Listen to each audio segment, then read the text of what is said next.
Did you play it slow, like? I linked hoping, so I sat down to the table and then a few players all in, I was hoping that they were quite jam heavy at that stage because it's short stacks. Yeah. I think it was already down to about 12 and a half big blinds. It was proper late reg. Yeah, I just hope somebody down behind. Yeah. But even then I have the suspicion that the Jack 10 would have somehow pulled it off. It's a relatively small stack for him and still hit top pair, 2 pair.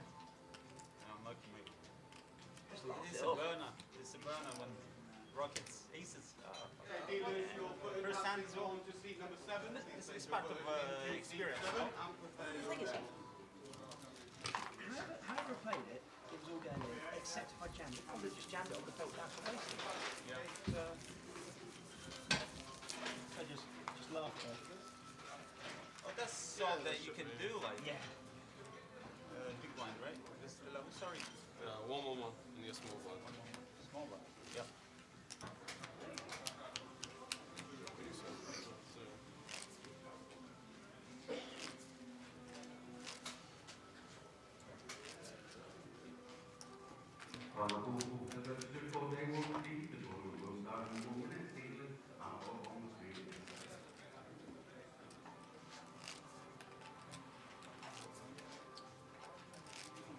How'd you do it, right?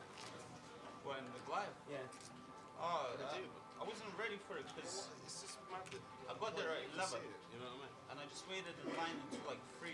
Yeah. To sit down. So I'm already like mentally fucking exhausted. You can see it.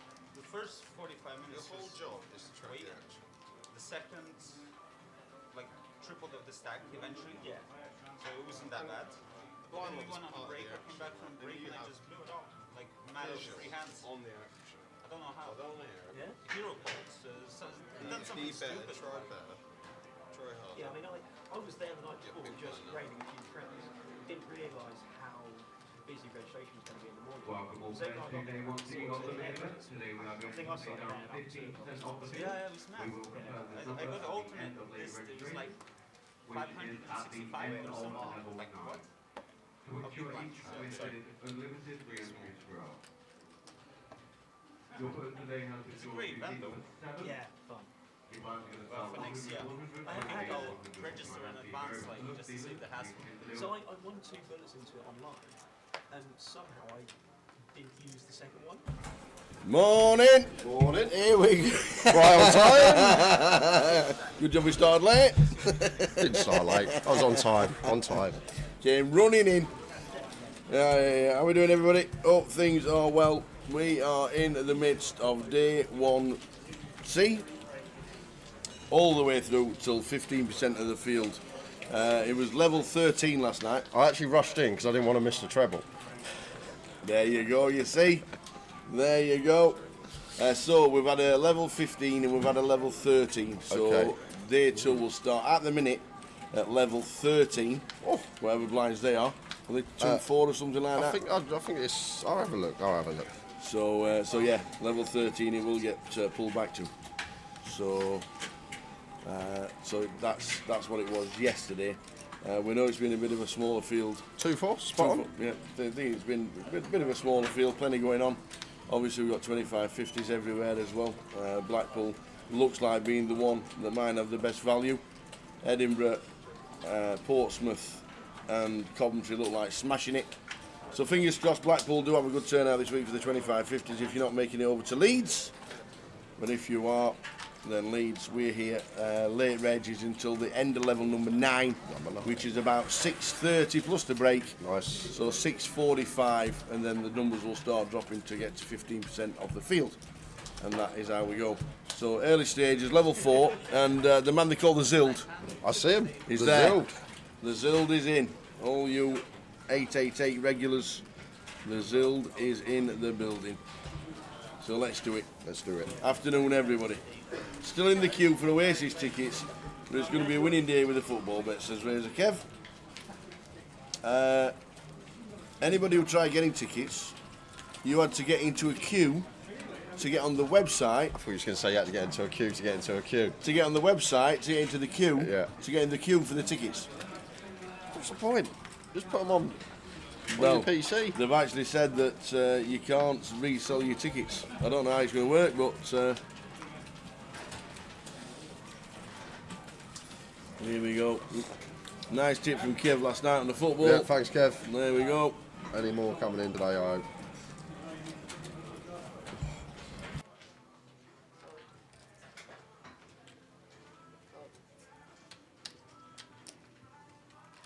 Had anything nice? King 7. Not bad for forehand. So well done to Kev for the 6-1 shot yesterday. A centre midfield, anytime attacking centre mid. Anytime goal scorer, 6-1. That was priced up wrong. Well done to Kev for the tip. They managed to win. What's that about?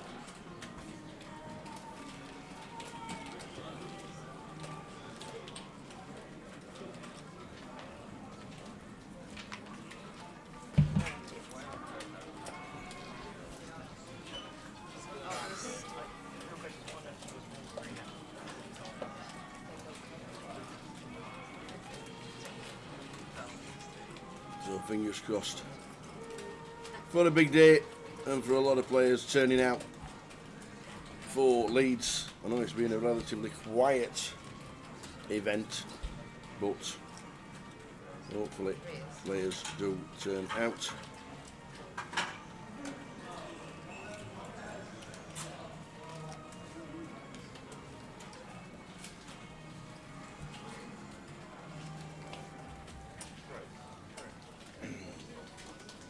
Nice one. All the regulars on the Saturday afternoon know at 3 o'clock there will be a Tower Treble, and on 8-8 Sport we'll be able to have a little punt.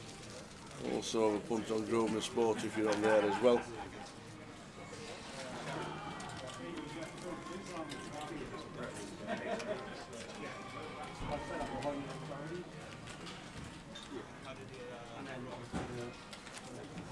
Hi, Master Grogu. There will be no active giveaways today. Nightbot will tell us what is happening.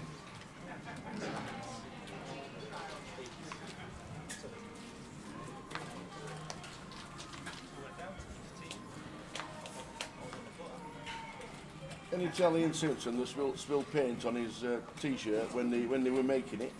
It's all dripping.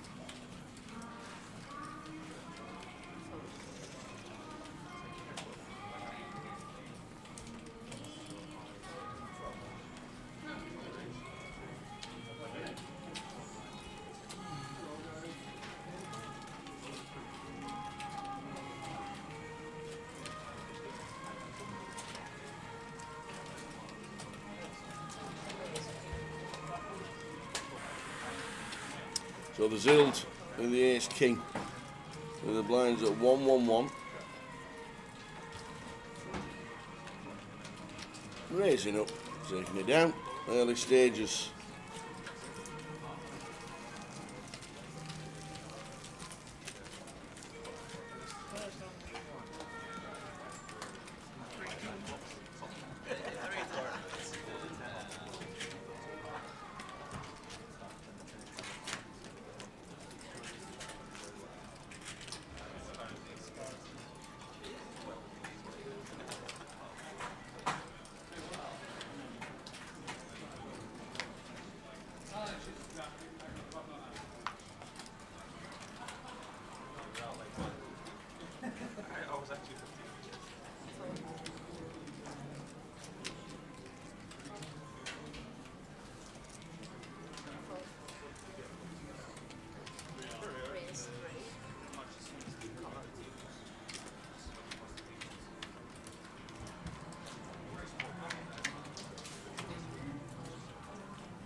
So early stages, a lot of betting going on. Want to see plenty of flops of this on Aldous, who entertained us the other day in the Voyage. He played a lot of pots, didn't he? And Mahita as well. Here all week, these, playing at just about everything.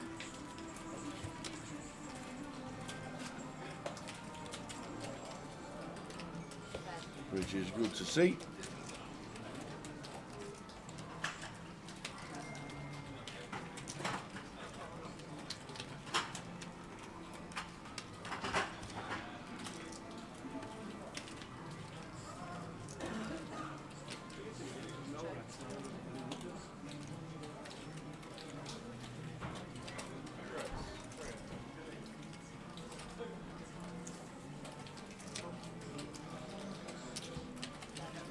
So check call on the flop, check call on the turn.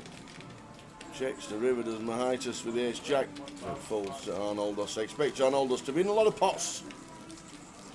Jay just gone for the tees. If you want to get involved, the rest of Leeds looks like this. Gone for tees, the boy. Saturday is the Turbo Dash, starts at 7 PM, and then tomorrow the side events are the Big Shot, the Seniors, and the Closer to get involved with for the rest of the schedule here in Leeds. And then a couple more events of the year is Reading South at the end of September, and Coventry with the big one in Coventry, the 500,000 guarantee in Coventry.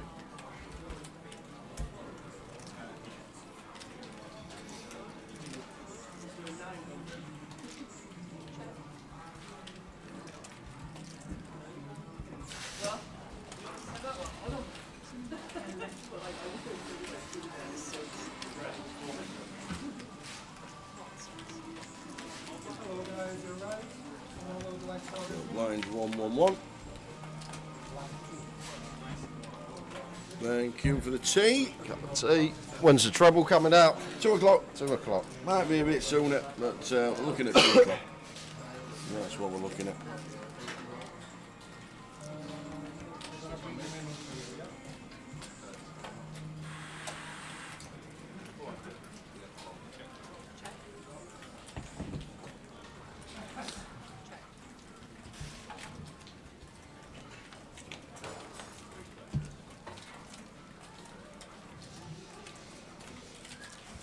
Yeah, it was a great watch, Kev.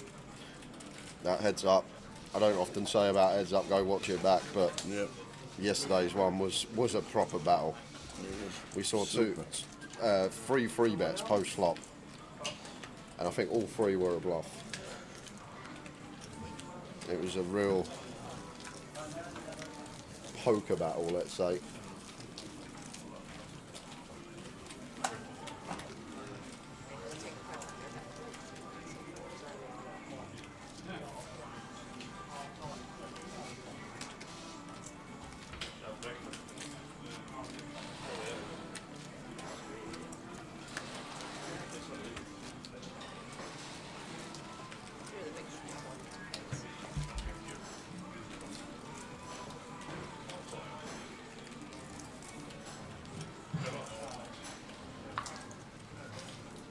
So early stages, 40-minute clock throughout. End of level 9 is the buying period end. Plus the break round about 6:45.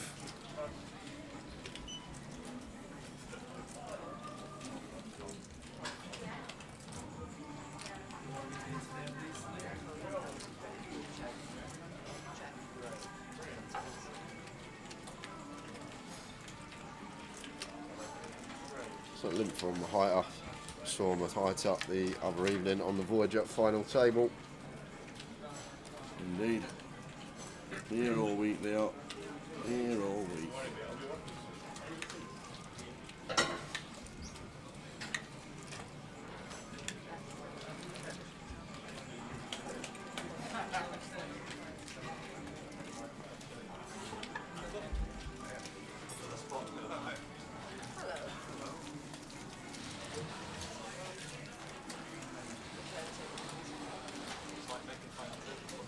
Yeah, I'll pretend.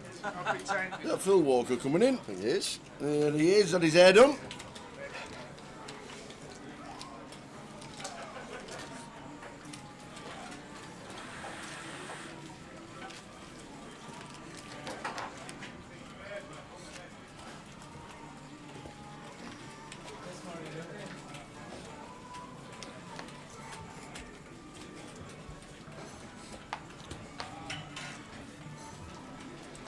Good afternoon, chaps. Welcome to Leeds.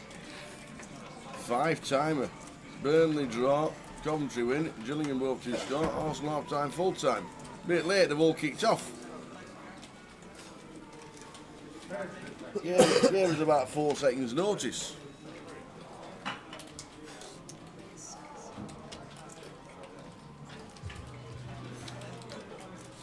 Anybody successful with the Oasis tickets?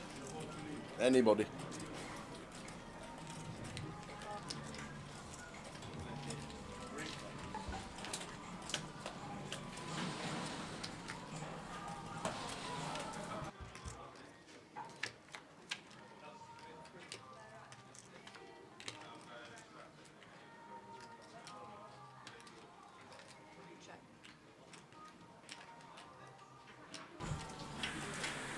So Mahita, who's been with us all week, and more to be fair. And Arnoldus, he was on the. Yeah, the he was entertaining us, wasn't he, old Arnoldus? He was.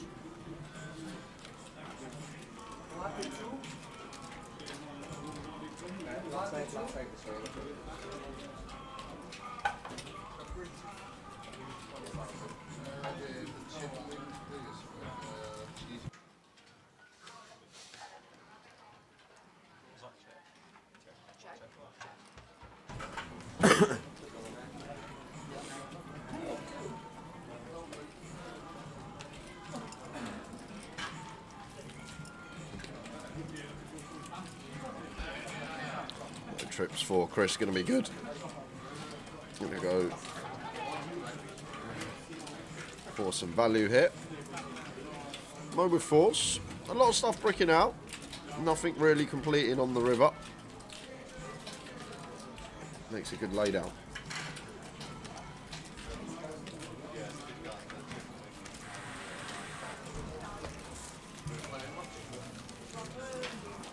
Stu Sefton says, only people he knows who got tickets were on the pre-sale ballot yesterday.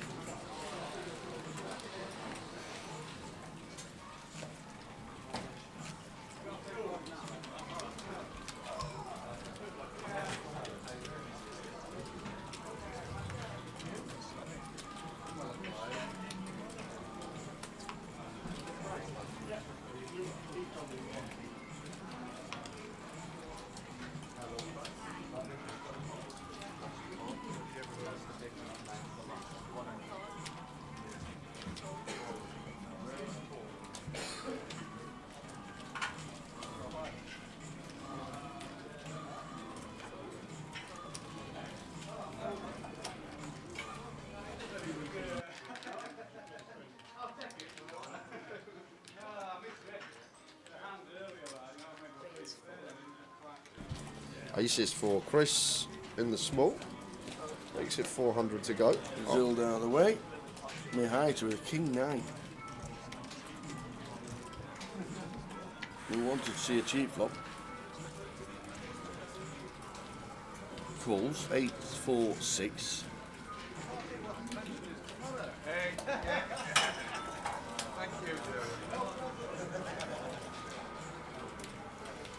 Mahita going to float here. Just king high, no draw. Does have this 9 of clubs in hand, 6 on the turn.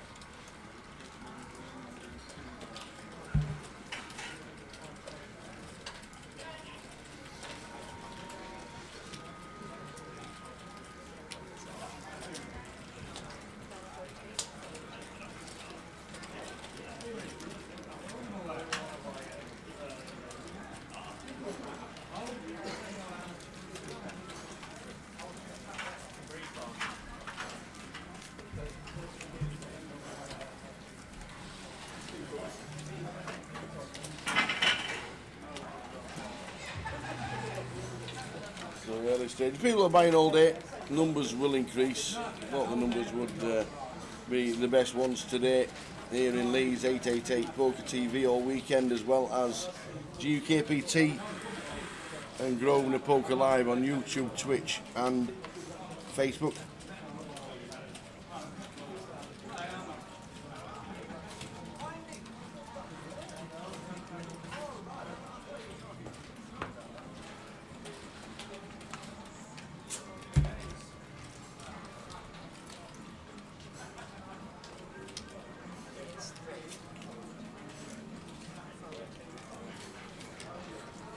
Arnoldus in with the 4-2 suited from +2.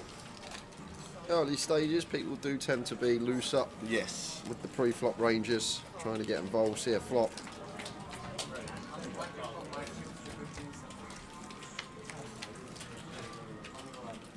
Ace, Queen, 7, flop, Mahita. With the 7. One that you do expect Arnoldus to continue on though, as the opener, ace high board, does throw in a C-bet. And Mahita has caught a pair. May stick around for one for 40%, but on the ace queen high board, decides against it.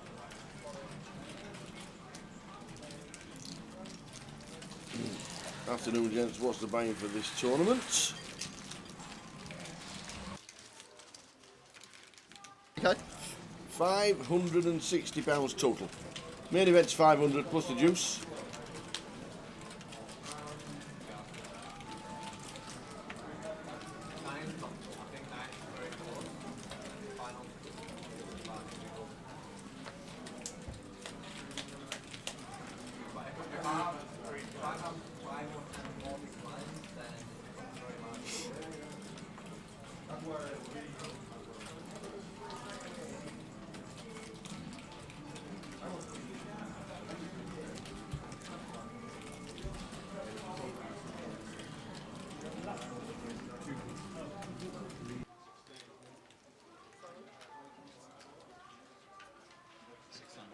Raise 6.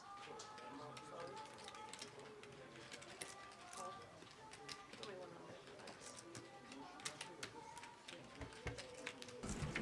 100. Ace king for Mahita. Need a man.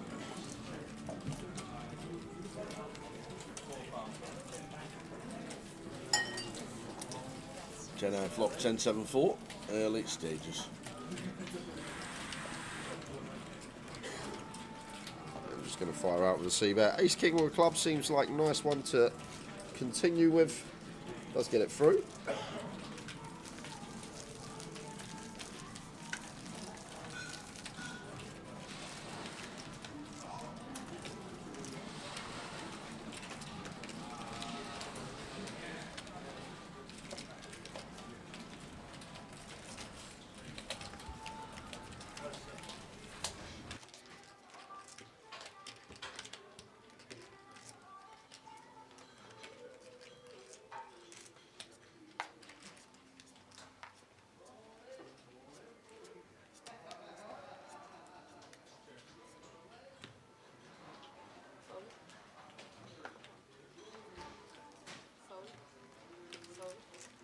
Afternoon, Damien. Hope things are good. How are we doing, Damien? Welcome to the stream. Full day today. We'll be playing this one down until we bag and tag. Probably between 10:30 and 11 on stream. 15% of the field will be bagging. Late reg available until the end of level 9s. There's still plenty of time. If you're a few hours away to get here, get in the mix for this UKPL main event.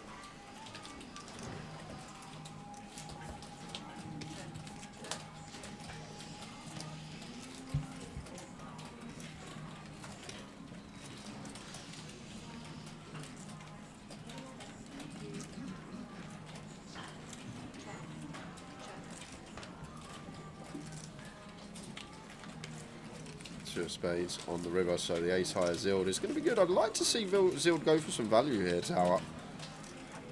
With the ace playing, target some king high, queen high type stuff, but it's just going to go for a check.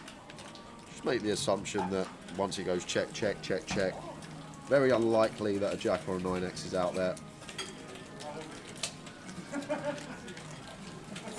Dingles 1-0. I said yesterday Burnley were the best price on the coupon, but it were a 12:30 kickoff. Who are Burnley playing? They're playing Blackburn. It's a local derby. They hate each other. But Burnley are like started 3 games out of 3, and they're at home. So I'd have definitely lumped on, but I don't know singles. I'm not that kind of guy. I wasn't on Razor Kev's single yesterday. I'm not that daft. I was.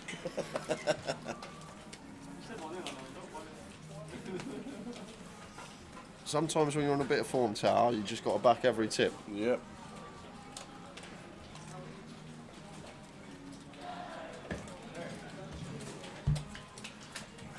Okay, 7-4. The Zild in the hijack. Tight is right.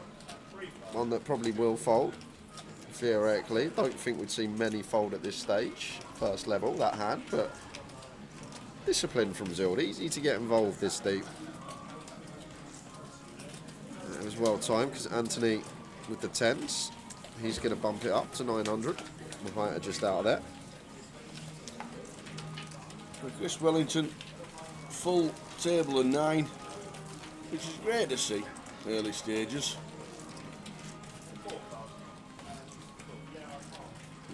8. Would have it 9th. Seat 5 is in the building.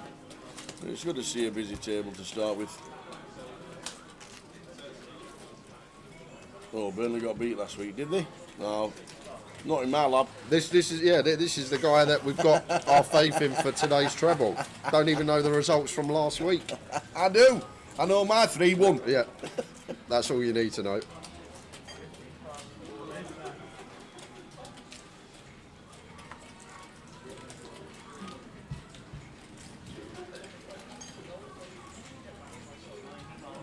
Damien's won 2 in a row, £250 live credits. Waiting for the Wednesdays online, 25.50. Fantastic effort, Damien. Good luck, Damien. Well done. What was the FBL team you went for, Jay? I've taken a huge gamble, made Rodgers captain. Wow, that is a big punt, Kev. I kept Haaland captain. Basically, all I've done is I put Eze in the midfield and I took Guardiola off and put him on the bench. So I've gone Porro, Arnold, Robinson, Alisson at the back, and then in the midfield will be Eze, Saka, Rodgers. Who's the other one? And then up front, Haaland, Muniz and Isak. I'm going to roll the transfer, Kev. Taking a gamble, rolling the transfer. Haaland is my captain. I was thinking of putting Muniz captain last night. I was sitting there looking at my phone thinking Muniz could get a couple this weekend against Ipswich and thought about putting him captain, but I bottled it.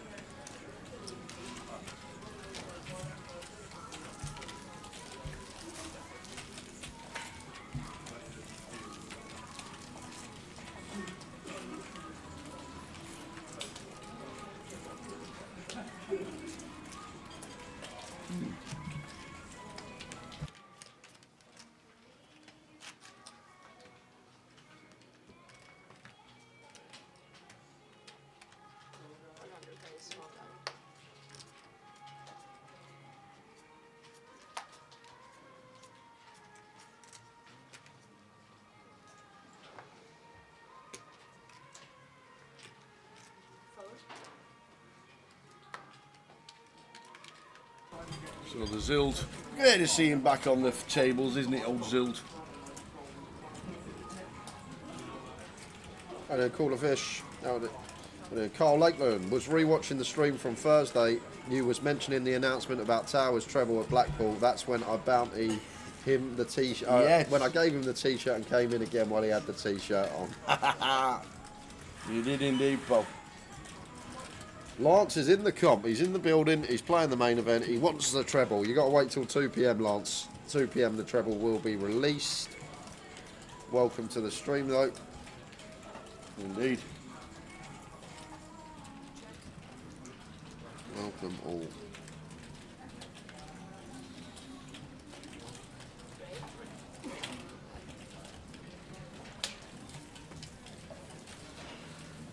Welcome, one and all. Mitsu says, hello guys, sorry to bother you, but I would like to know if you can explain to me how it is with the tournament in Cardiff, because I would like to play.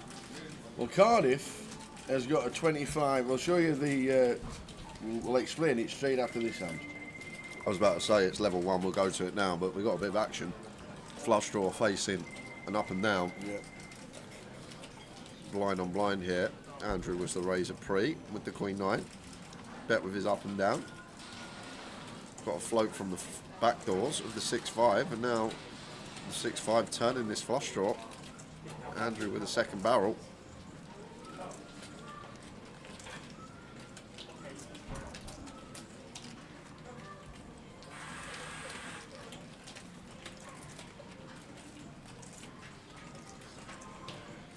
No goes for call. Facing half pot. And finds it on the river. Can he find the check though, Tower? Because Andrew's got one here with Queen of Spades in hand that's probably going to barrel here. Just check it over to the aggressor. He's putting chips in on flop and turn. Let's not lead this one, Mo. Mo's going to be leading. No for Mo. We lose our customer. We do. Let's find the check over to the aggressor. And Andrew's probably got one that bluffs as well.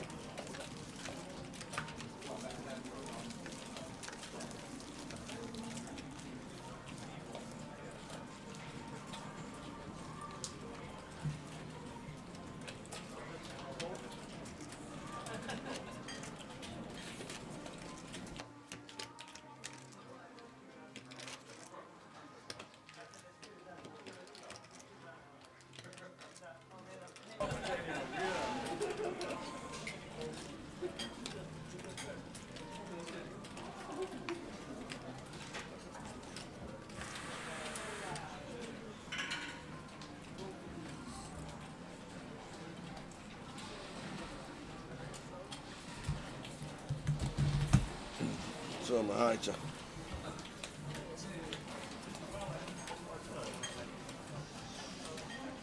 Well, you've got a lot of spamming going on today. Yeah.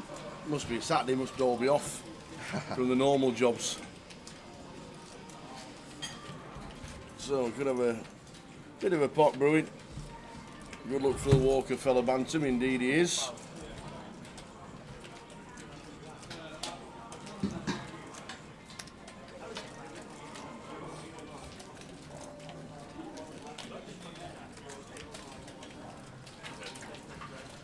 Yeah, Mo here. Like at this stack depth tower. Like could even go like 3.54x when we're this deep. Way too small. At 300 effective. I want to make this at least 1500 at the bare minimum. Now, I'm going to get my heighter in with the sixes. Probably would have called anyway at this stack depth, regardless of free bet size. But in terms of trying to get value, as Mo definitely could be bumping this up. 853.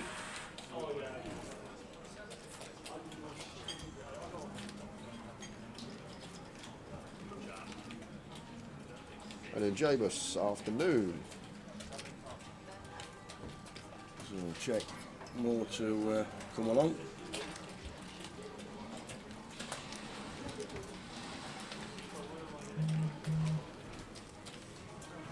There's the 8 on the turn.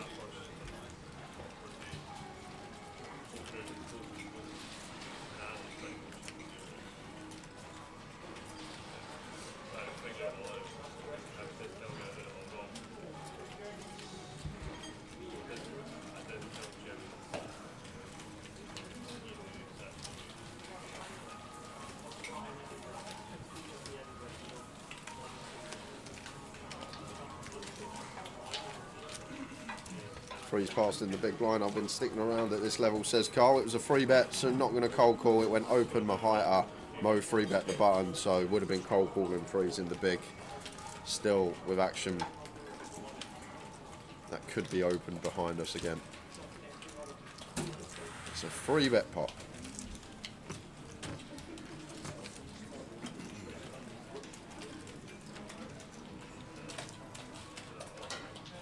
Checkity check. So who was on about Cardiff? Cardiff. So Cardiff in September. There we go. 4th till the 8th of September next week. Cardiff have a 25.50, so it's 50,000 guarantee. But Swansea, about 40 minutes away, have a flight on the Saturday and a flight on the. I don't know if it's a flight on the Friday and a flight on the Saturday and day 2 on the Sunday, or the flight on the Saturday and the turbo on the Sunday. I need to get this checked out. One job we had for you when I pressed that button. Was One that job. it? One All job. I know is that Cardiff is on next week, and Swansea have 2 flights to get yourself into Cardiff's day 2. That's what I know. But what I need to know now is when Swansea's day flights are. I think it's. Oh, it's today. Today at 5, tomorrow at 5 in Swansea. There we go. So Swansea, the flights for the 25.50 are today and tomorrow, Saturday and Sunday, into the 25.50, and the 25.50 is next week in Cardiff. So if you're playing Swansea today or tomorrow, you take your bag through, and then you get yourself into day 2 in Cardiff. I know it's something like that. Who was it that one time? This was years ago. Easter Beast, Christmas Cracker, Summer Sizzler, something like that. And they bagged up chips and they picked their bag up and was walking out the casino and thought they had to take their bag home with them because they're going to a different venue for day 2. Just walking out with a bag of chips. Got to take these home, bring them back day Brilliant. 2. Oh, that's funny.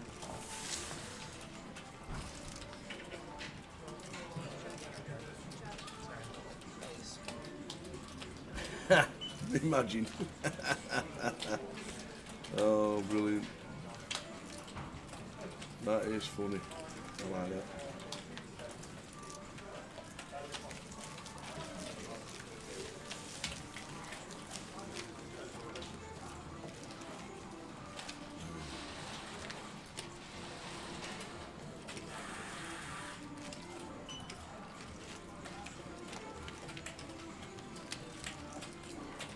be fair, who is it that transports the chips for like the Easter Beast and stuff when we got one venue for day 2 and all different venues for day 1? Because someone has to bring them there.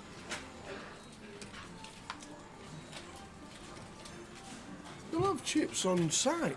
Yeah, but you still bag them up. So what's the point of bagging them up? This is what I'm saying. You still get your own bag back on day 2, do you not? You sign for them. Has it been that long since I played an Easter Beast or a Summer Sizzler? Well, it's just they don't know them anymore.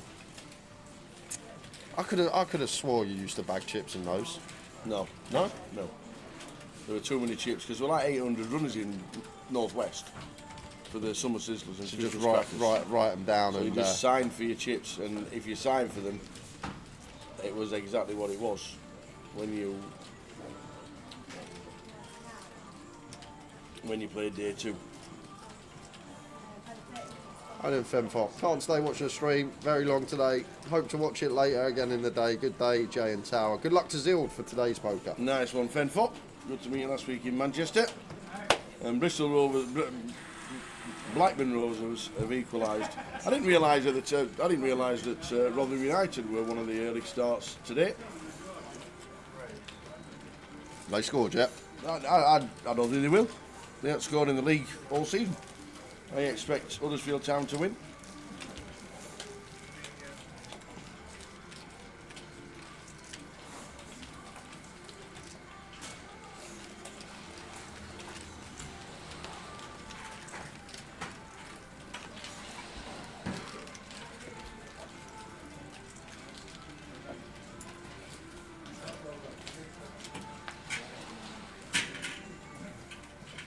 You're right, Tim. It wouldn't be me. I'm never up early enough.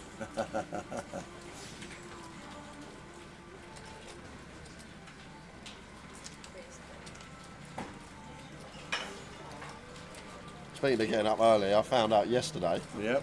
that my flight on Tuesday Like, is at 8 a.m. So I think I might be pulling the all-nighty, having a little kip, waking up in the sunshine. 8 a.m. that's 6 a.m. in the airport. That's just. I'm really bad with airports, so I'm one that I turn You up. expect to walk in 5 minutes. I turn up really late. I'll never forget. We were at Ireland this year, the Irish Open, on the Saturday. Out of everything, I've just gone for some food with Sam Goodman, Chris De Silva, Toddy, and we're sitting there eating. They're like, "When you going back, Jay?" I'm like, "I'm flying back today." They're like, "What time?" I go, "Oh, my flight's in about 50 minutes," and I'm sitting there at a meal with them. But the Ireland airport, you fly through there, Tower. Honestly, you absolutely fly through there. And you get all these people that get there early, 3-4 hours early. You can get there an hour and a half. When you're going international, you can get an hour and a half. When you're going domestic, you can get there 50 minutes before your flight. Don't have to get there that early. And all these people that rush to the gate as well. I'm still in Weatherspoons having my drink. Even when it says final call, I'm still in there because when it says final call, you still got about 20 minutes before the gate closes. You worked it out, have you? I literally, as someone that travels a lot, it's just the best thing to do. Wait for that final call, set like a 20-minute timer, and then when that 20-minute timer goes off, then you go towards your gate, and usually there's about 10 to 15 people left aboard the plane ready to go on. None of that waiting malarkey. Morning, Will. How you doing, Will? Who's Will Watkins? He won the Goliath. Did he? Yes, he did. Oh, get you. Well done, Will. Remembering all that knowledge. He's off and back to play the Coventry at 25.50 this afternoon. Good luck, Will. Will Watkins on his way to play the 25.50. Good luck, buddy.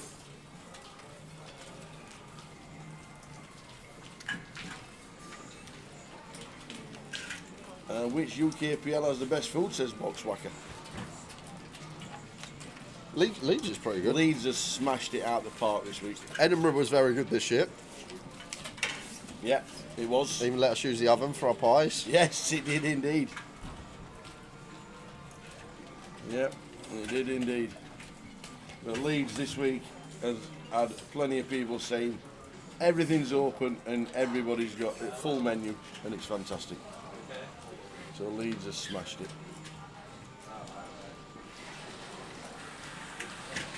when is the next event in Newcastle? We'll show you the schedule for the 2550s because that's the only thing that will be on the list. You can always check the app. Don't forget, you can check the Poker Live app as well.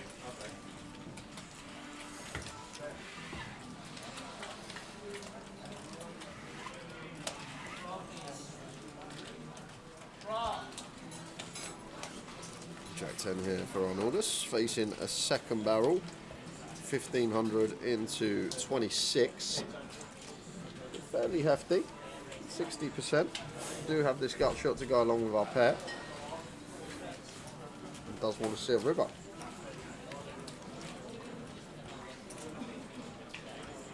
Five of clubs on the river.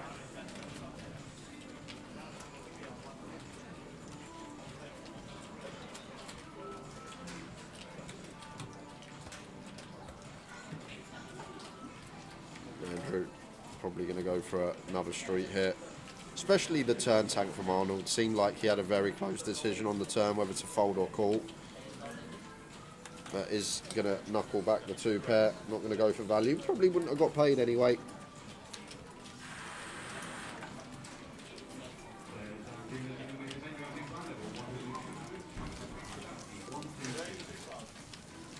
So the 25-25 looking for Newcastle. 2nd till the 6th of October. Newcastle. Good spot.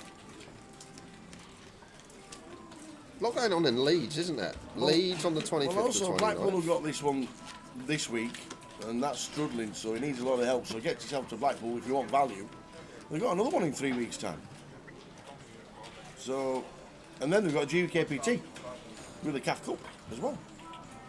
So there's plenty going on. But Newcastle, 2nd till the 6th of October. There we go.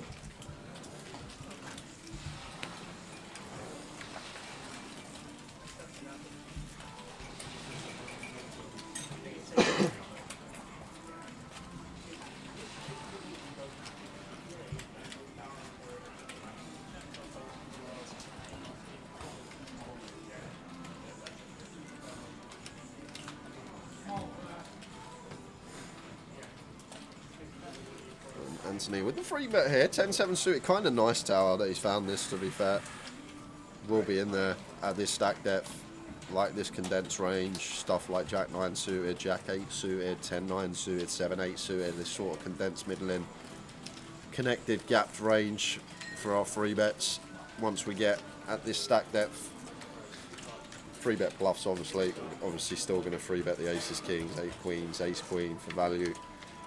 This is a nice find from Anthony, and gets rewarded. King I flop, King 8-9.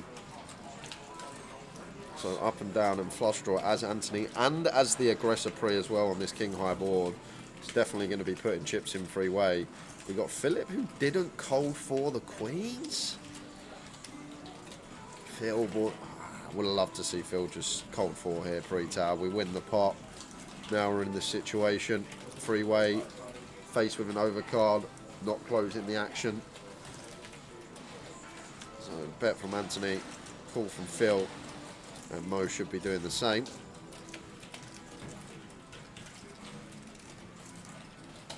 He's not going to raise, is he? He is going to raise. So unfazed by this free bet range of Anthony after he free bet the EP Open. He's still going to have ace king in there. He's still going to have aces, 9s, 8s, kings. All this stuff is in his range, but the king queen going for some value here in the free bet coup. Thought we'd just see call almost always. They're going to be back on Anthony here. And any free betting going about here, Tower, potentially from Anthony, or is he just going to take his price? He's just going to take his price. I'd like to take the price. And no, he is going to 3-bet. That's yeah, love this. Really like this tower, because the big blind here, like, can't have kings, we can have kings, can't have ace king, can't have aces. Like, maybe some 8s and 9s in there that cold call, but they may not fully raise, so just go after all the one pair holdings of Mo. Mo is going to call. Now look at this on the turn. 24k, 18 in the And middle. the Jack of Hearts for the check mark for the flush. No waiting around.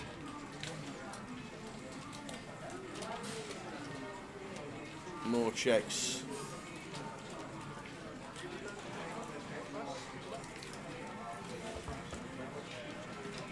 Anthony checking behind with the flush. Now Mo's just got to check and pray. This gets checked back, but I can't see a world in which King Queen's ever going to be good once the heart's complete. Jack 10 of spades, maybe one that we beat. That's about it. So just going to be check from Mo, check and pray, but not going to get the check back from Anthony because he has to go for value here with the third nuts.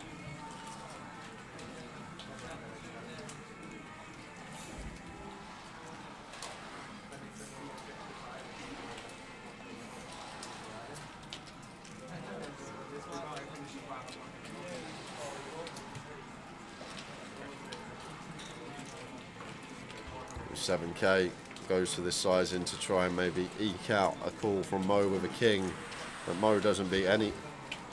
He doesn't beat anything now, but he's reaching for chips. This is more that we love. This is a free bet on the flop tower.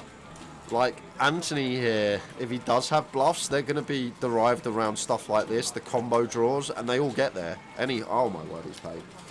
He has paid. Hitting off with the king. Do we not just think what's our opponent got? What have they free bet flop with? Like any value they free bet flop with, we lose with King Queen, and then their bluffs are just all going to be the combo draws. Maybe Jack 10 suited, which checks back river. Pace. Some people just don't like folding top pair tower. That's how it goes. It's true. If they got top pair, they'll strap in until all the chips are in the middle. Paid it off. Nice pot for Anthony.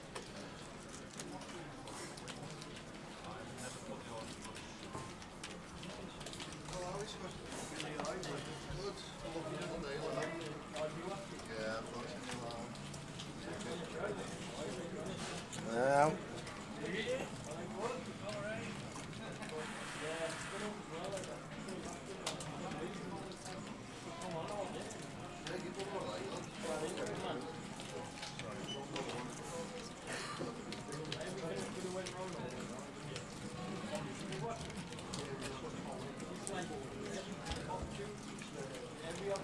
Phil opening. Arnoldus goes for the free bet with the ace jack suited. Seems good. Like it. Phil just always continuing at pair of eights.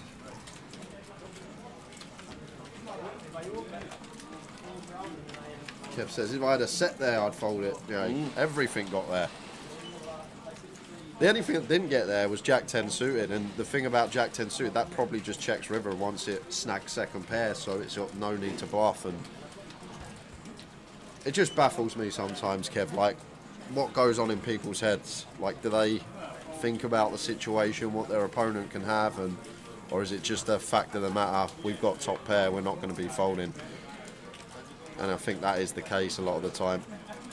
Like, you go up in levels of thinking, don't you, in this game? Like level 1, just thinking about our hand. Level 2, thinking about our hand, then our opponent's hand. Level 3, thinking about our hand, our opponent's hand, and thinking about what our opponent thinks we have. And then you just go up through the levels, and I think maybe just some level 1 thinking there, thinking about we've got top pair, good kick up, not thinking about our opponent, and paying it off.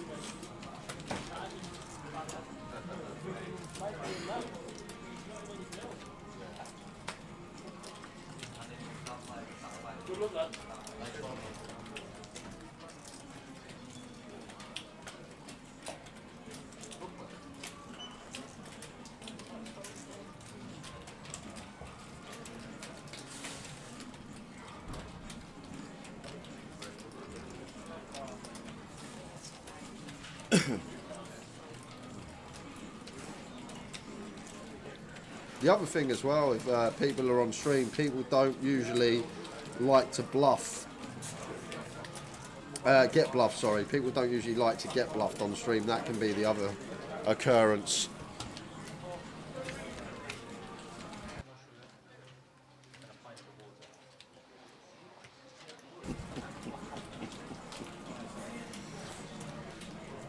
You must have put adverts in. Like I told you. I was going to put Havertz in, but then everyone in the chat said no. Roll Apart Isak. from me. I'm not going to listen to you. Oh, you don't even play FPL. Oh, there was 47th in the world. Craig was in the chat yesterday. Ask him where he is this year.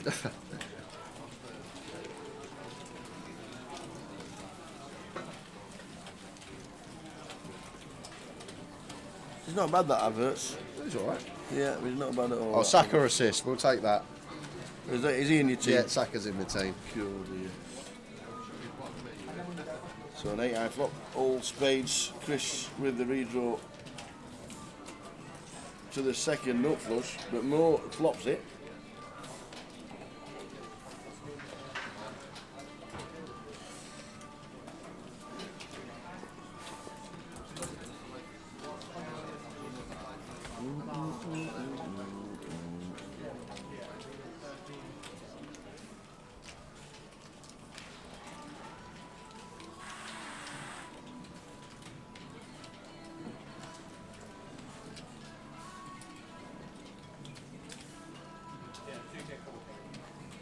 We're going for some value here, and Phil probably going to stick around for one more street.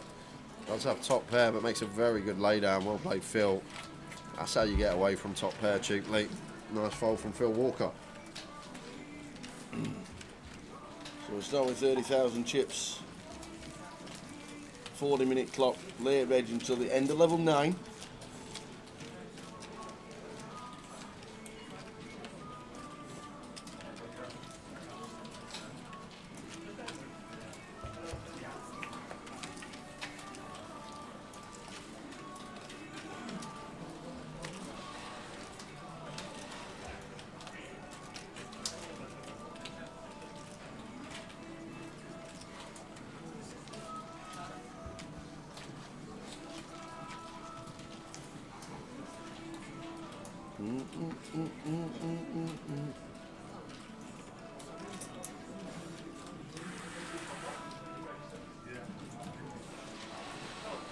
Pocket sixes for Mo. Should be an open. Which it is. Don't ever expect him to fold.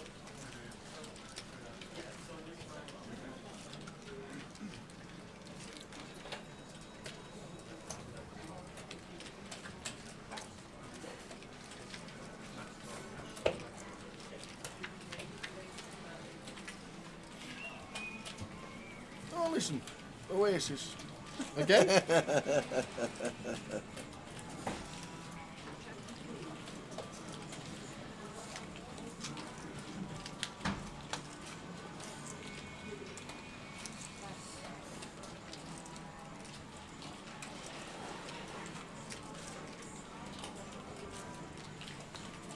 So 10, 3, 8 flop, all hearts.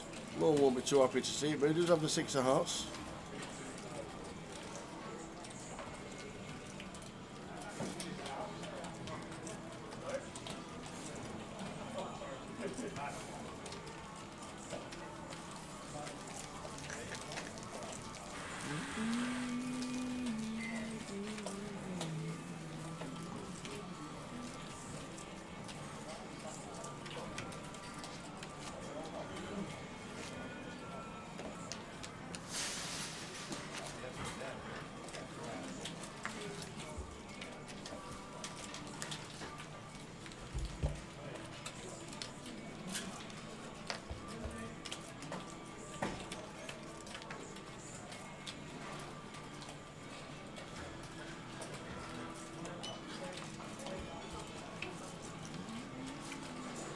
It's queen for Mo. He'll be getting back amongst it. Should open.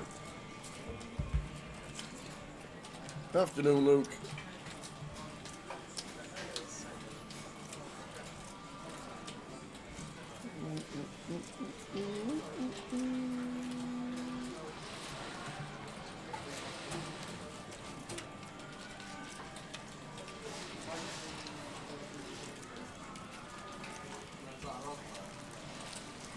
So early stages, Anthony at the side up to 50,000, starting like a 30.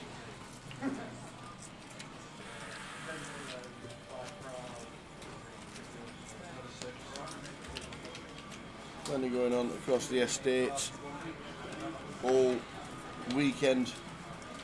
Plenty of 25-50s around the country. If you can't make it to Leeds, go and see Will Watkins playing the 25-50 in Coventry. Or you can go to Blackpool and have some Blackpool rock and a kiss with quick hat playing the 25-50 in Blackpool. Not too sure what you can do in Portsmouth. What's that long? Is it a Spinnaker Tower or something? I have no idea what's And down in the Portsmouth. harbour in Portsmouth. Fratton Park. Oh, That's you can go about see it. Jack Hardcastle. Yep. Go and have a quick word with Jack Hardcastle. He'll make you a cup of tea. And then Edinburgh. You can go to the Royal Mile. The Fringe is finished, unfortunately. The Fringe Festival. You can go to the Royal Mile. Johnny Scott will give you a game of golf at Aberdour. And then play the 25-50. Easy. Plenty going on. Plenty.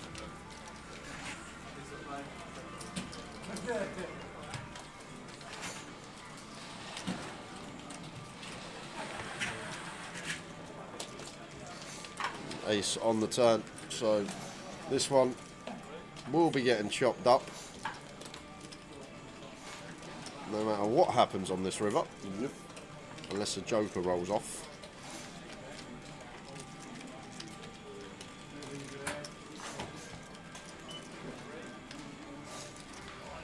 Well, both love to see that. Case 9 rolls off, so both make the boat. I'm going to be licking the lips at the river.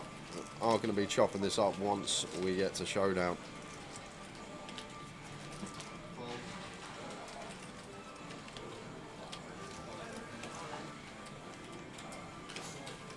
And there's the all in from Mahita. Just goes for the absolute lot. Phil makes the call.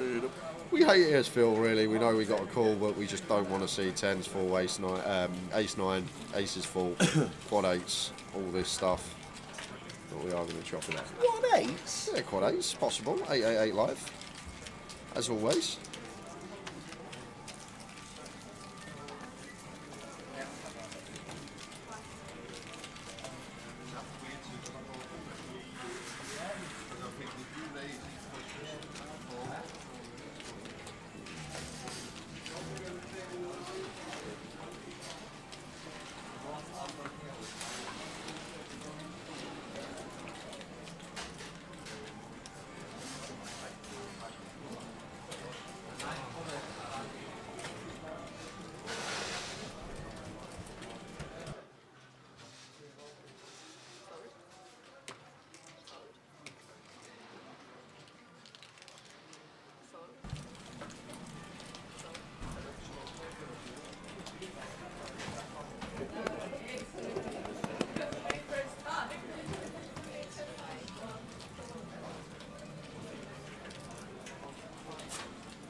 Ace 10 Jack flop with the blinds at 1-2 now. A lot of spade draws around. 2 of diamonds turn after the check call from Arnoldos.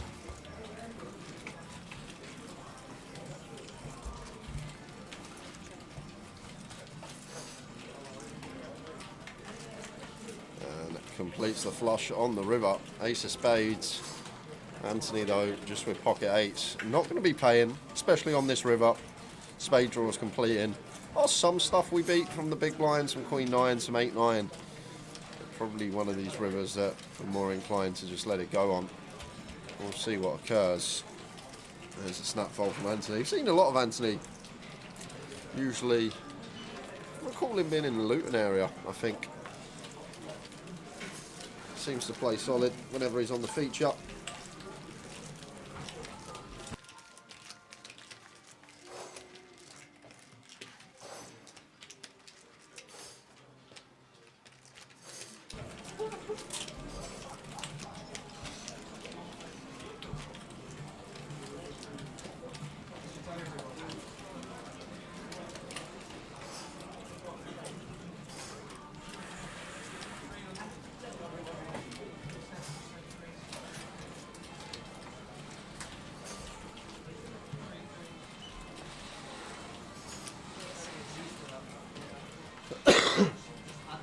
As Tower's 6th time have been revealed yet. 2 o'clock, you got 40 minutes. 6 timer? You're mad. 40 minutes Lucky before. to get a treble in me, man. I had to narrow it down.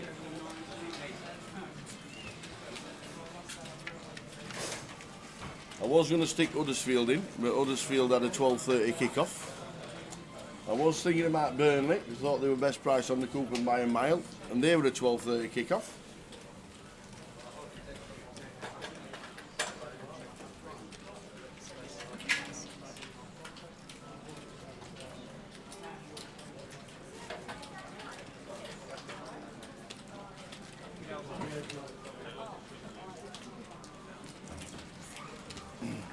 But we do have the treble ready. How are you, man? Nice to see you, Gilly. Going good?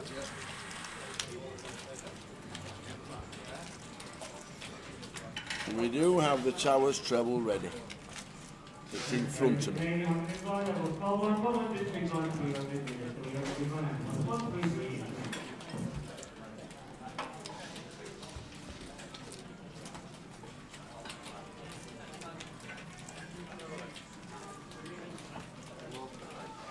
Best price on the coupon is Charlton, says Kev. There's a Kev. I'm listening to him now, everything. Yeah, there's a Kev. 3 out of 3 they are Charlton. Well, they could be. I'm just guessing. All I'd like to say, Kev, first bet of the day's in already. He's unbelievable. He's on fire, this man. Oh, first half bet builder in the Arsenal game.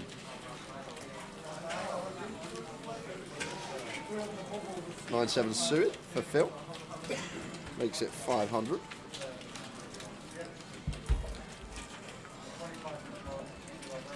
Ace, Jack, Jack, 2 spades.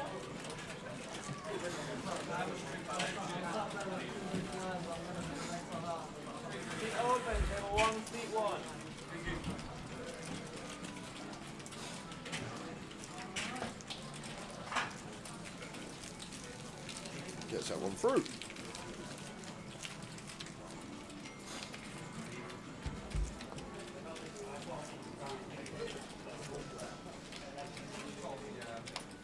No table 1.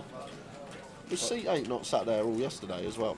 He was on He money. was, wasn't he? On money's check. He was indeed. I just had some deja vu. He just not moved. Yeah, he's not moved. Like the guy in the roulette. Yeah. So first session, not been much action so far. We did see that 3-bet pot where Anthony rivered a flush and Mo got sticky with top pair, paid it off. So he turned the. Did he turn the flush? Or did he river the Yeah, flush? he's sticky He with turned the flush. Tea, my young man. Seeing Yeah. as though you're, I'll get your teas. You're in the money. I'll get the teas. Oh, unbelievable. Just tell him that I'm going to reveal the treble at 1:30, man. Oh, all right. So I was getting the teas, and then I'm going to get the teas at 1:30. Treble coming up, and we are on form, chat box. Some form at the moment.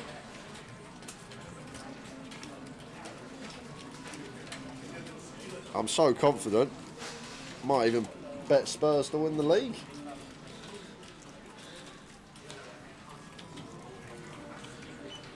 The trip 6s for Chris. Mo picks up a gut shot here with the 2 overcards. Chris with lead. Mo probably going to call here, especially versus this price. Quarter pot. Got to be calling. As he does. Looking for 9s. Oh, that's a dirty one. And now this is a top pair that I can't fault Mo for paying off once we river top here against the big blind. I can't see a world in which we fold. And the king-queen hand we saw about 20 minutes ago. I can't see a world in which Mo ever folds. Especially against this size on the river. Half pot, thereabouts. Mo going to pay. We're going to see the bad news up against trip 6s. Nods in approval. Nice hand. What's the difference between a rebuy and a re-entry? Ask Magical Jarrah. A rebuy, you will stay in the same seat at the table. You just call for chips. they'll come over, give you your chips, you give them the money, you stay seated. A re-entry, you go back to the cash desk, you get a new seat assignment.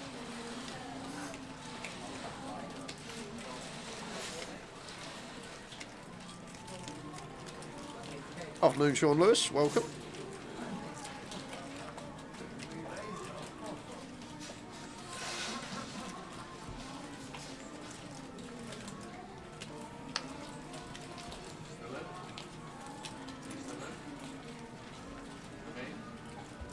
Anthony with the ace-10 suited. Should see an open from him under the gun.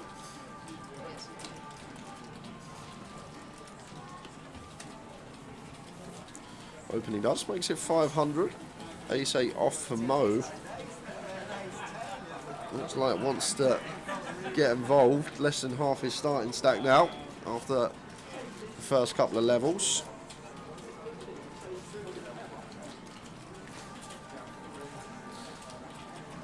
Afternoon, Ian Ningelman. Afternoon, chaps. Is the Tower Treble ready for the punters? It is. He's just gone to get the tees. I can actually see him walking back now. He will be about 10 seconds, and then he will release the wolves, release the hounds. What are you what's happening? Are you releasing the treble? What now? You can I said half past. Half It past. did take me 8 minutes to get a cup of tea. I'm not that bad. It did. Oh, it's 25 past. How are you doing, Piano Cat? Meow, meow. There's my highter with the jacks. How's Edinburgh? Meow, meow. Miss Piano Cat, how is it?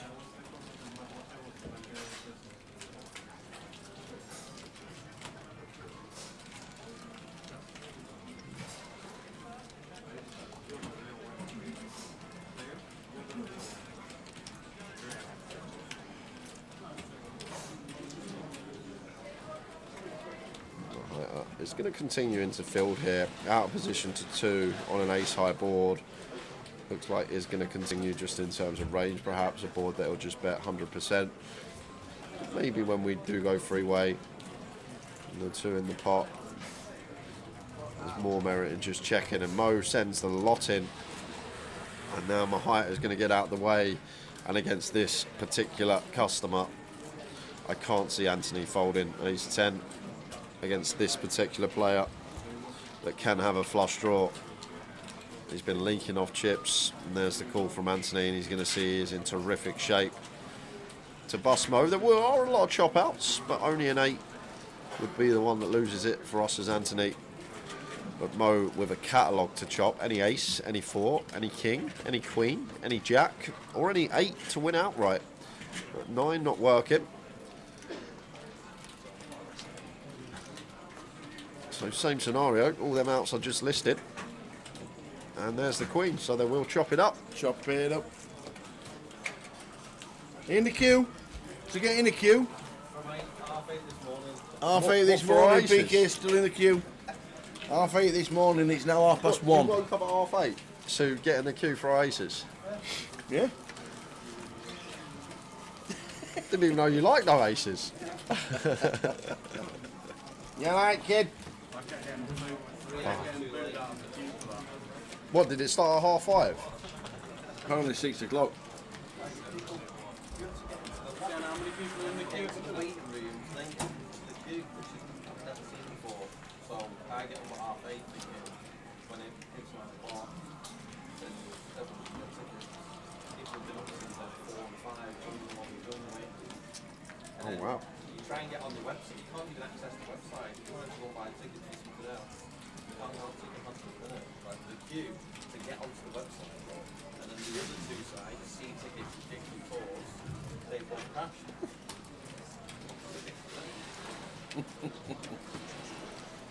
How many tickets still will we have sold in one day? What is there, 15 events? Oh, no, they've already had I bet I could get tickets. the 70. You won't pay face value. I probably wouldn't pay face, but I bet I've got a ticket guy that does tickets for like everything, anything you want. Have you? Okay. I reckon. Okay, right. But not when you say everyone's queuing, is this for like the 20, 30 pound tickets? Like the actual The cheapest ticket's 75. 75, so they're like, but then people will resell them on for hundreds and thousands. Yeah. Somebody posted earlier on, it says Oasis have split up while you're still in the queue for tickets.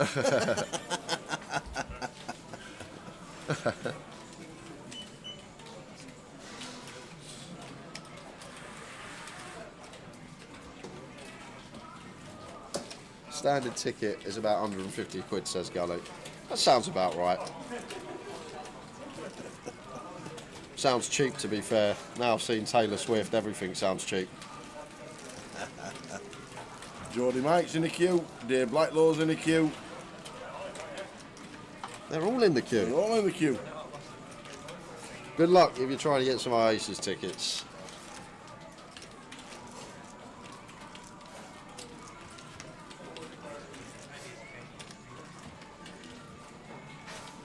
And then if you try and cheat, Yep, you know, like multiple devices, yep. you get the message, it looks like you're trying to join the queue from a new device. Would you like to join the back of the queue? How do they know? Could you not just VPN on the other device?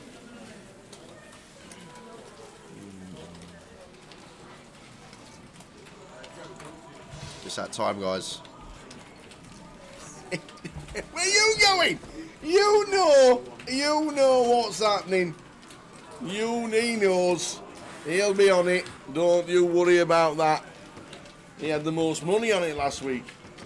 Bought himself a Rolls Royce. Bought himself an holiday to Spain for a fortnight. Don't you kid about that, let me tell you.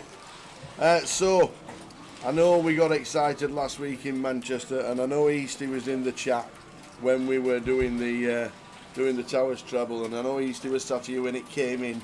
It's not something that comes in on a regular basis. Shall we say we're a bit speculative with the prices. We try and find value. But Towers Treble is upon us. And I gamble responsibly. And just have a couple of quid on it. Don't go mad. But the excitement's been building all week. And everybody's been showering gifts all way, because Towers Treble, the anomaly of Towers Treble is here. In fact, come here, Easty. Come here. No, it's all right, don't worry about it. You'll lose the next hand anyway. You've only got 30 seconds. Here he comes. You'll lose the next hand. Here he comes. Easty's in. We had scenes and limbs and all sorts last week when it came in. First time he'd ever put it on. I'm in the main, and I'm Don't just. worry about it. You'd You'd lose that hand anyway. Yeah. Just let us know if he has aces, will you? Yeah, the way I see it is, Yep. the treble stands me to win much more money than I like it. the main. I like it. Yeah. I like it. So I might as well sit out. So here we go. Have you got it? So Towers Treble. Let me get on 86 Sport. On 888 Sport, you can get yourself a cracking 8.26 to 1. 8.26. It's a decent price. The first team is, at the moment, top of the championship. We're going Sunderland. Okay. We're going Sunderland to beat Portsmouth. Okay. Seems fair.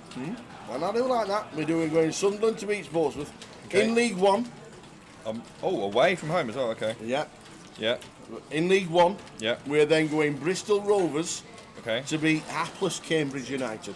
Okay. Because Cambridge do never ever win away from home. Yeah. Do you know who else doesn't win away from home? Ever. Rotherham United. We never win. That is true. It's nearly October. It's Yeah. nearly 2 years to the day. Okay, I'm locked in. And the third team is Bromley, newly promoted to League Two.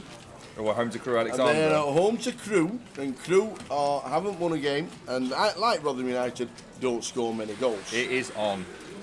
The treble is on. Snap. I'm the first person So- with the treble on. Sunderland, Bristol Rovers, and Bromley Gotta go. is Towers Treble. I'll see you from half time till 5 o'clock if you're still in. So the treble is on. Sunderland, Bristol Rovers, and Bromley. There you go. They're the three. There's the treble. Get yourself on. Have a little bit of a punt on a Saturday afternoon. And we are in. So there we go. Hiya, Gary. Gary Milliotti. Lovely to see you. And glad you're in the chat, young man. Hope things are good. Are you playing the 25-50 in Coventry or not? Is the brother going to be flying the flag or not? Let us know if you're playing, Gary. We're in Coventry at the end of October. So lovely. It'll be good to see you and the brother. You are superstars and you support the live stream. And You love watching it, which is great for us to know. How do you go? Always good to have you on board. But Towers Treble for today is Sunderland, Hold on. Sunderland. Bristol Rovers, and Bromley. Bromley. Newly promoted Bromley. What? They're on fire. Bromley's on fire. Your defence is terrified. Bromley's on fire. Tell you, it is. So there we go. Sunderland, Bristol Rovers, and Bromley. They're the three, and we'll have a little bit of fun between 3 and 5 o'clock. Well, believe it or not, Ian, I didn't realise that Gillingham was an early kick-off, because Gillingham was going to be my nap of the day. But I didn't realise that they are actually an early kick-off. So I didn't know that. Bromley lost 3-1 last week, Tower. Yeah, away. Don't worry about it. Don't worry about it. Don't worry about it. I'm a bit worried now. Don't worry about it. I'll tell you who's not worried. Arnoldus. He's flopped the stones on a rainbow board. Jack 10-9 rainbow. King And Queen. Anthony's going to be calling because he's got the redraw. He's got the up and downer. And 8 would be ill on the turn.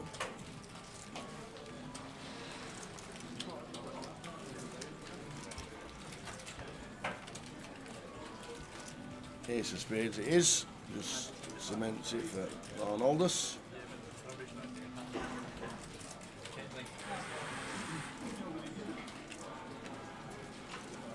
Right. I hate to say it, but I'm on. Hey! I am on.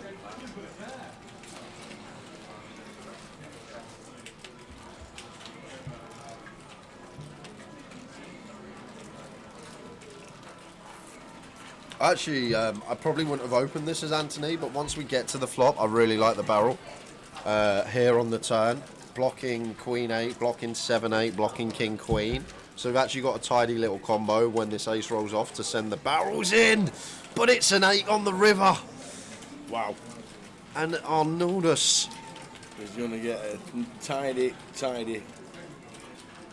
sum out of Anthony in C number 9. Probably a double tower, because once Anthony barrels this river, Yeah. it's a situation that 2 pair or a set check.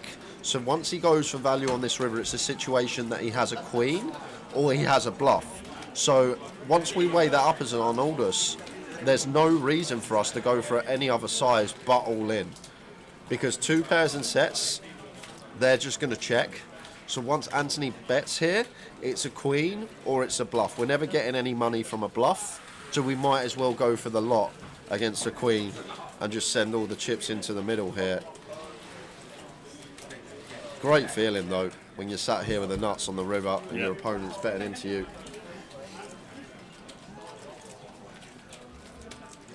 Are you thinking, well, we could be chopping this? Should be all of it. Has to be all of it. Oh, he's left some back tower. Yes. Could have got the lot. We've left some chips on the table. And Anthony can't fold because Arnoldus can have just a bare queen as well. Yeah. Queen Jack, Queen 10, Queen 9 suited.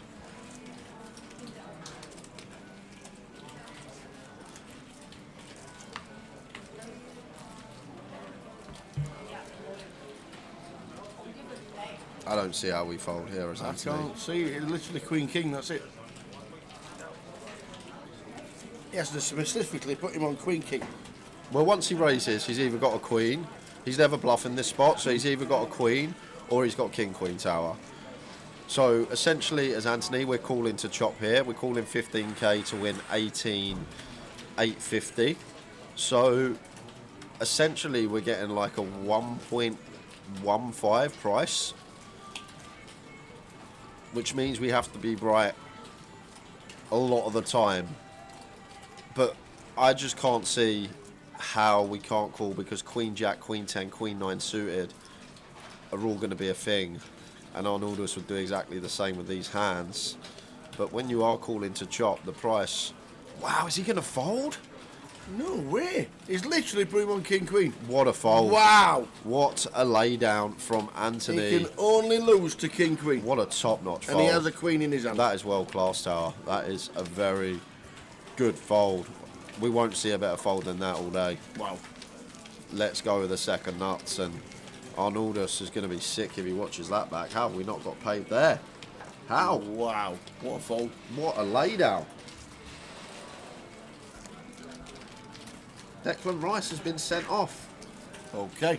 Was that in your bets? No, Is he in your team? he's not in my team. He's not in many people's team, unfortunately.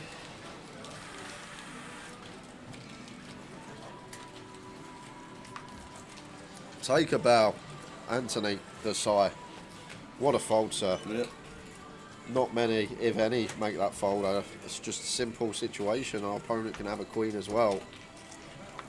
Top-notch laydown. Crazy.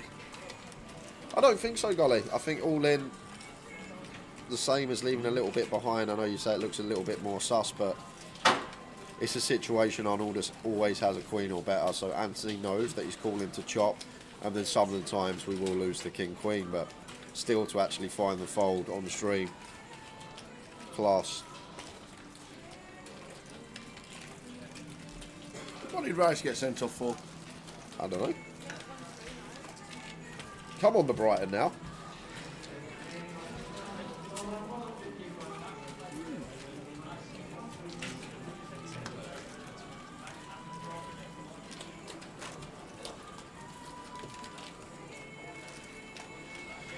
So, level 3 of the day, 40 minutes taking us up to the first break.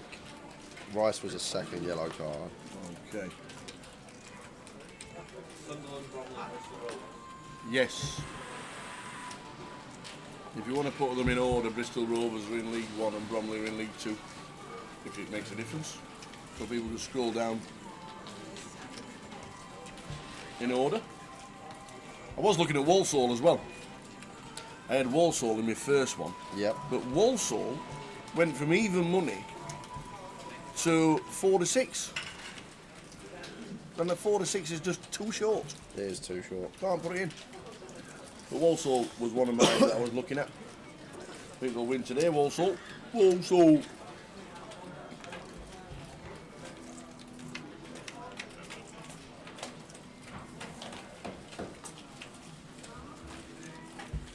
Mo here flops double gut shot with the ace-5. Anthony checks it over to him. Definitely one we could bet here with our equity as Mo. Fold out some better ace highs. Or just check back and turn the wheel.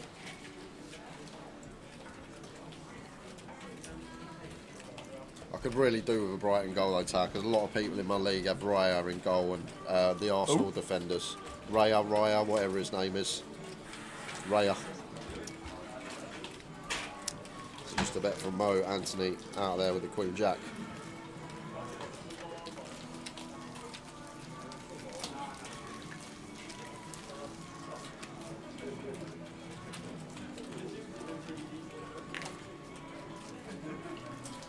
Two Arsenal defenders Maverick's got. Could do without Brighton scoring. I could do with them scoring.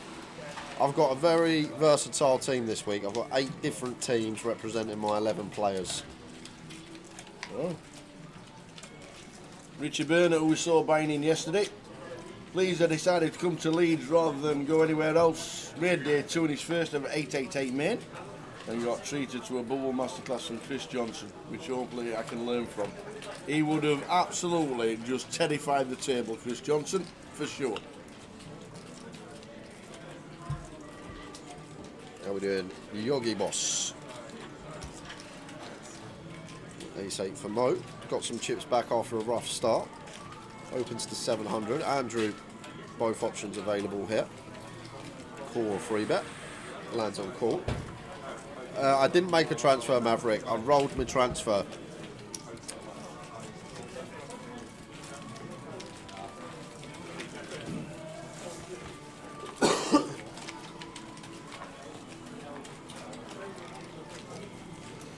Heiter with a super loose defend, 10-4 off.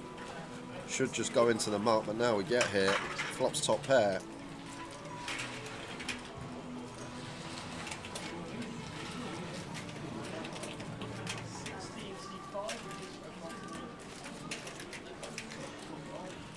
Mo with a continue with his gut shot and overcop. Heiter not going anywhere. Check calls.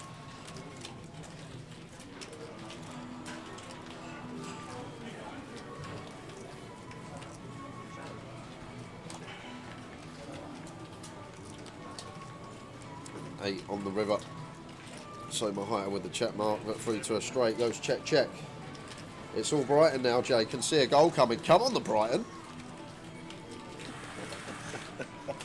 I'd love it if this was 2-1. Be a perfect day. First half bet builder up with Arsenal players, and then Brighton turn it around and win 2-1. That would be fantastic.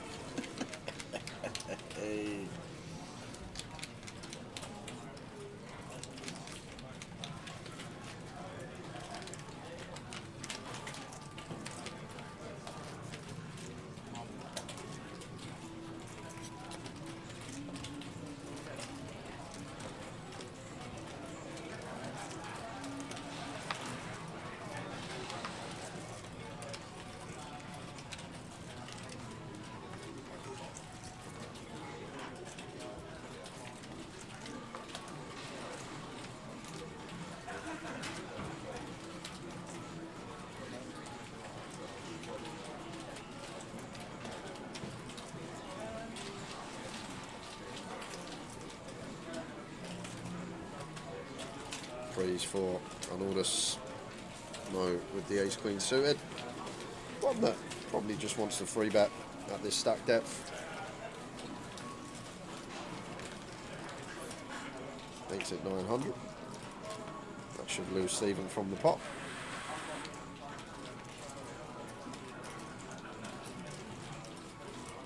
That should lose Stephen from the pot. But Cole calls here after a limp and a raise. King 7 suited. I didn't actually realise. Thought Arnaldus had opened and Mo free bet. It's gone limp raise from Mo. Stephen calls King 7 suited. Mahia is in with the Queen Jack. Anthony 5 deuce, not closing the action, gets out of the way, and Arnaldus just going to take his price with the freeze.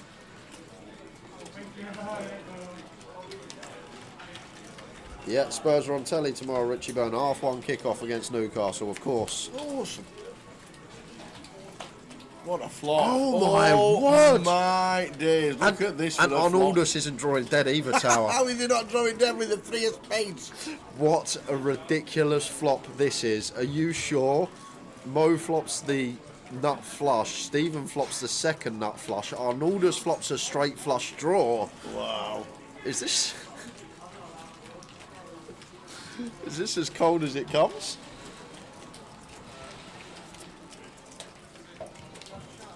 So Arnaldus checks. Mo bets 1.1. Stephen just called. Has he just called? Yep.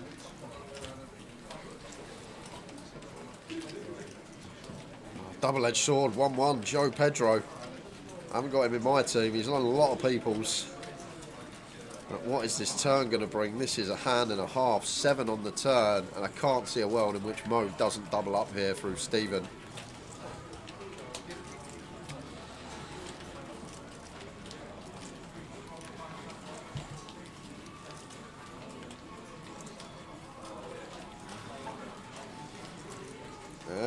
Mo gonna mix in a sneaky little check here, and now Stephen's just got the green light to put chips in the middle. And Arnaldus will now be able to get out of the way of the freeze with just 1 card to come. Essentially can be drawing dead, and sometimes just the offsuit 6 and offsuit ace are going to be the cards that make us the best hand. So freeze now going to have to fold. Not a situation that these ever come along. And now over to Mo with the ace queen suited. Is he going to continue playing this trappy, or is he going to try and get the lot now, prevent Stephen from checking back rivers? Looks like he is going to go for the all-in. Stephen will snap call, and Stephen will see he is drawing dead with the second nuts. Imagine if he puts the 6 of spades on the river. Arnaldus will be off.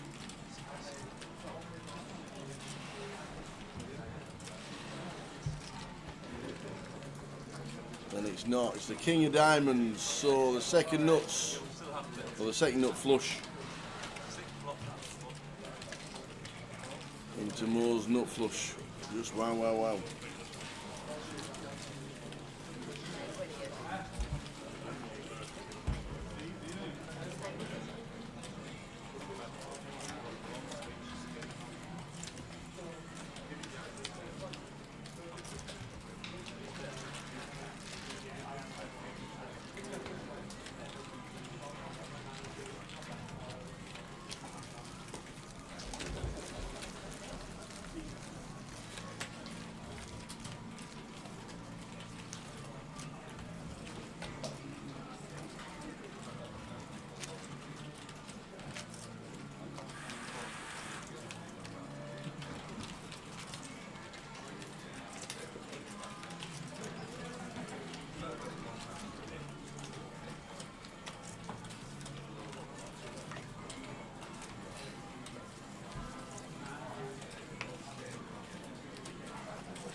Queen 10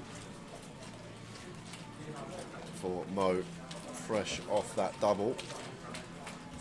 Decides to limp. Seen a lot of limping on this table so far.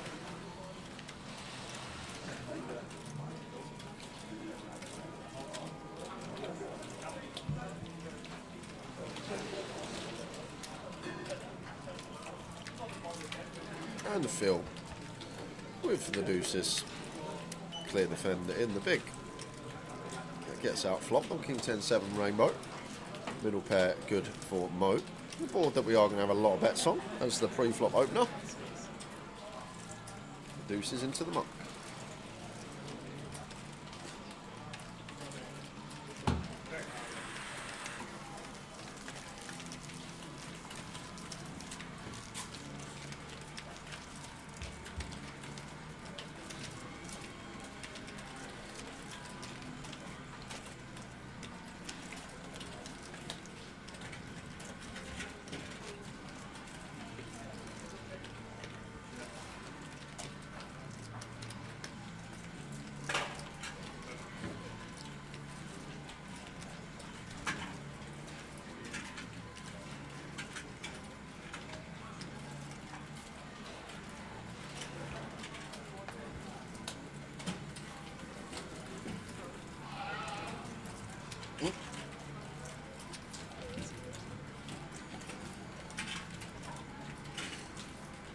Ace 3 suited for Andrew, opens from +1.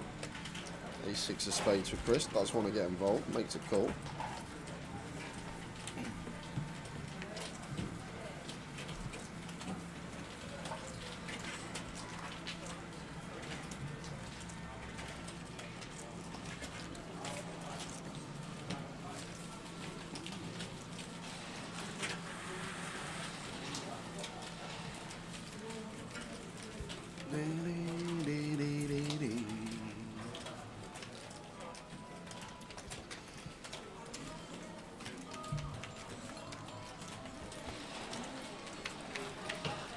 Chris comes along.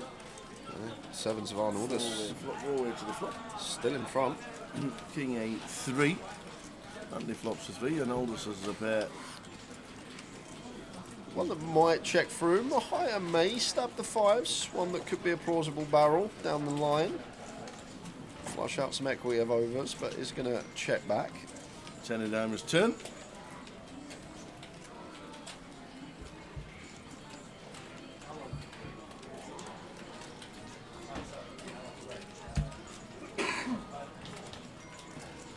Checking through again and 10 on the river. So the sevens of Arnoldus are going to take this down unless anyone wants to try and steal it.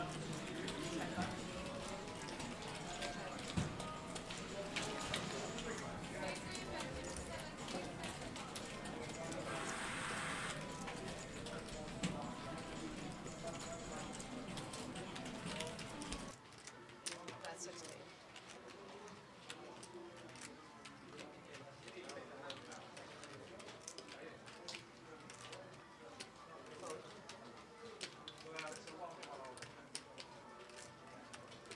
So pairs of 10 on the river. And Aldous with a check mark with the sevens. Does he find a call? Tough spot. Can't see the sevens calling, to be fair. Well, fair play to Chris. Took initiative. Felt like no one wanted it, and he was right. Got two better hands to fold.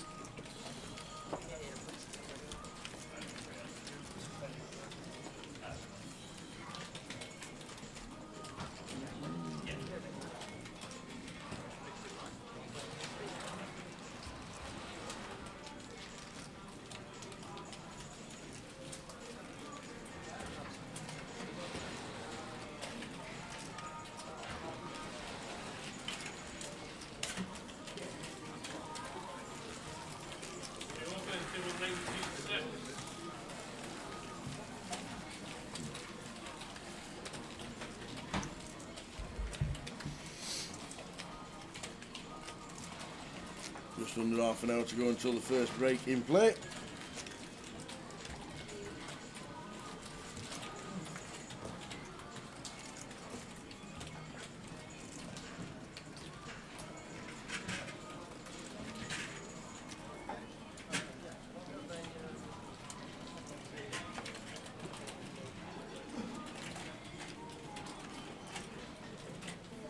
Slow start, as always in these day ones. Not much action occurring. Action does start to pick up as we get later in the day. Also got the treble to sweat when we come back after the first break. Indeed. Football will be on. Poker will take a back seat for a couple of hours as the booth will get excited.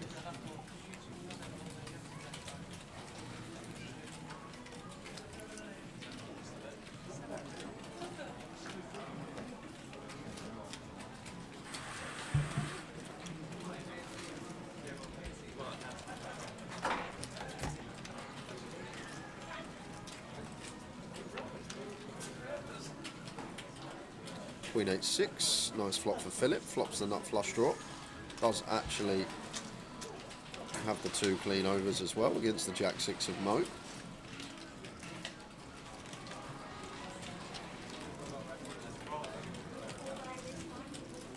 And it's just going to fire. And Mo lets the 6 go. Gives Phil credit for a hand. Gets the better hand out of there.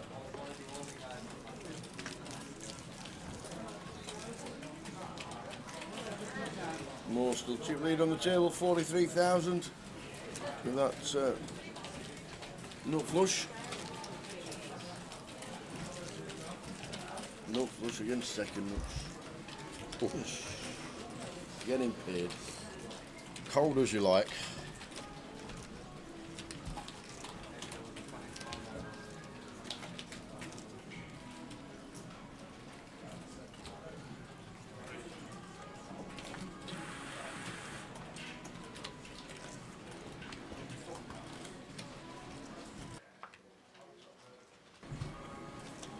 Ace 10 for Mahita.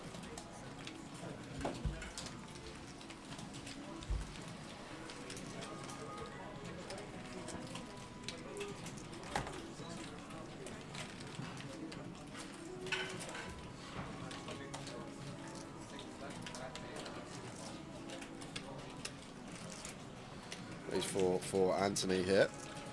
Gonna go for the free bet, makes it 2k.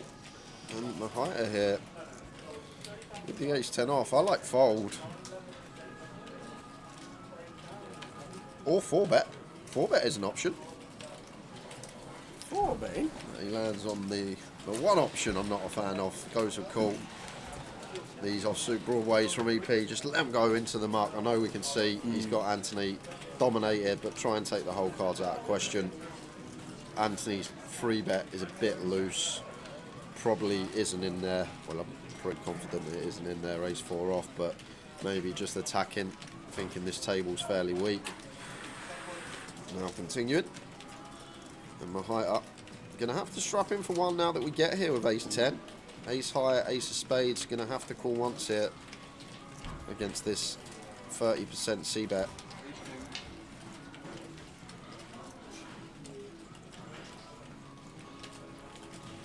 Does make a call.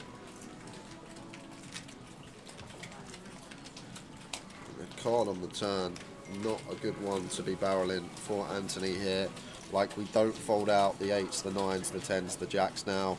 We obviously don't fold out the Queen X, so we sort of target a very slim range of hands, some ace highs with the spades, some smaller pocket pairs below the 7. However, The King of Diamonds river. this is one that Anthony will probably go after it on tower. Gonna be a good card for us here when check 2. We will have ace king, we may have some king jack, king 10 as free bet bluffs. And once Mahita checks, we deduct that he's rarely going to have a queen here. So he's going to be weighted towards stuff like 8s, 9s, 10s, maybe an ace 7 suited.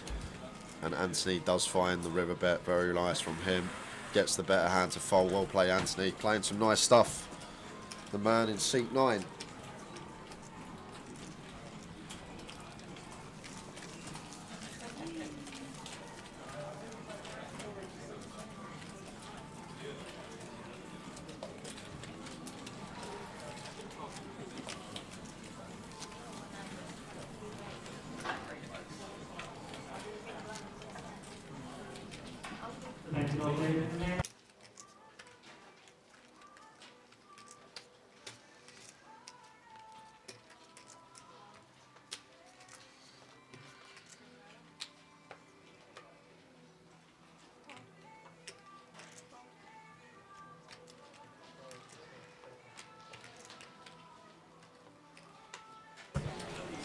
Jack 6 of spades, not going to open that one as Anthony, way too loose. 4-5 of hearts for Phil. Does want to have a look though, makes it 700 to go. All the way round to the blinds. Chris in the big, Queen 8 off, will stick around for a call.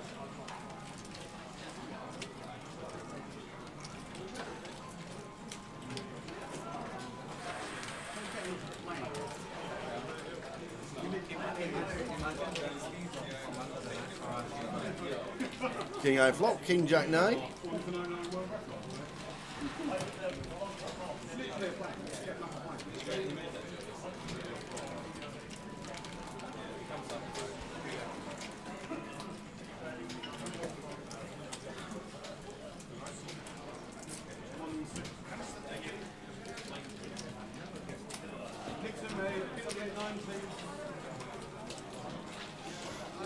Eight of clubs on turn. So Chris turns a pair to go along with his gut shot. Phil waves the white flag. Jack on the river. If check 2, does Phil inclined to bluff? That is the question. Sitting with just 5 high, never going to win with a check. Does he feel like he needs to bet here? Try and fold out a 9 perhaps? Try and fold out a queen high, a 10 high? Something like queen 4, 10 4 suited from the big that just has a missed gut shot. Does go for the river bet. Making it 2.5 to go. And over to Chris with the Queen 8. Difficult to call here because, like, Phil will do some checking with stuff like King Queen. On the turn, King 10, King Queen, Ace King, are hands that can all check turn and value bet river. Same with Queen Jack, Jack 10, Ace Jack. I much prefer raise here as Chris than call Tower. If he heroes it off, fair play. Made a very good call of an 8, but going to be fold or raise, I think, in this spot. Turn the 8 into a bluff or just let it go, as he does prefer that than hero. Huddersfield are down to 10 man. Chance of sneaking a winner for Rotherham. We haven't even scored yet. Be your first goal of the season, Tower. It will. It will. 0-0, and we're down. They're down to 10 men. Come on, Rotherham. Forget the Rotherham. It's all about the Barrow. Is it the Barrow? Barrow. Is it Bromley? Bromley. Sorry. Bromley are the team. Sunderland, Bristol Rovers, and Bromley. That's the treble. Oh, 1-0 Huddersfield, says Who Carl. says that? Carl Lakeland. They're down to 10 men, and then they go and score. Yep. Cheers, Carl. Thanks for that, Carl. Thanks, Carl. Thanks very much, Carl. Brilliant. Down to 10 men, and we're still losing. And we still haven't even scored. Brilliant. Cheers, pal. What price would you have got on Rotherham not to score all season? A gazillion to 1. What's this, match number 5? I don't know, 4. And still not scored a goal? No. That is crazy. Yep. That is bonkers, man. Absolutely the bonkers. Put you up top, you'll probably do better. No giveaways over the course of this event. UKPL, not like the Manchester Live we had last week. We do have another big AAA event in Coventry in October where there will be plenty of giveaways. We also have our GUKPTs that we stop at back end of the year where giveaways will be occurring. Yep.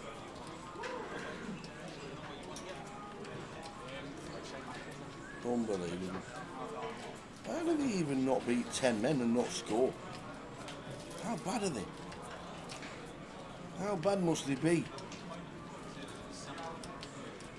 To be down to 10 men and not even... Oh my word.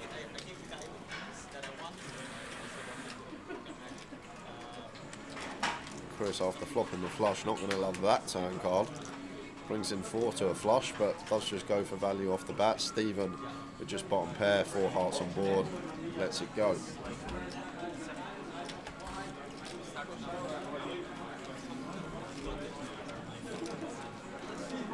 Penalty to Rotherham. Oi, oi! Here we go. Here we go. First goal of the season's coming. Right, keeper will save it. Keeper will save it.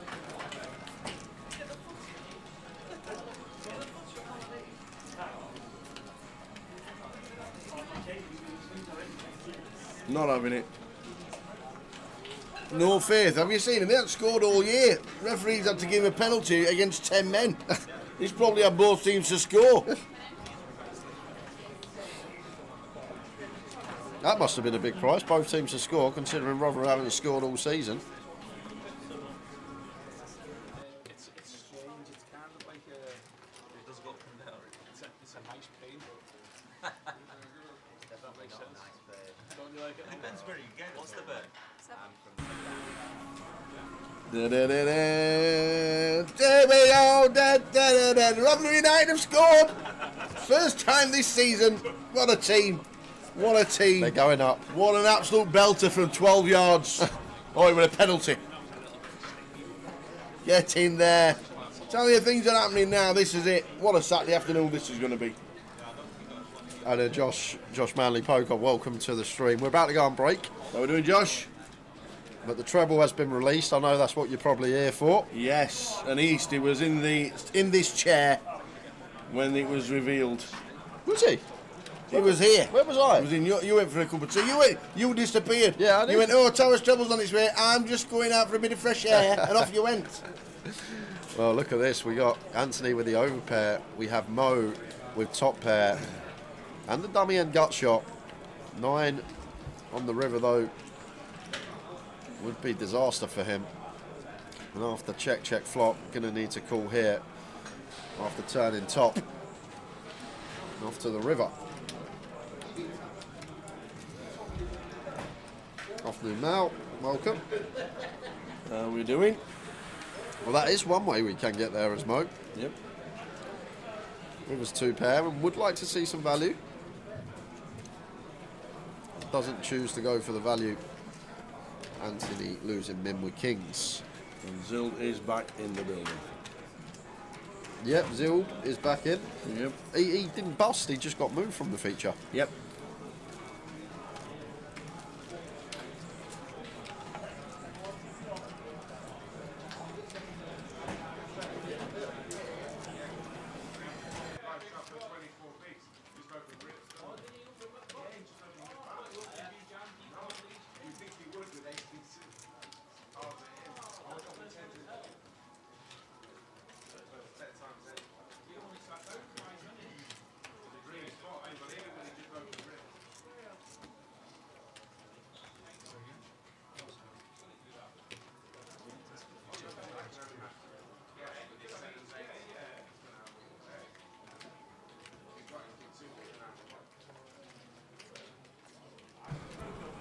How are we doing, Josh? We've not made it a hashtag treble, or whatever they call it. What is it? A command. So the treble for Josh Manley is going to be. We're on it, Josh. Are you ready? Are you ready, Josh?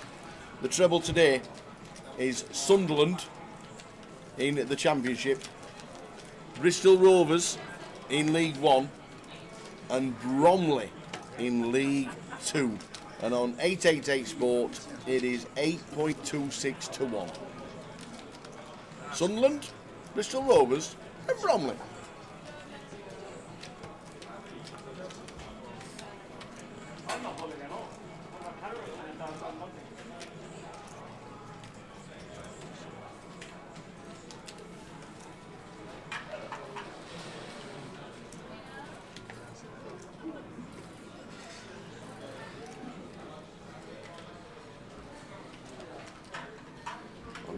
Gets out of the way.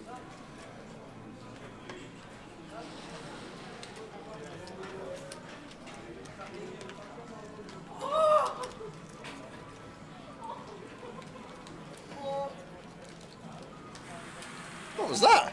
That was, believe it or not, that was Josh. I have no idea what happened. I think he's just poked himself in the eye. Solid picks, Tower. Cheers, Josh. Thanks, Josh. Glad you enjoyed Manchester last week. Good to see you. We'll probably see you next, either in Reading, but definitely in Coventry.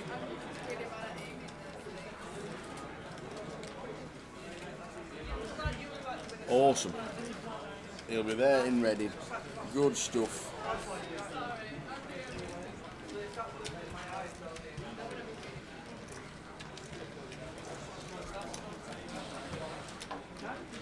Ten minutes to go until the end of this session.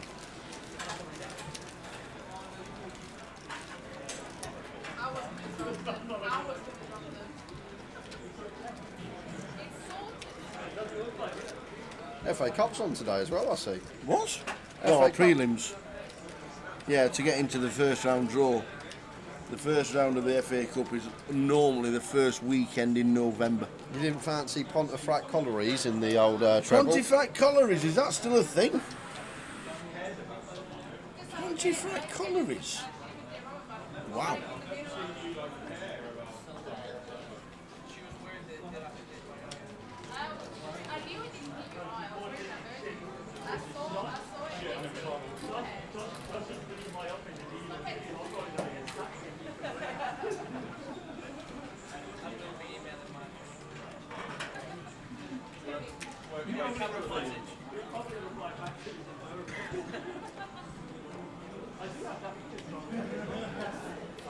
So Kings 3-bet. Yay! PK's on the website after 6 hours. Nice. 71,000 people. So PK's been on the website to get tickets. He's now got onto the website after waiting for 6 hours, and he is number 371,200 in the queue. Great. Yeah, sorry Piano Cat, but we are on the 888 Poker TV all weekend, and also Grosvenor on Twitch. Don't forget, mute one of them, or you'll get us in stereo and it'll be a lot echoey. So always mute one of them if you've got them both open, just because two different chats in the Twitch, one from Grosvenor Twitch and one from 888 Twitch, who are also on YouTube and Facebook as well. Yeah, Chris gonna get one street here. I expect Andrew to call once with the sevens, as he does. 9 on the turn. Like, not really a bad card here. Looks like Andrew's going to lead. Wow. At this stack depth, I guess there may be some like 9-10 suited, Jack-9 suited, 8-9 suited type stuff in there for the caller as Andrew. But not much. Very scarce amount of combos of boats here in this 3-bet pot, +1 versus +2. So we're still feeling comfortable as Chris.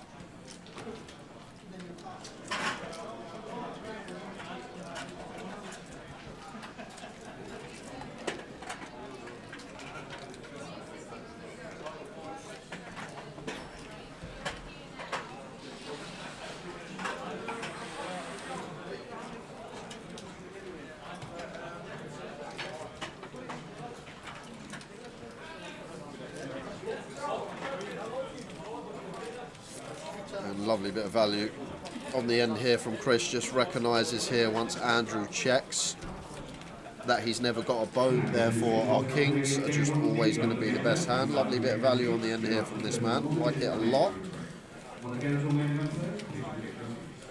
Andrew with discipline lets it go.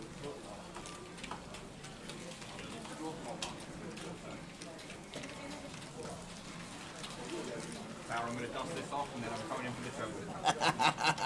No, you're not. Get in.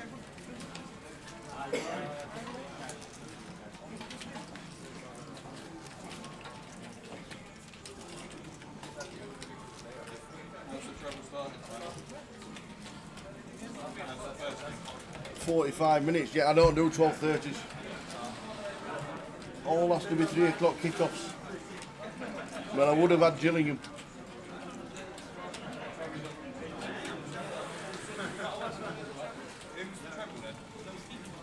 The treble is Sunderland, Bristol Rovers and Bromley. Oh, you told us all the wrong things. No, I never did. Never did. Gillingham are winning. Gillingham at 12:30. I had to change it because at 12:30 kickoffs. But Gillingham are winning. Get in.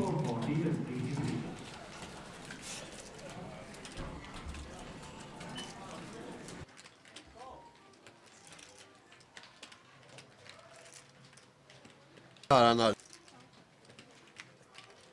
So Phil in seat number 1 with the Cowboys makes it 3.2. Mahai to 24,000 with Ace Jack suited.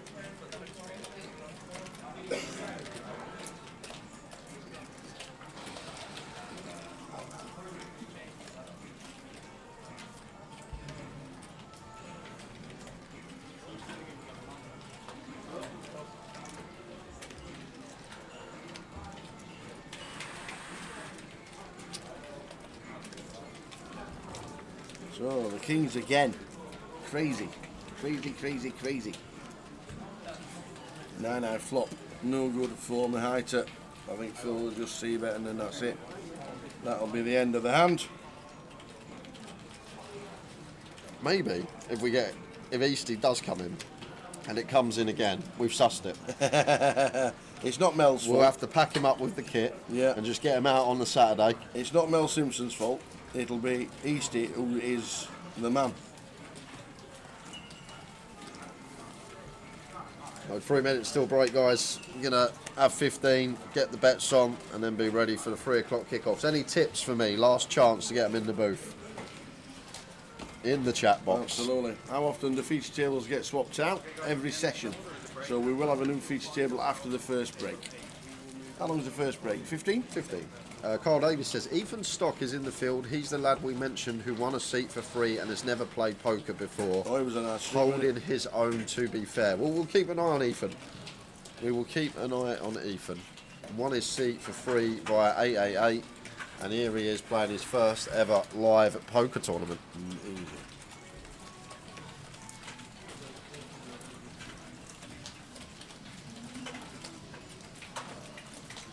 Hashtag United are playing in the FA Cup today. Pardon? Hashtag United are playing in the FA Cup today. How is that even possible to be a name? But they're like a YouTube team that was set up on YouTube like years ago, and now they've obviously got so good that they can play in the FA Cup. Really? Yeah. Hashtag United.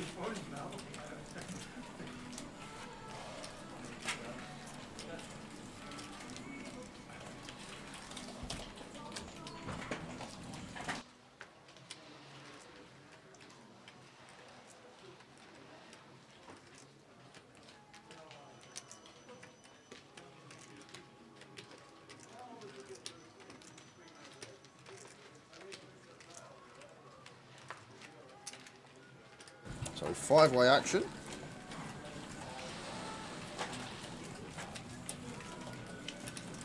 As we see ace 10-6, so big flop for Mo. Top pair with the nut flush draw to go alongside it.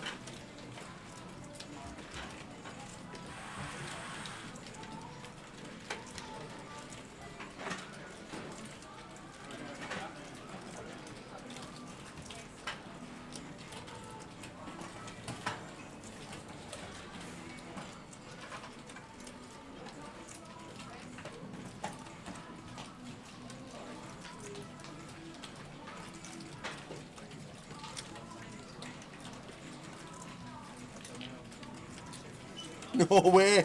Oh, J-Bus has come up with the news that somebody called Rotherham United are actually winning. Oh my word. Tell you, today's the day. It is the day. Today's the day. We're going to get a treble up 2 weeks running. Rotherham United have scored 2 in a game. Oh my word. And I'm on a turn here for Mo. Turns the stones. Second time he's had the nut flush in the form of spades. And going to get some action because Mahita with the top pair and the redraw. And river's the 9 as well. What a filthy river for Mahita here. He's going to have to pay this river bet off and may even raise versus a small size. And it is a small size, 2.6, and there is the raise from Mahita. And he's going to get some bad news because Mo is now going to set him all in. This is the final hand before we head on break. He's going to set him in. Just going to be an all-in from Mo, and Mahita's going to be blended here. Ace-9 with a spade. We only beat a bluff. Once Mo shoves, he's basically saying he has a flush. And how often is this spot bluffed? Does anyone turn the bare ace of spades into a bluff? Probably not, so maybe we can fold as Mahita, but it's difficult. And he hasn't, and he's out. Off he goes. We'll see you in 15 minutes. Enjoy the break.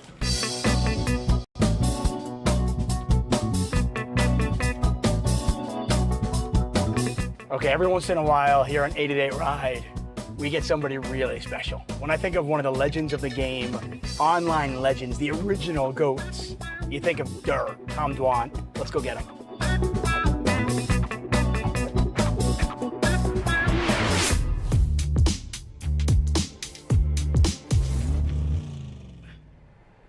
Each and every summer, thousands upon thousands of poker players descend upon Las Vegas. Let's to just drive to the fucking series. Why not, right? Okay, let's do it. go. Tom Dwan, guys. I'm I not got gonna play Tom the series, Dwan but in the we car. can drive there and wave it somewhere or some shit. Okay. Wait, so sorry, what's your bit? What's your intro? Well, I usually go, thousands upon thousands of poker players descend upon Las Vegas with hopes of winning millions of dollars and a World Series of Poker bracelet. But I've got Tom Dwan in the car who seemingly doesn't care about World Series of Poker bracelets. What do you care about? Like, what is it that I'll take the inspires you? millions What of drives dollars. you? Huh? I'll take the millions of dollars. Okay, so you want the $1 million. Yeah. What's the bracelet now? Do you care about the bracelets? Not really. Not at all. I mean, when I did the bracelet bets, it was because like it would have helped for sponsorship shit back then when it was like Full Tilt and Stars days. Right. Now we're getting like another poker boom You are. kind of bit, so yeah, I guess it kind of like pains me to admit that it matters, but I guess it does matter. But you don't really care about it. No, I mean, I guess since it matters, I do a little bit, but it's like I'm like embarrassed to admit it to myself that I do a little bit, you know? Hey, talk about the evolution of you as, I want to go through a couple things. First, as a poker player, from the early days where you were just everybody's favorite online and where you are today. I mean, I commentated on you when you beat Phil Ivey. Yeah, you just told me that. I Yeah. didn't remember that. Which, that was you at the time, by the way, was the biggest pot in the history of televised poker. $1.1 million, four I clubs on remember the that turn, hand. and you got 6-7 versus ace-deuce. How has your game, how have you as a person, as a poker player, evolved over the last, 18 years, 17 years? I mean, that hand wasn't that long. That hand was like 10 years ago. 12 No. years ago. Maybe 12. No, that was like 2009, dude. Really? Yeah, 15 at least 15 years ago, Wow. 16 years ago. Well, I think online was a lot more prevalent, and now a lot more of the high stakes games are live. Now to be playing high stakes online is a lot more complicated. I didn't see that coming. If you told me in 2009 I was going to be playing, like spending more and more time playing live poker than online, I never would have seen that coming. Yeah. But then again, I didn't know that the sites were going to get shut down and shit. So, Hey, from a poker perspective, tournament perspective, we have seen Victor Blom, one of the online crushers from yesteryear, here at the World Series of Poker, playing some of the big high rollers and running pretty deep. Can you see yourself getting there? Can we see Tom Dwan playing What do for you mean? bracelets? Like Victor Blom? yeah, I mean, I'll probably play the PLOs. I might day two the 10K. I'll probably play the 25 and the 50. You play the main? Yeah, I have some shit to do around then though, because the main's like the It's like July 4th. 6th or 7th is like Yeah. the last days. I got to be in LA like the 6th or 7th. Maybe I could come Do you back. just not I have the don't know. patience to do that many days, grinding that many players? I mean, if you knew you're gonna run deep enough, obviously I'm Right. happy to. But the reality is, a lot of times it's like a few days set aside. Do you want to go Do you want to go 4 days and win $16,000? Yeah, that doesn't sound that great. But it sounds good to me. I mean, there's a lot of cash games going. Right. No, I get it. Plus, there's the days off in between and shit too, right? Right. Like, Cash game scene right now. The landscape has changed. It's a lot of private games now. How have you found that? What do you think of it? Is it? I know some of the professional poker players are kind of against it and think it's it's not right. You got to know the right people and massage the right people to get in. What's your opinion of that? I mean, they might be against it, but that's like the old man shouts at cloud kind of shit, right? Right. Like, this is happening, it's there, and part of why it's there is because a lot of the power structures for a long time listened to the most vocal people, which was often the pros, because the pros, are going to spend more effort and time trying to push rules in their favor, push structure in a way that's better for them. And imagine, for example, someone like Santos, right? When Santos first came last summer. How awesome is that, by the way? Santos, $5.4 million. He Santos won a is bracelet. awesome. That's true. When he first came last summer, everyone was trying to pill him 100 different directions, and he's really nice, so he just said yes to a lot of people, right? And then sure enough, at a certain point, he started getting a bit annoyed, right? And I think I don't even know if he said this, that's at least my read, Right. right? But like, that kind of stuff happens, and then what you get is more and more private games, right? And I don't really like that, but that's kind of a consequence of I don't The think predatory world that poker is sometimes? Is that what it is? I mean, I would put that, on the online sites and the World Series more than anyone. I think even Triton has some blame in that, and I think Triton is better than almost every other organization in poker with that. That we cater more to the VIPs, to the businessmen. We try to not let their voices get drowned out by the pros that are louder because they're, they care more about it or whatever. But if you don't spend a bunch of time trying to think of what the businessmen want, what the recreationals want, then the people that do will set up a game or a tournament or whatever that they like more, and all of a sudden the pros will be like, oh wait, I want to go play that one because that's the best game. So I kind of think it's more of like an inevitability that this stuff will happen. I wish the organization spent more time on it. I think the only one that spends even a little bit of time on it is Triton, and that's part of where our success comes from. So.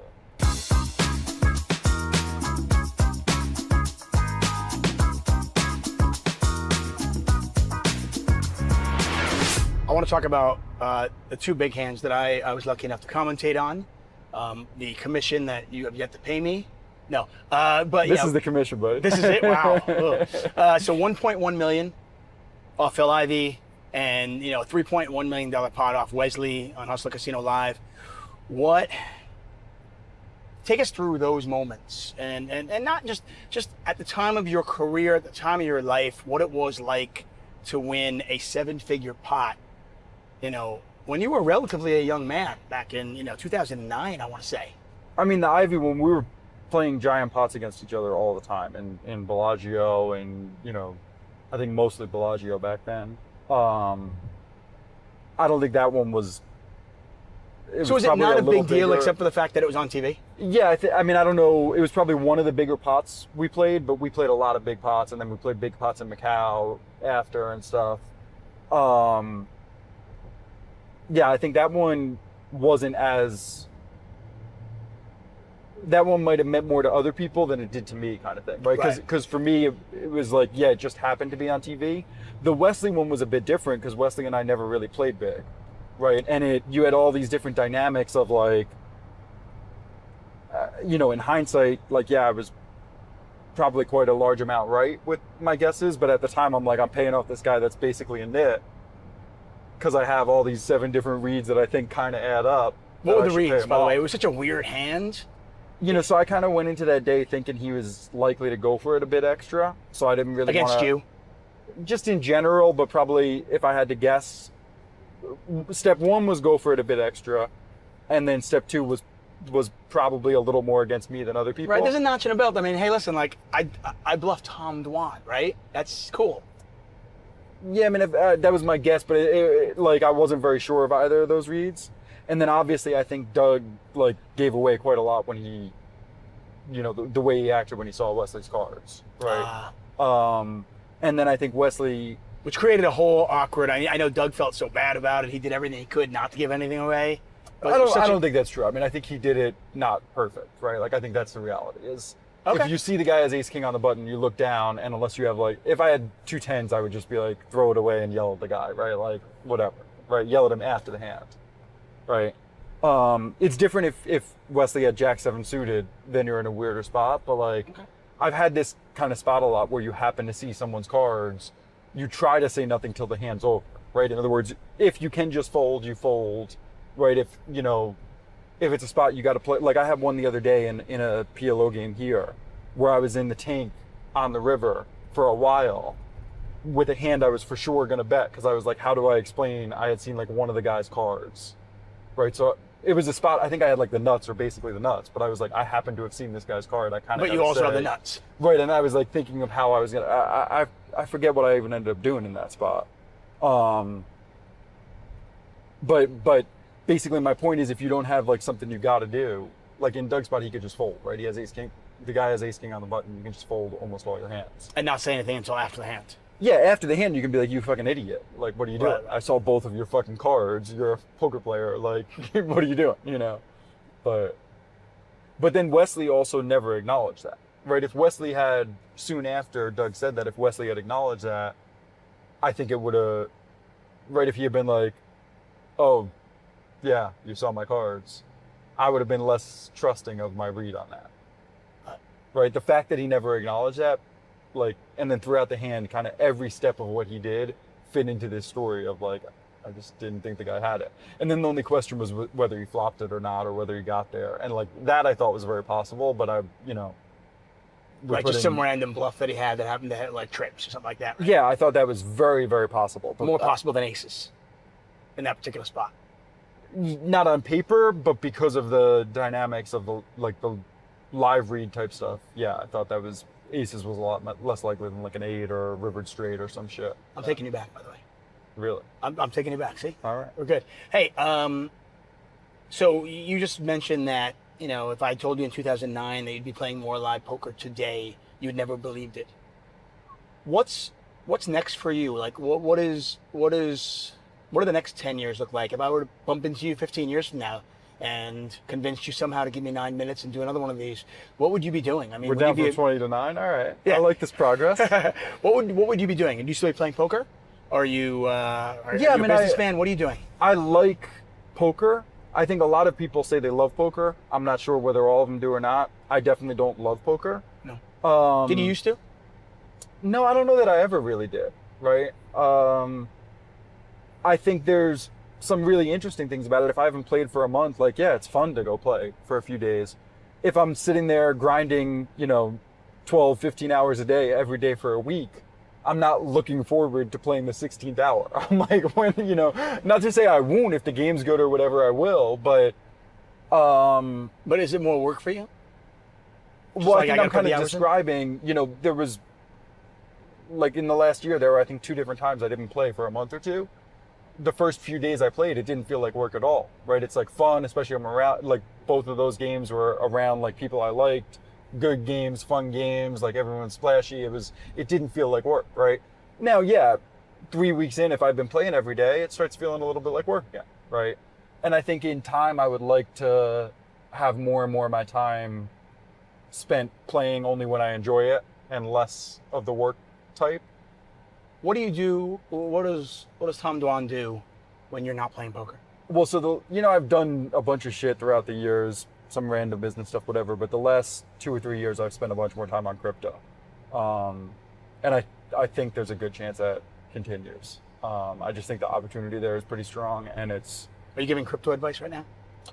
We're not at that point yet, but okay. But I think it's like.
Do it again! Here we go! Let's do it again!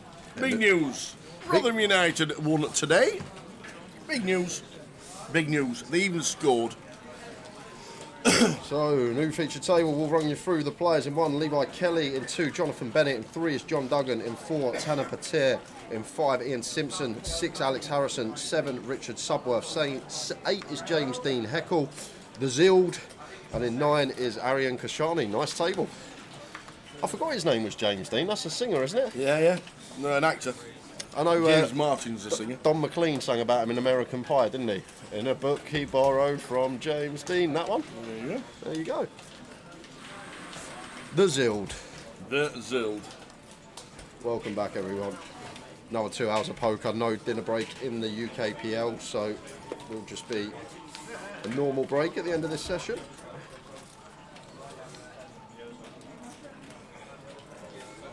Ian Simpson. The Simo. Never stops eating. Looks healthy though, to be fair. Looks nutritious, whatever's in that bowl. Yeah. It's a 40-minute clock for the 12 p.m. day one flights, Richie Burner, and it's a 30-minute clock for the 6 p.m. day one flights. So if you played yesterday and it was a 30-minute clock, you must have been playing the 6 p.m. flight. Mm-hmm.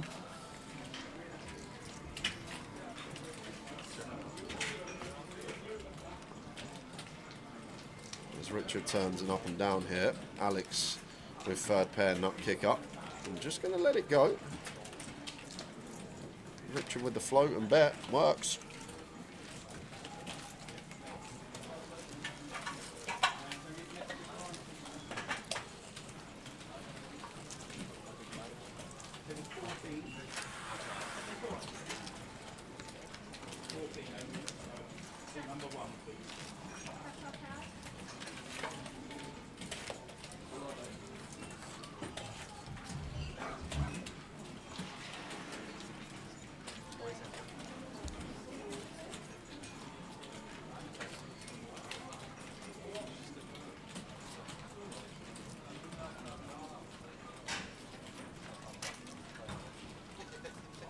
John with tens should see open.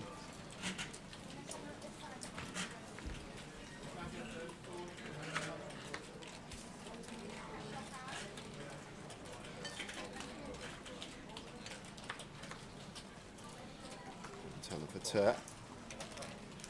And with a call, ace eight of spades.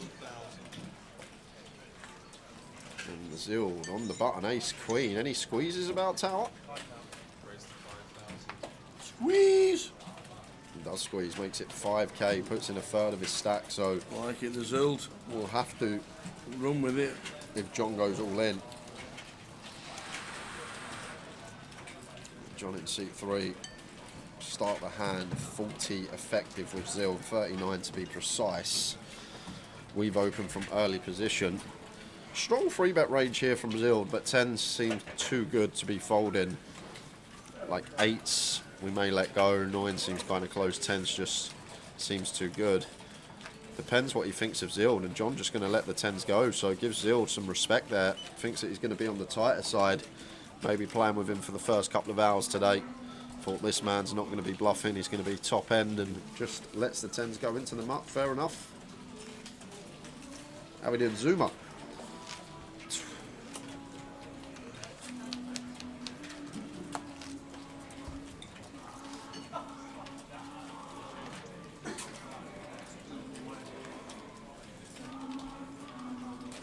How we're doing the Zoomer.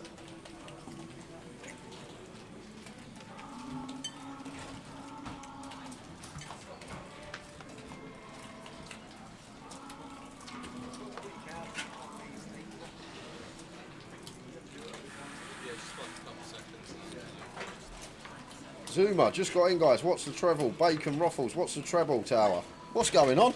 I've never seen so many requests. The treble is Sunderland, Bristol Rovers and Bromley. 8.26 to 1 on 888 Sport. Others available. 801 Grosvenor Sport as well. But Sunderland, Bristol Rovers and Bromley. There we go. 8.26 on 888. Making me bet on the Mackhams, are you? Yes, indeed. Even Cat's on the treble. Yay. I've invested a bit of dosh. Jonathan with a extremely wide defend. 9-3 off, defends freeway. Does flop the best of it with the top pair here. And checked over to Alex, who's probably going to knuckle the king-queen here with the 2 overs.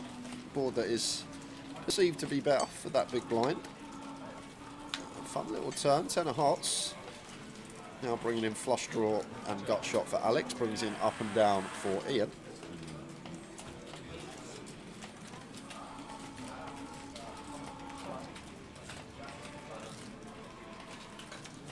Ian is going to have a little delay on this 10 turn with the King Jack. Fold out some ace highs. Fold out like some 4 or 5 of spades from the big blind as well. A 5's not going to be able to continue on this board facing a delay three-way. However, Alex facing with a big bet here from Ian. 3,200 into 3k, so goes near 110% and gets 2 better hands to fold. Credit to Simpione. He does like this table.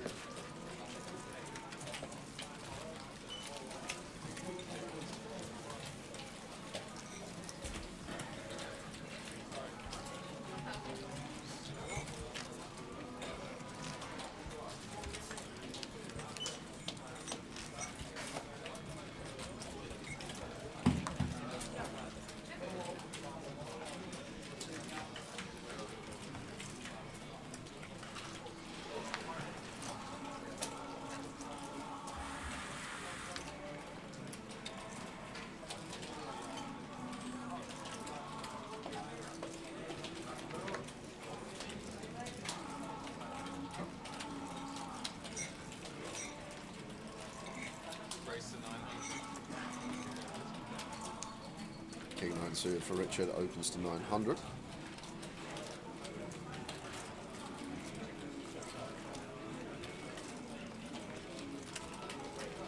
Four for 8 hearts of John in the big blind. Nice one to defend.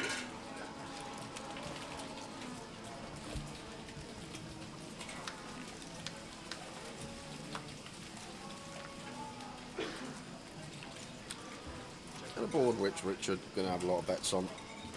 In the ace high, going to see bet with the King 9. John just with this gut shot here, dependent on size, whether we continue or not, and a large bet from Richard. 3/4 pot, good enough to get the 4 high out of that.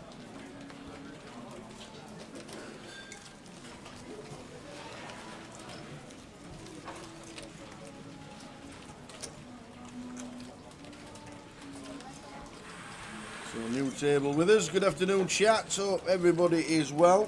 Saturday afternoon.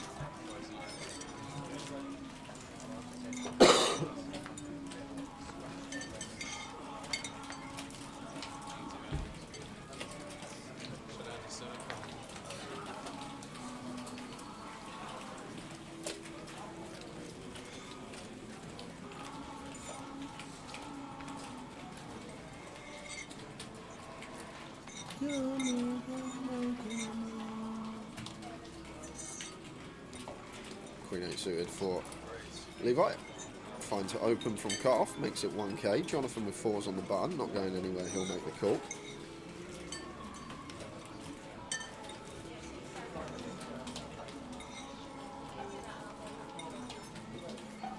John here, very nice spot to squeeze if we want to.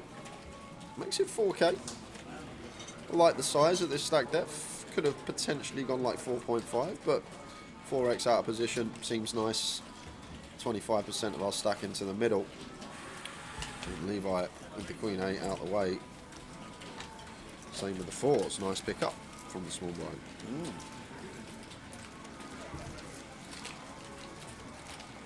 And yes, it's not very often you see Arian without a hat. Oh yeah, that's true. I reckon, because I do this sometimes. Yeah. What's happened is he's left his house or his hotel, wherever he's staying. Yeah. He's on the way to the casino and he's realised he's not got a hat on and he hasn't had time to go back and get. Because I've done it a couple of times. Okay. It does happen. Forget to put your hat on.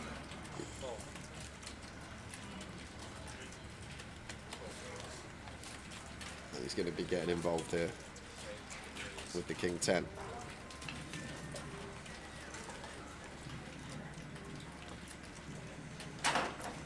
Raises to 1k. John with ace 8 of hearts not going anywhere on the barn. He'll make the call. Tanner Patir with the ace 9 in the small. Not much playability. Much prefer squeeze than call here. And if we're not going to squeeze, we'll do exactly that. Just let it go. You know, we can see would have had the best hand and the opener dominated, but just from the small, like the fold. Ian defending 8-6. As you do.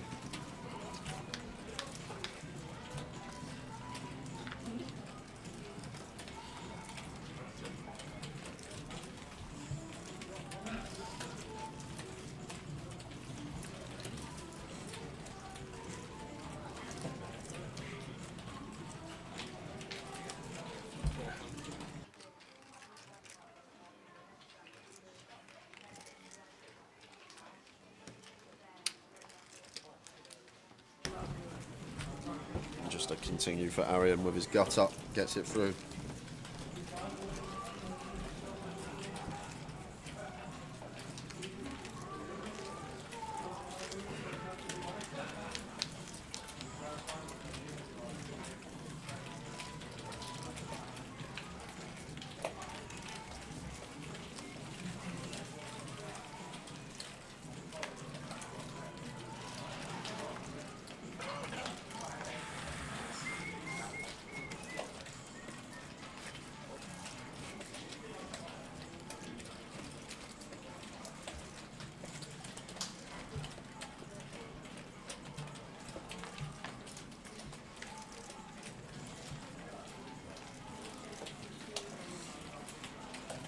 Eight of hearts. Levi raises to 1k. Jonathan with the king jack of spades. Call in hijack. And another one here of Sana Pater that could potentially go for the squeeze. King jack off here. Not the worst one to use. Got some removal in there. Don't expect the flatter of Jonathan to ever have any traps at this stack depth. This time Tana Patir does take it, like the size as well, 3.8 after an open and a call in position to both. Levi with a nice one to come along, 7-8 suited, and Jonathan, same scenario, this deep, king jack of spades. Here's the effective stack at 70 effective, so it comes along with call. So three-way coup, 3-bet pot here. Already 12.4k in the middle. What's the flop going to bring? And it's an up and down for both Jonathan and Tanapanir.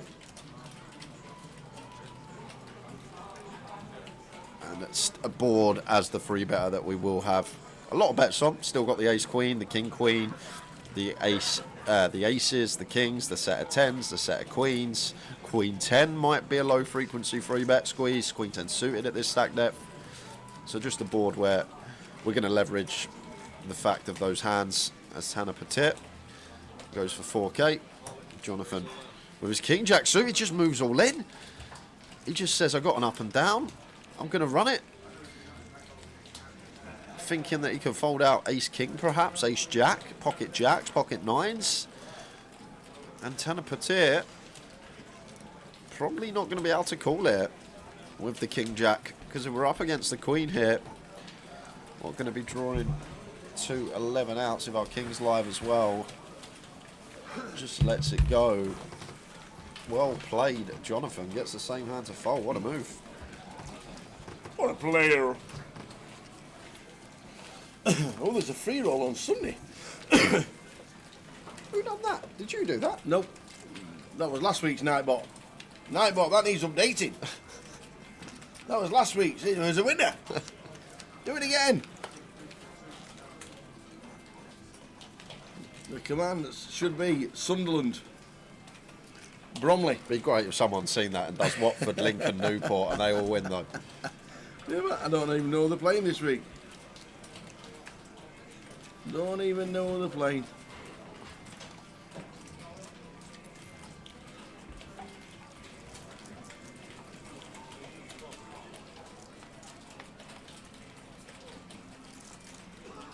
Well, Watford aren't playing.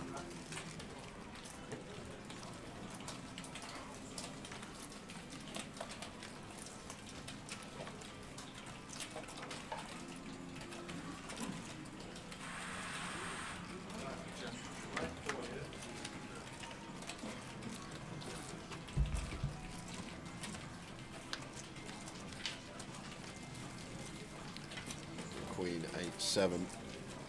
Rainbow board. Richard defends the old whip in the big blind. Oh, it's a limp pot complete from Alex. Richard gets the check. Makes sense.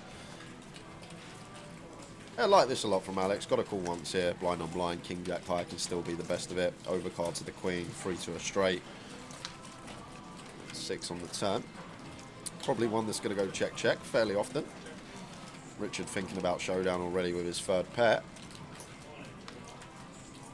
Ace of diamonds on the river. No need to bluff here as Alex. We're blind on blind. We've got the nut high hand. Still can show down the winner.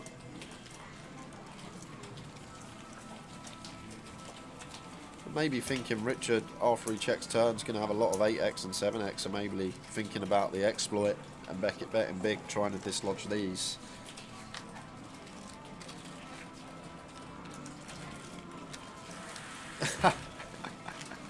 Big Jimmy says, if you made that all-in move in Reading, you would get at least 2 calls and probably a call from an outer table as well. I love it. Imagine that, someone in the outer table go, yeah, I'll call as well, I'm in. Brilliant.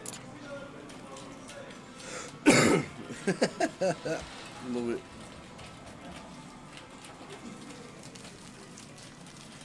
Jay, I know you're not fantasy football support. I basically am with the knowledge I have acquired over the last few weeks, Maverick, so go ahead. I haven't used a transfer since the start of the season, so will they roll over so I have 3 or do they wipe off? You will have 3, they roll over, and when you hit 5 transfers is the cap.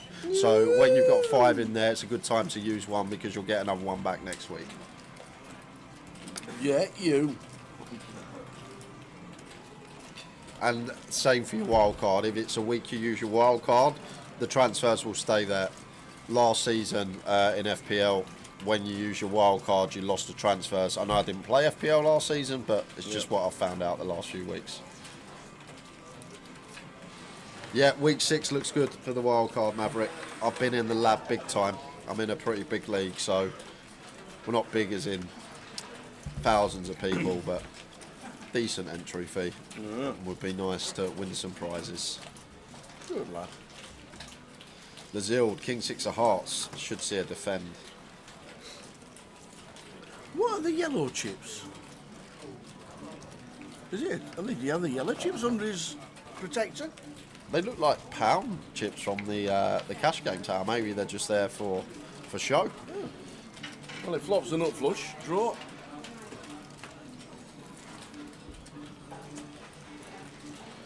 Maybe it's a little podium for his card protector to sit on. Well, should his card protector not be on his cards? Oh, yeah, that's what I thought, but maybe he thinks because he's on stream it might affect the reading of the through the box or something along those lines. Like I don't know. Like that. Clutching. Don't mind that. So a bet from Jonathan, call from Zild. Deuce is still best here.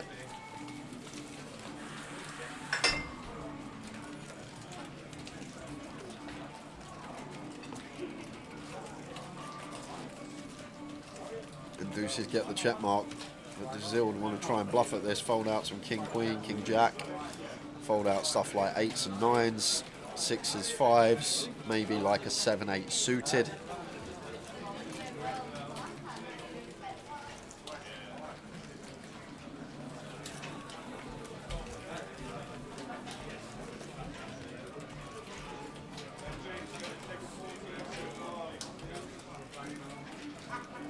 He's weighing up his options, Zild, taking his time with this one.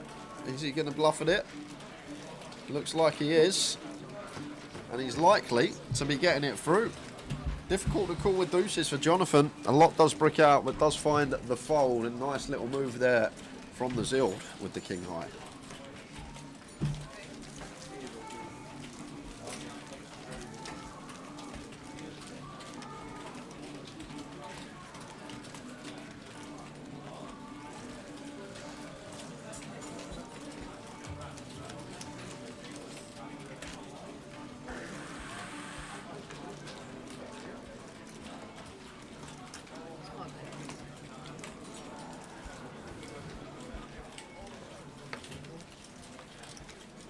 Ladies and gentlemen, in the main event, you have a new line. 300, 600, 600, and 366 in the main event.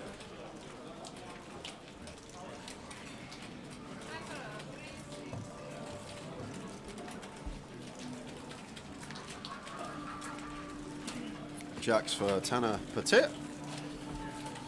Open from low jack.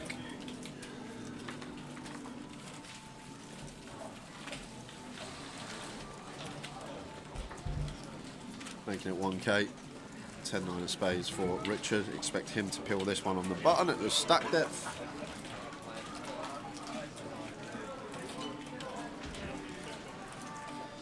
Zild's in the small blind. Loosey-goosey from the Zield. Free deuce. Fancies a little dabble from the small. And that's going to bring... Nah, Ariel's probably not going to defend this one 4-weight. Getting a good price, but it's a situation where a lot of the times we're in dominated spot.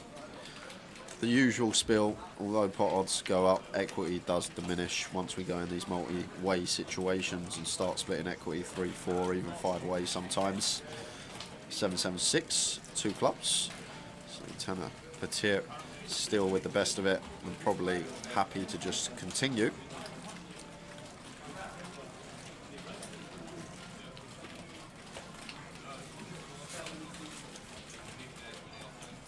Continue he does. Richard should be sticking around for one. 40% size in here from Tanner Petir. Richard should be calling with his gut shot. Backdoor flush draw and 2 overcards, and now Zild with the free deuce. Easiest fold he's going to have today.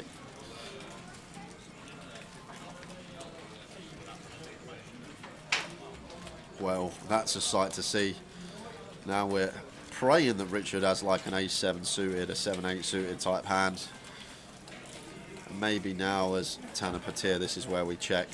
Not just checking, guys, because we turn nut boat and we essentially trap him, but when you think about ranges, if Richard's got a 7, he's going to bet anyway. If we double barrel the turn and Richard's got like 4s, 5s, 6x, he's going to fold.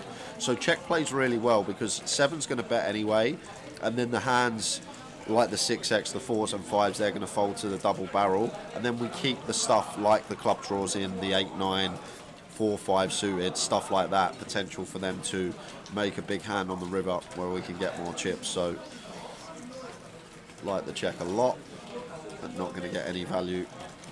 Richard just sitting with 10 high.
Ian with the Queen 8 of diamonds. He will open from low jack.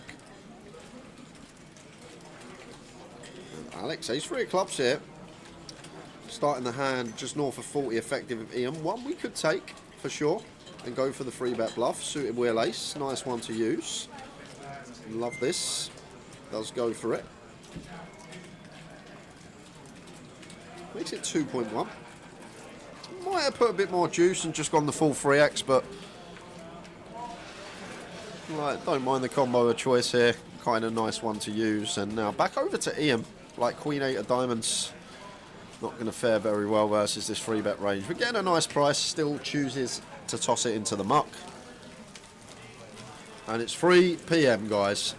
Is it up yet? It is 3 p.m. Is it up yet? Must be up. Must all be up now. Must be winning again. Good luck, everybody. Saturday afternoon. Good luck, everybody. No wasting time here. Online grind.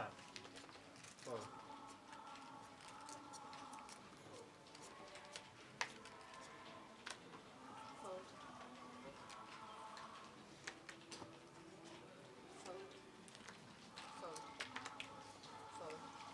Good luck, everybody. If you're on Tower Treble, meet them all. Sunderland, Bristol Rovers and Bromley. Can you host predictions for Twitch trip chat? I think he means post. I just put it in there. Oh. Oh, I put Bromley twice. I forgot Sunderland. There you go. Sunderland, Bromley, Bristol Rovers. There we go. Just saw Rotherham 1 says, Kev, is that an error with Sky Sports News? Who said that? Razor Kev. Bar him from the chat. Shall I time him out? Time him out, just because he keeps winning. How long? Well, 90 minutes. 90 minutes.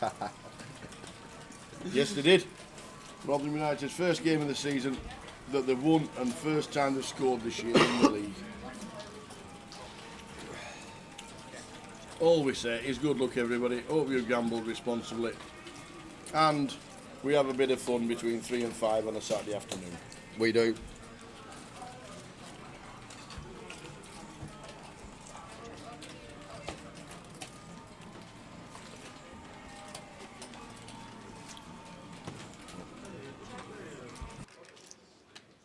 Check. No way of Bromley winning. Carl Lakeland's put Bromley winning.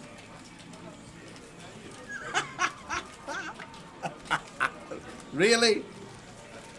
Bromley 1-0 up. What a start to Towers Treble. Here we go again.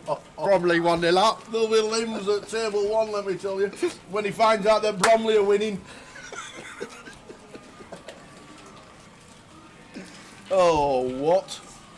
Are you sure?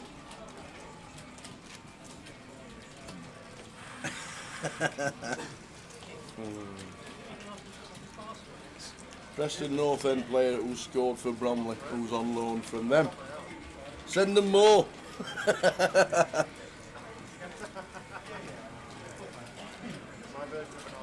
Send them more, that's what we say.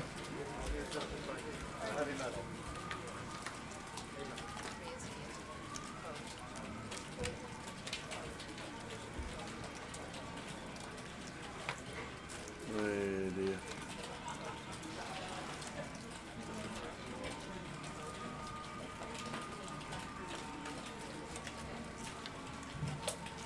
How are you doing, Curtis? See old Og Benny is playing for you lot today.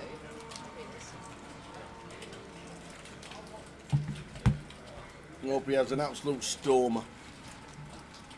Ex-Rotherham player. Yeah. Sold him for less than $1 million. Went to Ipswich for $8 million. Who did he go to Ipswich from? Luton. Luton. No, he went from Rotherham to Luton. Rotherham, Luton. Then Luton, Ipswich. Yeah. Had one season at Luton. And then Ipswich bought him. In it with the sewer connectors. Completely whiffs as we're on clubbing in Leeds. 8-2-6. Not the flop we want to see as John. He's going to continue, and Ian just a complete whiff for him. Has to get out of there.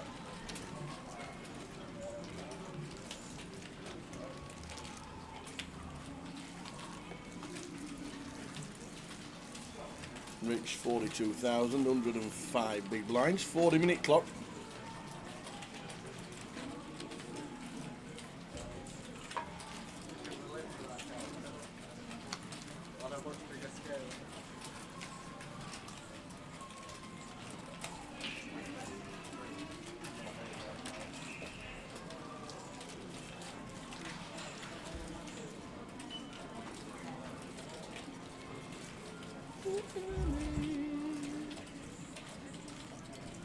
Eight loose for Ian. He will fold. On the Zild with a big hand. Couple of jacks in the low jack. Makes it 1k. Arian, decision of his own. 10-9 of clubs here. Facing low jack open. If we are going to call, if we are going to continue, guess we just land on call. Not going to do any free betting with this hand at 40 effective. Need to be like 70, 80 deep to start mixing in these. Oh my word, and Zild going to be running into it here. John with the ladies, just going to be squeezing out of the small blind here. Starts to have 50 effective. Ouch for Zild. Might have made this around 5k at this stack depth, but good to see that he's gone for the aggressive route. Need to get value from our hand out of position as well.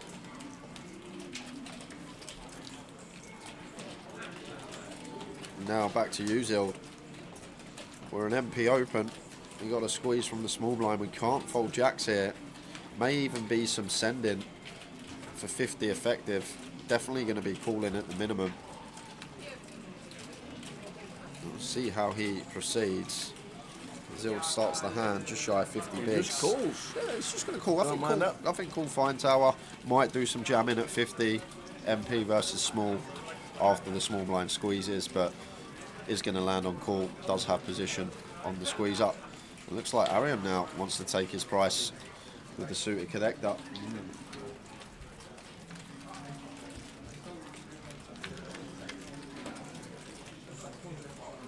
King eye flop, just one club. Not the best club for all. Looks like Johnny's going to continue though. King high board, one that's good for us. And Zild in an awkward scenario here. We're getting a nice price, but Arian behind. I can't see how we get to fold, getting 7.5 to 1 on a call. We will see what occurs. Does play call.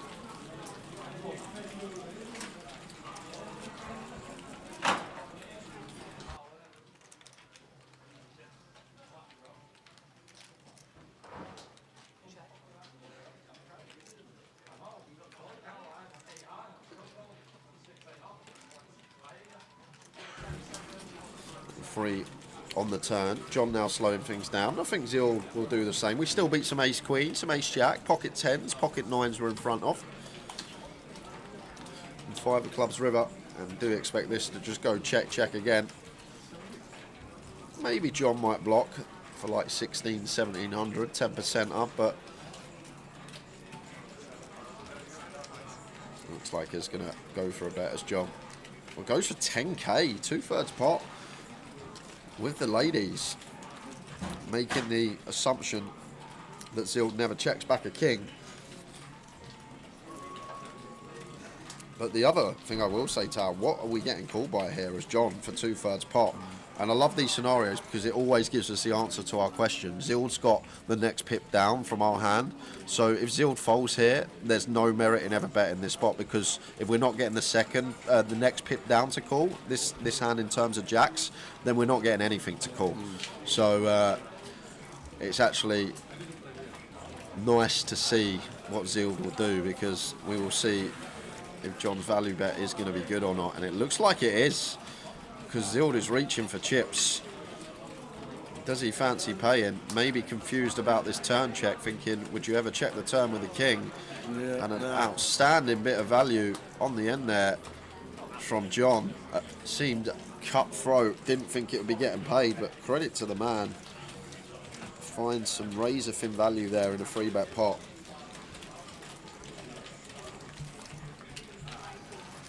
Lucky to the Zild down to 7 bigs. Ian Simpson on 32 bigs.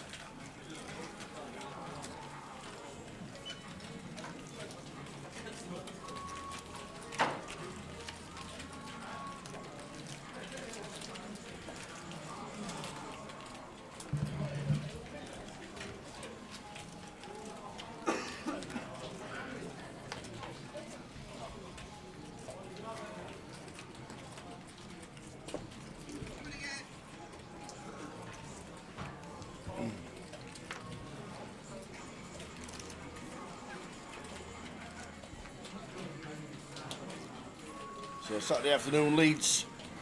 Don't forget, 25.50s in Portsmouth, Edinburgh, Coventry and Blackpool. Blackpool looks the one with a lot more value than the rest. And the Zild got to be all in here, Tower. No. Queen 10 suited into the muck for 7 big blinds. I would have been going with that one. I think a lot of people would have been flipping for a tournament live against Levi. But James Dean not taking the Queen 10 for 7.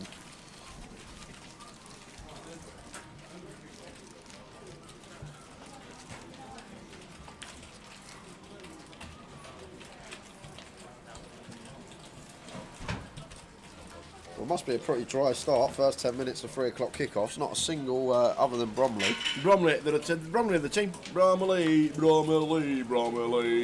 Where is Bromley, Tower? I think it's like Bromley in Essex. Bromley, Essex. Could be right. Yeah. Sounds about right.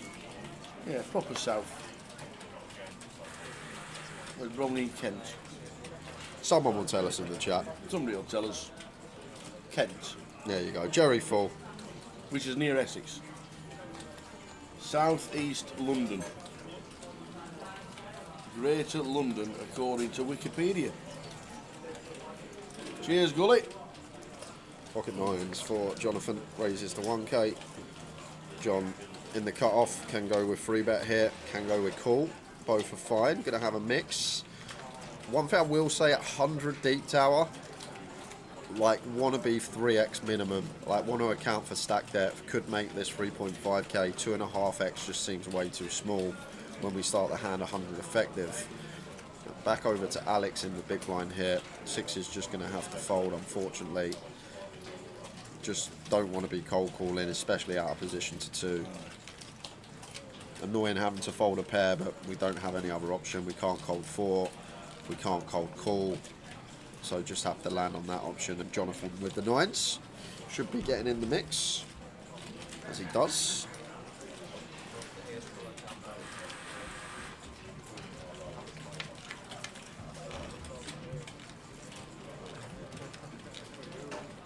Oh. Bromley is the only away he's doing this year, O'Gilly, as a Bradford City fan. It's the only ground in his division he needs to tick off. Oh, okay.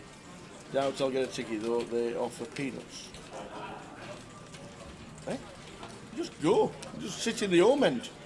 The home end won't be full. They'll not understand you from Bradford. Just don't speak. They're not going to kick your head in just because you sit in home end.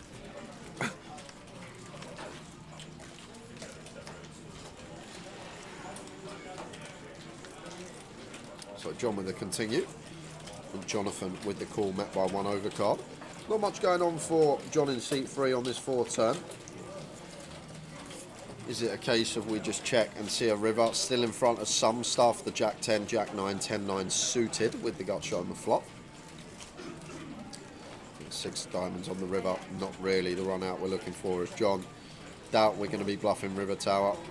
And Jonathan is actually going to go for some value here for just north of 20%. That was quick. 1-1 Forest Wolves now. Wolverhampton Wanderers 1.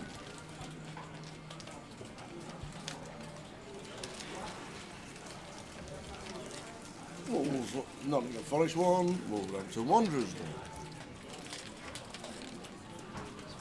1. I could have done the football scores for 50 years like Len did. I used to love that bloke. Yeah. I think his name was something like Len Ganley. Tottenham Hotspur 1, Wolverhampton You knew Wanderers. exactly if it was an home win or an away win or a draw with his voice. Arsenal 2, Tottenham Hotspur 3. You knew. You just knew. He was the man. 2011, What's that? when we won 3-2 against Arsenal. Was Last it time we really? won 3-2. Yunus Kabul header, 83rd minute. No way. 2-0 down at half time. Turn it around, come back 3-2. Wow. I was only guessing. No, it's right, though. Oh, Len Ganley was a snooker commentator. Or was Len Ganley the not snooker commentator? Wasn't? Oh, he might have been.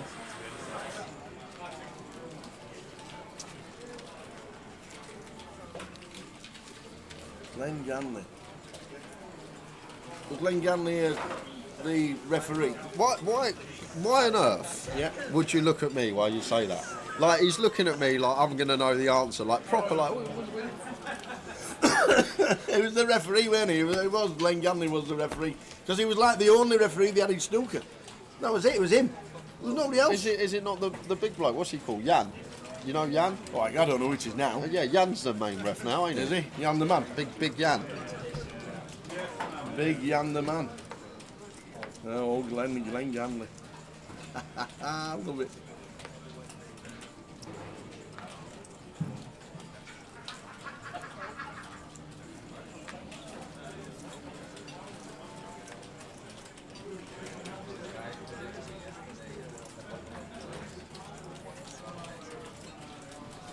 Last time before the break, you used the time to make your plans and get back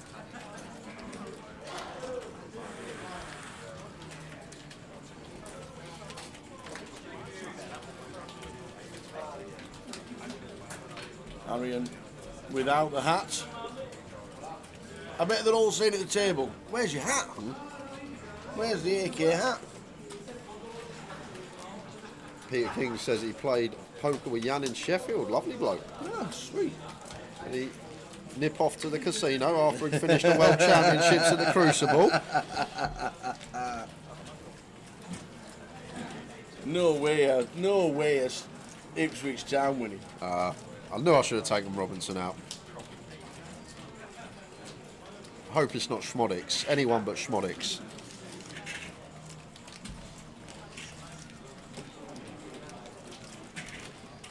So Levi with the jacks over pair to the board. Continues for 2,600. Jonathan does have a 5 hit, so he's going to come along.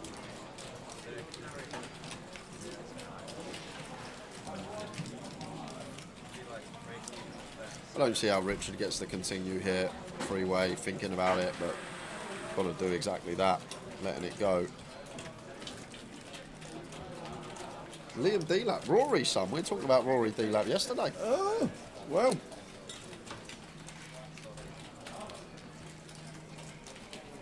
I wonder if he could throw the ball 48 yards.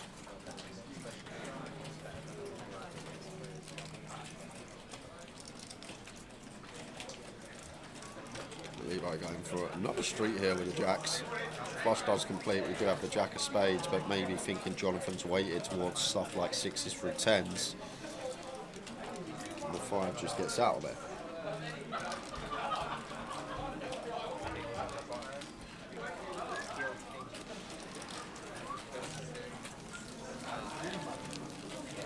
I've had a 6-fold tower. All right, here we go. Both teams to score. Yep. And after 20 minutes... 20 minutes, yeah. All 6 games are 0-0. Oh, okay. Need some goals. Where's the goals at on this Saturday afternoon?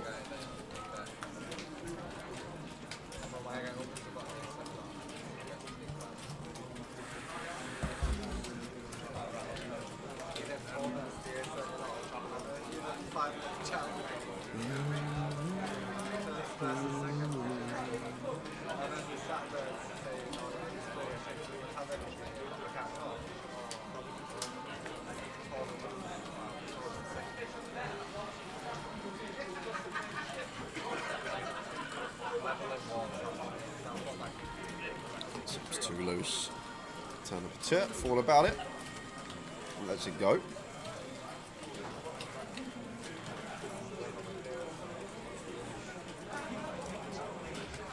And the Zild. This is why we fold the Queen 10 suited for 7. Because we can find the Ace King a few hands later. Sending it in blind on blind into Arian. It's only a 6.5 big blind shove, so Arian should be calling off fairly wide here. Any king, any ace, suited queens, king deuce. He's going to let it go. I think that will probably get in there for 6 tower if you look at the charts, but the fact that Zild is probably on the tighter side and isn't going to shove stuff like 4-5 suited, queen deuce suited, jack deuce suited that he should, then maybe the bottom end king X offsuit we can elect to fold as Arian does and makes a good fold because he was dominated.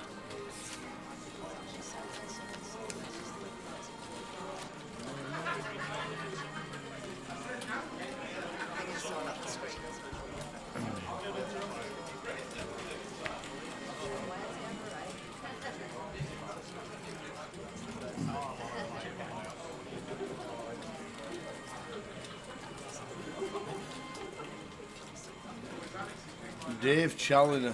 Go, he would have played for Tranmere Rovers, wouldn't he? He could wang the ball in, let me tell you.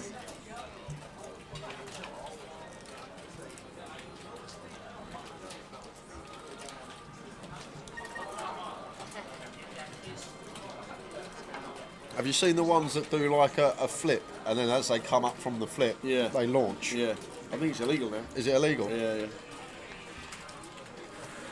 Yeah, do the old forward flip and then throw the ball 80 yards. I think. just sign like a contortionist or something, so they could bend all the way back and then like a catapult just fling it forward. That was a weapon and a half, Rory Delap's throw-in. I'd love to know what percentage of goals that season, or the few seasons Stoke were in the Prem with Rory there, what percentage of goals occurred like a minute or less after that throw-in. It was a menace to deal with, worse than a corner.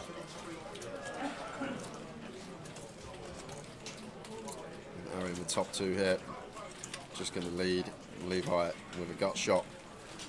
1800 against Pot, can't call. There's a clip somewhere as well, Tower, and I'm sure many of you have seen this, but when Stoke were playing, I remember the keeper went to kick it out for a throw, and then he realised and done like a U-turn and kicked it out for a corner instead. He didn't want a Rory Delap throw coming in. Hilarious.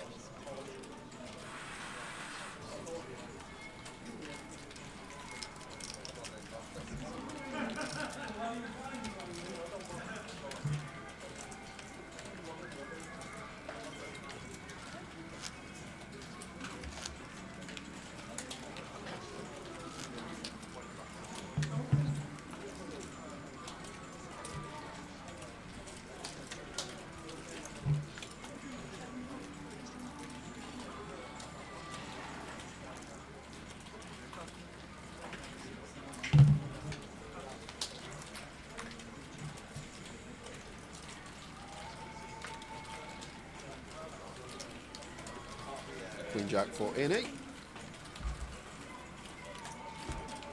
Not done too much today. I told him we'd try and negotiate a price for the table. Have you spoke to him? Yeah, saw him last night. And? He just started laughing and says, I don't seem to run well on that table.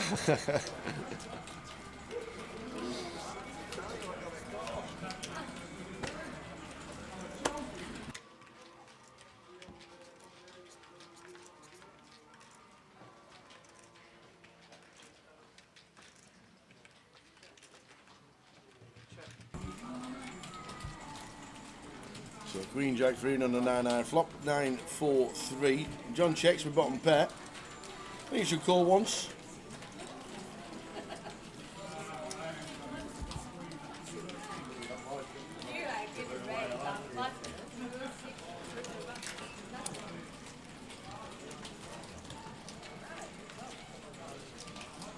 Yeah, a lot of simulation stuff going on the last few days, Gully. Boris Myhill was the player that kicked it out for a corner instead of a throw. And we were talking about him last week, the first time we've ever spoke about him, after he made 38 saves in a game versus Tottenham.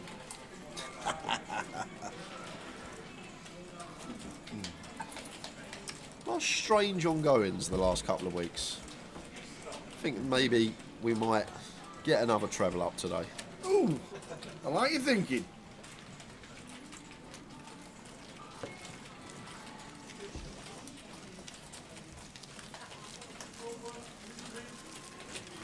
See, Rotherham won. Yep. Rotherham United won. Great shout, Tower. Yep. You said they wouldn't score. Yep. And they did. Yep. Good at that.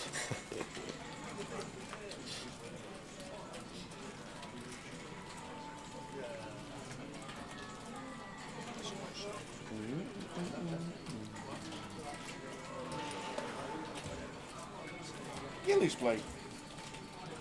Second in Goliath. So Gilly's here in Leeds, and champion of Goliath is playing Coventry's 25-50. Jack 10 suited for Ian. Opens to 12. And Arian ace 10 of clubs here. Interesting one, I think we play flat against Ian's stack size. 22, 23 effective. Like we can obviously 3-bet call, but we're not loving it with ace 10 suited, so taking all those variables into account, I think we just always play call here. It's just 1 for 23, we're not comfortable 3-bet calling off, even against Ian. +1 versus cut off. So just finding call, and that brings Jonathan in. How many people have flopped the nut flush today? Oh, look at the 8, 9, 10 flop, all diamonds. Oh my word, we got action. Jonathan flops the don't lead. Jonathan flops the nuts and just leads into the field. But one thing I will say, Tower, You never expect in Ian or Arian's head here for John to have the nuts. He may have some like flop flushes that he's trying to flush out the bare diamonds, like a 6-5 of diamonds, something like that. But Arian making a very good fold there with the ace-10. Top-notch stuff. Getting 4.5 to 1. Doesn't overcall, just recognises the situation.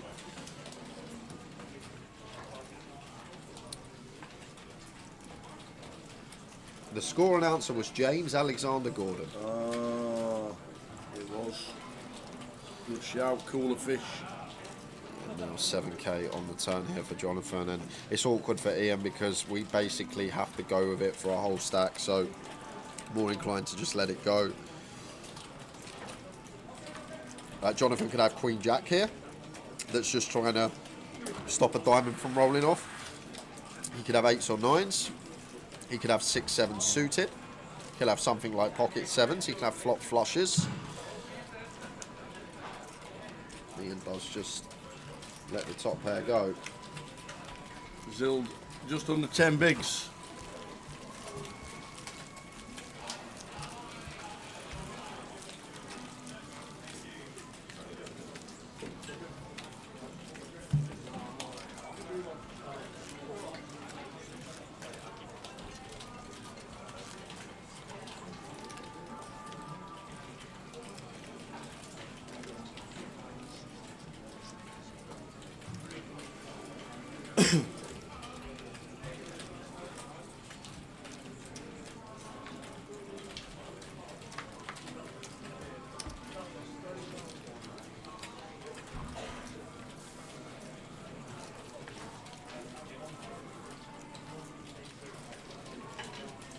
Queen 10 of diamonds for Ian, opens from gun, off of 20.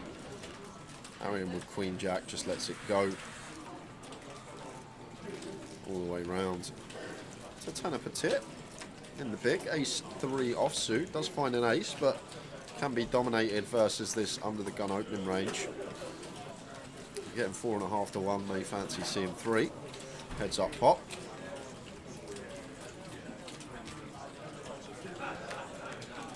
Is just going to let Ian Simpson take it, raise and take.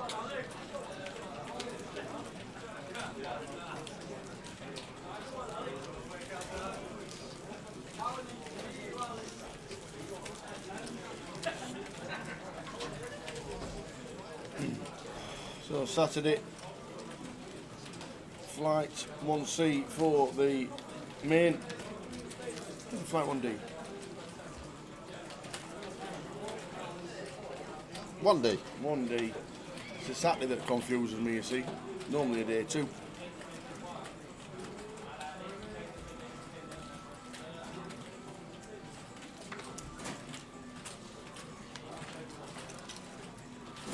King Queen for Richard.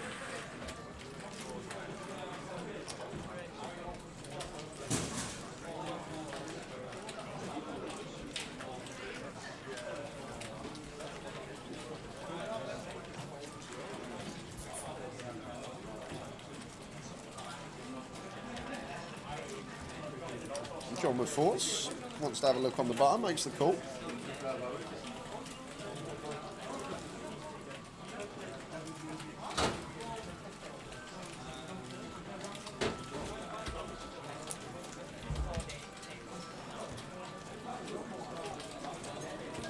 And nice looking flop for Richard. Flopping the up and down, both end to the nuts with the King of Hearts in his hand as well. We're going to get the better hand to fold. 4's out of there for John, as they should be. Can't continue on this board. Just letting him go. Villa 1-0 to Aston Villa. Aston Villa 1. Any Rodgers about? Rodgers assist, Rodgers goal, let me know. Oh, here we go. Oh no, it was that Rihanna song. Ooh. Oh, Nana. He's been a great signing for them.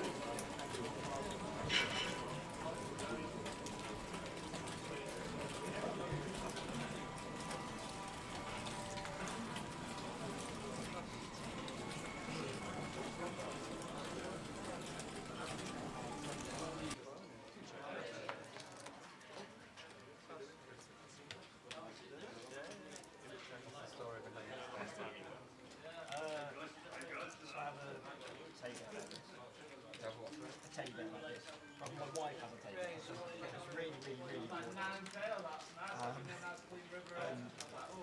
first working was Manchester. That's my first and your second. No, this time I did all that as well. Wow. But I sat down and I was one of the dealers and said, is this allowed on the table? She said, yeah, that's cute, that's fine. She dealt with about 2 hands, really carried on, and said, that's good. So he spent the next 2 days in the car. Seems to be a good luck shot. So literally, I don't think I've won myself in So hopefully he spooled up. That's not true. There was another one, like sat down, and he's still stuck in the post office. Al's got one. He's got a dog. His dog's made him a lot of money. Something somebody at Galaxy, Sonic somebody got, and he had Mjolnir, Force Hammer. I've seen it.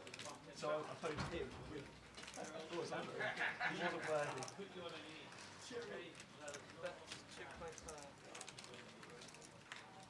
So I did some live streaming from that April, and the whole thing came out of nowhere in a few days later. So I needed some graphics. This actually a popular character in parts of Asia.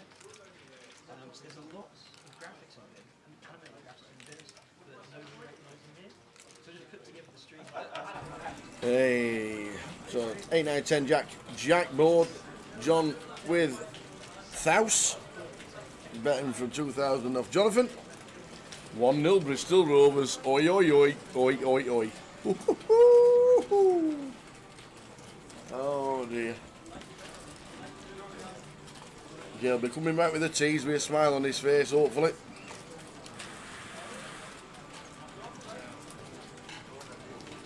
So 20 minutes left of level number 5. Day 1D.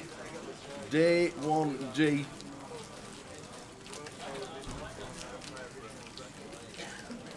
Oh, oh, oh, oh, Sunderland are winning.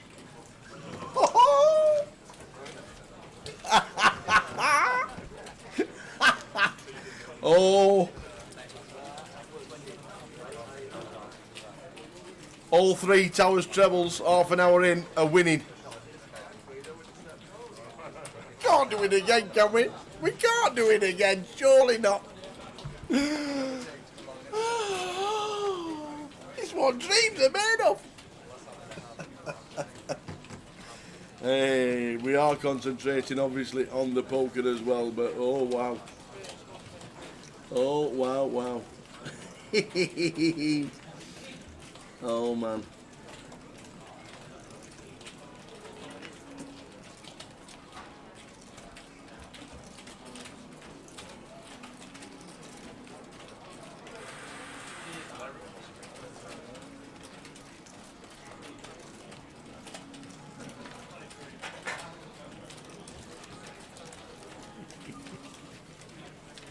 Hey.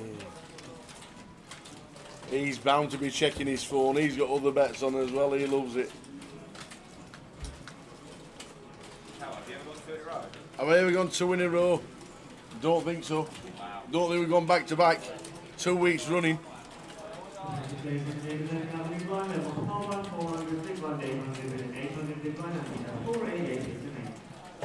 Well, well, well.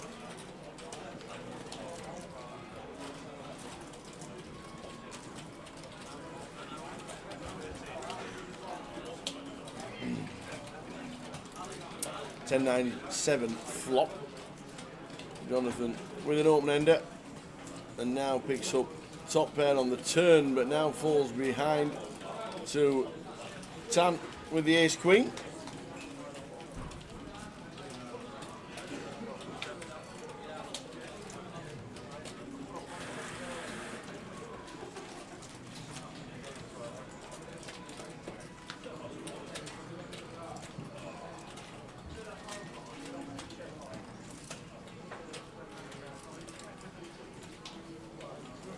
And the river pairs a 9, so the check mark goes to Tan. John just might pay this off in seat number 2.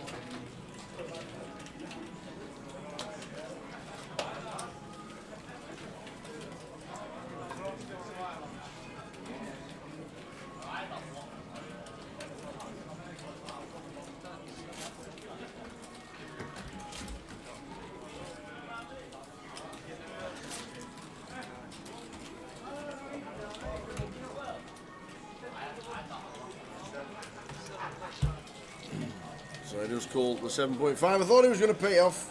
Thought he was going to pay it off.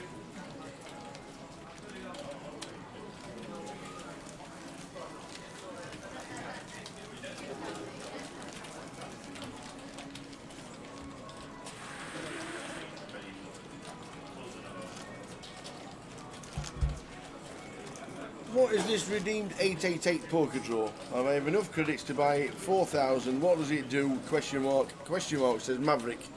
I don't know if anybody is on the moderating team, but there you go. Nightbot, Bish Bash Bosh instantly tells us exactly what it is.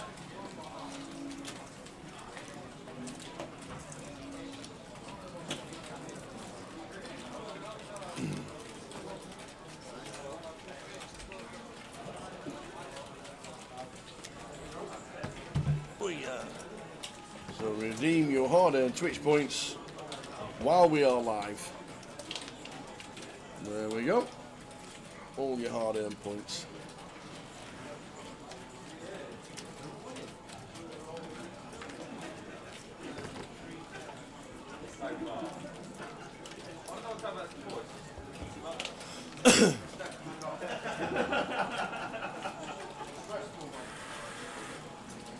So sealed out the way. Can't do anything with the 4-3.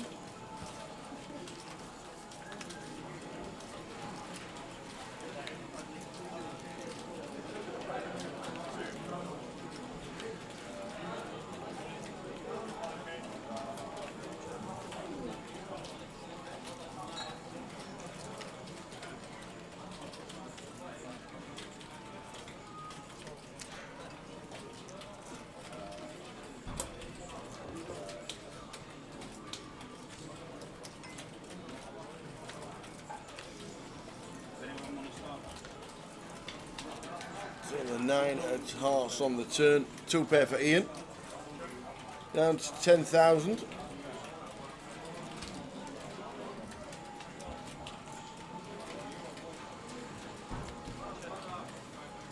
We'll just go check. 2 clubs on the river. Might be a nice one for Ian to try and get some value. Well, Jonathan's going to lead. So I think this is a call. Even though the flush completes. Not too many straight draws there. I think it's a call, and indeed it is. Bets 2.5. Ian calls. Gets back up to 18,000.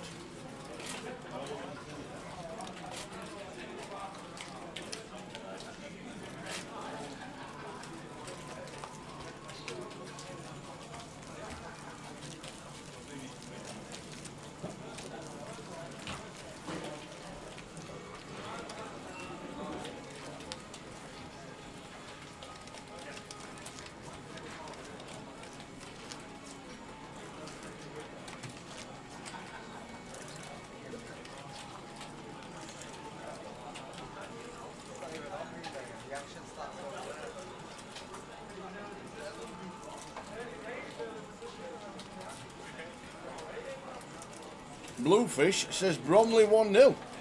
Nice one, Bluefish. Not too sure if you're not live, but that was about 30 minutes ago.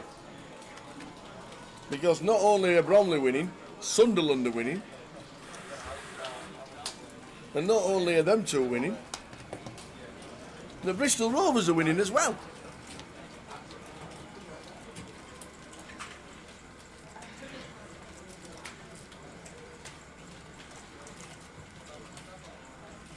Here he comes. So I was running down the road with my top off, swinging it over my head. What have you heard? What have you heard? I've heard that everyone's winning. I have heard. What have you heard? That everyone's winning, Tower. No, thank you. Thanks for offering. Would you like anything from Starbucks? And Robinson has got an assist for Fulham. I'm fine, thank you, sir.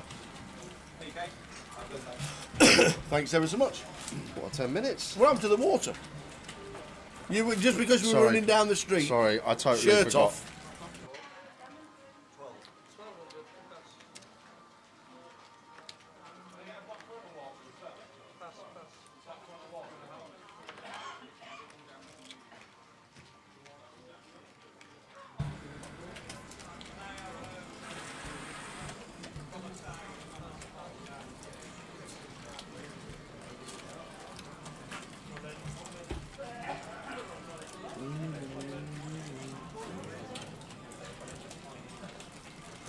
How do you do it, Tower?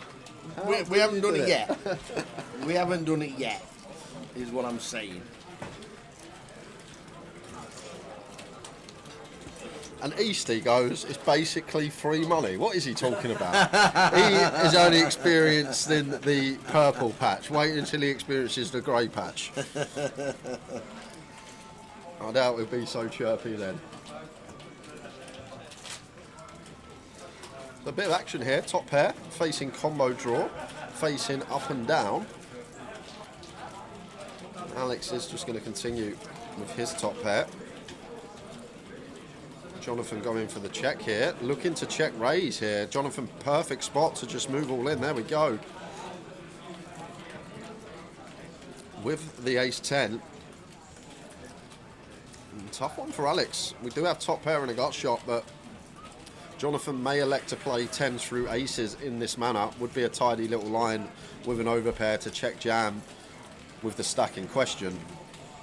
So definitely will have 10s through aces in there. It comes down to if Alex thinks that Jonathan is one that would check like he's supposed to with 10s through aces here and then check jam.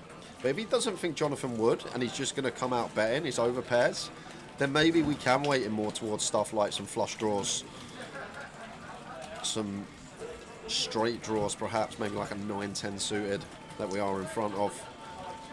And that is going to be getting through for Jonathan. Gets a better hand to fold. Didn't notice that Arian was there without the hat. It's a strange thing. It is a strange thing.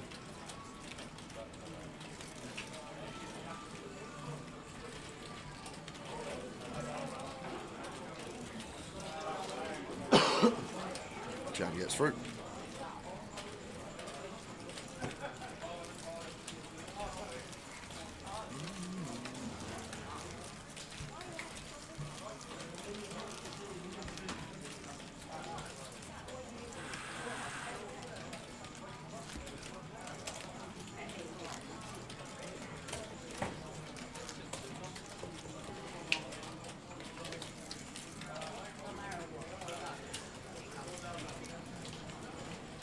Tower, Donny. Is that because you live there? Or because you used to?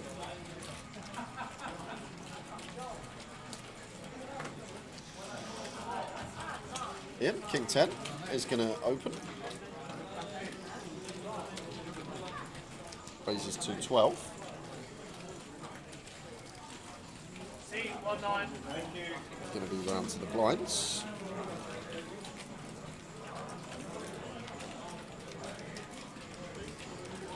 And Jonathan with one here that won't be going anywhere in the big. Is just going to choose to defend.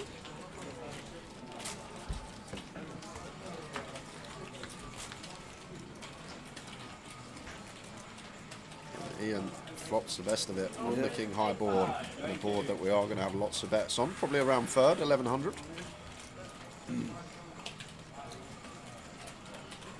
We got a king. That's what Jonathan's thinking. I'd still call once here as Jonathan Tower, whether he does or not, we will see, but I'd still definitely call once here. Ace Jack high, ahead of like Ian's suited Ace X that open, the Queen Jack, the Jack 10, the Jack 9 suited, this type of stuff. A lovely sight to see for Ian. Turns 2 pair, top 2 for him. I'm just going to be wanting to go bet, bet, bet to try and get all the chips in by the river here. Jonathan picking up Broadway draw.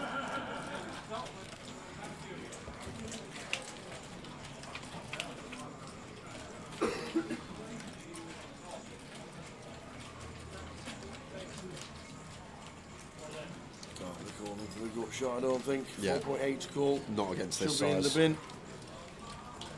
Like 85% here on turn from Ian. Does get the Ace Jack out of there.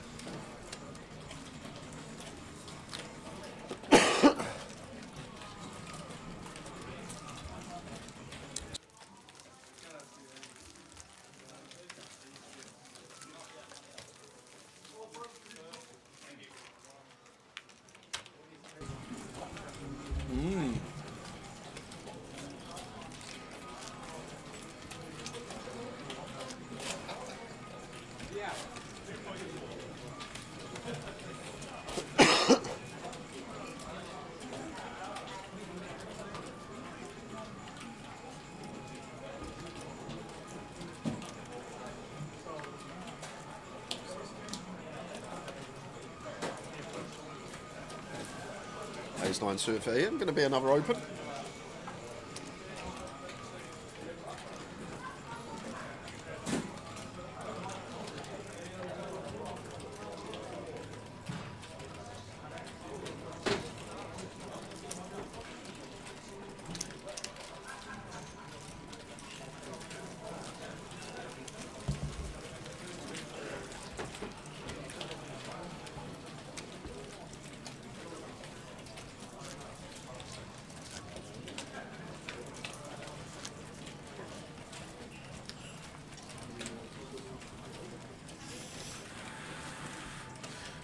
Look at it, Steve.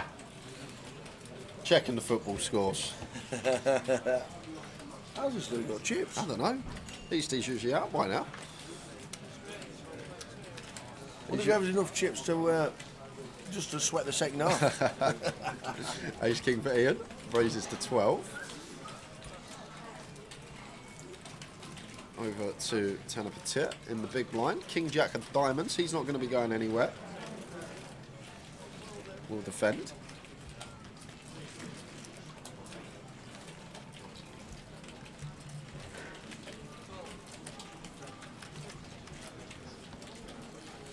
And we're halfway there, Tower.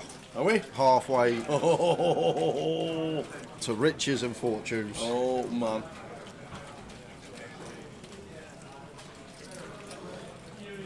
Ace high board. Yeah, nice. Once again, probably 1100 Tower. Third seems good. On the ace 8-4 rainbow, gun versus big blind. 30%.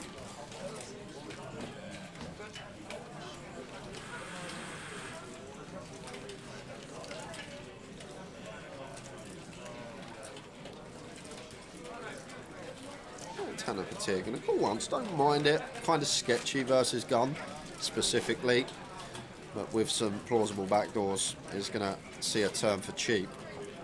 Not going to be able to see a river though, because once again, Ian going to be barreling.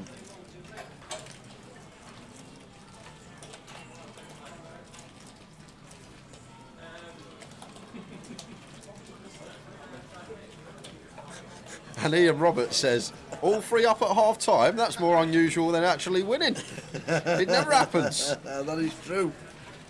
That is true. So 6k on the turn for Ian, setting up a river jam. But now Tanner Petit, although turning this Broadway draw, going to have to set it into the muck, unfortunately. Yeah, Ian may have some bluffs here, some jack 9 suited, some queen jack that we are in front of. But too difficult to strap on here with our hand. I can't see how we can continue, Tower. He's thinking about it. Lets it go. How are we doing? Casery 1983. Casery 1983. Ian Simpson nearly at starting stack again. Yeah. Well played to him. Welcome, Noodaloo. Thanks for tuning in on this Saturday afternoon. Football is ongoing. Football is ongoing. Not only is football ongoing, half-time, Tower Treble's in. Oh, imagine the scenes at full time. God, there'll be kisses and love bites and everything.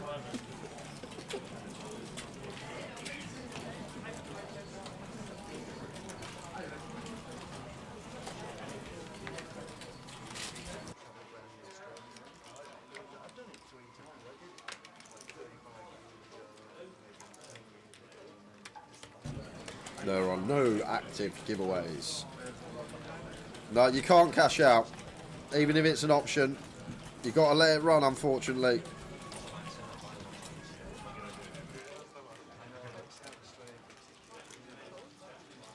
So I didn't want to draw attention to it this time.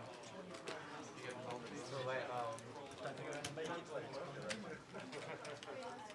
5,800. Never, ever, ever cash out, says Toysinator. Curtis knows. Curtis knows. Never, ever, ever cash out. We are riding the dream.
5-5-4 flop.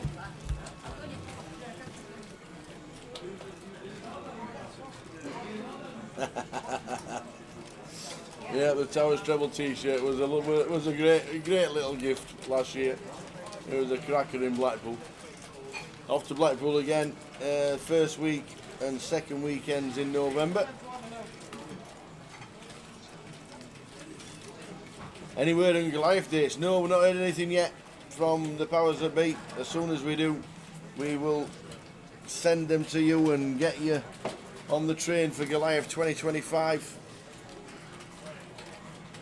All we know is there's still a couple of things to iron out with the CBS Arena, and we'll let you know as and when. Hopefully on stream we'll get the nod. Our next stream is in... When's our next stream? When is our next stream? It's before then. Let me tell you it's before then. It's Luton. So 12th till the 22nd of September, Luton is on. And we are obviously there on the last 5 days of Luton. So 18, 19, 20, 21, 22. That's when we're down in Luton. And then straight after Luton, we then go to Reading. So a couple of days off in between. Might even stay down the Luton Reading area. You never know. I might do that. I might actually do that. Might stay down on the Monday and Tuesday. Might stay down. Not too sure if I'm taking the clubs. I might have a spa day. Well, we'll see how we go. Depends if Tower Treble comes in again. So 2 events for us. Back end of September. Luton. Couple of days off and then to Reading.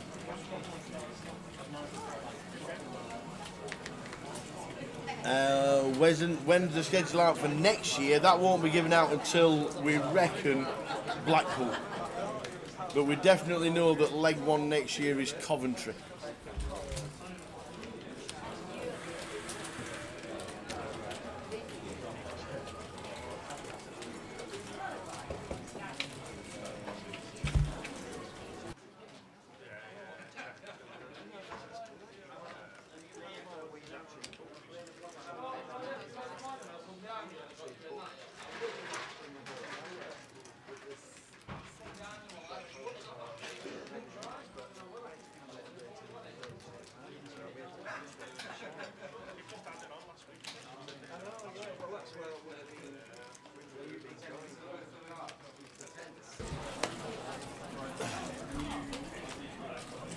The Luton opener is great value. It will be.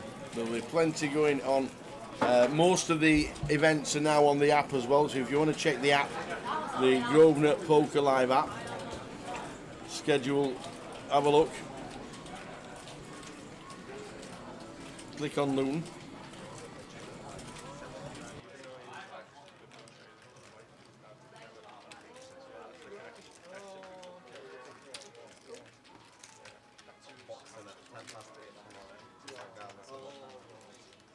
So if you do want to check the app, go to Luton, just click on Luton itself,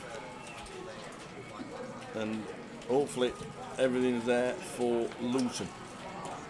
September, it is all in there, all of September in there. The cash out satellites are there, the mini mains there, everything goes on for Luton.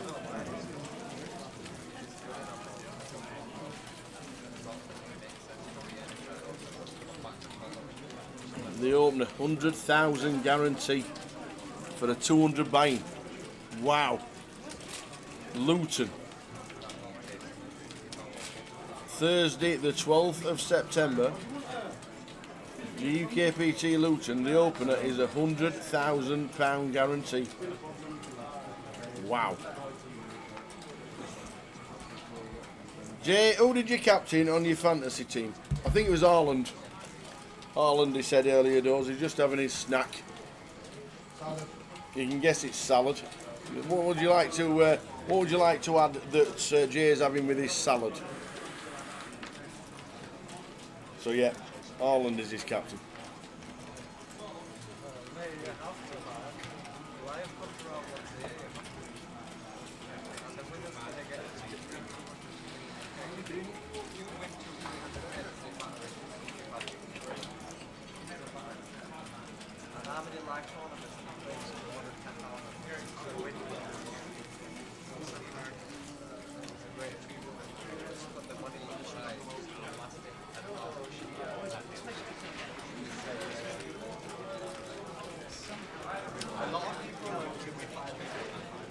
check the app for Luton. That's our next live stream, 18th till the 22nd of September. All inclusive of, we'll be down there setting up on the Wednesday.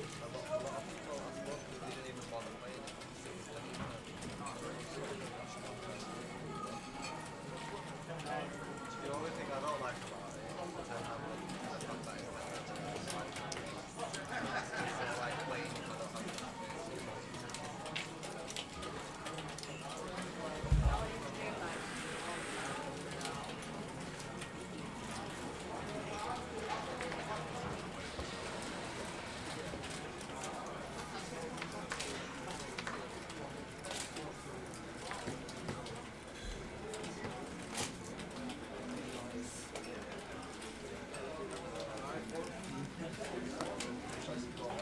So, Zild with the 10-9, on 7,300. Trying to crawl back up, he's trying to crawl back up. Levi in one with the 8s. The Festival Nuts. Pocket 8s. I don't know why we even question it. I have no idea why we question it. Flop, an 8, obviously. It happens so many times. The Festival Nuts flop a set. Now, Tan with the Ace Jack is going to come along because we've got an Ace 8-4 flop.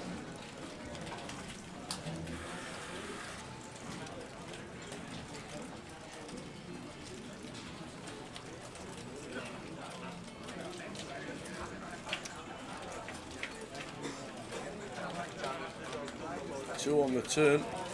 Looks pretty clean for Ace Jack.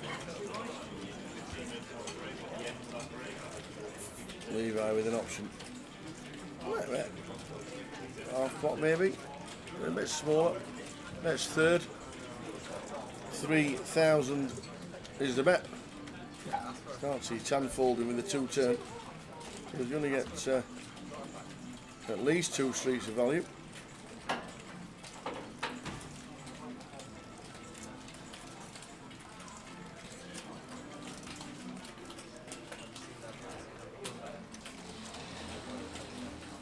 There we go, there is the call.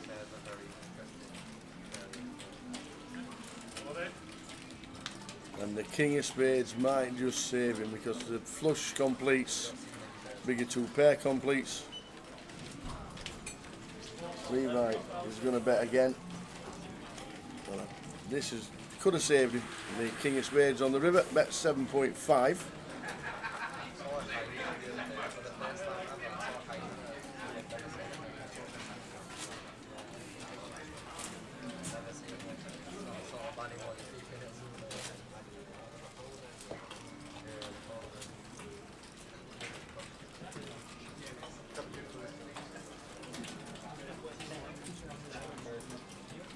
In the tank, a bit of a tough spot now with the Jack. Obviously Levi raising pre. Conceivably had Ace King. Ace X of Spades. Well, he pays him off with the Ace. Flopped Festival Nuts for Levi. And he's up to 50,000. Very nice indeed. And chip lead on the table now.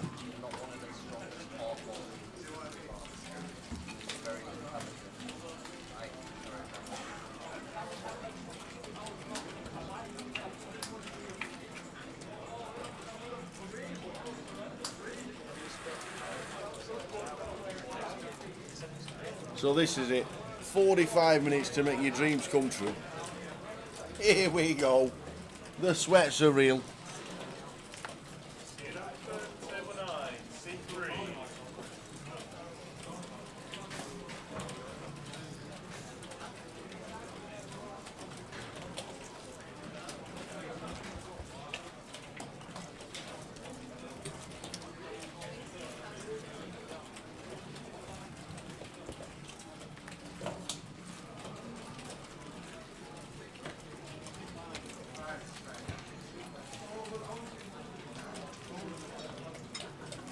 Switch going out of the way. Zild, ace, king suited. This should be it. In they go.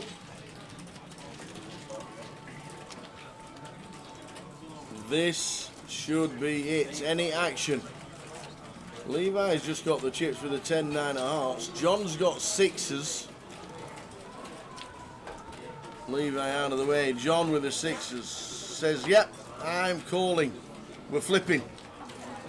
Who flips best? 6 in the muck. Zild 60%, 60-40 in favour, even though he's behind. Here we go. Can the Zild do it? Can he do it? Ace king suited, not the best start. No hearts there at all. Needing ace and kings. Jack or a 10 for a few more outs. Even a 7, 8, 9 for a few more outs. And it's not, it's a 3, so we're down to an ace, a king. 3 to chop. 3 to chop it. And it's not, it's a 5. The Zild is out, unfortunately. His 888 main, after he satellited in, has come to an end. Unlucky, sir. Unlucky. Right, this is it. 45 minutes, the moment of truth. Good luck us. That's Good what we luck. say. That's all we say is good luck us. Yes, just. I would take no goals in any game this second half. Justin's.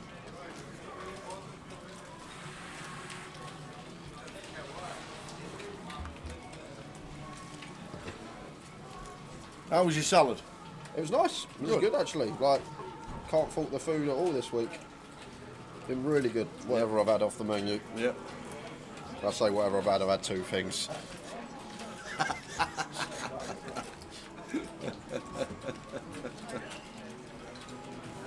Tower, I did your treble on its own, and the same 3 plus Brentford, plus Villa, plus Fulham. And only need a Fulham goal for a 6-timer. Oh my days, and you're betting against your own town team. How did Dog Benny play in the first half? I'm going to become a silent Ipswich fan. Because Dog Benny was there when we were up and up. He was a great player for us. I liked old Doggers. He was great. Oh! The nose has come through! The nose has come through! These limbs are getting flimsy!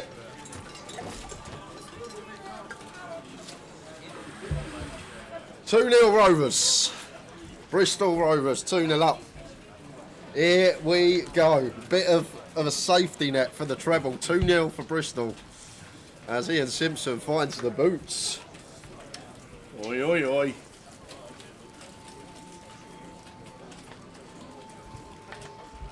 Well. Great news. Oh, Great news, Curtis.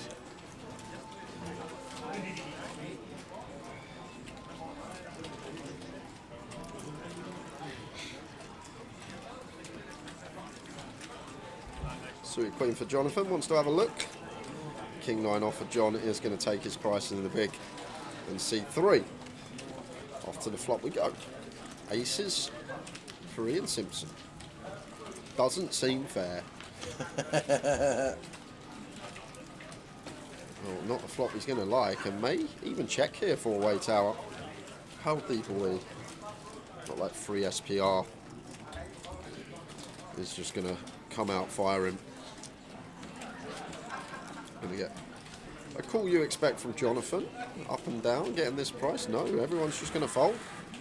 Aware that once Ian bets into field, going to be super strong on that board. Ace is probably bottom of value there for Ian. I expect like queens, kings to check with the straight draw, maybe ace jack to check. 4-way out of position to 1. And everyone just lets it go.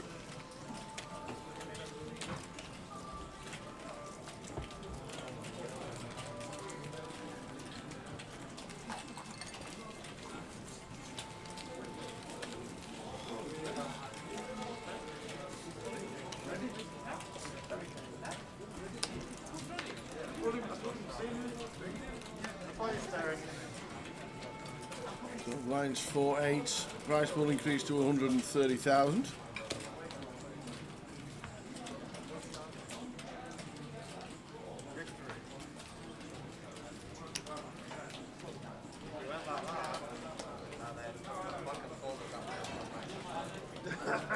Jack of Diamonds going to open for Levi.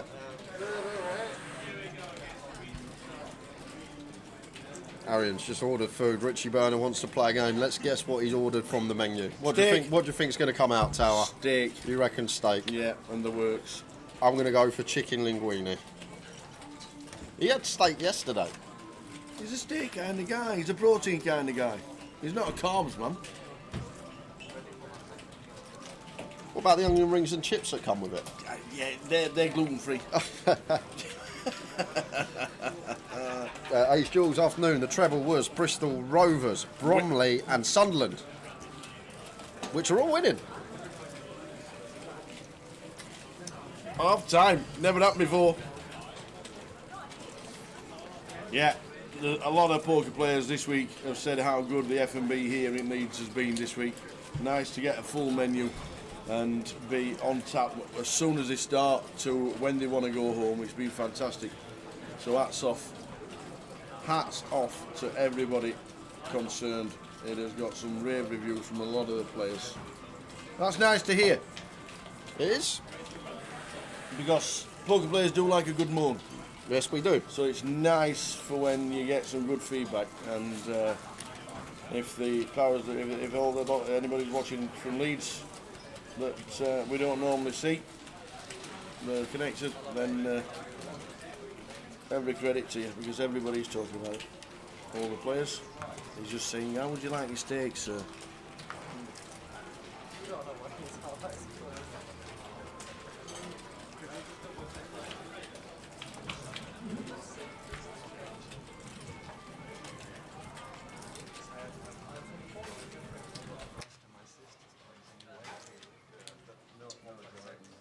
Raise 1,600.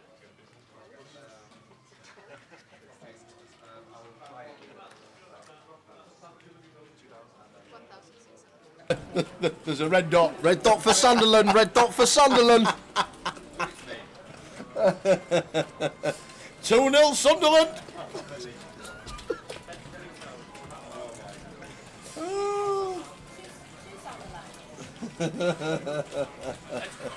Two 2-0 Sunderland. 2-0 Bristol Rovers. Just needing the Bromley boys to hold out. Hey dear. Oh man. Ace Queen of clubs for Tanner Petit. Can it really happen again? Squeezes it up. Arian going to have to fold. John will do the same.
Raise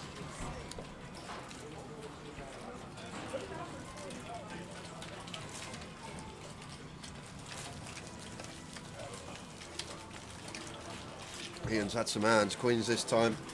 Free bet and take.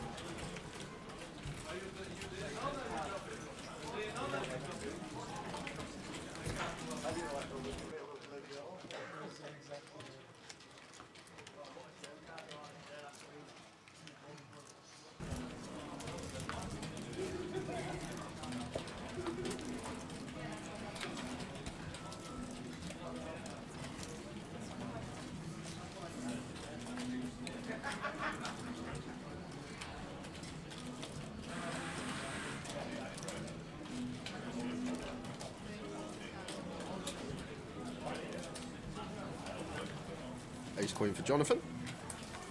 2.5x open. All the way to the big blind. 8-6 of diamonds. One that we should see defend.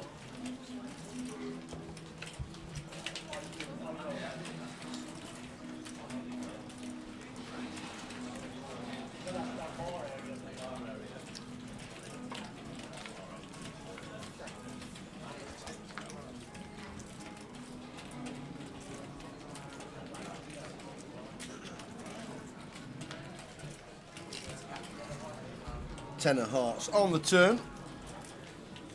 Both whiffed. How we got to a river? Check again. Just the Ace Queen thinking about showdown now, and just going to be check unless Richard wants to try and bluff at it, and he is going to try and bluff at it here.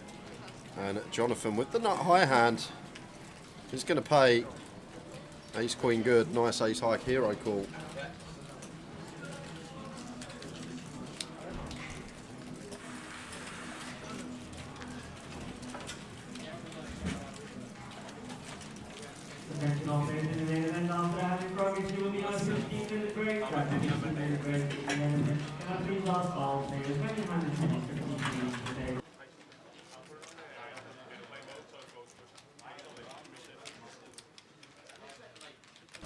One.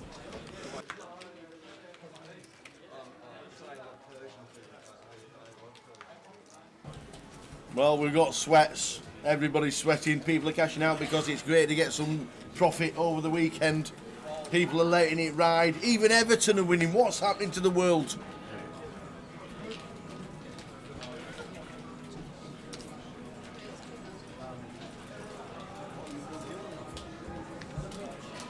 There you go. Walsall are winning as well. I tell you, I had Walsall. I fancied Gillingham. They were a 12:30 kickoff.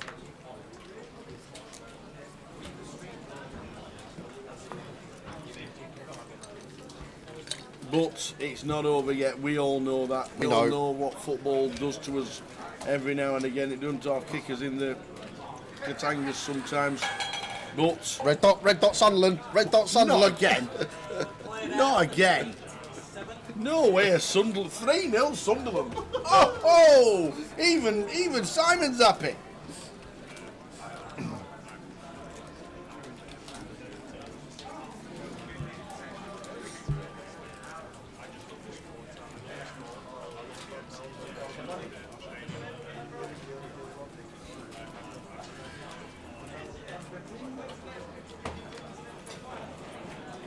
Pocket sevens for John.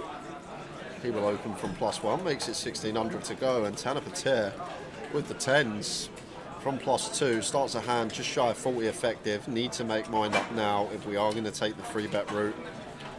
Hand that's going to be too strong to 3-bet fold, I believe, off of 40. So we are met with some aggression back when it's with John. Probably have to go with it, but we're not going to be met with that. John probably just going to call with the 7s, take a flop, see what's occurring.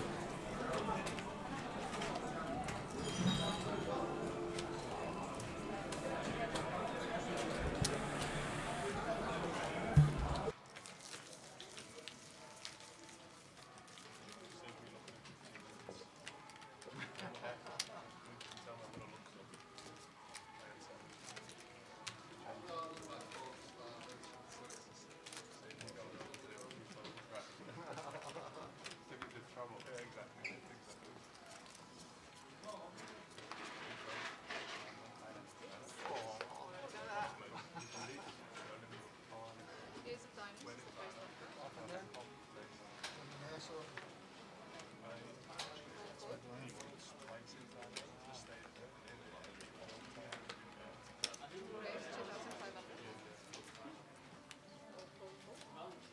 Ace King for Ian, who's got himself back to starting stack. The man is getting some hands, I'll tell you that. Yep.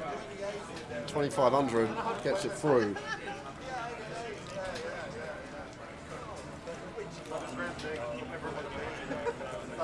Yeah, but then when you can get rid, it's a lot less believable. So you get more money. So then it's ups and downs. What's that?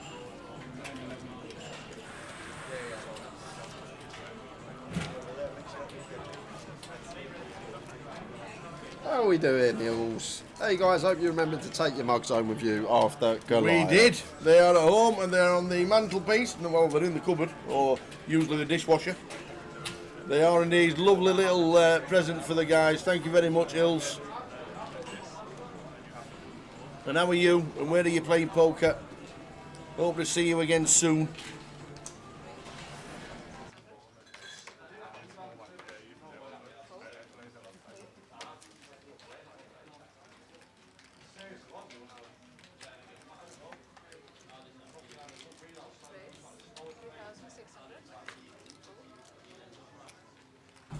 So where are we going to see you next, Hills?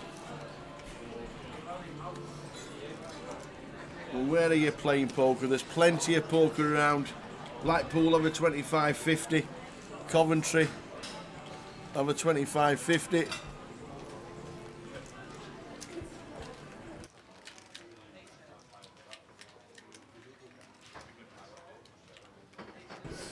Levi 4 bets the ace king. Richard just going to let the nines go. Hijack versus button there. Can't fault him. Looks like very strong range of hands. Just really ace king that we're looking to see. And flip against gets out of there.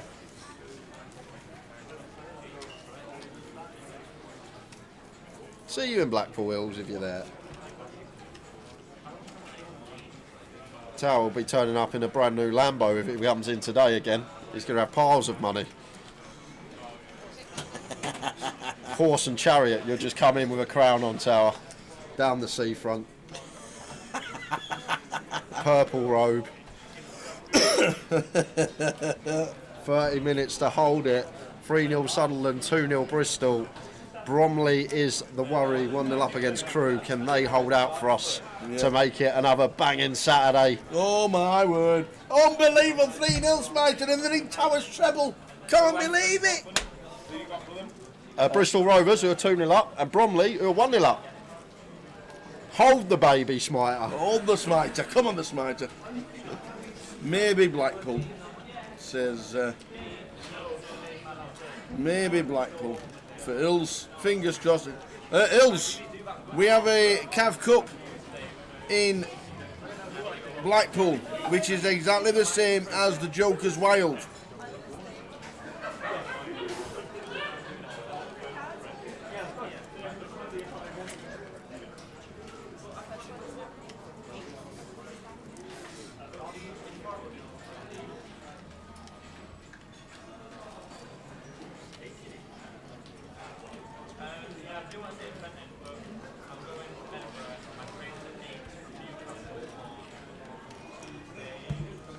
Did you put Watkins in? No. Good. He's been subbed. Oh, sweet. No 2 points for him for playing 70 minutes then. There you go. Get him off. A lot of people got Watkins in their team as well. Marching on together. Leeds United are winning. Get a little fun one here. Up and down for Tanner Patet. And Queen 9 of clubs. For Arian, top pair. And looks like Tanner Patet going to go for the check raise here with the 7 deuce. Arian with top pair, not going to be going anywhere. He will continue. Sorry, it's Ian in the pot. It's Ian in the pot. 3-9, top pair. Under the gun. Back door. 60% of Arian's name. That's true. That's what confused me, looking at the graphic. So Ian won't be going anywhere. Calls with position. Yep. And the 10 of hearts pings for Tan. Not only pings off the straight, has the redraw to the flush as well.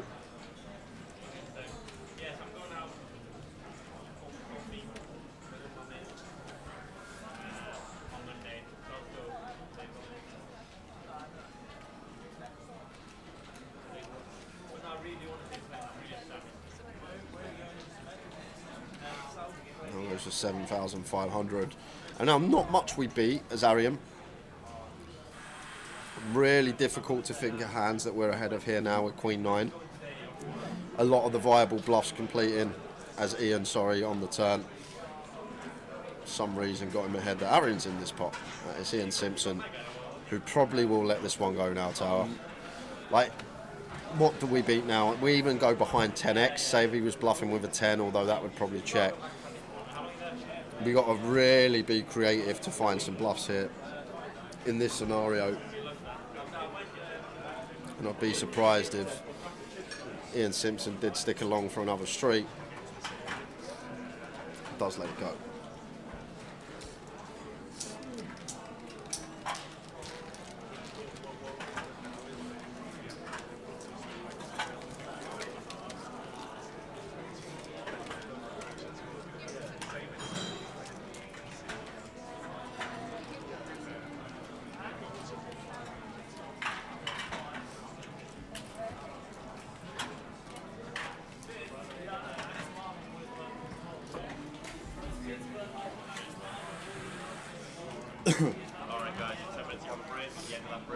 Yes, Ills, we have a Cav Cup on the Saturday the 2nd of November, a lot like the Joker's Wild, that's where it all came from.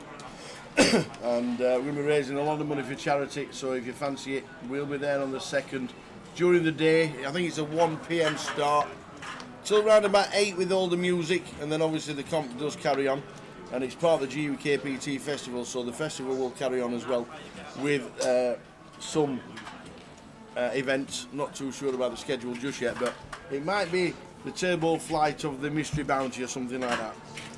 So and if you still want to get into this main event, guys, you've still got time. We're going on break in 9 minutes. There'll be another 2 hours of play, a break, and then late registration will close. Yep. So the last opportunity to get yourself up, down, sideways, wherever you're coming from to Leeds. And it's looking like a juicy prize pool, 132k in there already. Probably going to be around 30k going to the eventual winner. And who guessed the soup for Arian? Oh, he's got soup and fish and chips, it looks like. Fish and chips and some soup. Oh, I like the soup. That soup looks nice. That looks like either some kind of minestrone or mulligatawny. And they look like they could be either fish goujons or chicken goujons.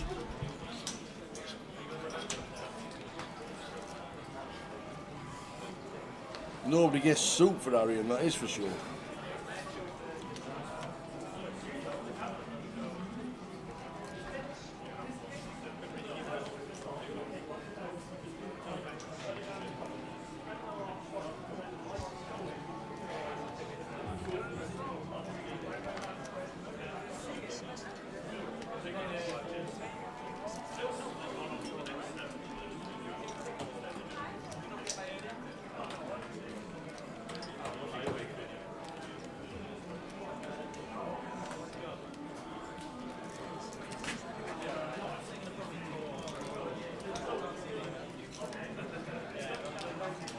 Ace 5 suited for John in the cut-off. Opens to 1600.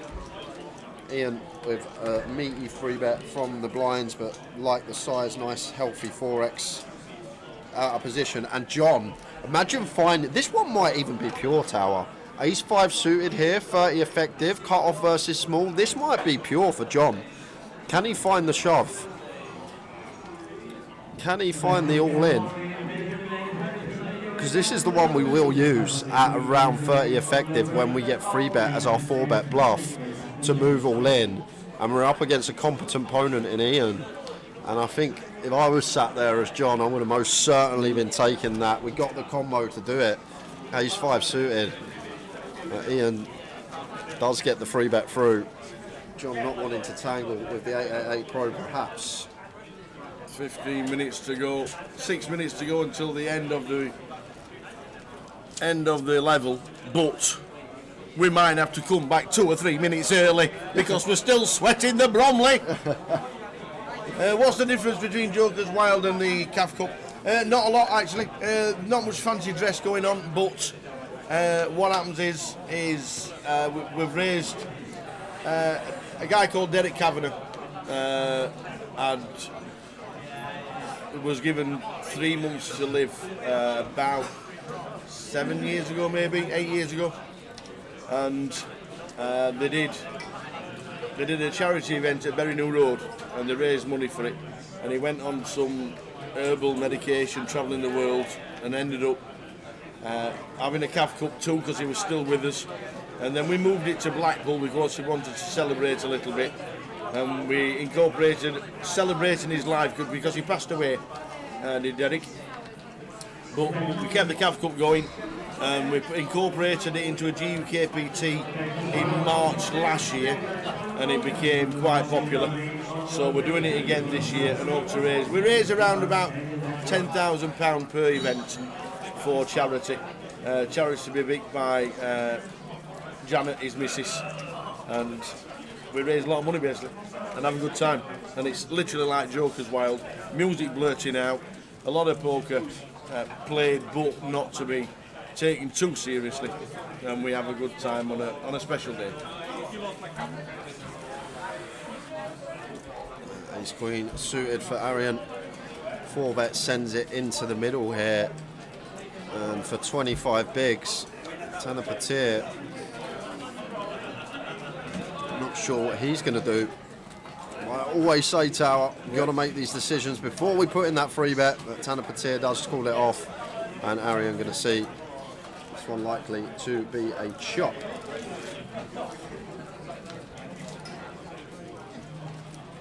So the news coming in, 66% possession for Crew, Simon Johnson says. And I always say, Simon, a lot of people say, well, we'll just flick Chop back it to up. this, is going to chop it up. No spade on the turn, it's 4 diamonds. If you like a bit of profit and you want to take some profit, then do the right thing for yourselves. A lot of people let it ride, but a lot of people like taking a bit of profit on a Saturday afternoon. And if you do want to cash out, entirely up to you guys out there. If you want to make money and make a bit of money for next Tower Treble in Luton, then take it. And then you can class yourself as a winner. But hopefully, Bromley, hold on. That's killed me, that goal, Gully. Says Lincoln goal, two of me 2 bets coming in. I've got a draw treble. Stevenage, Lincoln, Northampton, Burton and Morecambe, Newport. I've got a draw treble, and that goal's just killed me in the Stevenage, Lincoln game. And weirdly, Lincoln and Newport, who were in last week's treble, are winning. Yeah, so the person that asked and put the command in, they're making money today as well, and they're not even on the right treble. This is class. Where's Easty gone? He said he's going to the champagne bar, and he'll be back. Oh, he's on the feature. Oh, he's Swapped on him the to the feature. We might get the scenes on the feature table. 3 minutes to go until break. More importantly, 15 minutes to go until potential back-to-back Towers treble rolls in. Never been known, man. Never loses Tower. It could all go Pete Tong, we all know that. It could. We're going to be on a 15-minute break, and it will be sweat time if we come back and the scores are still the same. But the fade is needed.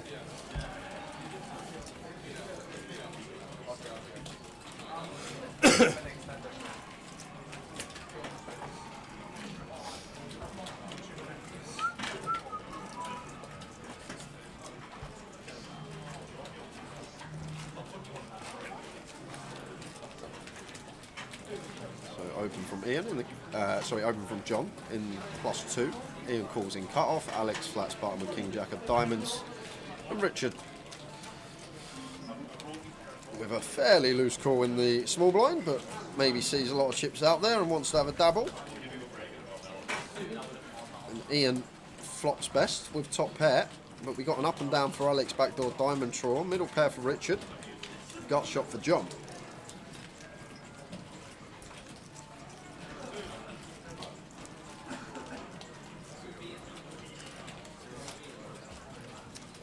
Ian with his top pair is just going to come out firing. Alex going to have to stick around for one. Faced with just shy of 40%.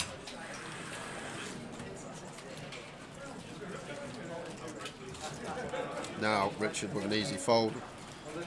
Once this goes bet into 3 players call, 10 is never the best hand. Mark Hodgkinson thinking of cashing out. If you want to cash out, Mark, you do your thing. Absolutely. If you want to take a profit and a nice little profit for a nice Saturday afternoon, you do it. Yeah, you do it, mate.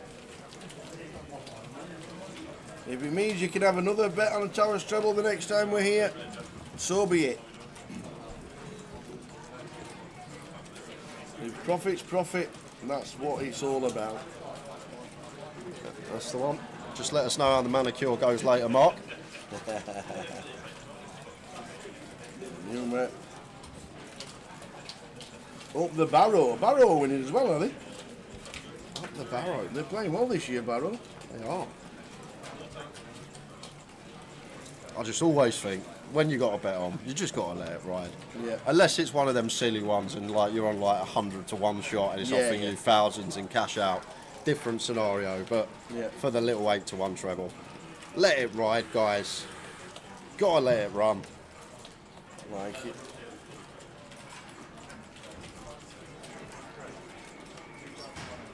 So last hand of the session, and probably a river that is likely to go check. Seems too cutthroat from Ian to go for value here, but may block, may go for like a 1400 block. That could be an idea. Weighing up his option, he's going to check, and as Alex here going to knuckle back the jack. We are on a 15-minute break, guys. Hopefully the scores remain the same and we're going to be sweating the treble until full time. See you in 15. If I'm not back in 15, you'll know why. I find a bit more rewarding with that, right? It's not zero sum. And it happens, there's a lot of overlap between poker and crypto. So, you know, if I could have the same level of kind of access to AI deal flow that I did crypto, maybe I would spend time there, but I don't. It happens, a bunch of the people in crypto love poker, so you know, it's a little easier to open doors and stuff there. And those are two of the industries I think are gonna have the better returns in the next decade or so. So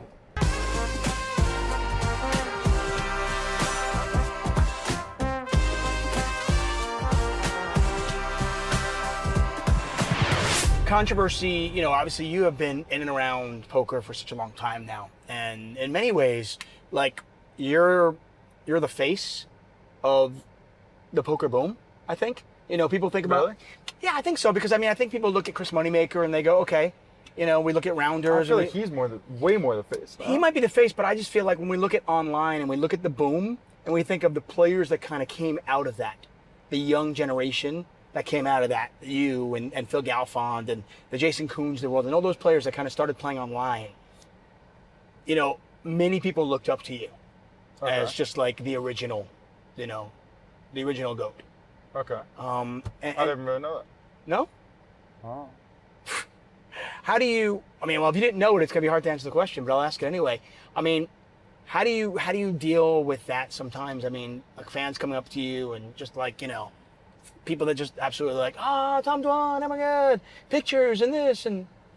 I mean, I think I generally try to find time for fans. I think like if they're coming up often, it means, you know, a minute of my time, maybe they'll remember for a while or whatever. 1 minute's fine, apparently. You asked for 20 though, forget it. No, I mean, I've like definitely had times people like, I'm in the middle of something or people aren't respectful or whatever, or try to, you know, and then I'll kind of like cut stuff a little short or whatever. But I think, you know, 90% or whatever of the people that come up are like generally respectful. I think, you know, anyone who's like thinking about that, I generally don't mind them doing it. The people that aren't thinking about that are the ones that I wish wouldn't, because I've definitely had a few of those, right? Where people are a little You're having dinner with friends or something, somebody comes up to you in the middle. Family's sad. I've had people like interrupt when like my mom's sad or, you know, or girlfriend or ex or whatever is sad or something, and like this kind of moment, and they come up to interrupt, and it's like, yo, like, fuck off, I'm busy. Like, right. I get that. That's got to be. I had one time at dinner with my mom and dad, and like 10 years ago or something here, and someone interrupted it, and I was like too nice to him, and maybe it was 12 years ago, and they're like, my dad never got upset by anything like that. He always was, and it was like one time it slightly hurt his feelings, and it changed how I was a little. I was like, from then I was like a little sterner after, because the guy was like being an asshole, and I was like nice anyway. You've been in the limelight for a while. controversy naturally follows you. There have been some instances. I don't know why that is the case, but I think there's been moments that has been, right? And I think it's kind of something that's not my favorite thing of the poker world. It's probably part of why I like stepped away from like a few eras. You know, I thought when like Full Tilt went down, I thought a lot of people gave me shit like really fucking unfairly. And then recently, like, I had, you know, a guy that used to be my friend that I thought was a complete asshole, and a bunch of people messaged me, and very few of them like said stuff, right? It's like, I don't know. I feel like people look at, like, poker world type people look at that stuff from like an equity perspective of like, oh, it's not that plus EV for them to speak up, so then they don't. And I don't know. I don't like how the poker world is PR wise. Okay, so some of the controversy that's followed you is maybe, you know, money you owe, debts you haven't paid back. I have no judgment on this because I don't know any of the stories, but I'm curious if you have any comment on those things. You know, I definitely haven't handled every situation perfect in my life. It happens that the stuff that people were talking about that were public were spots where I didn't do anything wrong, or at least at the most like a very small thing. And people who know the situations know those, but people tried to paint a certain story, and unfortunately certain people in poker didn't mind adding to that fire when they, you know, should have known better or did know better. Including some of the poker sites, believe it or not. I'm sure. But luckily we're arriving here, so I won't go shit on people that planted stories about me. That's fair. And tried to pretend it wasn't them. Okay, before I park and let you out, I'm going to ask you one last question. Why are David Tuchman and Nick Wealthall the best commentating duo? You mean used to be? No. David Tuchman and Nick Wealthall. Why are we the best? Go ahead. The answer is very simple. Who is Nick Wealthall? Who's that? Right, thank you. Hey, Tom, thank you so much. I would say good luck in the World Series of Poker, but I don't know. I might play tomorrow, the 10K. Go fucking get him, okay? I'm going to try. Hey. That was a We really can't do good it. handshake. Hey, thank you very much. I appreciate No it. That wasn't bad, right? It wasn't bad. You didn't extend it. It wasn't bad. Thank you. I appreciate it. Okay, the bags are packed, the journey starts here, we're leaving Norwich, heading to Heathrow, and then onwards to Viva Las Vegas. And once again, thank you 888 Poker for sending us on a trip of a lifetime, and we are ready to go.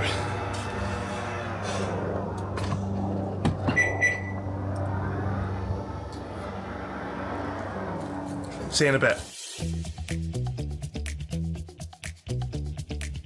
Today is packing day. Why is it packing day? Well, because tomorrow I am off to the airport and we will be getting on our 11-hour flight to Las Vegas to play the World Series of Poker main event. And let me show you, I have a Vegas picture in my living room. My luggage is almost all packed, and tomorrow I will be starting my journey to Vegas. Headed back to Vegas to play the World Series of Poker main event. Had to use the old big bag, as you can see right down there. Wish me luck. Now we're gonna be here in Amsterdam for 3 hours, and then we have 11 hours ahead for our flight to Las Vegas. For other poker trips, I don't prepare like this. You go for like 4 days, 5 days, and it's okay. But here, for a month. To prepare for this trip, what I did was I brought a list last year as soon as I got home. So I was able to not forget anything and don't put clothes that I don't need it. Oh God. We might be bad at driving, we might be bad at poker, but we're great at believing. I've recently joined a pub league back at home in my city of Norwich. So going from that to the World Series is insane. But I do think I've picked up some skills along the way. The last 2 times I played, we just right off from the start because I didn't know what I was doing. This time I have a bit more of an idea. Napoleon will go to the dog hotel. This is the hardest part for me. I don't have a 9-to-5 job, which is a luxury. And sometimes I have to travel, but I wish I could take him with me. I think it's important to be here a few days before the main event in order to accommodate your jet lag. And if you just come 2 or 3 days before the main event, you may be very tired. Just sitting down for some food in the airport. Got my ego boost for the day. One of the Heathrow terminal staff recognised me. You don't see that every day. I think that's where my run good might end, but we take those. And it's time for us to go as the World Series of Poker awaits. You're right. What's the best hand in poker? Royal flush. Yep. What are hole cards? Well, that's not a thing. Hole cards. Face. Fuck me. What? Faces? You're not joking, are you? What's a whole card? The whole cards are the cards that you have. Your 2 card. Hole. H-O-L-E. Oh, I've wasted 10 grand. Just say my hand.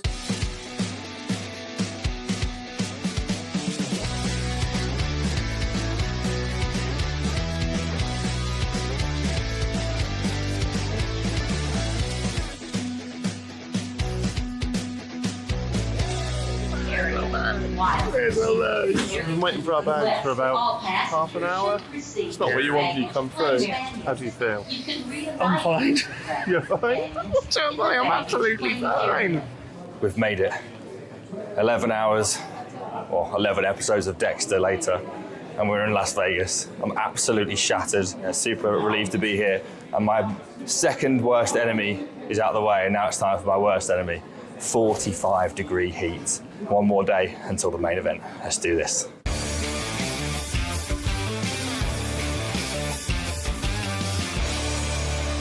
Oh, look who it is! Hello, mate. Right. How you doing? So tired. I thought my day couldn't get any worse, but here you are. I got to Vegas about a week before I started playing poker, and I wanted to have a little bit of a vacation and not just a work trip. And so my fiance and my parents were here too, and it was really nice to get here early, get settled. You know what? If you want this bounty, you're gonna have to call all of it. I'm gonna make it 8,000, that way we can sweat it. Primarily coming from online, I don't have the live reps that other players have. So I think getting to Vegas or getting to the casino and playing some hands of poker, whether it's cash games or tournaments, really kind of warms me up. So the night before of the main event was one of the best days of my life. I was playing the 1,700 Moneymaker Tour tournament. I was feeling super good with my game and with my confidence. I was like going through, and then I finished in 5th place, which gave me the biggest prize in my career.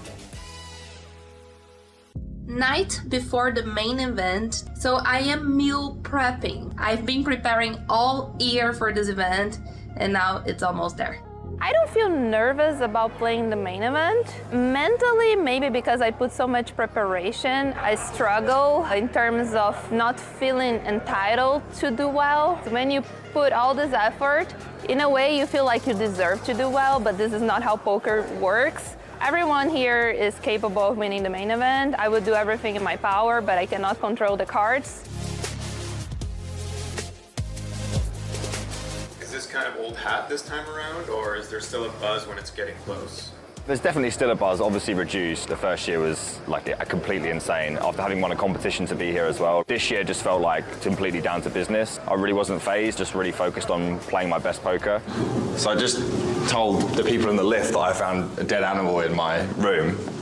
It's a bit of exaggeration because it's a moth, but they were like, dead animals? What, snakes? And I was like, why snakes? Why have we got straight to snakes? Why would there be snakes? It took an hour to check in, but we are in, courtesy of 888 Poker. Go on. Is $10,000, mate. Can I not just keep this and not do it? No, you have to do it. That's kind of...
We had the lead from the second minute all the way through to 83. It was fun while it lasted. As Meatloaf once said, 2 out of 3 ain't bad. Damn. I got even more tilted on break as well. So All right, I see Crew score full. Enough of that. I'm going to go on with FPL. Just looking in the league, Yeah. sitting below me in fourth, Yanis Liparis. He's only got Mbuemo as captain. The Brentford player that scored 2 goals today. Who on earth thinks of captaining Mbuemo? How do these people do it? They're sharks, I tell you. Sharks, and a lot of them. We tried making you money. We tried and we tried and we tried. And Bromley, unfortunately, losing out to Crew. If you made a bit of money and you cashed out, well, congratulations, but blink your neck. What are we going to do? Oh, and Eastie's still watching. I want to get a reaction from Eastie. No. At least Everton aren't winning. I thought they were. They're 2-0 up. Everton are winning 2-0. They were when I was just on break. Oh my word, it's 2-2. 2-2?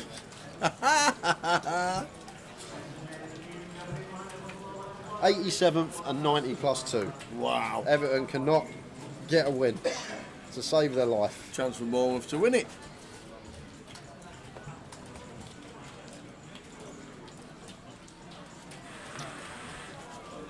Sweat over. Sorry guys, we tried and we tried and we tried. It was fun. It's nice that we had a sweat at least. All winning at half time as well. Who would have thought that? Should have cashed out.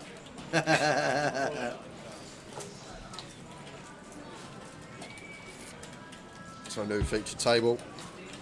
888 Ambassador Eastie comes to the table. As Justin starts us off with an open.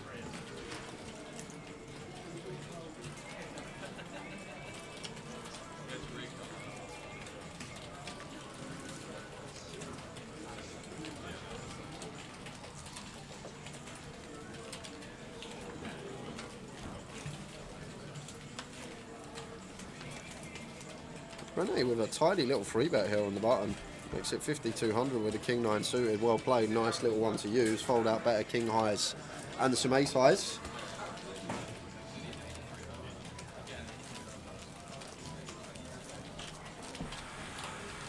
Are you still in the queue?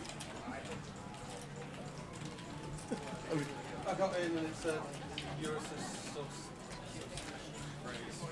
suspect you're a bot. Really? After 8.5 hours, it reckons you're a bot. You think people won't wait that long? Is that what they're trying to say?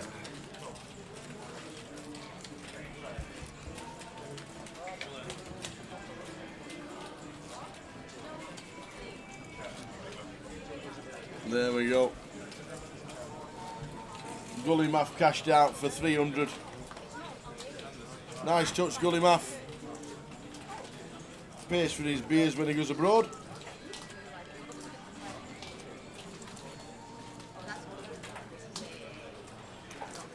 Birmingham City last minute winner. There you go.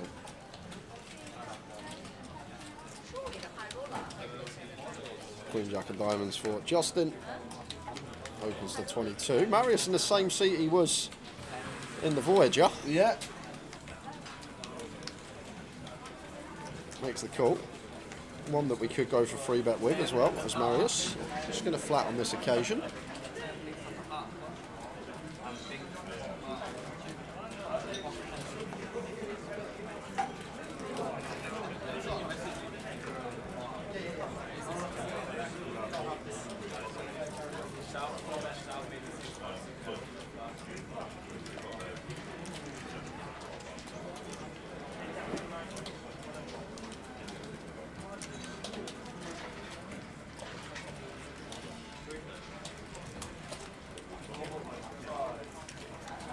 No way Everton have lost from being 2-0 up after 87 minutes. No way.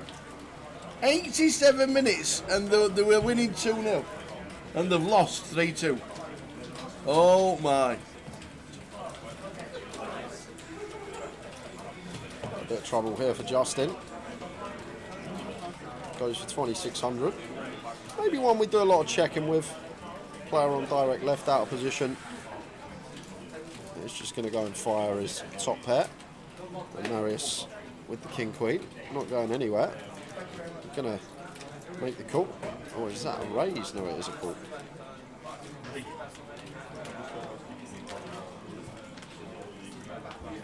They were 500 to 1 to win Bournemouth at 87 minutes.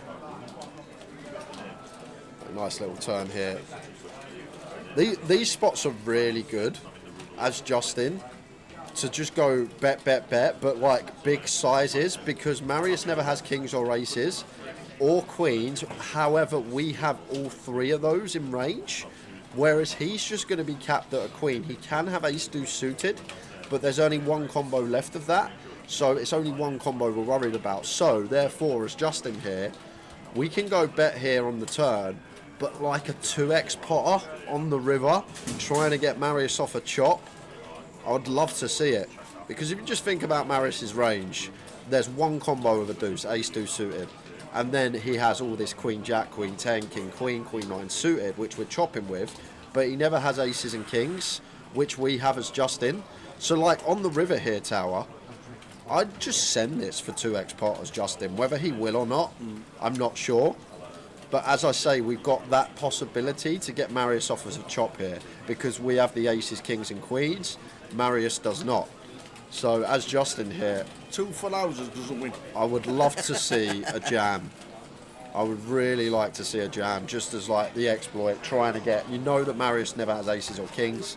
If he's got the one combo of ace deuce suited, we're going to double him anyway. But when he's got a queen, he's just got an easy call for any size less than pot. Whereas when we stick it in his face for 2x pot, a queen's in a bit of a quandary. But now faced with this size, 3/4 pot, just going to be an easy call with the king queen.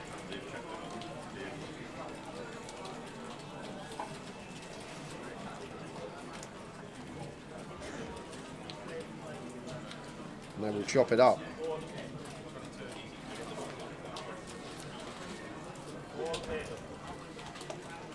Me as well, Mark. Thousands and thousands of pounds. It could have been, but we couldn't find the hold. But that's how it goes. We enjoyed the sweat.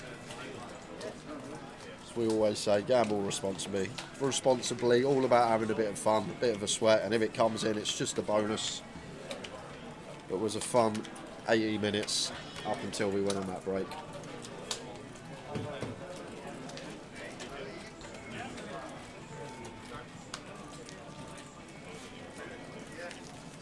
Carl Lakeland says Fulham cost him $12.60. Wow.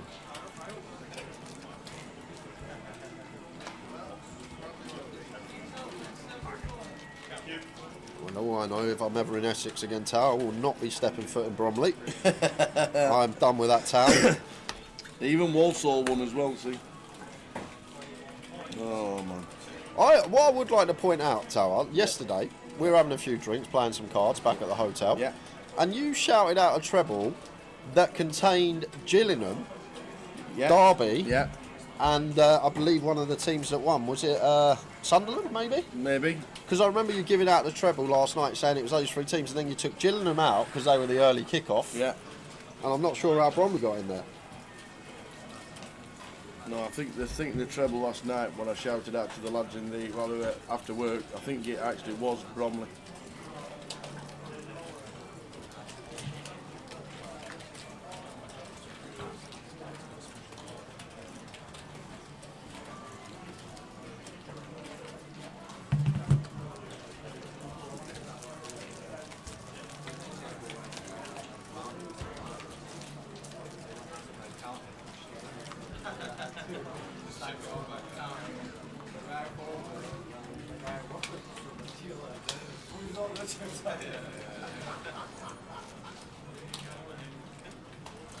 Three matches, let him down for 26. Oh, Damien.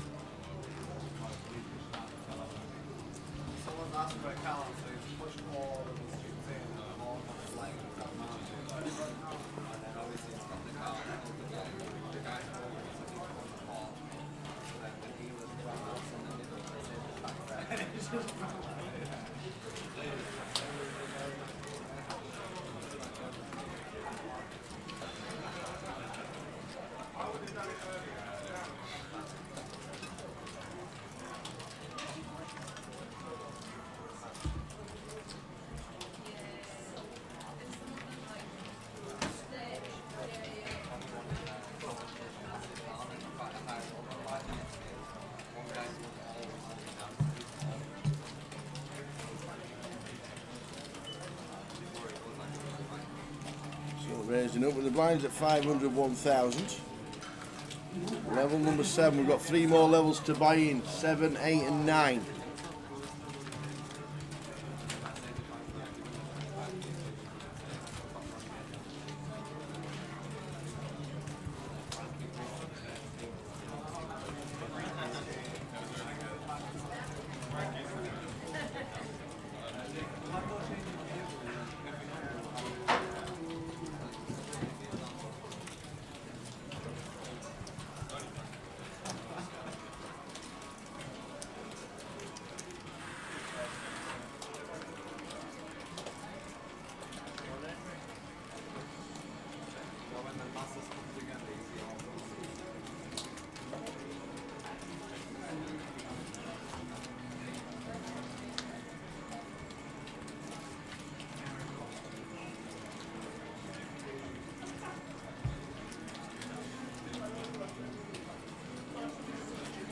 So Queen, King, King, check calls and Rob, checks on the 4 of diamonds, and Rob moves all in on the river.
No clean sheets in the Premier League this afternoon. Wow, both teams to score. Who had the 6-fold? Ace, King, 4, Jack. Good start to the day for him. Up to 3 starting stacks plus more. Ace, King makes it 2,200. Oh no.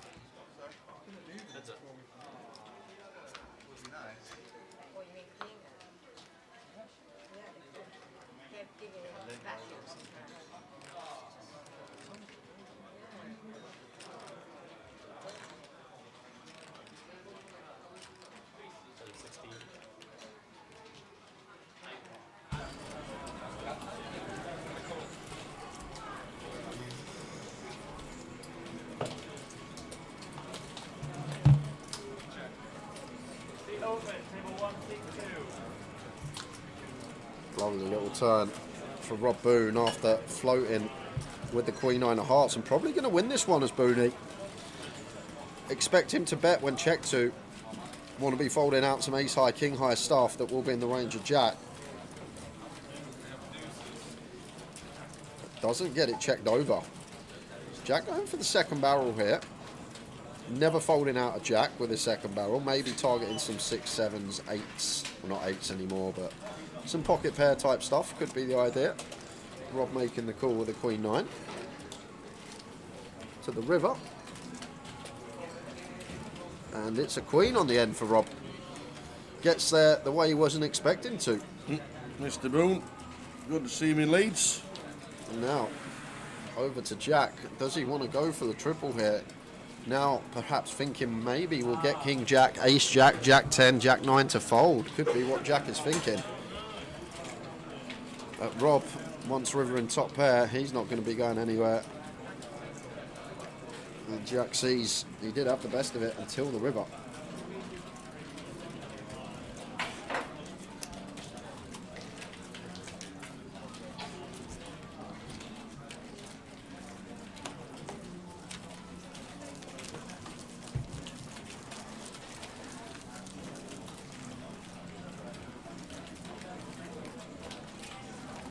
Two out of three unlucky, Tower, says Cooler Fish. It was unlucky, mate. It was in at 83rd minute. 83rd minute.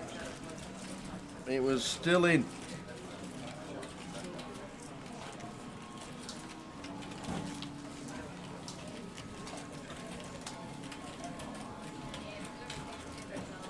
Come on, the boom. Boom. We did have a sweat. We were up until 83 minutes. Oh, man. Well, look, Justin's just checking his bets now, Tower. Look at all the slips!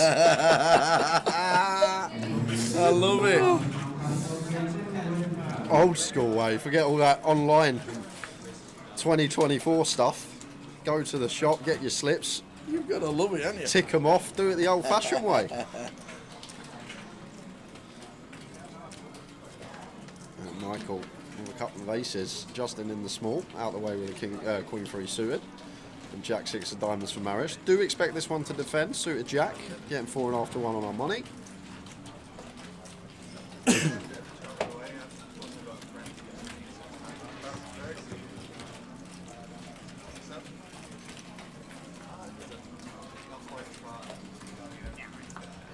Does catch middle pair. Nicely, 2 leads out. Marius going nowhere with the way we think Marius plays.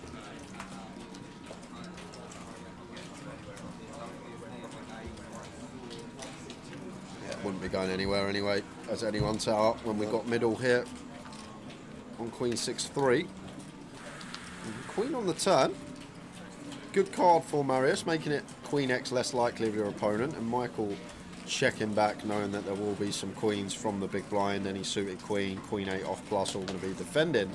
However, when check 2 here, we'll get to go for some value as Michael. Marius might even block himself. It does check it over. Now, clear value bet for Michael once check 2. And Marius probably got to pay for 2k. 5.75 to 1 on a call, so don't need to be right too often, like 17% of the time. We got second pair. And sees the aces. Unfortunately for him, has to pay it off. Cheers, Ian Needleman. Unlucky Tower, so close but no cigar. Onwards and upwards. You're still the man. Yeah, we were 83 minutes, 7 minutes from 2 on the trot, which would have been insane.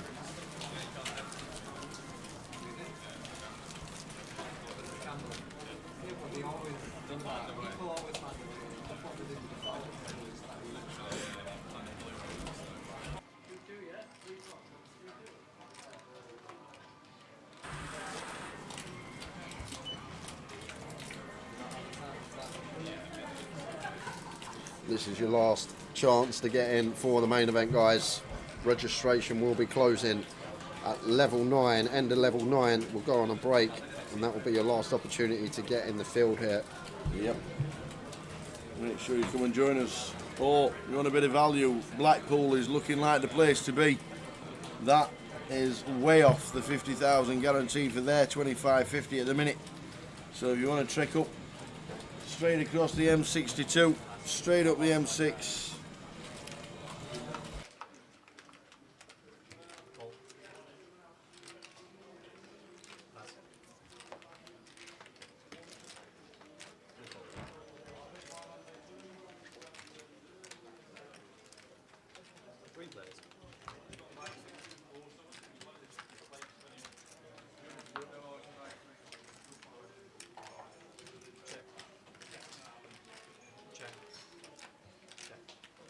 Justin going for the check back here with the King Jack.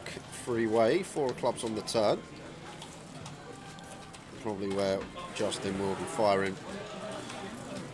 If check to, but Michael going to have a stab with the ace jack. 2k, just north of quarter. Clear call. There he goes. Rennie gets out of the way.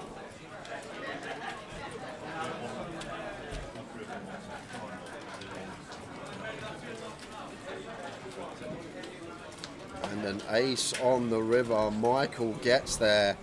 And now going to go for some value. 5k on the end. Not the river we're wanting to see as Justin. But then obviously got to think to ourselves, what ace-x does Michael get to the river with? Checking flop. Delay c-bet. Have to have specifically what he has. Just an ace higher that went for the bet three-way on the turn.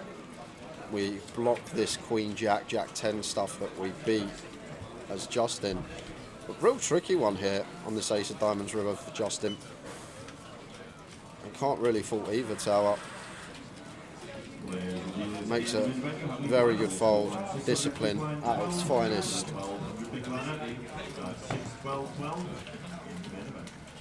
So Jack Gultz, 80,000, Justin Devonport, 76. Booney on 60. Very nice indeed.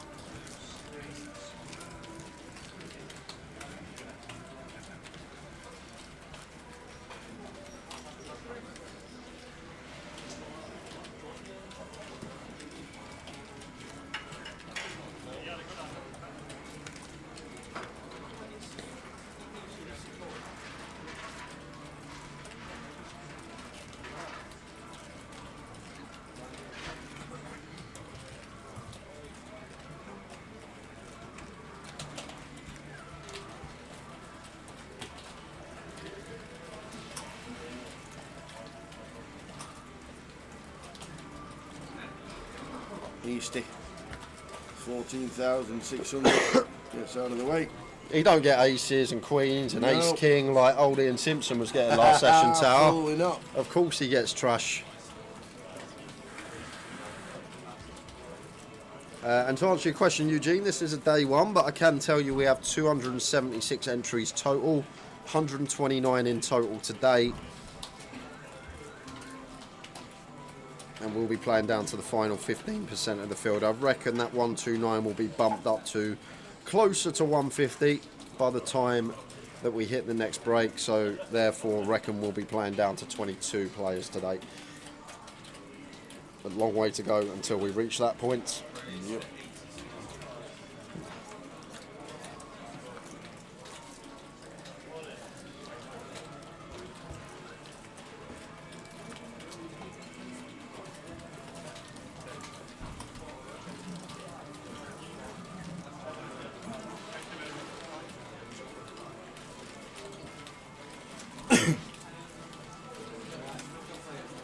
Continue from Edward here. Renee is going to take one off with the deuces, still ahead of some A-side, king high type stuff.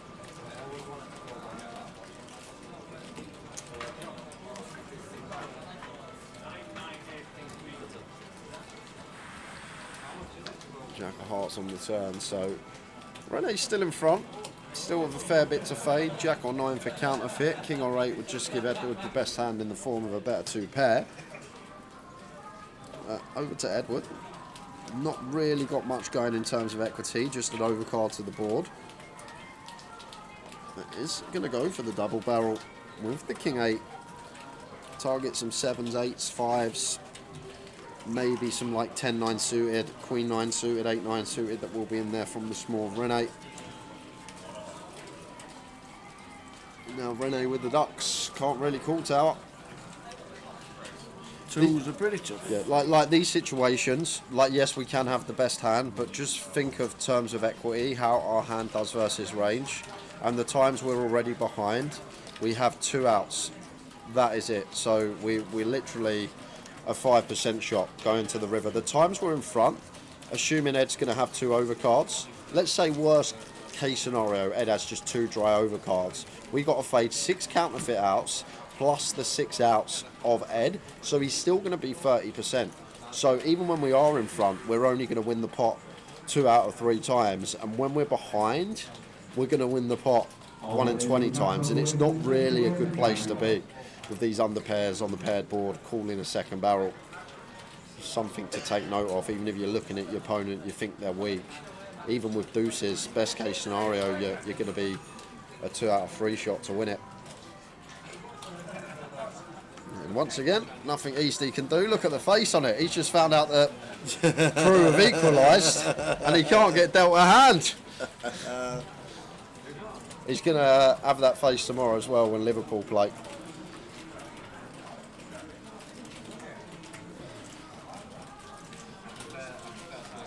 Ace do suited now for Edward.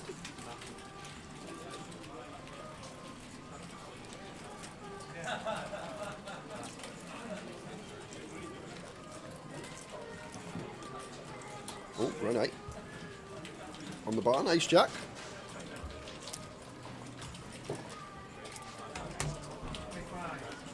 Does go for 3-bet. One that is important at that stack depth, 27, 28 effective of Ed with 3-bet ace jack. It's one that struggles to call if Ed jams, so maybe more viable to flat at that particular stack depth. Still keep the ace X we dominate, the king jack, queen jack in the pot, and it's one that struggles to 3-bet call off. And maybe Renee was 3-bet folding it. Could have been the idea.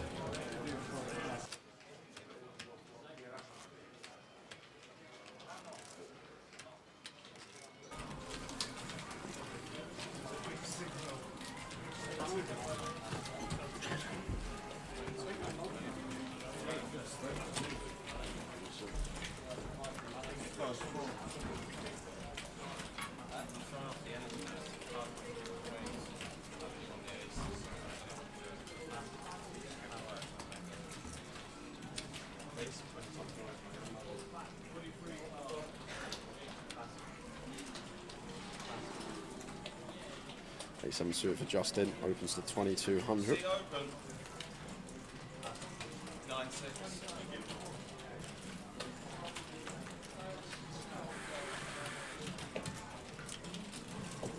And this is going to be our first look at Eastie. No, it's not. Does not defend. 9 deuce of clubs. Going to let it go off of his dwindling stack. Just 12 bigs for Eastie to find a spot.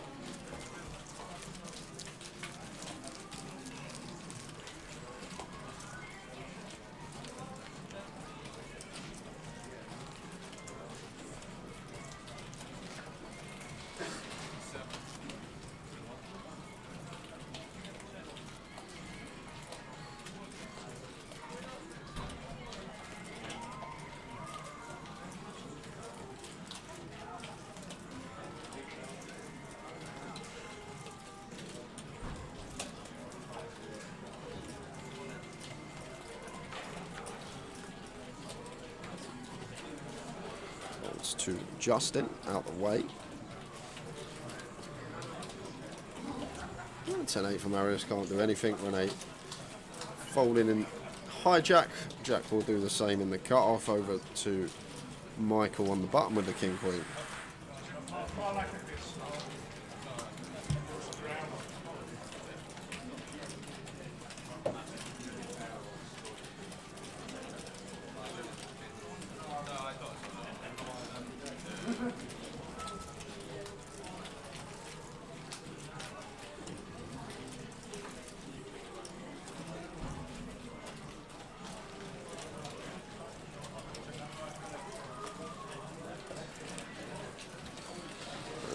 The Boon wants to go for the 3-bet with the 10-5. Snap fold from Michael. The Boon mixing one in from the big blind. 10-5 off. Stick that up here on the button.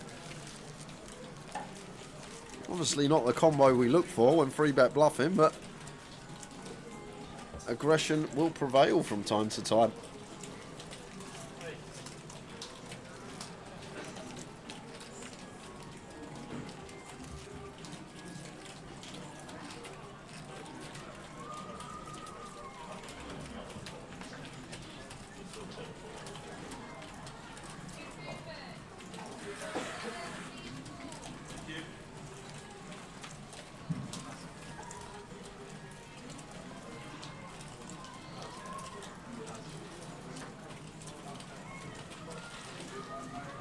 for anyone here.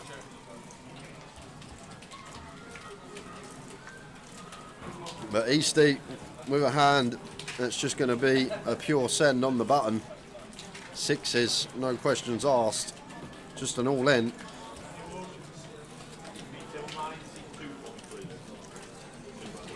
And the Boone not going to call ace 4 off.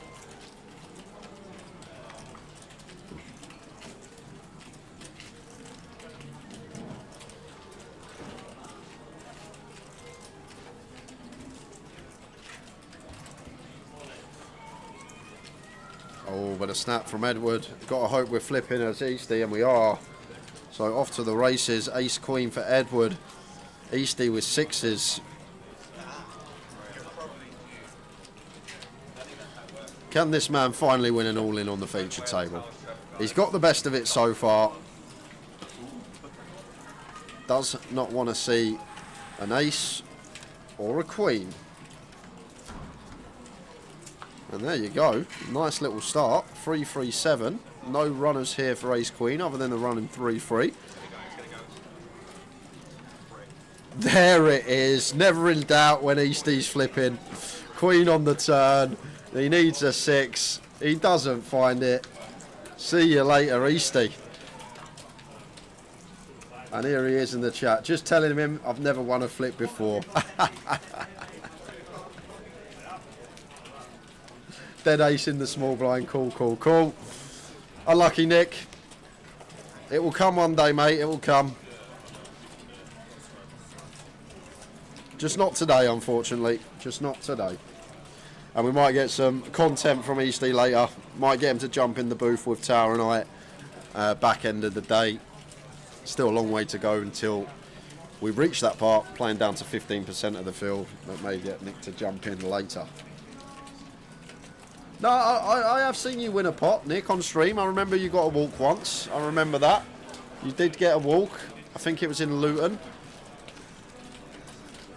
It will come.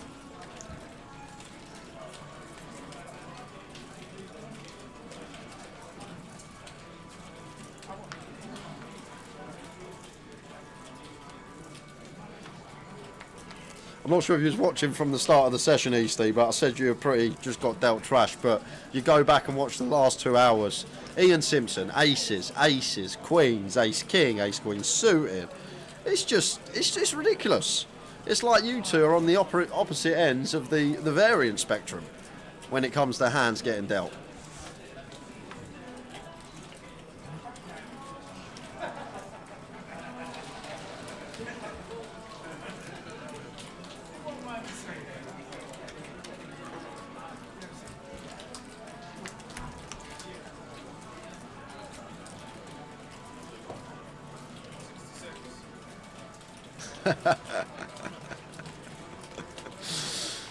Right, I think you need a nap, mate. Have a nap, have a couple of hours sleep, get your head back on your shoulders, and we'll see you a bit later. Unlucky, Nick. There's still Reading and Coventry for you this year. I think you need a nap though, mate. Go put your head down. There's Rob with the top pair. Calling Marius's continue. 4 on the turn. 40% continue from Marius here. Is he wanting to continue to barrel from gun, leverage that overpair advantage? Looks like he is.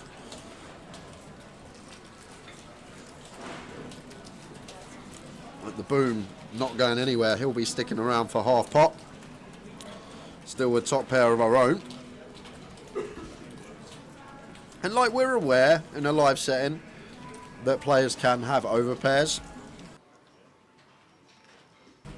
But something that's important, people tend to give up out of position once they have double barreled and they get called twice.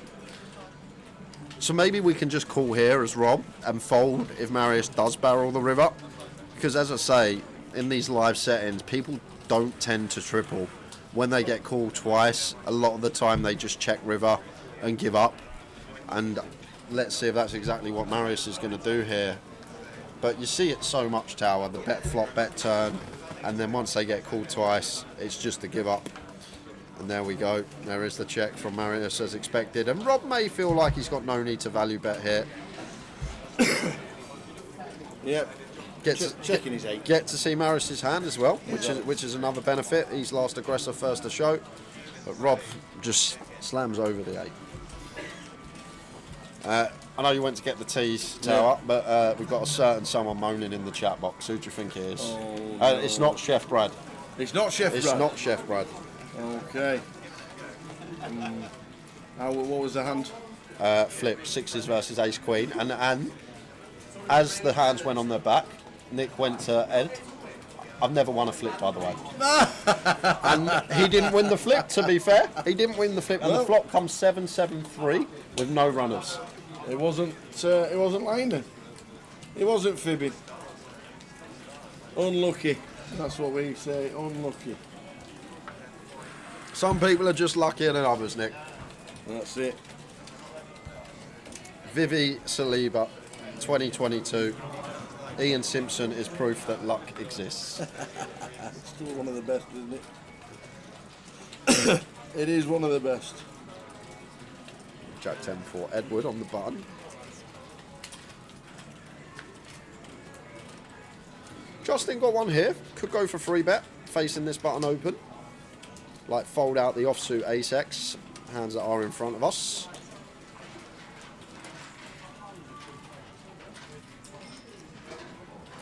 Very nice from Justin. Size on point as well, where we want to be. That 4x remit. Everything here seems really good and should be working. Marius can't play. Annoying having to fold that one in the big blind, and Edward just going to have a snap fold on the button. Nice pick up from Justin. Well played, sir. Blind's going up in 4 minutes. Take us into the 1200 level.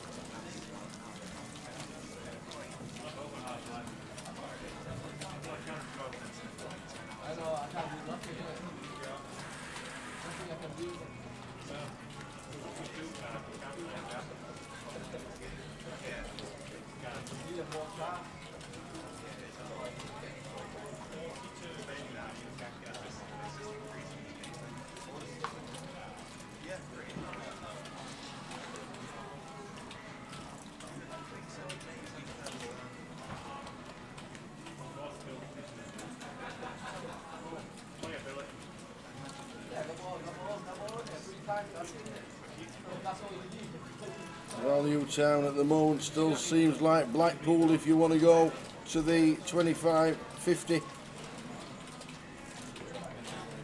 Get to Blackpool, guys. It is gonna struggle, and that could be value town if you bust Leeds or you fancy it somewhere with a bit of value.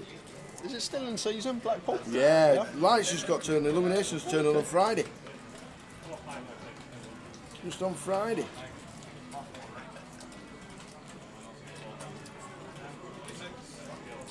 Yeah, nice size choice there from Rene. Edward gets free bet back-to-back hands. Nice hefty 4x once again out of position where we want to be around that remit. Gets it done.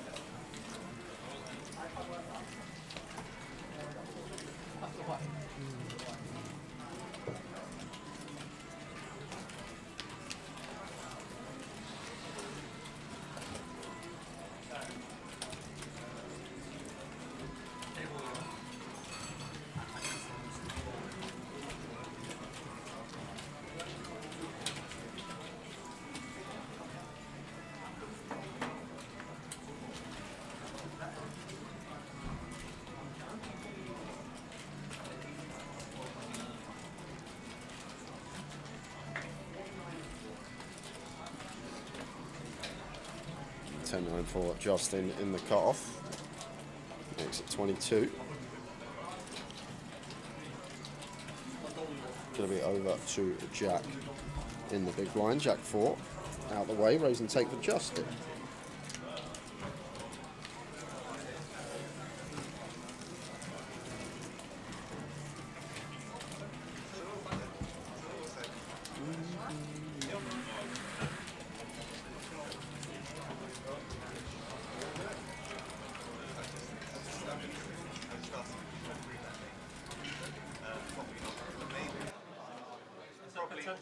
Probably not, but maybe.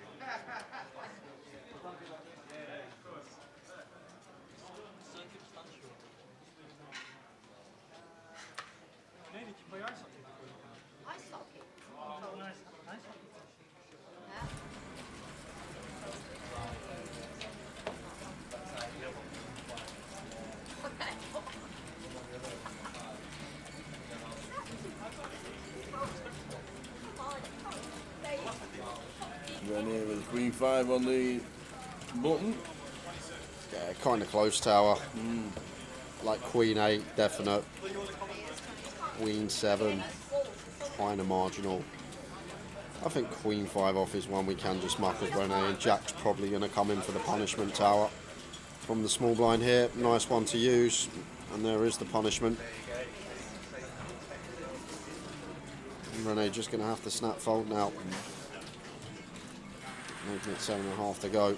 Knows exactly what she was doing if she got raised on.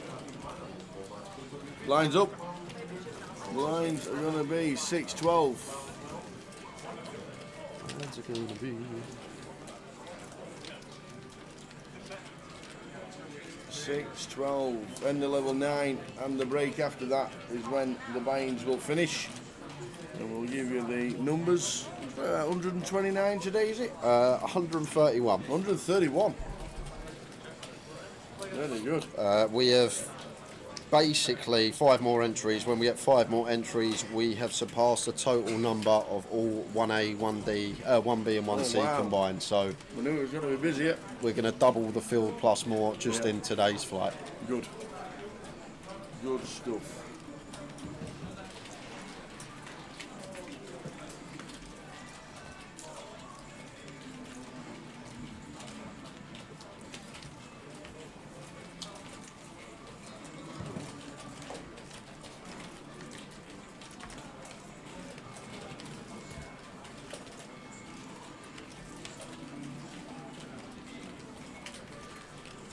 Boom, a nice one to defend. Queen Jack of diamonds.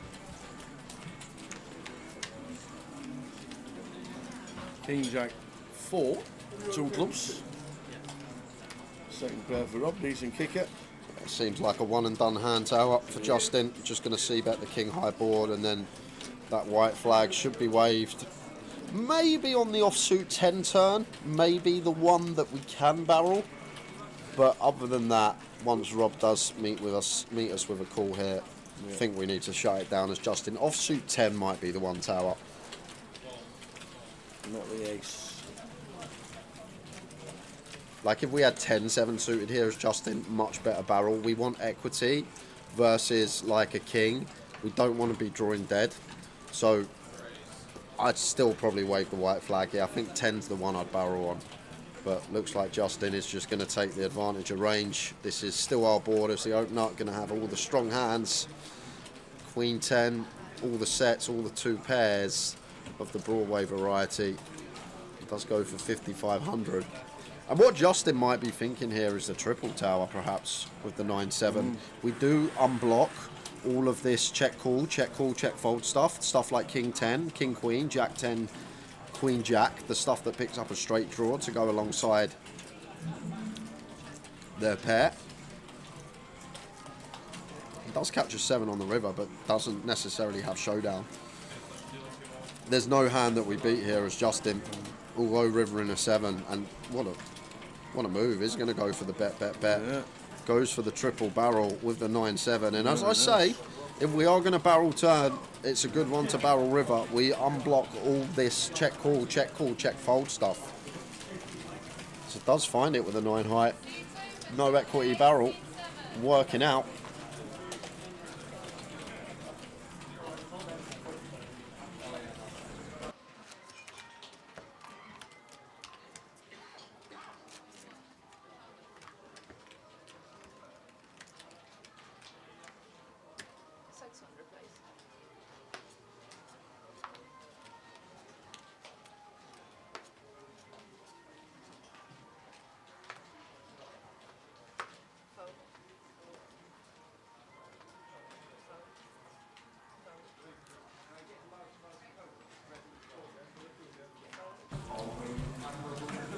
Michael with the Jack 10 should be one he opens on the button. Let's go with raise, 2.5x up.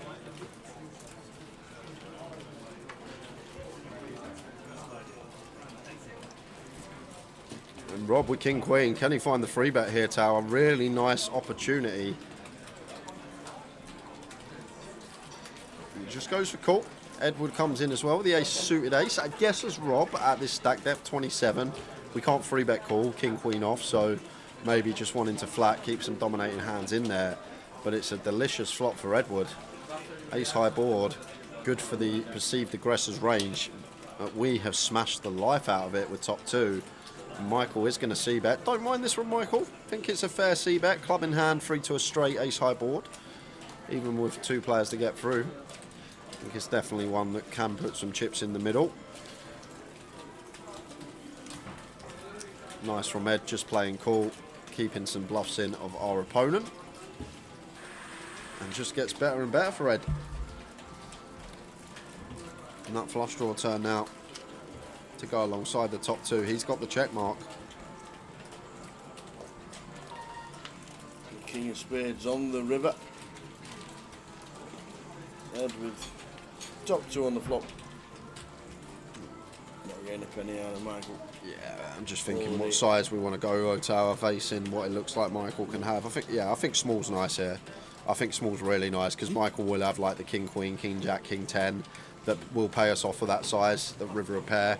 After he checks back turn, we sort of deduct that the ace-x isn't going to be in there that much.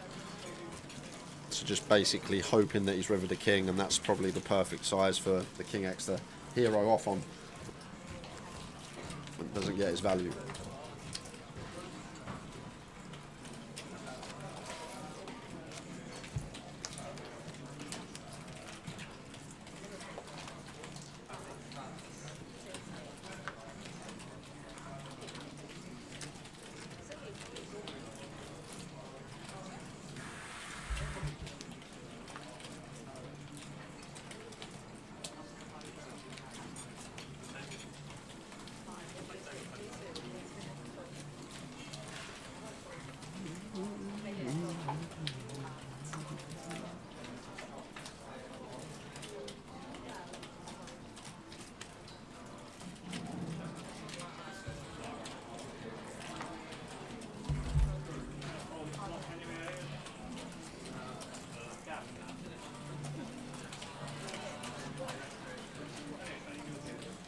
Yep, very nice from Ed. Really nice combo of choice. King 4 off. Seems like a tidy one to use.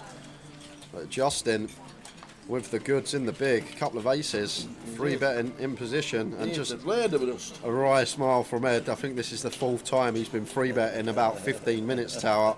So just a bit of a smile on his face. He's like, every time, guys, let me get an open through.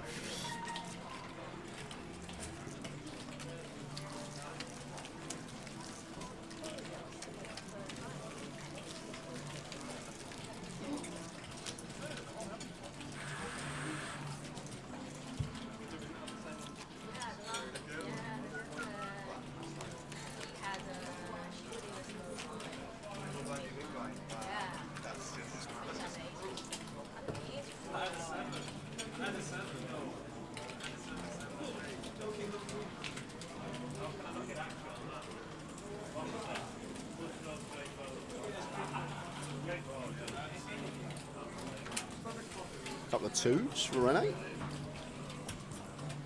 Lets it go.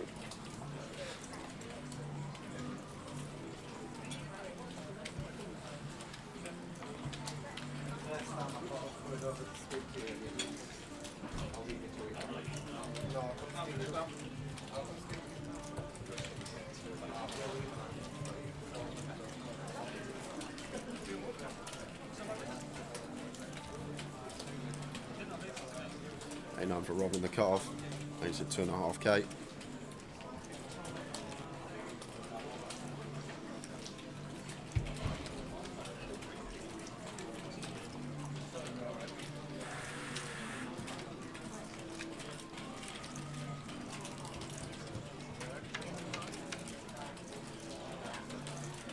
Queen 9 flop, Queen 5-7, whiffs them both. Got a good shot for Rob. Yeah, clean c-bet for Rob here with the gut shot, but doesn't take it. Goes for the little check back and does turn double gutter here. 10 of spades. Yeah, surely now going to see delay from Rob after picking up additional equity. Fold out some king high, some ace high, some jack high. It's all there to target, but now he's going to do more chips tower because he's going to go for the double delay on the ace river, and Marius is going to call him off. If Rob just bet flop, he wins the pot. If he bets turn, he wins the pot. And now he bets the river. The street, he's not going to win the pot. Snap shows it.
Ace 10 suited.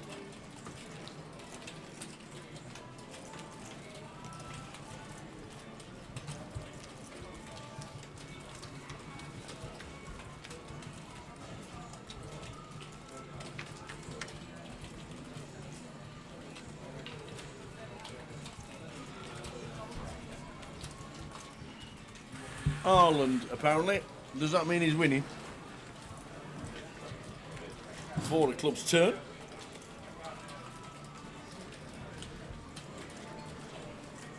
I've never seen anyone spell it like that before. Haaland.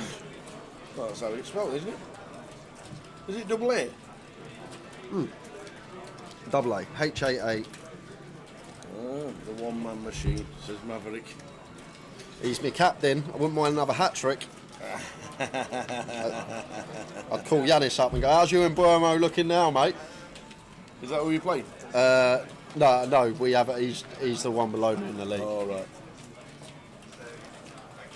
I was just looking at everyone's teams on breaks, and I was just sort of thought, Burmo captain, who on earth would think of that? And then I went and looked and saw Burmo score 2 goals, so I was like, what is going on?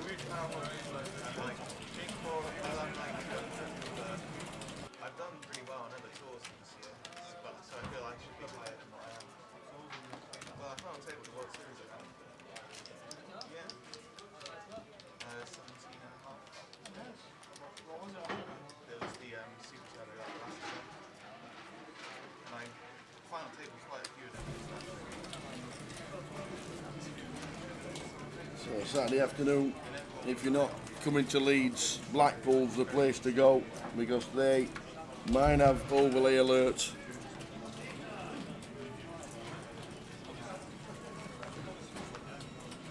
Yeah, absolutely.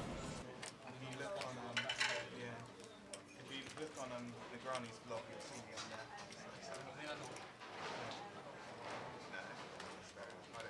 It was weird because I was in the airport going back and I was watching someone watching me on the screen. So that was a weird out of body experience.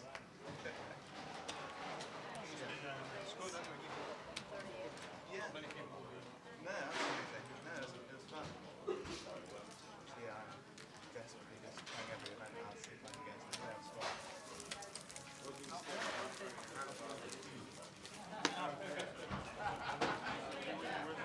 Gives me something to do. So good table.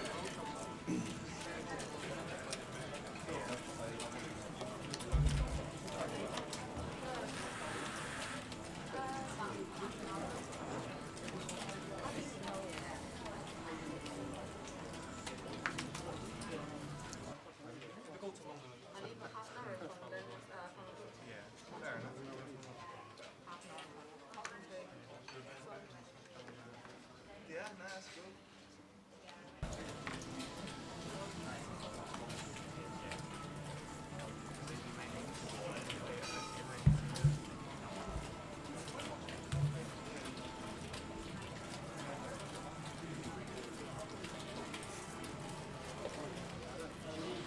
Ace 5 of diamonds for Marius. He will open.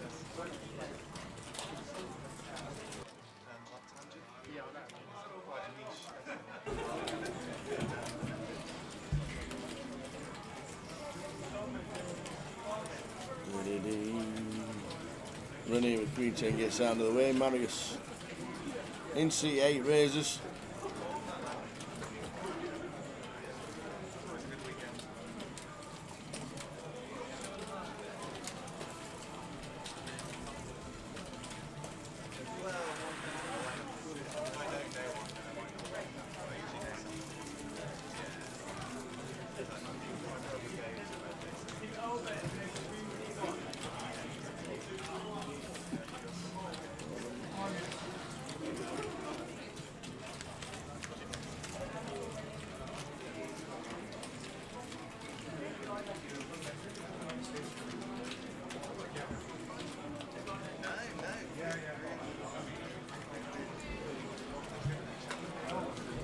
All right.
Eddie with, oh, we've got carnage on the way. Yeah. Aces raised for Ed in seat 6.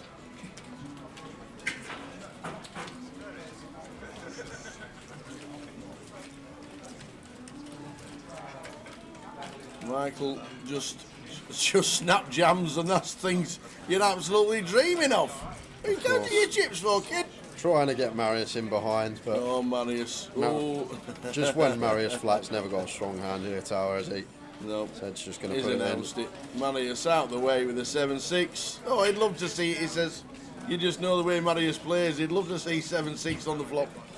So here we go. Just the pre-flop call up. Yeah. Unfortunate for Michael. Can still find a king. Marius taps the table.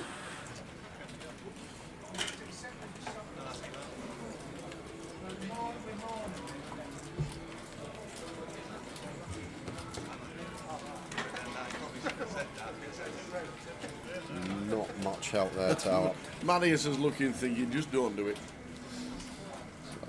So, 2 cards to find a king. Running 6-3 works. That deuce on the turn leaves us with 2 outs on the river. Does he find one of them? Or are we heading to the door? Then it's not, it's a 3. The 6-7 gets there. And Marius is like, can't believe it. I actually folded. So guys, we have got a special guest coming in for 40 minutes. We got an hour left of the session. Tower is going to do the first 20 with him. I will do the second 20, and then me and Tower will be back to finish off for the final 20 minutes. We have got... Who is it? I don't recognise him. Everyone will know. Everyone will know. They won't even know who it is. I bet they don't. I'll put a camera on. I bet they don't even know who it is. He hasn't got a hat on today, so you may not recognise him. No idea who it is. But we got the superstar that is Arian coming in to do 40 minutes of comms. So I'm going to jump out for 20, and I will take Tower off in 20 minutes. Come on.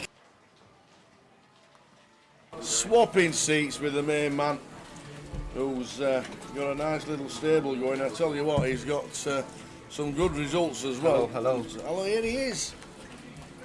Oh, the t-shirts blending in green on green. Camouflaging. We reckon you were too late this morning. The alarm didn't go off. You were racing to get here to play, and you forgot your hat. That is definitely not the case. Come on. It's definitely not. Come the on case. then. What's the reason? Took the little boy for a haircut because he's got school next week, so I ended up having one as well. Ah, I like it. And then sporting the new one. Yeah. Sporting the new look. I like it. I like it. How are you? Good, yeah, always good. And I see every time you get a nice post from yourself, one of your lads doing well in the events. Yes. Good for you. Must be a great feeling. It's amazing, mate. It's very rewarding to be involved with some of these guys' journeys and watching them grow, getting helping them get some of the results. It's very rewarding to be a part of that. Yeah. Absolutely. This week in Leeds for you? No good? What's that, sorry? This week in Leeds? I think I finished 9th in the opening event, the Voyage. Yep. And I finished 3rd in the 1K High Roller yesterday as well. Nice one. Had 2.5 bigs on the bubble. You did. It was amazing. What a bubble that was. That was amazing. Nobody Very was tedious. expecting. It went on for a very long time. Yeah, it was 2 hours. Very, very long time. Yeah. It was 2 hours, and nobody were expecting 3rd as well. No. And I don't suppose you were. But we're having a cracking effort. I detach myself. Whatever's meant to be will be. I just focus on making good decisions. Yeah. No, we're a cracking effort. 2.5 bigs, and then we get in the money, and then we get to 3rd. Interesting, Gareth goes for the non-all-in here for a free flop. I think jamming is also viable. You get called by some of the smaller pairs. Whereas if you free bet non-all-in, they might not always go over the top, and then on certain flops they won't give you any more pennies. So I think sometimes the shallower you get, it just becomes best to just go ahead and just open jam. Yeah. And also Marius is quite active as well. Yeah, for sure.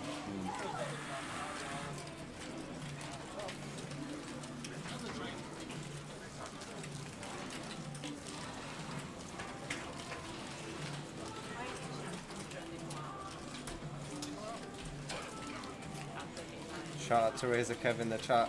I hope you're doing well.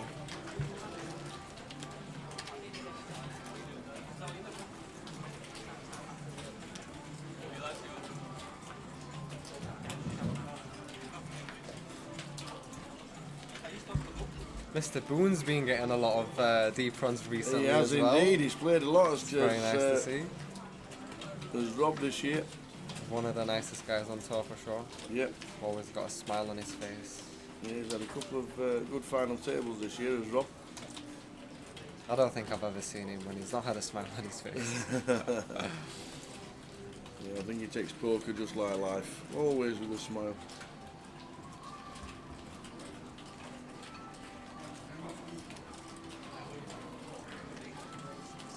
So Rennie with the ace jack. 3 bets, Quite like this 6.3. 3 bet from that specific position.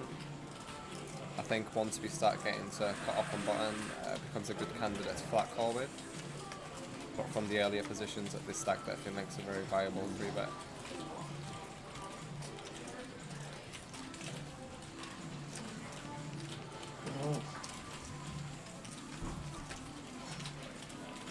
So Marius with the 8-9.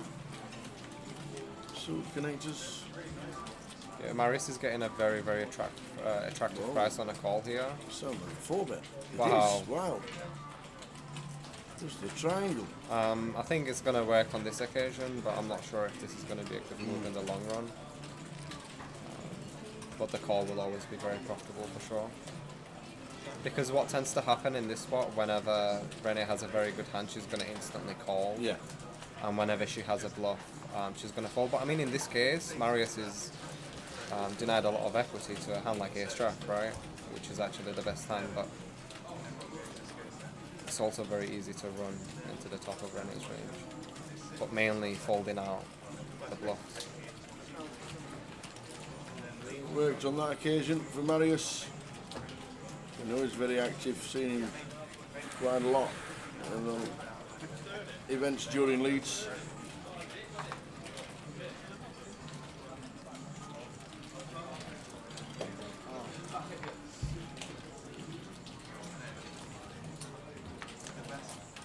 He ended up knocking me out actually out of the Voyage. Rob Marius. Duras, yes, Rob Duras open jams. We ISO jam ace king suited.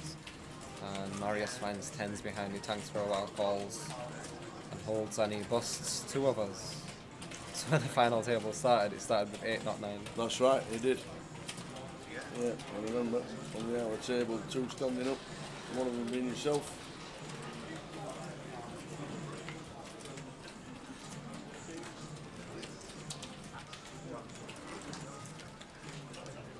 When are we next coaching the team? What's the plan? I coach every Fridays, so Okay. every Fridays I have regular webinars. We focus on different topics. Yeah. Sometimes we review online tournaments, sometimes we review live tournaments, sometimes we focus on specific topics. But whenever I do coach, I try to go over the highest frequency occurrences with my students. So rather than looking at 4-bet pots, 100 big blinds out of position, we look at button versus big blind, small blind versus big blind, Oh, big right, blind okay. versus button. So focusing on all of the areas that happen the most. I think it's very good to become very sharp in those areas, and then start building on top of that once the foundation is very solid. Start slowly building on top of that. Yeah. Well, you get some very good words said about yourself, which is always nice to hear.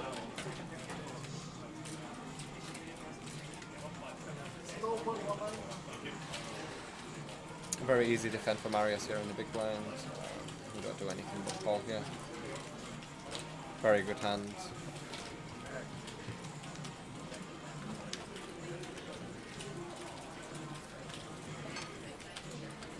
Ace 9-7 flop. Marius probably already given up. He has a good shot. Well, does Gareth Marius is an proceed? unpredictable man. He is. He absolutely is. He might not be done just yet. We'll have to see. Yeah. We have a good shot. He likes to fight for pots for sure.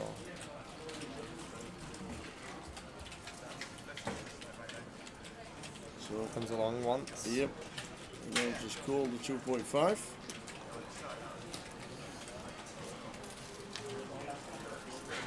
Ten of hearts turn. The problem with the 5-6 of diamonds here is, I mean, some of the outs are going to be dirty. If an 8 rolls off, we hit a straight, but Jack 10 gets there also, and some of the straight cards are going to complete flushes as well. So unless you're getting a very attractive price, I think it's a spot where you just want to be folding the flop versus any sort of 40-50% bets or more. But versus smaller sizings, you can continue.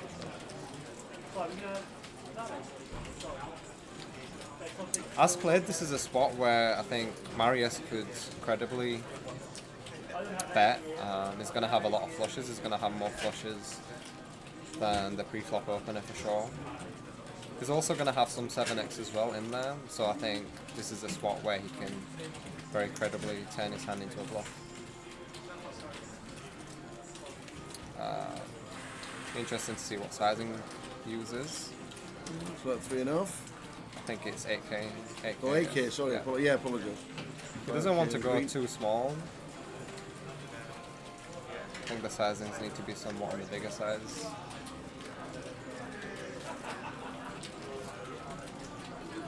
And gets Gareth to fold the best hand. What did I tell you? He likes to fight for pots, does Marius? He certainly does. Yeah. Be fun times when you're on the table with him, that is for sure.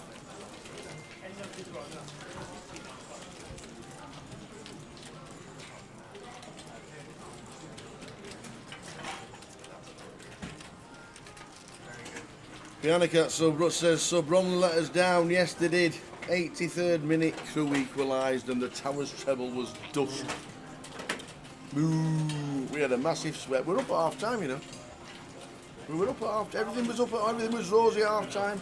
Everything was rosy at 80 minutes. We were all sweating everything, and then all of a sudden, Crew decided to spoil everything.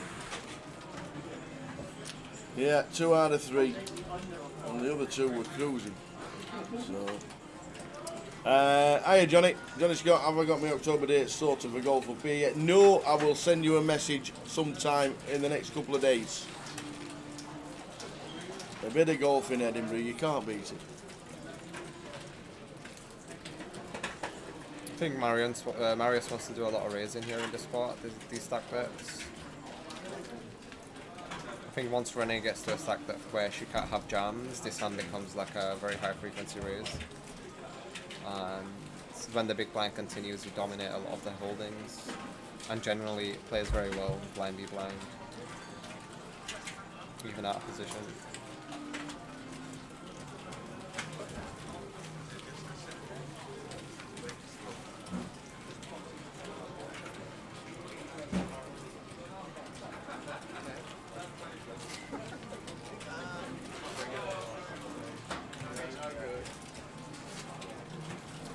Interesting that Marius has gone for the check here. It's very viable for him to continue with the aggression, especially holding the king of clubs.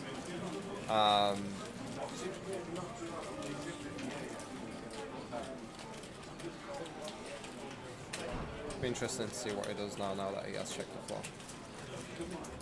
Yeah, no, he's wild.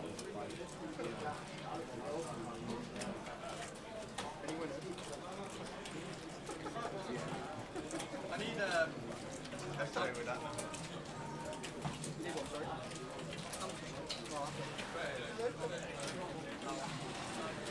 I did not have steak today, no.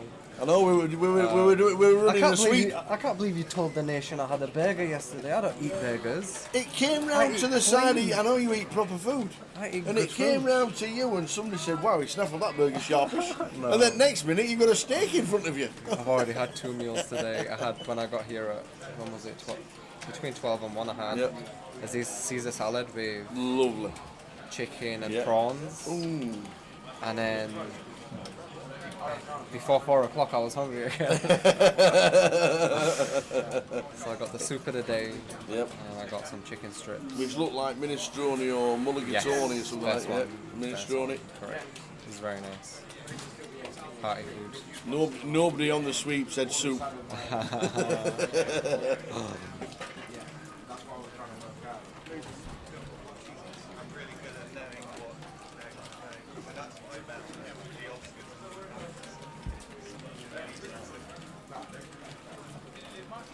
You do look after yourself.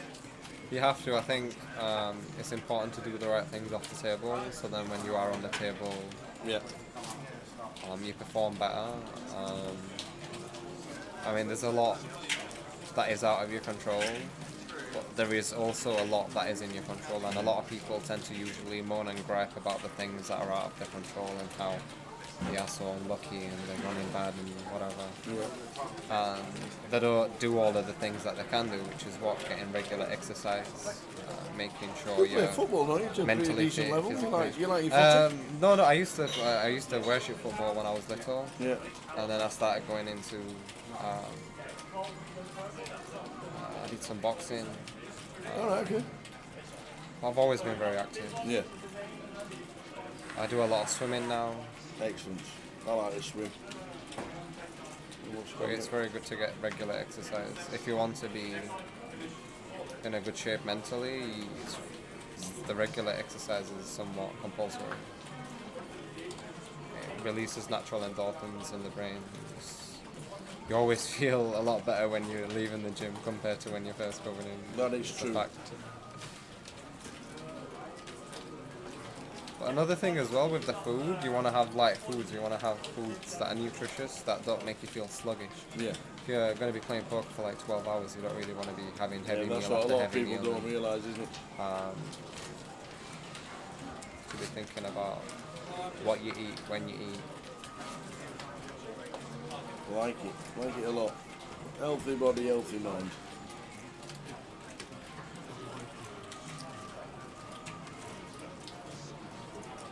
There's 6-4 flop, just one man to win. Justin Devonport playing well, up to 80 bigs. One more level after this to buy-in here in Leeds. 6 minutes and counting of this session and this level, and then one more level to buy into to get yourself into the 888 live here in Leeds.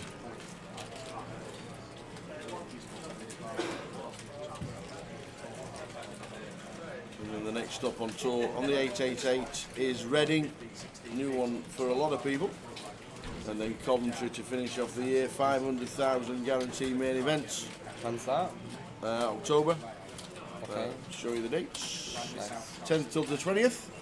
So the main event is 500 guaranteed, 888 main. So Reading, a new one. Very good one. Yes, yes. Reading, a new one for a lot of people. Won't have been to Reading before, but that's back on the stock. And a few UKPTs there before.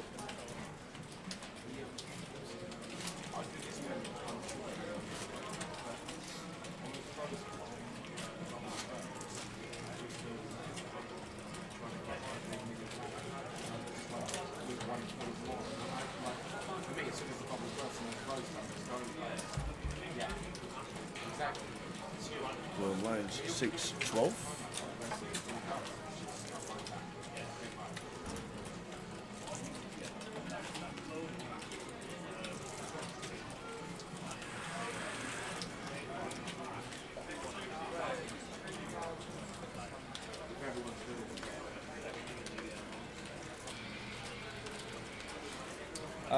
Justin has a combo that could continue here, but once we face the free bet with the smaller pairs, the profitability goes out the window straight away a lot of the times.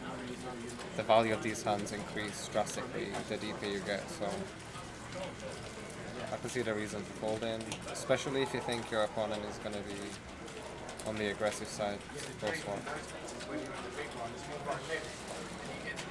No EPT for me. I will be going to Cyprus, though. I'll be going to EPT Cyprus. Wow, lovely. Some I've numbers in the decided 1K in Barca, to aren't get they? rid of the Barca trick. 7,100 runners in the 1K. Yeah, Barcelona is the stop that gets the highest number of entries. But there's been a lot of conversations around tax, etc., etc. Right. There's been a lot of things said that puts you somewhat off playing the event.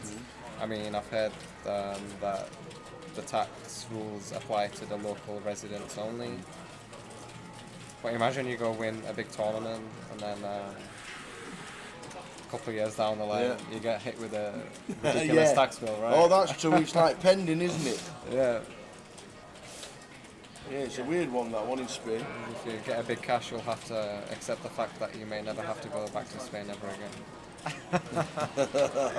Imagine if you go into Portugal or something and they reroute your plane and you have to go through Spain. You stop in Spain and they're waiting for you. Yeah, that's a weird one, a pending tax bill on its way. I don't know how long it's going to be pending for, but you'd just be sat there thinking, can I spend it, can I not spend it? It's something that I've not looked that much into, so I don't know what the case is, and if I'm not sure, I didn't really want to put myself in that situation. But the events prior to the EPTs, they always get really, really big numbers, the Australia events.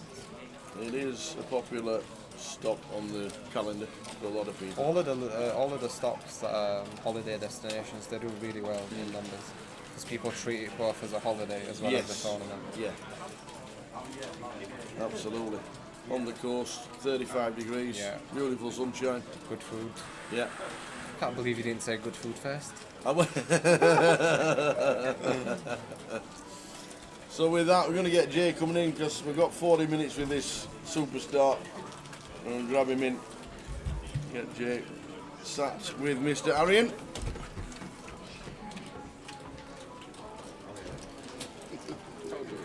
Yeah, nailed it.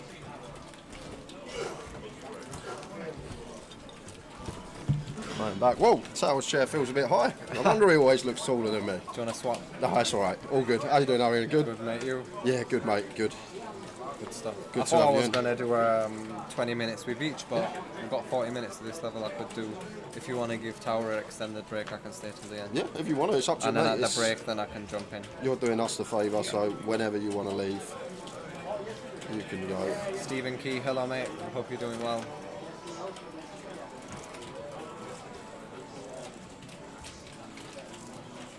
How's the week been, Arian? Obviously, you had that unbelievable cash in the Do you know high what it roller. is? I've bubbled 6 or 7 high rollers in the past 14 months. What And sort of, when you're coming back after break, I think it was you had 2.5 bigs and it was Yeah. like 14 bigs, it was Yeah. 5 or 6. What's like the mindset when I you just go go in? into it just focusing on the decision. I yeah, always just not like... I'm always aware of the dynamics, or I try to be at least. I try to be very present, pay attention to what's going on, and I try to focus on making good decisions. That's all I put my focus and energy into. What's meant to be will be. If I'm gonna bubble, I'm gonna bubble, right? As long as I'm not overexposing myself and I'm using correct bankroll management, I can carry on going, and as long as I can carry on going, I'm gonna win, right? So in the short term, we're gonna get the adversities, but as long as I'm not overexposing, I can keep turning up, right? And I think that's the most important thing, and that's the sort of mindset that you want to have. Just always keep yourself in the Because game. it's very, if you're going to be only playing well when you're running well, your performance is going to be dictated by something that is out of your control. But if you develop that mindset that allows you to play well regardless of whether things are going well or not, you're going to perform a lot better in general, and the results obviously will speak for themselves. And the more, the higher the buy-ins, the more this becomes a common occurrence amongst the elite. They're all very much obsessed with mastering the input, like doing the best that they can in every single situation. And when the desired outcome doesn't happen, they're not disappointed at all. You know what I mean? They're at peace with themselves because they've done the right thing. And as long as you're doing the right thing, that's all that matters. Exactly. So Rene with the King Queen opens to 2.5k. Just going to raise and take. Justin not defending 10-5.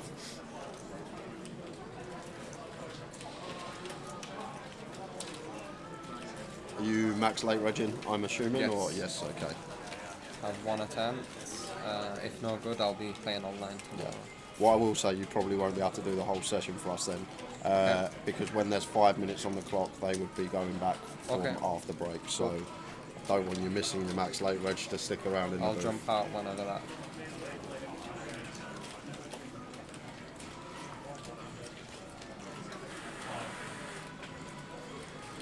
Any European stops? Yeah, Cyprus most likely next. Oh, okay. Yes. Cyprus is great, mate. Have you been before? No. You will I've love heard it. the Merit events are really good, but this will be a PokerStars event. Oh, EPT okay. event. Is it still at the Merit Complex? I've not had a look. Mate. Okay. Yeah. Oh, it is. I believe it is. Yeah. You'll love it out there. The like everything, the hotel, the food, weather. Food's I'll great. be happy. Food is great. And the thing is, the choice you got, they've got like this massive buffet, and you've got like Chinese, Indian, Italian, just whatever you want, basically, all the choices. And then good, mate. Desserts are just too much for me out there. You're just going back up, back down. Stop it, mate. You're gonna make yourself Mate, drool in a second. honestly, it's the food out there is one of the best. Yeah, looking forward to it, mate.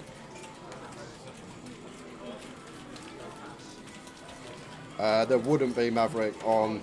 Not in Cyprus. Yeah.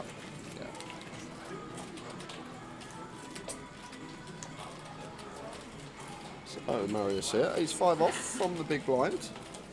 Hijack open, Rob flats freeze. Just going to defend.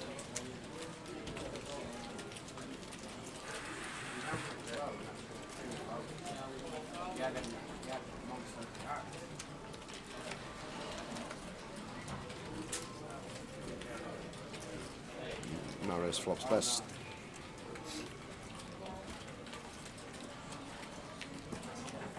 This one checking through.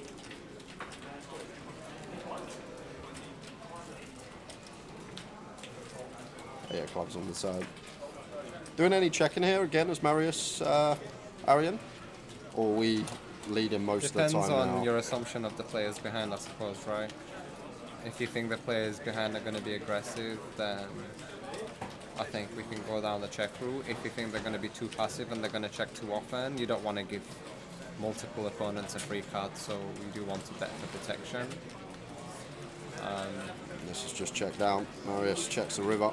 But the problem with betting is if you bet, you're betting a lot of draws, whereas top of your range would be aggressively pre-flop, right? So once you continue as a call, you don't have a lot of the high-end stuff anymore. But you have all of the draws in your range still, so it's very easy to overbluff those spots if you're not careful.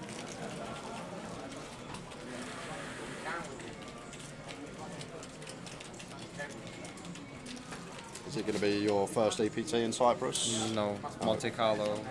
Played Monte Carlo a couple months ago. My first ever EPT main event, I bagged 100 big blinds. And I was on the same table from the start to the end. There was, I think it was a 12-hour session. There was 3 players that were there from the beginning to the end. Michael Caine was one of them, and a good Russian reg. We were just watching people come and go, mate. Yeah. It was just a matter of time. Like, people were coming, some people were lasting couple of hours, someone was lasting an hour, some people 30 minutes. Some people were coming down for a laugh and a joke, mate. 5,000 euros, they were there 20 minutes mate. gone.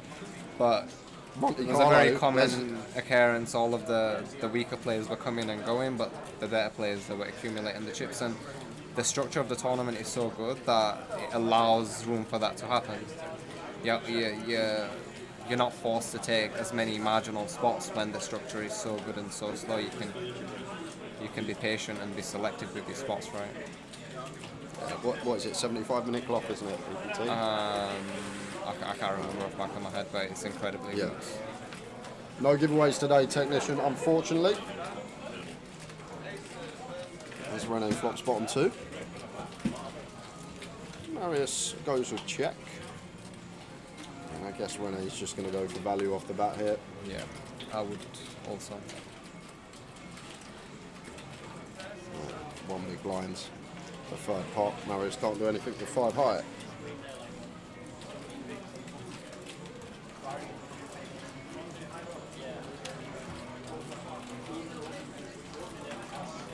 When are you playing next? Tournament-wise, I'm thinking potentially going Rosvedov for the WSOP Europe. Oh yeah, Ian Simpson mentioned that earlier today. Yeah. Yes. So maybe that, and then maybe WPT for the 10K in Vegas December. Nice. But other than that, just basically cash games, commentating. Nice. Seeing everybody's leaks. It's good. It's a great learning tool. Not just necessarily watching hand after hand. You see the good players on, like when we got the high rollers, when we're deep in the 1K, seeing what everyone's doing, players that I know that are better than me in this field, and just learning from that and trying to understand why they're doing what they're doing. Yeah, I think that's very important. A lot of people try to imitate what others do. Yeah. Without having that deeper understanding of why someone is doing something. But once you understand why you do something, that's a lot more valuable than just copying something that someone does right. Exactly. I always say that as well, just because then you've just got like a base as well. Like in this game, every spot's different, but you've got like a baseline, and then you can make decisions based on that. I'm not so sure about the open with the fires from this position at this stack depth. I think we're better off having offsuit broadways than the smaller pairs, just blocking some of the hands that can beat up aggressively versus us. And like King Jack, King Queen Jack, Queen Jack 10. Yeah, agreed. Some of the ace-X would be good opens. These smaller pairs, they start to lose the value a little bit when you get shallower, especially from earlier positions. Marius King Queen suited here on the button, not going to be going anywhere. Looks like going to go for the 3-bet call off. Yeah, he will not be folding after 3-betting. Gareth just going to be forced to fold with the 5s now, you imagine? Depends. He might decide to run it. I mean, what are we expecting to see though, Arian? Basically flipping or drawing to 21%, right? well, we also can't call because we flop a set. 1 in 7 times, right? Yeah. I think we get calls when we get deeper, but when we get shallower, I think we start to have jams also. But if you're not going to raise call, you might as well just open fold and save yourself some chips, right? Where's your start line there for the pairs off of 17? Like 7s, would you say? 6s, maybe mix fold? A lot of it also depends on if I'm from middle position onwards. A lot of it depends on who's on the button and then the big blind. I mean specifically, the players behind. But as a baseline, then yes, you want to increase your pairs because the middle in pairs, they're not really winning that much money from those earlier positions. So I'll probably say I think like 7s, 8s, yeah, sounds pretty good.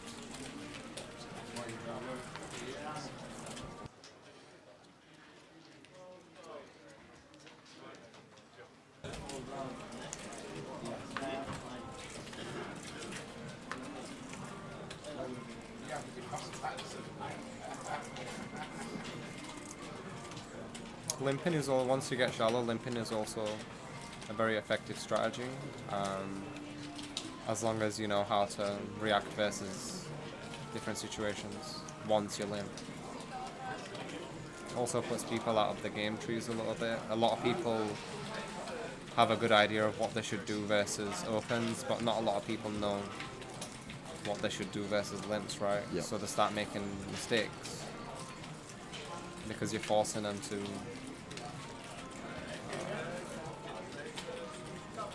be put in trees that they're not used to. And whenever you do that, people tend to react badly. But yeah, limping's very effective from shallow stack outs for sure.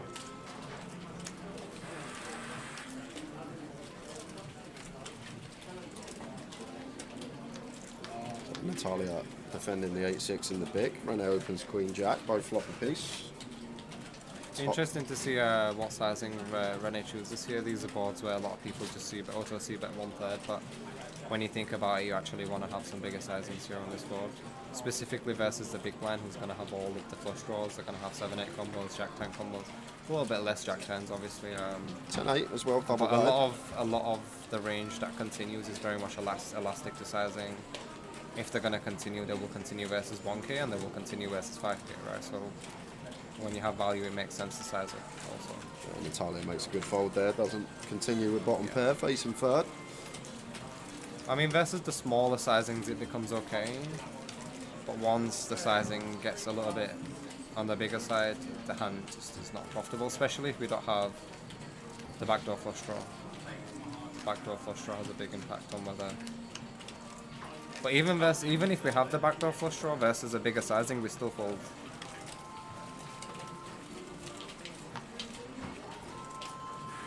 Because even if you have the best hand, it's very hard for you to realize that equity.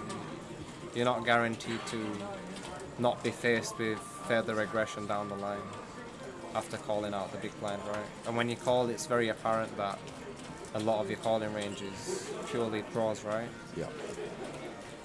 So whether the pre-flop aggressor has it or not, they have license to kill. Justin with the 8s.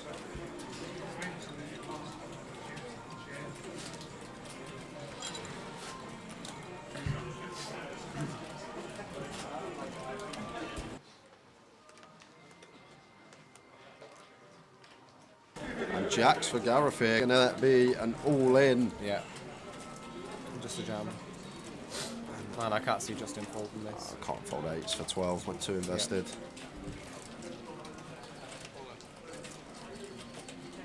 Yeah, snap from Justin, just knows, got a call. And you haven't been with us the last 3-4 days, Arian, but this hand, pocket 8s, has been flopping sets like it doesn't surprise me. Honestly. So, Justin, with just 16% here. Extra sweat for Gareth, given that it's an 8. Yeah. Well, oh wow, we flop a set. It's the club draw. But there are live clubs working for the pocket 8s of Justin. And now with some chop outs.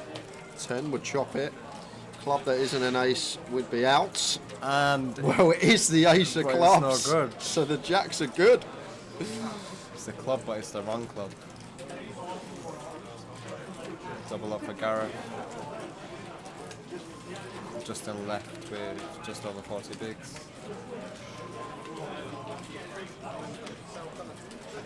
Still doing coaching, Aaron? Yes, I've been coaching for 2.5 years now. 2.5 years? The busiest it's ever been. Have you already done the shout out with Tower? Where to find you? Have you done that with Tower? No, Where to find you? No, no. So, let everyone know if they fancy getting in touch, improving their game. Yes.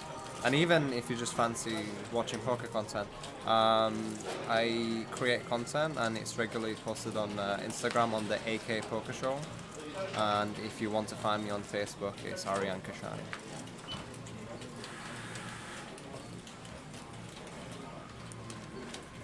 I've never done like coaching. I've chat hand histories and stuff, but never actual coaching. But it must be rewarding when you see players that when they come to you that weren't very good, improve their game and then start getting results. That must be very rewarding. Just discussing it with Tower earlier, for sure. It's very nice to be involved in some of these guys' journeys, and not only that, I've now created this community where there's so many people and everyone's got very similar goals, revolved around improving and helping each other grow. And it's very nice for me to step back and just watch all of these guys constantly discuss different things with each other, constantly giving each other feedback. And then if anyone is wrong at any point, then at that point I can step in and redirect them, sort of thing. But it's very nice to see how proactive some of these guys are. And I coach a lot of people, and even when I was in a stable myself previously, something very much stood out to me, and that is that those who tend to be more proactive, those who tend to put in the work, they tend to get a lot more results. And not just that, they're a lot more consistent as well, and they're also a lot sharper because of it. It's not an accident. Of course not.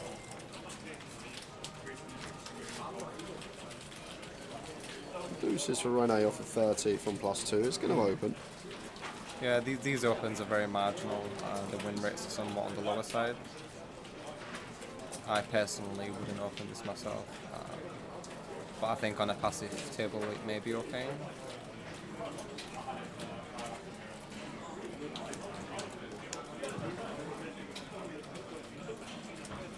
Can't see Gareth doing anything. I wouldn't yet. be taking this. For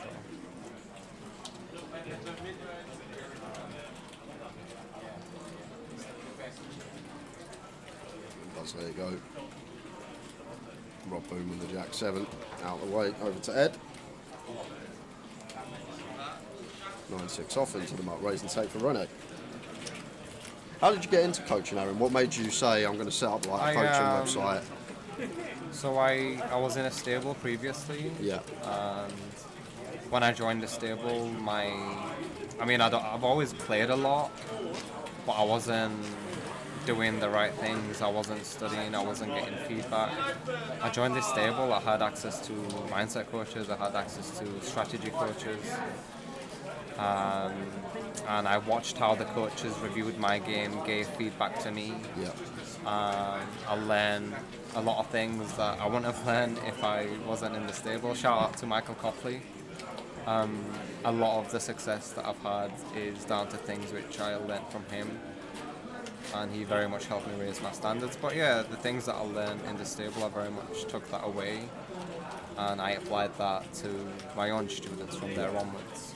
Because in poker, there's always somebody above somebody else in terms of knowledge. Somebody always knows more than somebody else. So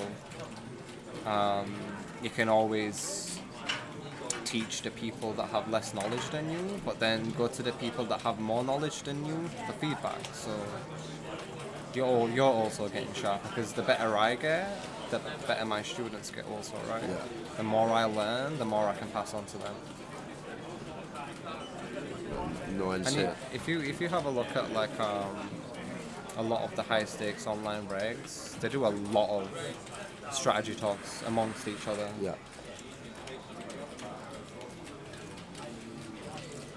And that's what it takes. Bowie was showing me a group chat he was in Coventry, and it's just Mateos, Petrangelo, Adamo. I was like, what? Like, just getting to chat with the world's best. It doesn't surprise me, mate. I do a lot of research on successful people, and there's a lot of common occurrences amongst a lot of them, and 95% of your success is down to your reference group. The people that you spend the most amount of time with, they have the biggest impact on your life and which direction your life goes. So if you surround yourself with the right people, regardless of what industry you're in, you can't go wrong. You're never going to go wrong. I think that's not just poker, all walks of life. Look at this. Nines. 2 pair for Mr. Boone. Free bet from Ed from the small blind. Rob killed the Queen 8 suited. Was getting a nice price, to be fair to him. Ed went fairly small, so Rob took his price in position. I think with Rob, as Rob here, we just want to be calling, especially with the backdoor club equity as well. We need very little protection. If the villain has ace king, ace jack, you want to give them rope to carry on bluffing further down the streets. So I think a raise would be unnecessary at any stage. Yeah, I agree with that. And if it gets checked to, I actually think, given the SPR, we have a good candidate to check back. But we could always bet and call it off also. But let's see what Ed does first. Whoa! I don't see the merits of taking this line, to be honest. So Ed just jamming with the 9s. He still does have some outs. For sure. There's not many better hands that we get to fold, I don't think. Maybe like some 10 jack, some 10-9 that we block, obviously. Some of those hands might cycle. Very easy decision for Rob, nevertheless. Yeah, so set for Ed, but flush for Rob on the river. Big double up for Rob, leaving Ed with 10 big blinds. How are we doing? Sussalom. There's no giveaways on stream, unfortunately. This is a UKPL. When we were in Coventry for the grand final for 888 in a couple of months, there will be plenty.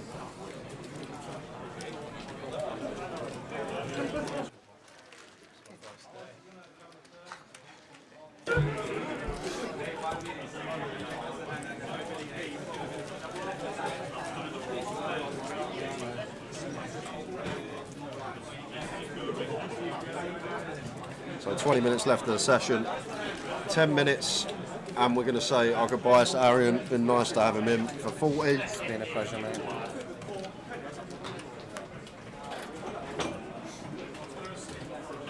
Another thing I want to ask. Go on. Do you work out a lot? Do you go to the gym a lot? I go to the gym 5 times a week. Oh, okay. I lift moderately, very moderately, 3 times a week. Lot of cardio? I swim every single day. Because I always see you eating, mate, and you're trimmed. You've got a nice looking body, and I'm I like... do boxing once a week there as you well. go. That makes sense. Yeah. There we go. I don't need no more. It all makes sense now. I just thought you're one of them people that are lucky that can eat. I've always had a anything. very good metabolism. Yeah. I mean, a lot of it is genetic, but if regardless of what the genetics are like, as long as you're getting that regular exercise in, you will stay in shape for sure. But it requires discipline. Like this morning, I got up at 7 o'clock. I was in the gym at 7:30. Like it's very difficult for people to find the willpower to get up at that time. That's true. That's the difference. Like a lot of people only do things when they feel like doing it, but I just do things whether I feel like doing it or not. Yeah. Taking action is the big part of the equation. Not many people take action. Marius here, thinking about the ace-5 suited for 13, 14 bigs. I tend to fold these spots. Yeah, we're not loving it as Marius. Even if we are ahead, Natalia's still going to have a healthy amount of equity. Not going to be shoving king-5 suited. Nothing. It gets a little bit closer once you start getting to 10 bigs and less. I think for this many bigs, we just want to go ahead and fold this. Becomes more tempting versus cut off on the button, but versus +2 in particular, I think I favour the fold. Yeah, I like fold there from Marius. Natalia gets that one through. Marius doesn't like to. Marius likes to fight for every single pot.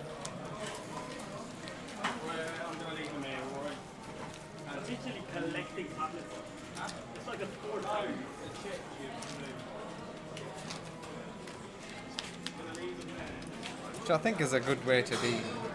You don't want to overfight for the pots, but when you fight for the pots, you tend to go after more pots.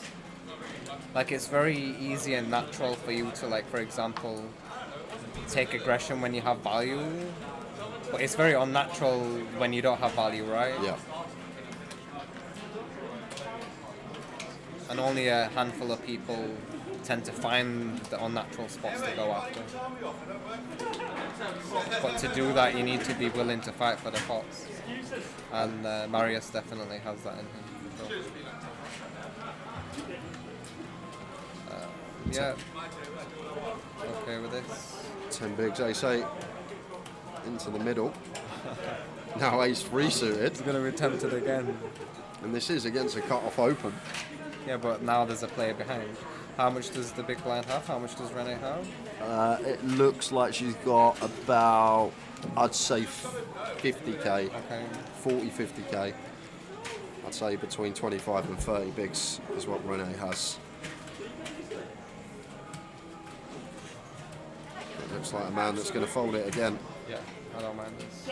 And Rene does the same with the king 4. I don't think it's folding in the big blind. It's definitely not folding in the big blind. I don't we'll have think to ask him. after the last hand.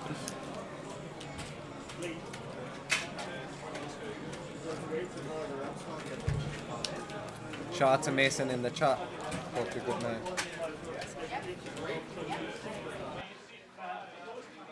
Brown.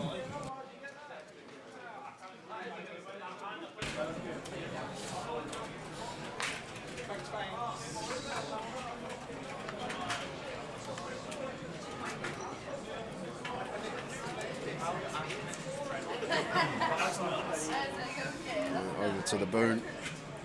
Ace 4 into the muck.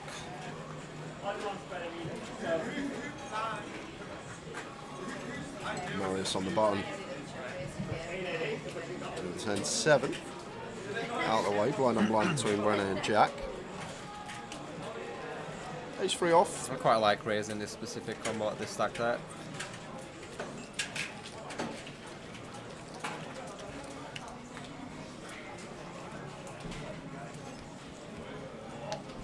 How do you like blind on blind? Obviously, a lot of mixing going on. Sometimes we do this. So In theory, there's a lot. So in theory, there's a lot of mixing going on, but in reality, one option will always be better than the other. So you might see a hand that might do something 50%, the other option 50%, but in reality, versus live opponents, one option will always be better than the other, and it's your responsibility as a player to know which option that is in accordance to the information that you've collected on the opponent. So if you think, for example, you're in the small blind and you think the big blind is a passive player, you can be VPipping a lot more aggressively because you're going to be faced with a lot less free bets, right? But if you have like a very aggressive player in the big blind, then you want to be doing that less, but then you counter that by having some limp free bets and some limp jams, right? So a lot of your strategy blind v blind is in accordance to the tendency of the specific player that you're up against, because the dynamics are very, very interesting. It's a wide range versus wide range sport, and these are the spots where people tend to make the most amount of mistakes. Yeah, very difficult to navigate. For sure. Very interesting though, very, very interesting.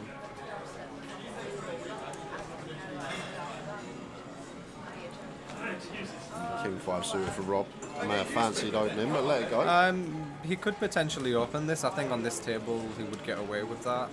It's somewhat break even, but the Suet King X tend to be okay. So this is going to be the last hand for Aaron, guys, because he's got just over 5 minutes to register for the main event. He's going to max late reg, may even get him on the feature table, we will see. So final hands, see if we get any blind on blind action. It looks like we are, because Natalia, with the queen do suited, does have sub 15. Yeah, but I think with this specific hand that they stacked up, we want to do a lot of checking, and we don't want to raise fold this hand. We want to realise our equity in position. And if you're going to raise bluff, choose the opposite combos instead.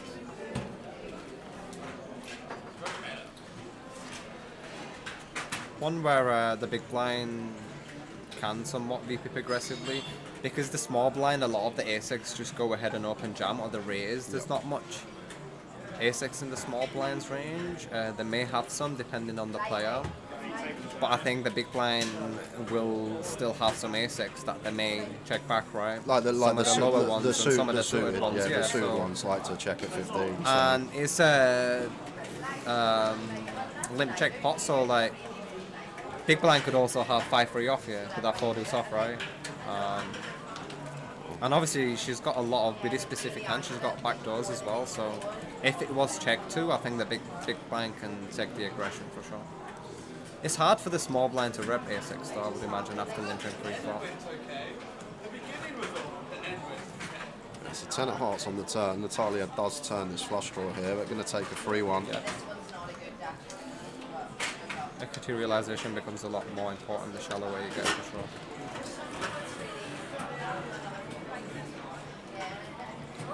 Now over to Jack. who's going to go for value with his 5. Nice card to go for value with now that we chop versus other 5x. 1 to 10 pairs. And Natalia just with queen high here on the river. The good thing about this spot, I'm not thinking sure about Hero, the bet, to be honest. Like, do we get called by West Ham? Of 3, when she's got like all the 3x, right? King 3, like all this stuff. When if we deduct Jack, don't have much ace-x, and she may not think he's going to go as thin as a 5. I could imagine if we had, I mean,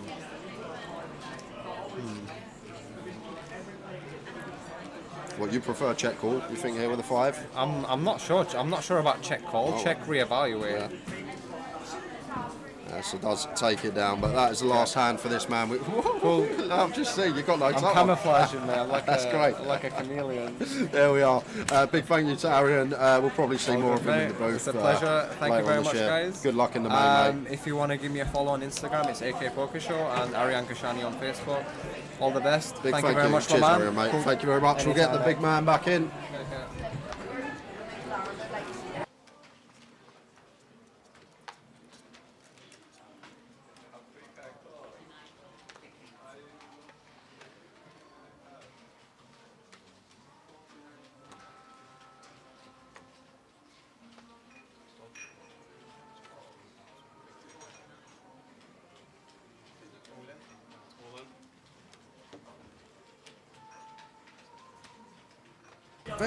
Cheers, buddy. Nice one, Arian. Thank you very much indeed.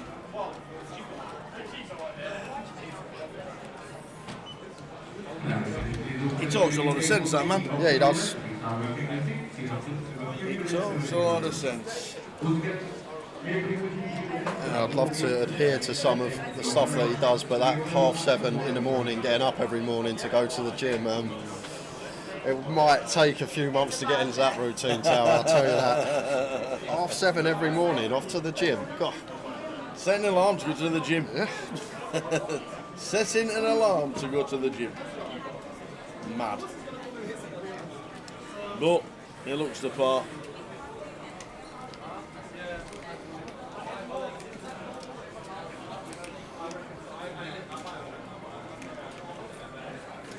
Pocket 4s for Edward. Sends it all in, and Gareth's got a call. Big slick in the big blind. He will be calling this off. And Ed will be happy to see that he's flipping once he gets snapped. Fading aces and kings.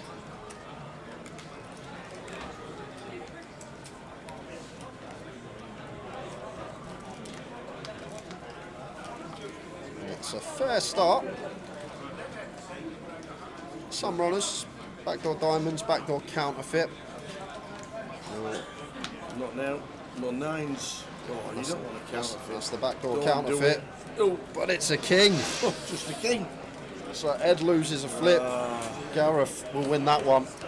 King on the river. Unlucky, Edward. Unlucky.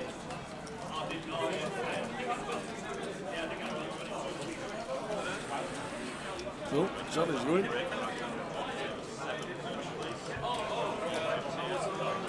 Just letting everybody know that they're changing tables. Thank you very much. When we come back after break, guys, we should have some confirmed numbers. We'll know what we're playing down to today. We will get a ticker top right. Just let the actual tracker know.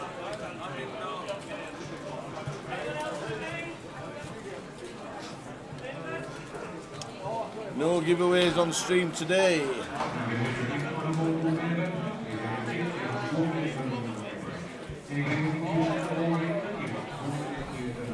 So 6 minutes left of this session. Thanks to Arian for jumping in. Donna's in the building. How you doing, Donna? How you, Donna? How are you? Are you playing? Are you just here for the cheerleading? Just chilling. What's that? Oh, well, you have to see. We're going to see TK. Good lass. Nice one. Good on you. Good to see you. Glad you're up and about. The Dot. Absolutely. You want to say your hellos? Nice to see you. Good to see you. Donna Morton in the building, live as it happens. Can't believe it. She's got out the jammers and everything.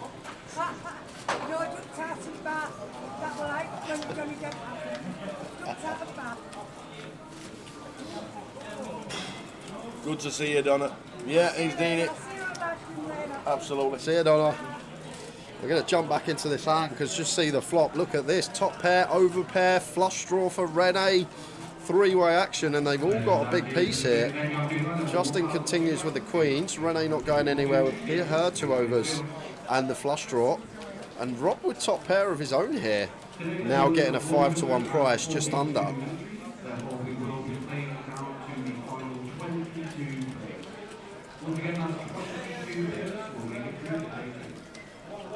So the queens for Justin, who's dropped down since I saw his stack last. Great how we all catch a piece. It is. Not often we get a flop like this. We're all 3 players with a big hand. And Rob Boone, is he going to go with raise? Oh my word. With the worst of it. Yeah, it's like Justin continues into field, Rene calls. Like difficult for a 9 to be best here. We need specifically like Justin to see that ace high, king high, Rene to have like a flush draw. Or maybe it's one of the old school raises that Rob Boone's going with. Find out where I am, one of them tower. The oldies back in the day, 2000s, early 2005. Used to love that line. Find out where I am, and that could be what's going on here with Rob Boone. And Justin with the ladies. Says he's all in. Rene now out the way with a king-jack suited, and now this is the problem as Rob. What are we doing against this jam? We're now getting like 2.8 to 1 on a call.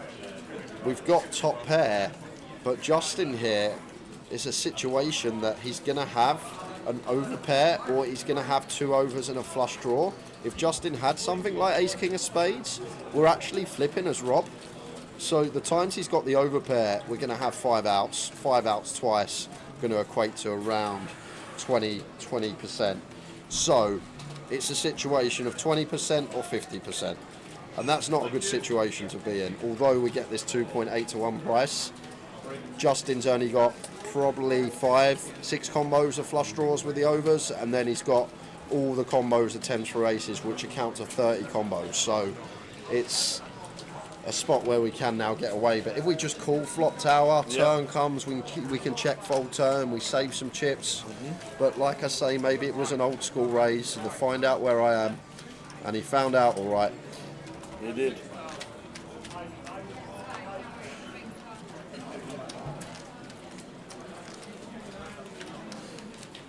And it looks like total entries is 289. So today's flight actually half the field coming from today, Tower. Wow. This one flight today on the Saturday, been a big turnout. Good for Leeds.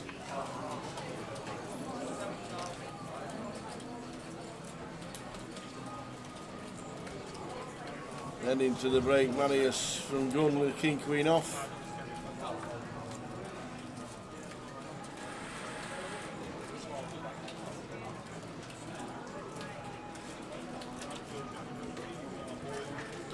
Folding one and turn to the open from Marius.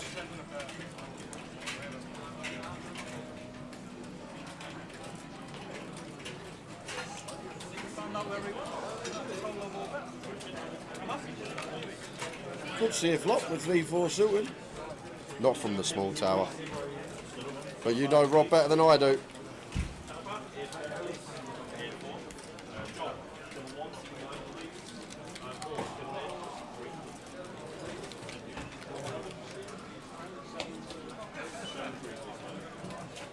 Look at this, spot on, Tower. You called it, sir. I didn't think Rob would be calling it. King 6 off for Justin, likely to be dominated. He's raised it. Oh, he's raised? I think he's been at 8k, hasn't he? No, he hasn't. Oh no. Whew. I thought I saw the old green chips going in the middle then. So King, Jack, 6, flop, top pair, Marius. Hope Rob looks at the clock and tanks for 10 seconds for us when Marius Seabet's here. Otherwise, we're going to play one more hand. There's 30 seconds left on the clock until the break. Don't fall, Rob. Oh. No! Look at the clock, Robert. Look at the clock. Sort us out. I'll tell you what. There'll be fists in a minute. Oh, looks like we're going to get one more riffle in. Count for 10 and then bloody monk him, you silly. Oh, my. Maria, if you're watching, or anybody Uncle Rob is, or if Grandad's watching, or Uncle Rob, all in the chat. Tower needs his send break. him a message. 5 seconds left. That's it. We're not even going to be dealing with cards until the break's on. Yeah, I see that boonie at the break. Unbelievable. This will be the longest hand in history. It will. There'll be 4-way action to the flop. Then there'll be a flop. There'll be a tank from everywhere. Oh, man. You spoiled me there now, Rob. Natalia, no, with a 6-4. Not in Booney. Round to the small and big.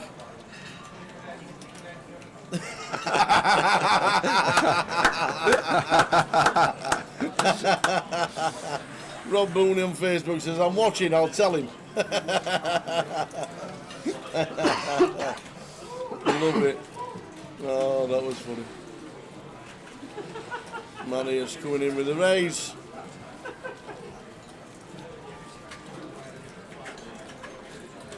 That's funny, Rob.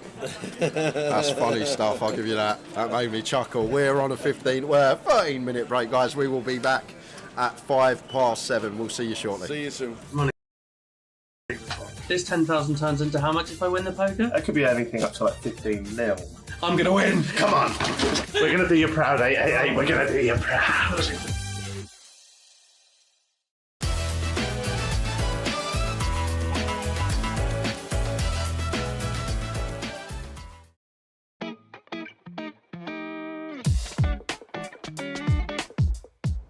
Oh, looks like we got a pickup for 8-8 ride. Oh, Benny Glaser. The answer to the question, which European has the most World Series of Poker bracelets? Benny Glaser. Let's go get him.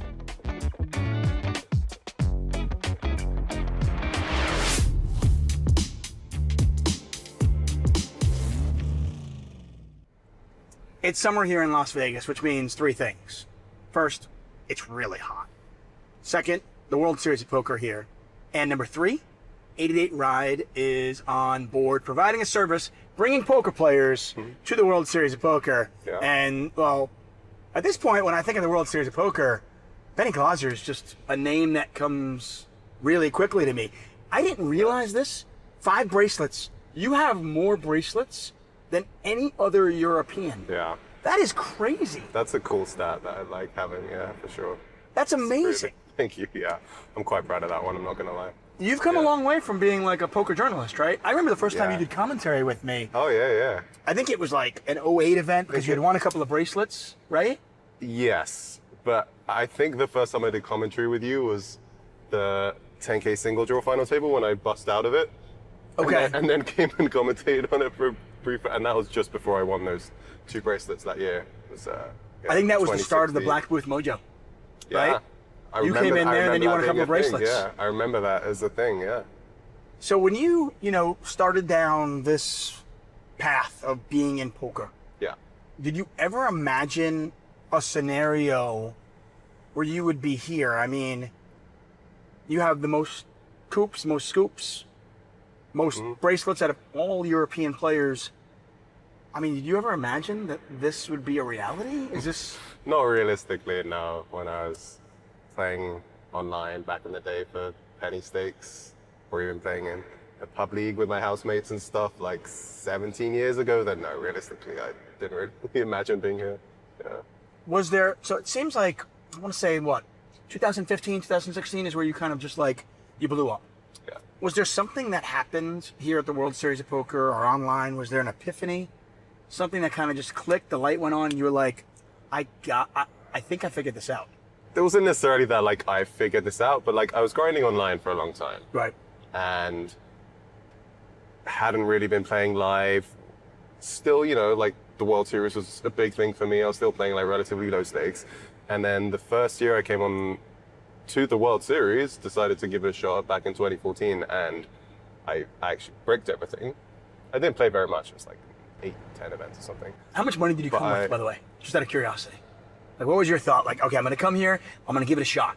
It wasn't like exactly like that. It was like I had sort of planned. I had like a friend help me out as well with money. Like it wasn't, I'm, you know, this kind of thing. So I bricked everything, but like I had the realization when I came is like I'm actually, you know, better than most of these guys that I've been watching on TV. And it's like, yeah, I can actually definitely compete here. So even though it's tough for me to come to the World Series and brick, I was still like, okay, I'm planning to hopefully come next year and do better. So despite the fact that you bricked everything, it actually helped to build your confidence? I think so, in a way, yeah. Wow, that's interesting. Because I just like the guys that I'm playing with that, you know, I might have put on a pedestal kind of thing in a way of like being an online player. Just playing with them and, you know, just feeling very like comfortable and like saying, oh, these guys are making mistakes or whatever. That built my confidence, yeah. That's amazing because in I think in life and in poker, people are so results oriented. Yeah. Where if you make a decision to go with a bluff in a certain spot and it doesn't work, sometimes people are like, well, that was stupid. I'm never going to do that again. Of course. Or if something works, even though it was a bad decision, you're like, well, it works. So it was great. And a lot of people are just simply like, you know, if you brick everything, I'm not good enough. That is one thing that hopefully poker teaches you in a good way, to be logical and rational and not be results oriented. You're like, okay, at the time I had all of this information, and based on that information, I made the best possible decisions. And then this is the result, the outcome, which might have gone not the way you hoped for, but at the time it's still a good decision. So you can just be happy with those decisions at the time and trying to not be results oriented. So generally poker hopefully teaches people in life to be able to separate that stuff. And Yeah, for sure. I think it's one of the things about poker that really does, it's a kind of a life skill. Yes. And for sure. It's pretty amazing that I've known you for almost 10 years now. You know, we did commentary back then. I was cheering you on, you're winning bracelets. What an amazing journey you have been on, and the fact that, you know, you think about it, 10 years ago you were here and you bricked all those tournaments, you built some confidence, and now 10 years later, all-time winningest scoop, coop, title holder, and 5 bracelets. Has the journey been as easy as it appeared? Definitely not. There's been a lot of like, you know, misery and pain and that kind of stuff. Tell us about some of the misery and pain. I want to know, like, what was some of the low points? Because on the outside, the perspective just looks like, man, this guy just sun runs all the time, and he's so good. You're like the European version of Jeremy Austin. I'll take that as a compliment. I'm cool with that. There's been a lot of, I mean, even recently, like, actually right before this World Series, I was on the biggest downswing I've ever had by quite a way. Like, people don't necessarily see how hard I fire. Like, I'm firing really hard. I was playing all the Win 10Ks in, you know, March, all that kind of stuff. And I was just sadly running very bad at the highest stakes this year. So there was 2 months where, you know, for example, even though I won a scoop, I was still down a bunch on the series.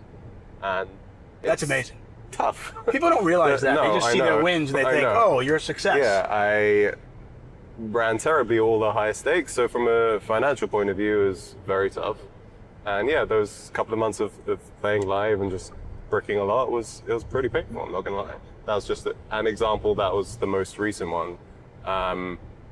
It was for a lot of money, and yeah, it was just tough when I'm playing live, and it's often quite an isolated process, especially like Scoop.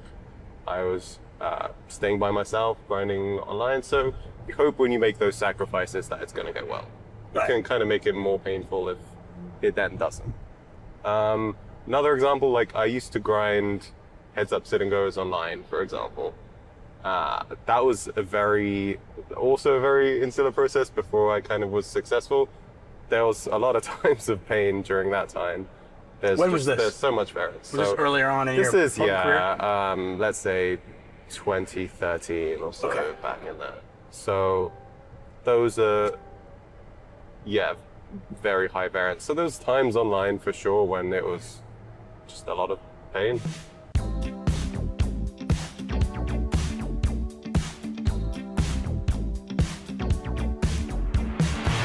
What is it about the World Series of Poker that just seems to bring out the best in you? I mean, obviously you're great online as well, but you know, 5 bracelets, many of them in different disciplines. None, by the way, in No Limit Hold'em yet, but maybe that'll change. Who knows? Yeah. But you know, you seem to be just good at all the different games. Well, what is it about the World Series of Poker that just kind of gets the best out of you? I still think of it as like the most prestigious festival in the year. I still want to be chasing the bracelets, still want to be going for Player of the Year, for example. Stuff that, I was wanting since I was young. It's still have a bit of the dream and the special kind of feelings for that. I do seek and enjoy, and it definitely has a buzz. Like the deep runs are great. Really, they can be exciting and a lot of fun. And it's one of the few times of the year when I do get to play all the games and for like decent stakes as well. Right. So it's tough when I'm still specializing in mixed games, and there are not that many around the year. So this is pretty much the biggest time of year for me, with like how much buy-ins I put in and how much mixed games I'm able to get in. Okay, if money was not a factor, and you could choose one event or one accolade to achieve in your poker career, what would it be? I'll give you an example, like the 50K Players Championship or World Series of Poker Player of the Year or Hall of Fame. Okay, those were literally the first two that I thought of, and I was debating between either winning the 50K or World Series Player of the Year. I guess I would lean Player of the Year. I think it's a little bit more prestigious in that way. And I think Poker Hall of Fame would be next. I don't know, I guess where I would rank those two. Right. Yeah. I mean, I would say that Europeans are underrepresented. Yes. By a large margin in the Yes. Poker Hall of Fame. Yeah. And, you're still 5 years away from being eligible, but got to imagine that, if you keep it up the way you're playing, you're certainly in the conversation. I hope so, yeah.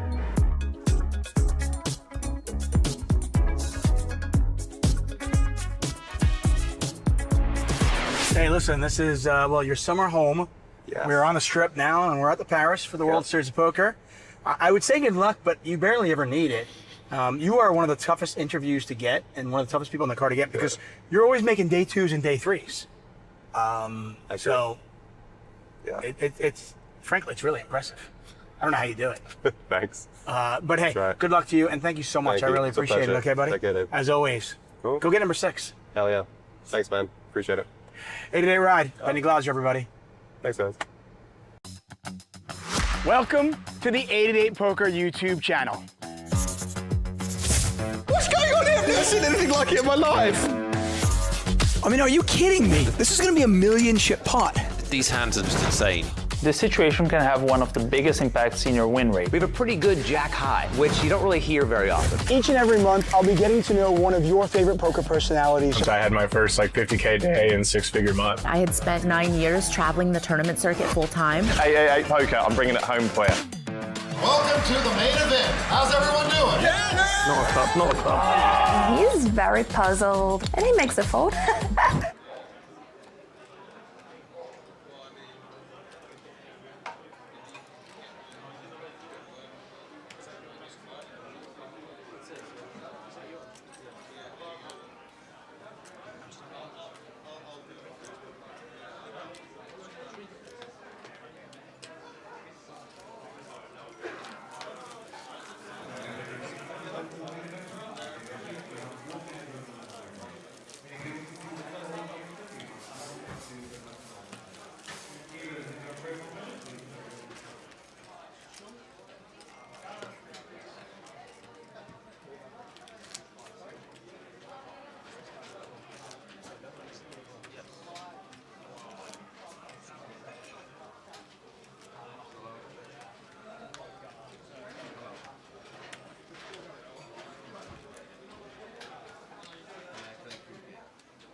Let's do it again, shall we? Yep. So, I think we've got 54 left. Is that right, Mr. J? Yep. 54 remaining. Just got the list for the featured table. Going to run you through the names. A few notable faces. In 1, Mark Whitney. In 2, Glenn Gaines. In 3, Nicola Lecker. In 4, Matt Davenport. 5 is Chris Keeley. 6, David Chessman. 2 is Gilly. In 8, that looks like a 2. In 7 is Gilly. And in 8 is Sarah Taylor. Sarah. Whose writing's this? This isn't PK's writing. I'll tell you that. This must be Mikey's writing. Sarah Taylor is in the 8 seat.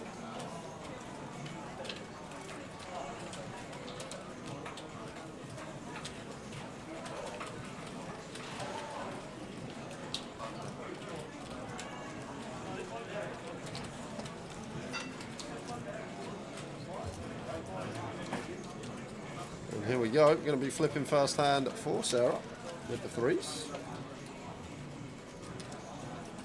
Ian Edelman, looking forward to tonight's poker stream and the usual Tower and J entertainment on the comms. So Sarah's all in first hand, 3s. Gilly's Jack Queen, second in the Goliath is Gilly. Well, it was. Oh, we've got spade draws. Yeah. That's probably better. 3 of spades working. Yep. So spade or 3 needed. And the 10 not helping. Same scenario. But yes, that's helping. Yes. 8 of spades on the river. Sarah Taylor with the double first hand back of the session. Up to 29,000. Good for a fresh starting stack.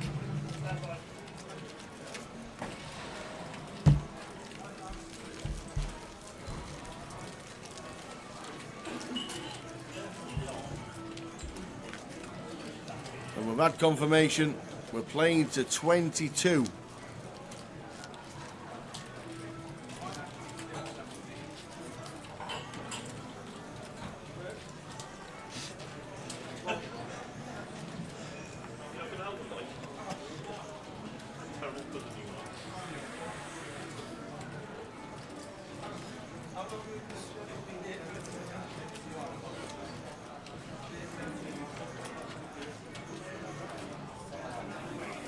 Ace Queen suited for Chris. He will be opening. The buy-in for this was 560. There is 137k in the prize pool. Payouts will be out tomorrow. Yep. We are playing down to 22 players today. The ticker will appear shortly in the top right. Gilly is the man that chopped the Goliath and ended up taking the lion's share of the prize pool. Yeah, he's from Liverpool. He's from Liverpool, is Gilly. Oh, look at this flop tower. Flush draw for both Chris and Glenn. If a club comes, there would be fireworks, but look at Glenn Gaines' stack. Must be good for chip lead in the room. This is heaps at this stage. And Chris continues for third. Glenn with the check call. Not going to do any check raising at this stack depth, I don't think. Just in case we get sent on and get to have to relinquish the equity, but he has gone for the check raise. Making it 11k. And back over to Chris, who's never folding. I'm not sure at 20 effective tower if Glenn gets to raise here, like at deeper stack depths for sure. But the times that we just get sent on, it's just horrible for us as Glenn. But look at this, when the day's going well, it's going well. Turns the 7 and jumps out in front. And pot size bet back just over.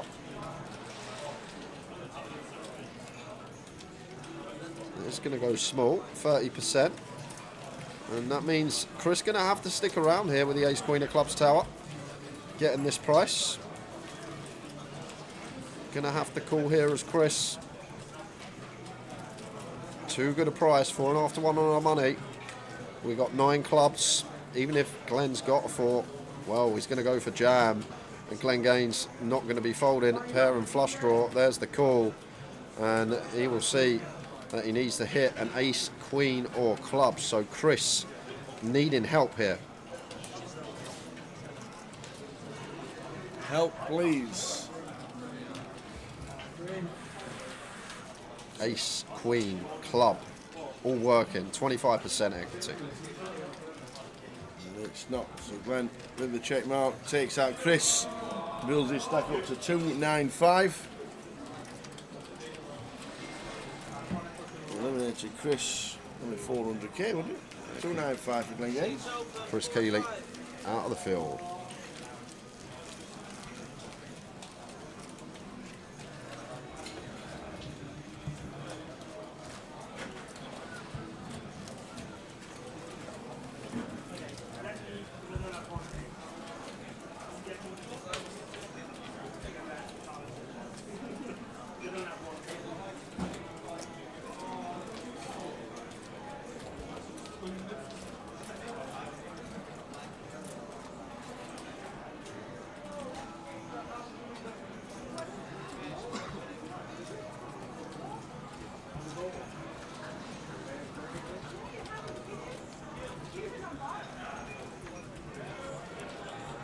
Matt Davenport doing Matt Davenport things. Couple of aces under the gun, making it 4k.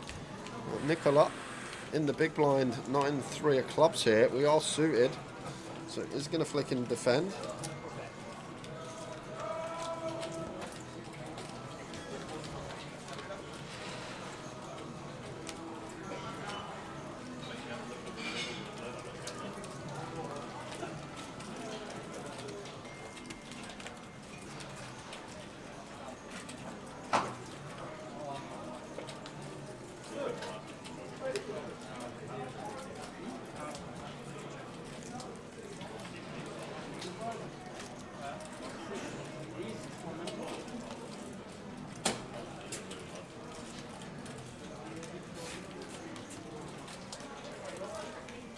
So after check, check, flop, Matt now going to go for the delay on this 8 of diamonds turn. We've got a flush draw here for Nicola. Fairly chunky from Matt, just shy of 60%. And only one card to come out of position as well. Matt is going to have a look. And just the nuts for Matt Davenport. Yes, Arian is max late regged. He's jumping back in.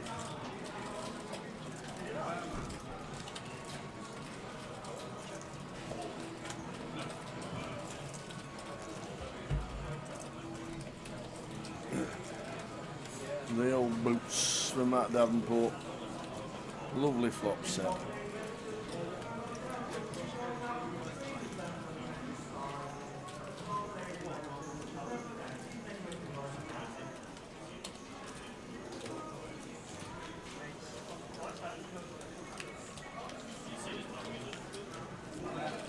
Haaland hat-trick, back to back. There you go. You just need him. You can't not have Haaland in your FPL, otherwise you're just pointless. Like, you can't win. You need him in there. Yeah. So do you think 100% of countries got him? 89% ownership, I think he is. Is that what he is? 89% last time I looked, Haaland. After 4 games.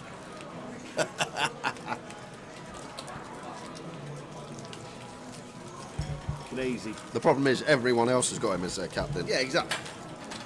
Apart from Yanis. But he's still got Haaland in his squad. He didn't put him as captain, put old Maburno captain. He's still going to get normal points for old Haaland.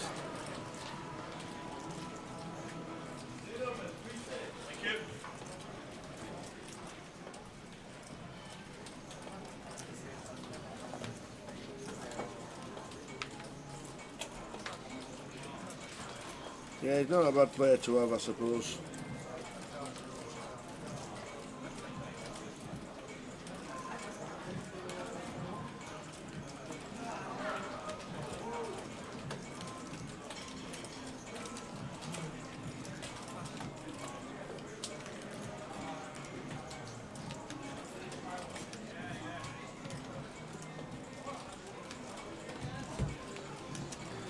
Blind and blind, King 8 suited here for Nicola. Going to start with complete. Matt's got one that may raise at a small frequency.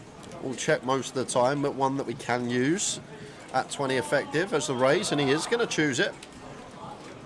One of these trash holdings, nice to use. Want to be really polarised in this spot. Our best hands, our worst hands, you get the gist. And Nicola here, King 8 suited, not going to be going anywhere blind on blind. Should be sticking around.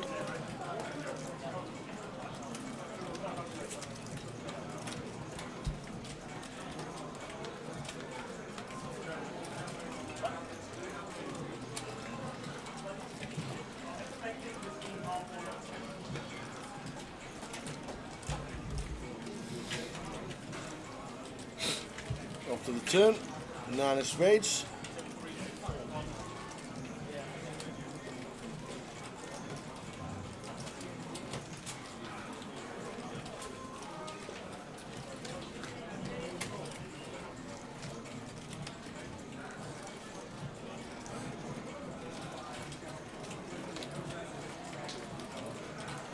Now 3k on the end from Nicola. Not much we beat now as Matt. Once this 9 rolls off, not really many hands.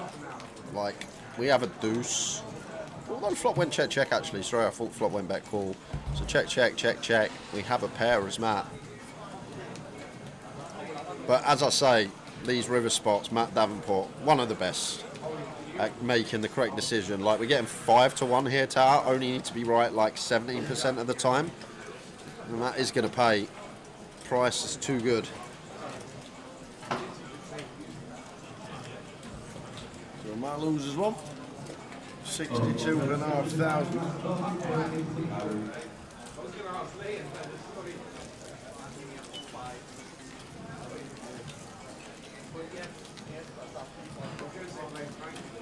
So we're playing down to 50. Playing down to 22.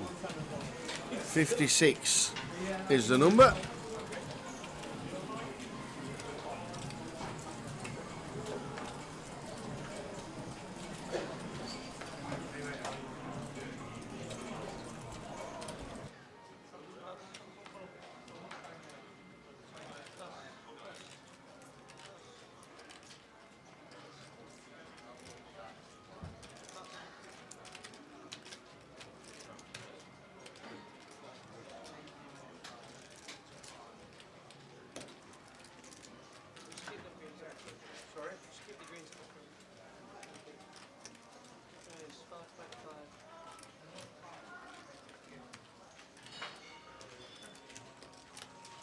There's the Kev says good winning day as he backed City 3-1. Where was that tip, Kev? Unbelievable. Didn't kept it to himself. Yeah, didn't bother with that tip for me, did he? No. Yes, he messaged me. So I fancy 3-1. Unbelievable. Great effort, Kev. Good day. Nice to have a winning day. We nearly did. Oh, we were close again. Tush.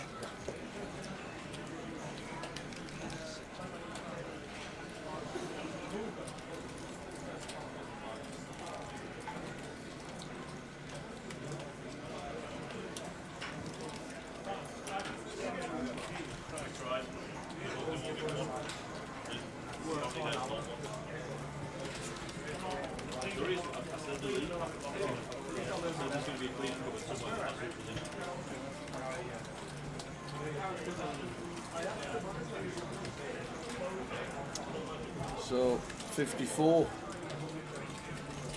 22 is where we stop until tomorrow. Ollie, how you doing? Yeah, good, you? Nice to see you. You're good? Still living the dream. Ollie Stone. Met Ollie when the old Gala tour used to come to Leeds back in 2007, 8 and 9. And Matt Tyler was playing yesterday as well. Another name from the past I've not seen for a few years.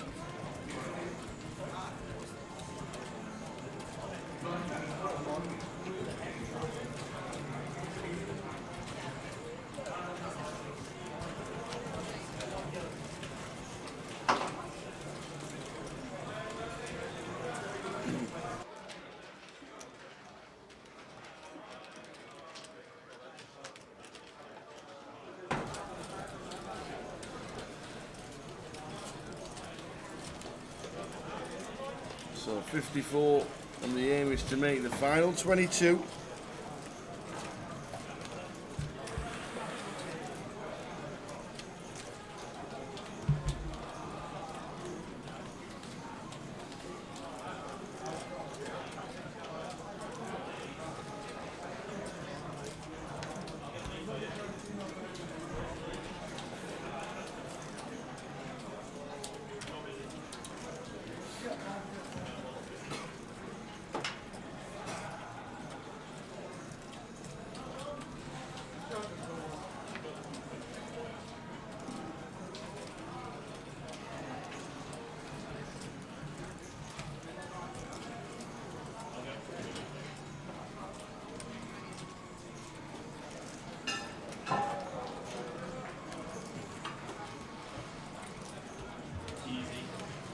Gillian the small after a raise from Matt Davenport.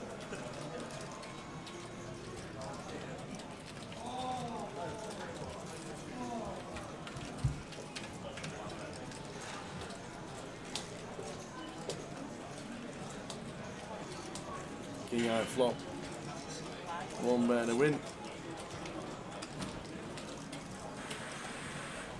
There we go, that'll do it. Gilly.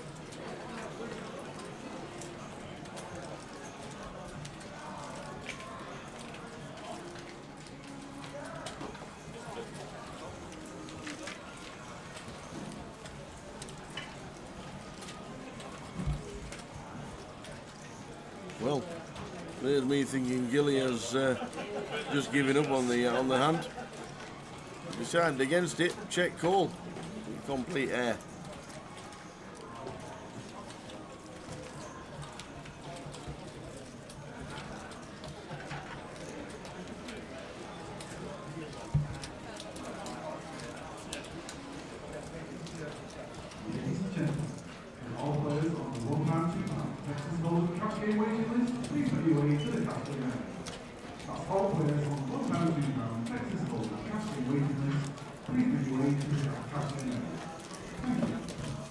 Is the normal announcer for the cash games having a day off? Maybe. Ladies and gentlemen, that's what it normally sounds like.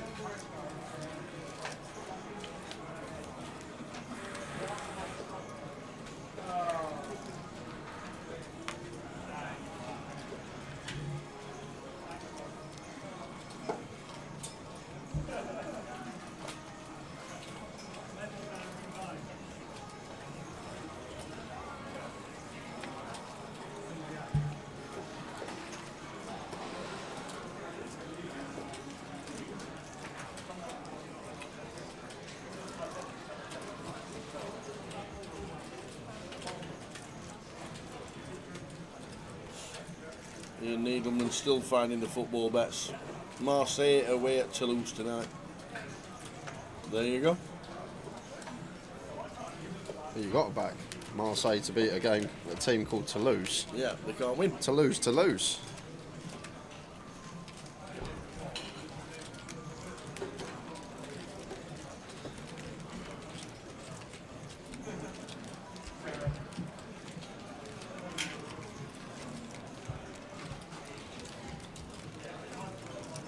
Unfortunately didn't.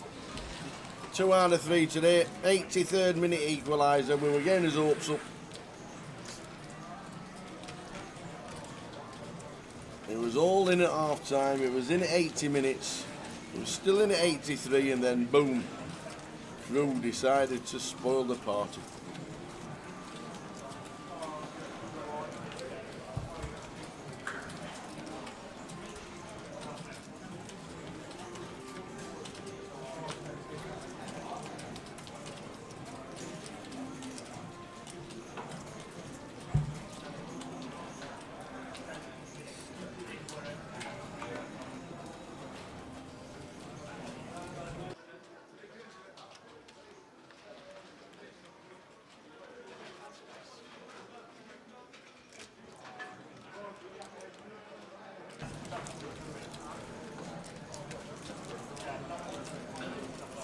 King 10 for Gilly.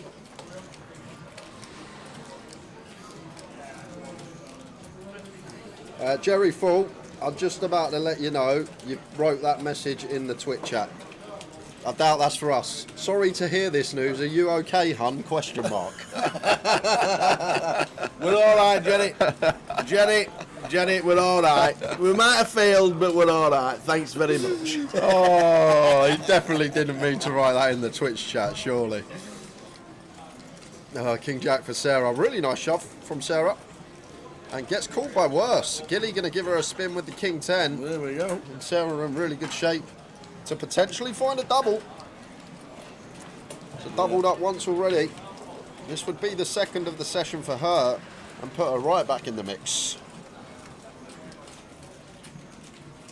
There's 5-8. The irons covered as well. So that leaves us same 2 ounce to fade. 4 to the flush. We'll do it for Sarah. Up to 53. Just keep playing against Gilly. Yeah. Double.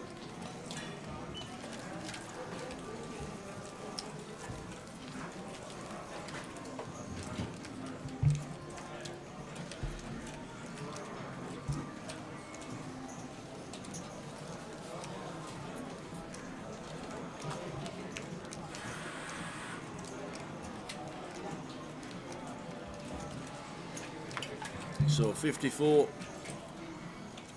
is the number in the corner.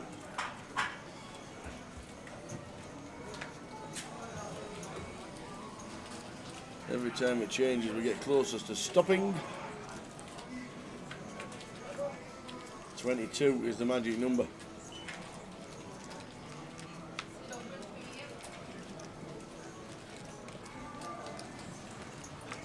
Two is the magic number.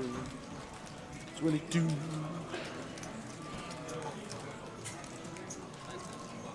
Ace Jack from Mark in the small, just going to send for 12, blind on blind. And ace 3 suited here for Glenn, blind on blind, got a call as he does, and going to see that Mark's woke up with a big hand in the small.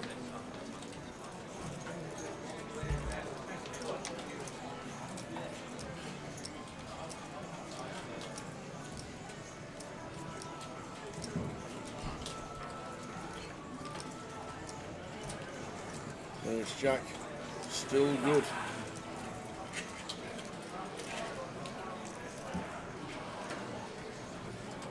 And he's just a fade of 3. And does. So Mark doubles. Off Glen Gaines, chip lead of the table.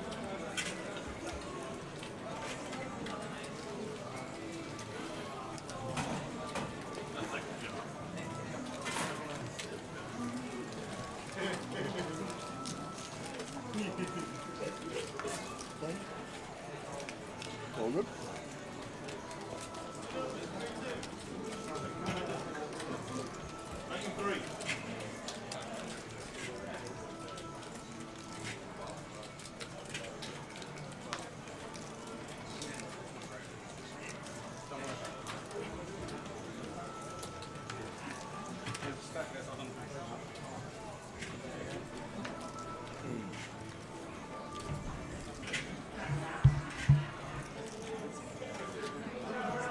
Arnoldus, 61,000, second time he's been on the feature today. 20 different seats. Glen Gaines, chip leader.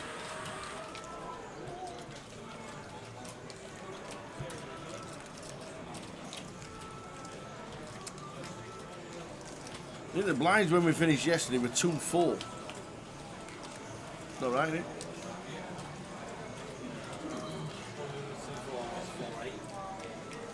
So we'll be coming back to the blinds at 2,000, 4,000 tomorrow.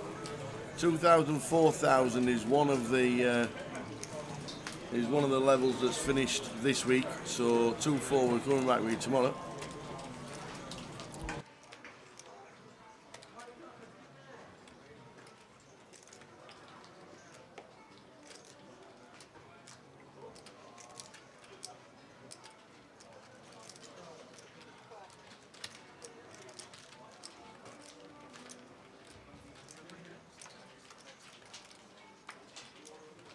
King 6-4 mono. Top pair for Glenn. Not much going on for anyone else.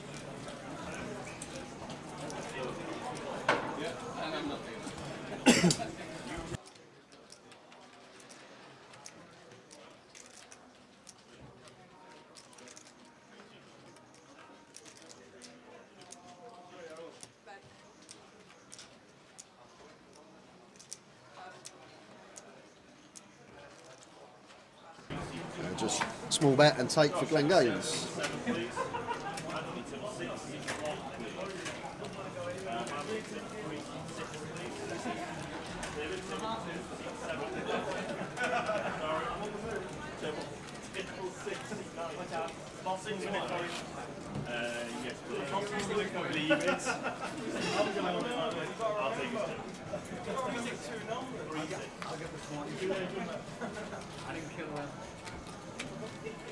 I watched you do it, it's so brilliant.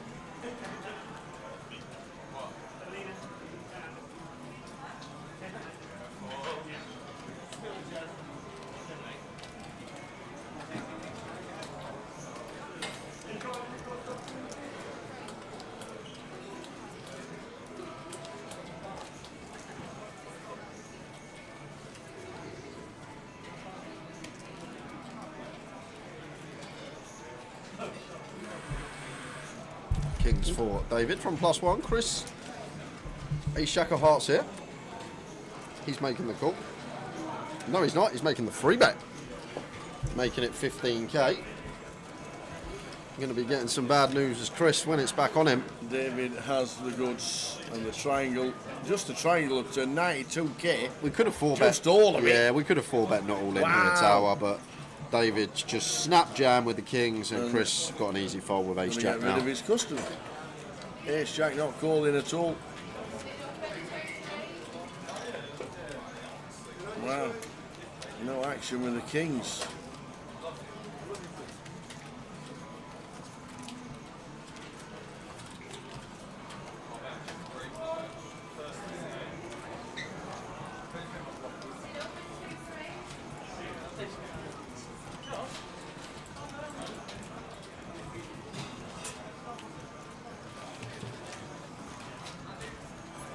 So no action with the Kings.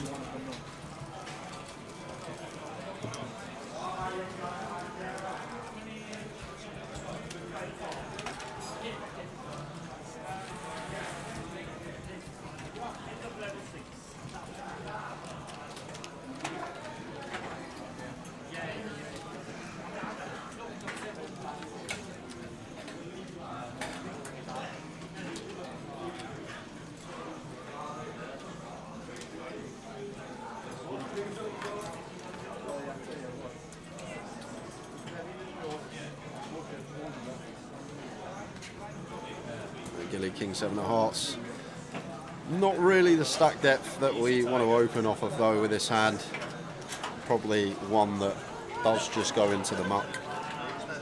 Like fold. Gilly just says, yep, I'm not calling with them. Sarah with Queens. Can't be getting a double up because Gilly's not in the ante. Great session so far for Sarah. Yep.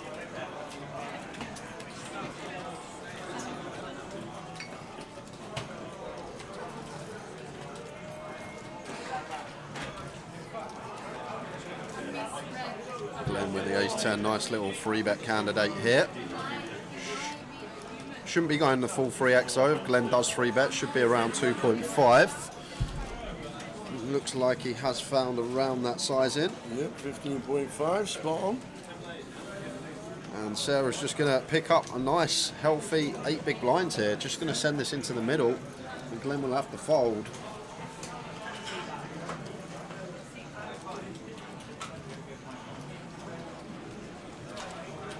And up to 73, just like that. Comebacks. Yep. 12,000 chips, Tower. You can't register the comp anymore because all the reg is closed. You're thinking up.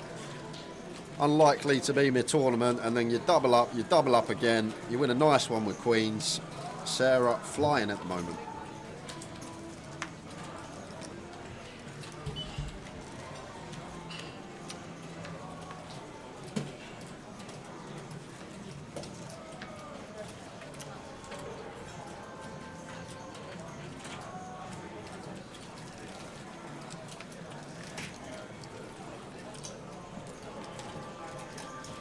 9-10 for Mark. Opens. Kind of close from +3. At this stack depth, 25. Maybe like a break-even open. 4 do suit for David. One that does defend. Does make the call.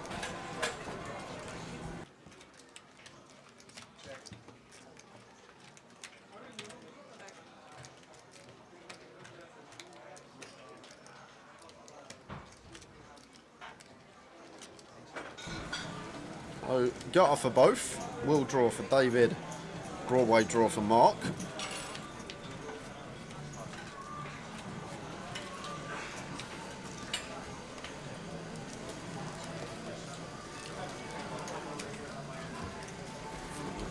And Ian says, Jay, what's the reason for the 2.5x free bet there? It's just down to stack depth. Sarah started the hand with less than 50k, so she's working with around 25 bigs.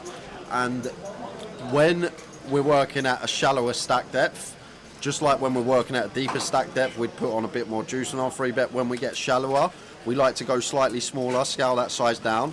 And it's just to do with the times that Sarah wants the 4-bet all in. We've then got an easy fold. Once we, say for example, someone opens to 2 bigs and we make it 6 or 7 bigs against a 20 BB stack, and now they want to shove in, we're now going to be getting a 2-to-1 price to call off. So we then sort of price ourselves in, but we want to make it a size with both our value and our bluffs that the opponent still thinks that they're going to have fold equity. So the times that Sarah jams, we've just got an easy fold with our bluffs, we've got an easy call with our value. But then once we like get to 40-50 bigs, we'd probably go 3x in position, 4x out of position. Once we get to like 80-90 bigs, we can go like 3.2x in position, 4.5x out of position. And then when you're like playing cash games and like you're really deep, 200, 300 big blinds, like someone opens to 2 bigs, you can free bet like out of the small big blind out of position, like up to 11, 12 BB sometimes. So like a full 5, 6x, just big accounting for stack depth there. But basically, the shallower the stacks, the smaller our free bet wants to be. And that's is general rule of thumb. The shallower the stack, the smaller our free bet wants to be. So like look at it as like a rule of thumb, like between 30 and 60 bigs, just go around the 3x. When we start dropping towards 20, like around 2.5x. And then there's some scenarios when someone opens off of like 15 BBs, we then just make it 4 bigs. We just make it 4 bigs so we can still fold when we've got the bluffs and make it look like we've still got fold equity. And that's all it's to do with. It's just down to stack size. And the other time where we'd scale down sizes is when ICM is extreme. Like final tables, you'll see people go smaller with their free bets rather than going for the full 3x. They might go for a 2.5x as well. Same out of position, rather going for the 4x, they might scale down to 3x. But just to do with the stacking question, Ian, I hope that helps. I went on a bit of a waffle there, missed this hand, and Nicola's going to take it with the 7s.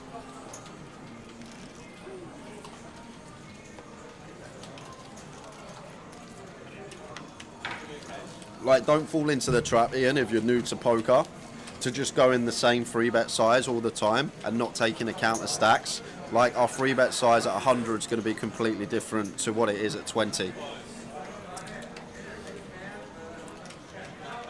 Always be aware, so many different factors to take into account while playing this game we call poker. And it's why it's so complex and so difficult to actually get your head around, because you've got all these different things to learn. Like what I've just spoke about is probably 0.00001% of the game, and then you've got to learn everything else.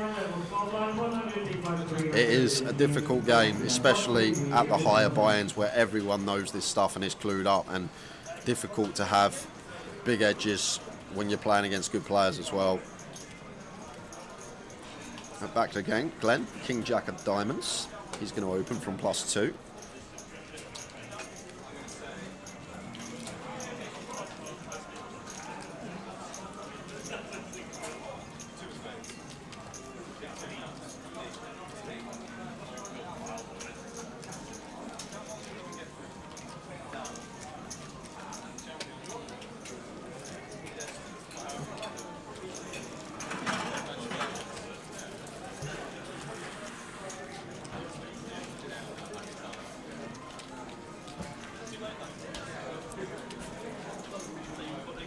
2 diamonds on the turn. Does bring in a flush draw now for Glenn. May fancy a little delay, although do we fold out better? Maybe some ace highs of Sarah that defend from the big.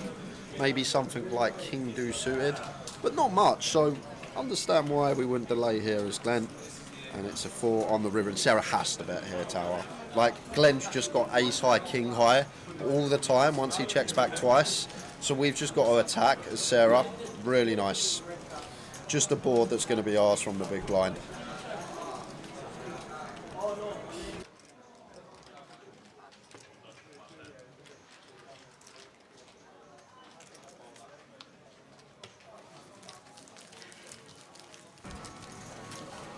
Sarah up to 80k and 40 bigs.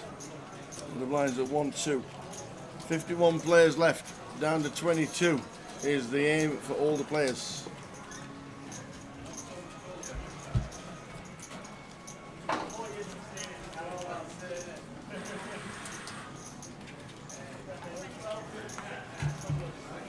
And we were told by the man himself, Mr. Easty, that he would be in after the football. Man City's finished now, so he did want to do some conversation, but he might have fallen asleep, Tower. This poker is a draining game. He might have finished, played 5 hours today, laid down, and next thing you know, you're asleep. Right. Under the gun for Mark, makes it 5k with the 10s.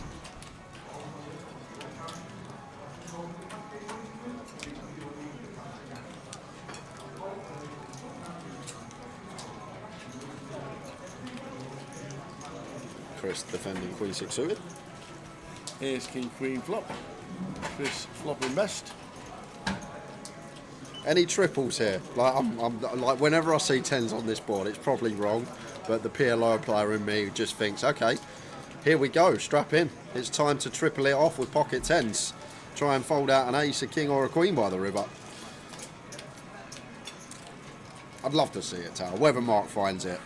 Especially these 10s as well, the power combo. Maybe we might see it from Mark. It's a 3.5k on the flop. Chris going to call once with the queen backdoor flush draw. But I'd love to just see this go bet, bet, bet, Tower. 6 of diamonds on the turn. Kind of a scary one. But we do have a diamond in hand. So some removal from some flushes that Chris will have from the big. But like population, just check this spot all the time, Tower. Yeah. But I might be really creative here and just run off a little triple. Don't need to now because we river the best of it anyway. Jack on the end, it looks like. We've got a jack of diamonds.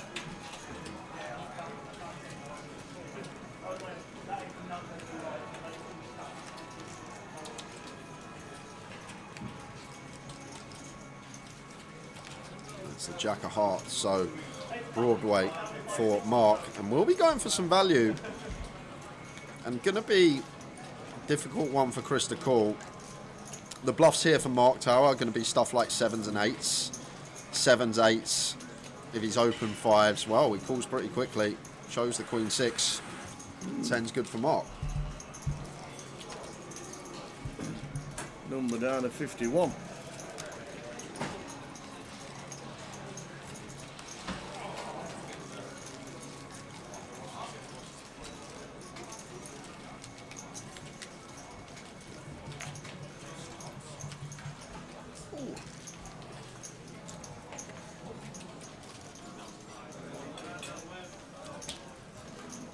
Nixon's here.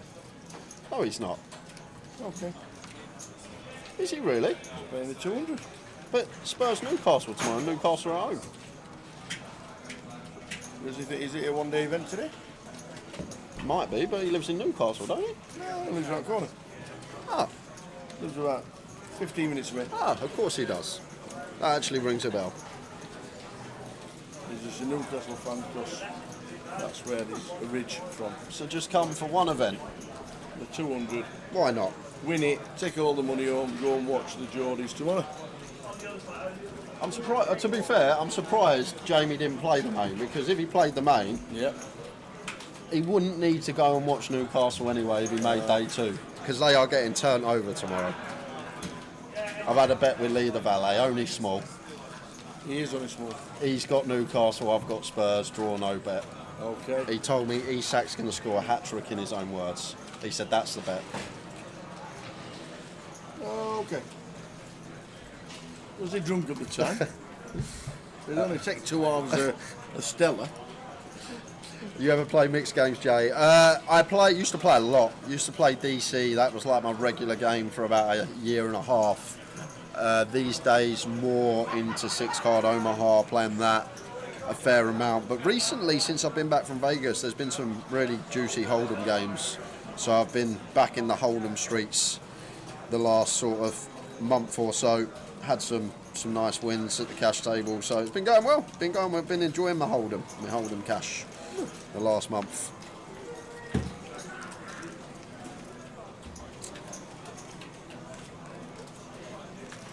I went through like a little, say, 18-month patch of dealer's choice just being my regular game. Sweet. Suited queen for Glenn, defends in the big blind.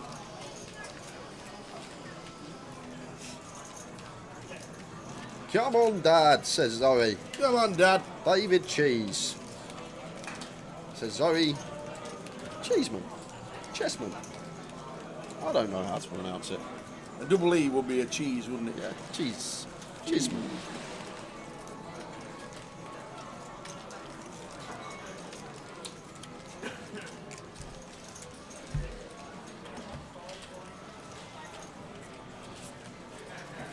Flush draw for Glenn, and Nicola drills off top set here. Continues for a round quarter.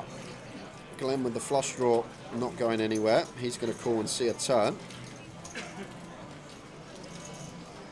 Well, what a turn as well. Glenn now picks up a straight draw to go alongside his flush draw here. And this might be one we check, Tower, what are we folding out? Do we fold out overpairs? Do we fold out 9x? Maybe not when we're working with 2 SPR. But maybe Glenn thinking about leading Tower, because this is going to shift the ranges in terms of nut advantage. We now have that nut advantage as Glenn. 6-7 pure, 6 deuce suited, ace deuce suited in there as well. We're also going to have 2 pair combos, none that which Nicola can have from under the gun. And as well as that, Nicola might not open 3s, 4s or 5s from gun. So it's actually kind of a tidy little lead from Glenn. And looks like Nicola going to send it into the middle. And Glenn getting this price over 2-1 Tower. It's good enough. He'll calculate and he will call. 38.5 to win 90. So essentially we are getting like 1.3, 2.3 to 1. So 2.3 to 1, we're going to need like 30%, which we're getting more than. Just calculate the outs. Should have 13 outs. 13 outs. We have 11 as we can see that 2 are dead. Yes, sorry, always miss the dead cards. And it's a heart on the river. Things going great for Glenn Gaines today. Wins that 1 and 3 shot. Nicola, unfortunate with the top set there. Not much he can do. He exits. Unlucky. Jerry Full played 6-card PLO for the first time last night. It wrecked my head.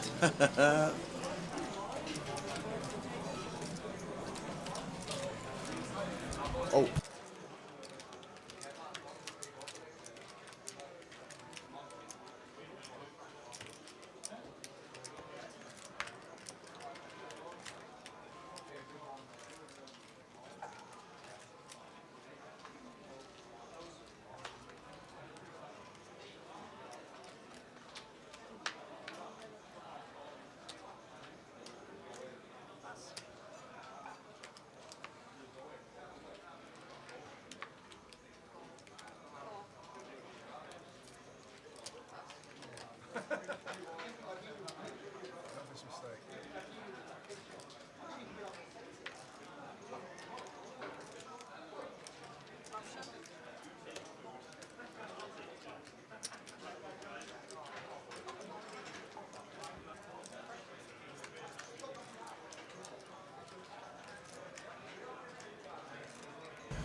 playing down to 22.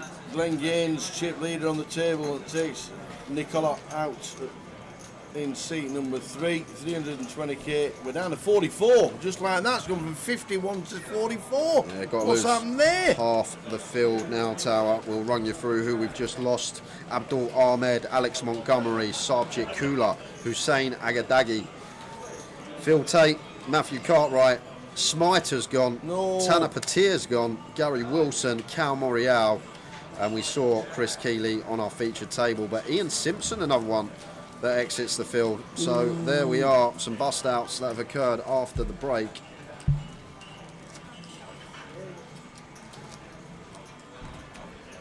Yep, triple flop, great game, triple flop, Jerry. And triple flop, you can gain some ridiculous edge because people don't understand the concept of the game. People really don't. You can see a third of the deck on the turn. 6 cards in your hand, 12 on the board. You can account for over a third of the deck on the turn. So suddenly, rather than a 1 out being 2.5%, because we can see all of these cards, it's just over 3% for 1 out. So suddenly, like your 15 out stuff is basically flipping. The stuff when you got the huge wrap and flush draw and you got 21 outs, you're like 65% favourite versus top set on that board. And this goes over people's head completely. And the amount of times over the years in that game, people have said to me, "You're the luckiest person I've ever met." Is incredible because they don't realise you want the draws on the turn and they're all getting it in with top set. But we got an all in and a call here. Arnoldus with the pocket 10s, Gilly with the ace-6 suited. And it's Gilly that is all in, down to his final 31. Needs to find an ace from space. Is Barry going to come out here in Leeds? No, he's not. No, it is not. So we lose another. Gillett departs the main event here. And it's the same with like any variation of poker, Jerry, especially the variations where you can't go online and type in XYZ strategy. Like the mixed game, stuff that hasn't been solved, and you're just using your own logic. And when you just sit there and sort of try and understand the game and how you can gain an edge and what's going on, you can really print some money at that game, triple flop. If you're in the right game, it can be a print. The only problem is it's very slow each hand. A lot of people like to take 2-3 minutes because obviously looking at 6 cards, looking at 3 boards, it can be quite slow. That's the only thing about triple flop.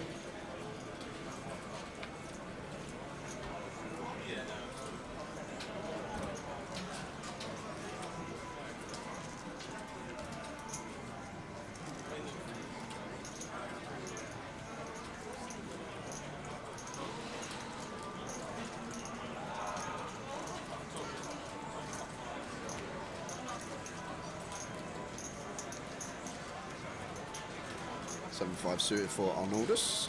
He completes.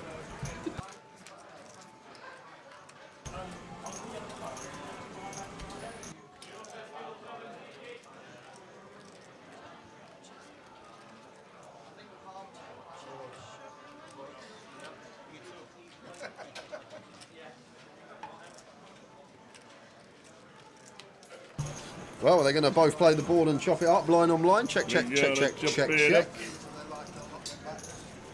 David Cheeseman, good to see you back, Dad. Katie. Dad in remission from prostate. Oh, fantastic. Every credit, David. Good luck, sir. And hasn't been playing for a while. The grandkids are watching you. Nice one, Katie. Thanks, Katie. Send him our love as well. Good luck, David. A good one, that one. And if he's in remission, then God bless.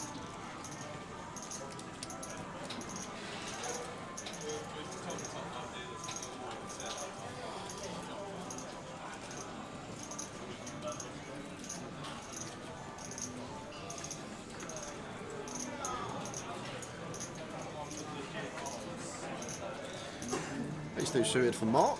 One that I do expect to open. It's kind of close, but we like the suited. We like the blocker. Let's stick in the big blind, 2 big blinds or so. Goes for 55.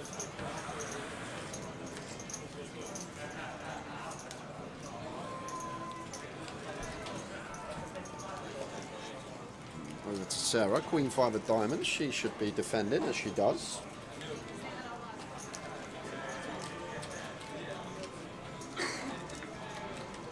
As we see 9-8-4, 2 clubs.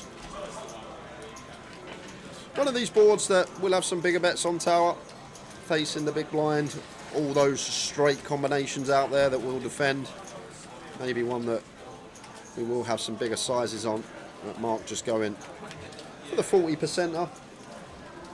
Sorry, for the 25%er. That's the trick.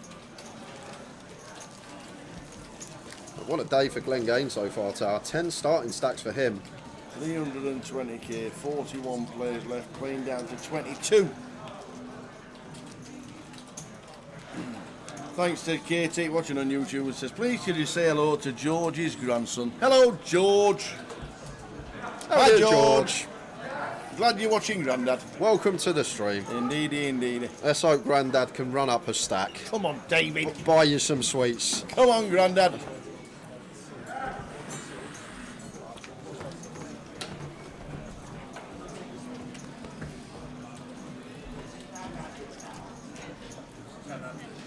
Ace King suited for Matt.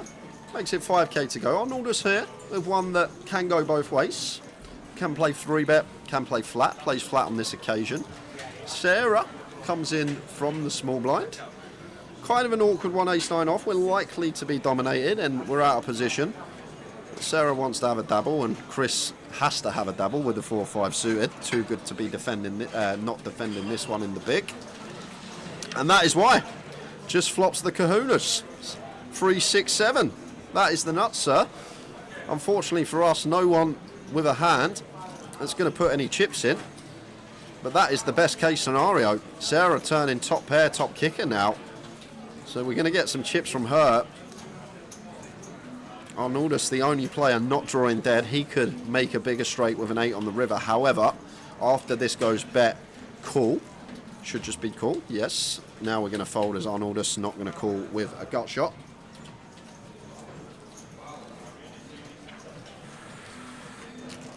And Jack of Hearts on the end, so Sarah with the ace-9, flush does complete. And Chris going to have to go for value here. Yes, the flush does complete, but we make the assumption here that Sarah is just going to bet the flush herself, so therefore our straight going to be the best hand. Hope that Sarah has a 9 that she's turned, maybe something like pocket 10s that didn't 3-bet pre. And Sarah's got a nice catch here. Ace-9, ace of hearts. Big blind will have stuff like 8x in there that's up and down on the turn that would be potential river bluffs. Let's see what Sarah comes with here.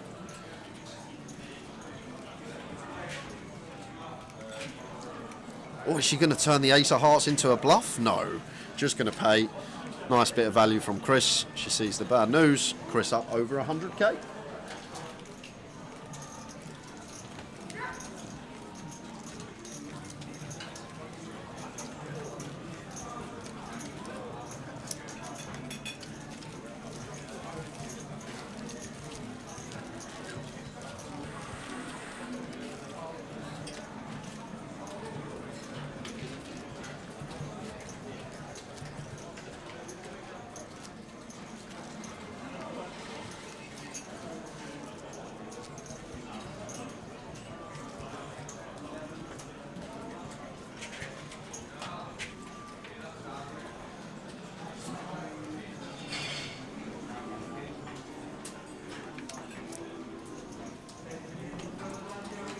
Queen 10 for Matt. Out of the way. King Jack of Hearts for Arnoldus. He will open in the hijack. David folds in the cut-off over to Sarah. She'll get out of the way. Kind of an awkward one for Chris here. 6-5 of clubs, right on the line. Like 7-8 suited, we'd definitely be in. 6-5 of clubs, maybe slightly too low. Maybe slightly losing, but can understand why he would want to get in the mix. If we were deeper, like 80 plus, for all means, yeah, get involved, but at this stack depth, effective stack of the opener 30 bigs, I'm not sure. Kind of close. We got action. Action galore. Nothing going on for Chris, complete whiff, but top and bottom for Mark. Top pair gutter ball backdoor flush draw for Arnoldus. And he's just going to come out continuing. And we love to see this as Mark. Could we spring the check raise right now? It's one of these boards where we can have some bluffs. There's some spade draws out there. Queen X is up and down. 8X is up and down. It's maybe a board where we could potentially just go for value off the bat. There's a lot of action killers and scare cards that could roll off on the turn. So Mark is going to take this spot right here and now and just sends the lot in. 70k. This is a huge jam. 7.5k bet from Arnoldus, and Mark sends for 70. This is massive. And now let's flip this back over to Arnoldus. Yes, we have top pair, but this is a huge jam. And like as a scenario, value for Mark here, he's going to have 10-9. 9 combos, he's going to have Jack-9 from our perspective. When we hold a Jack, that's only 6 combos, and then Jack-10 only 6 combos as well. So he's got 21 combos of 2 pair. Sets are just going to squeeze jam pre, so he has no sets, but he also has this 7-8 pure, 16 combos of 7-8, so now that's 37 combos. He's also got 16 combos of Queen 8, so now that's 53 combos. So maybe we get to fold. I've just rolled off some value there, and it's 50 plus combos, and the bluffs are probably only going to be stuff like 8x of spades, Queen X of spades, which probably no more than 15 combos. So maybe weighing up all that, when this jam is this large, Arnoldus could probably fold against a jam of this size, because we need to be right too often. Or just ping off the king on the turn. What do I know? Get it in and turn a top better 2 pair. Why not? Mark eliminated. Arnoldus gets there in a biggie, and we're going to check stacks, but I believe that we're going to be saying our goodbyes to Mark. What a turn for Arnoldus. But maybe one we can fold, guys. I literally just rattled off some combos of value there, and I wasn't even really thinking, and it's 50 plus it amounted to. And then you think of the bluffs, there's obviously the combo draws, the 8x, the Queen X of spades, but even when we rattle off these combos, it's not going to amount to nowhere near as close as the value. And the size of the jam as well.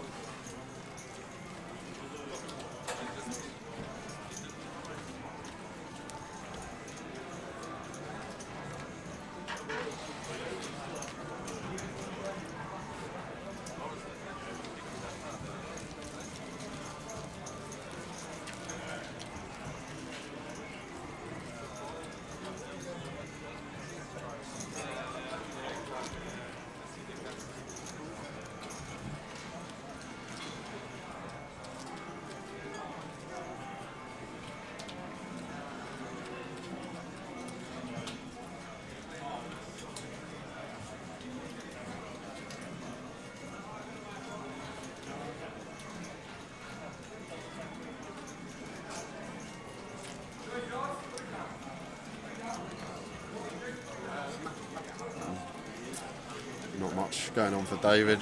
Some bad distribution. Not getting dealt many hands. Out the way with 9-4. Ace-5 for Sarah here. She's going to open. Attempt to steal from cutoff. Over to button. See what Chris is working with. Ace-deuce off.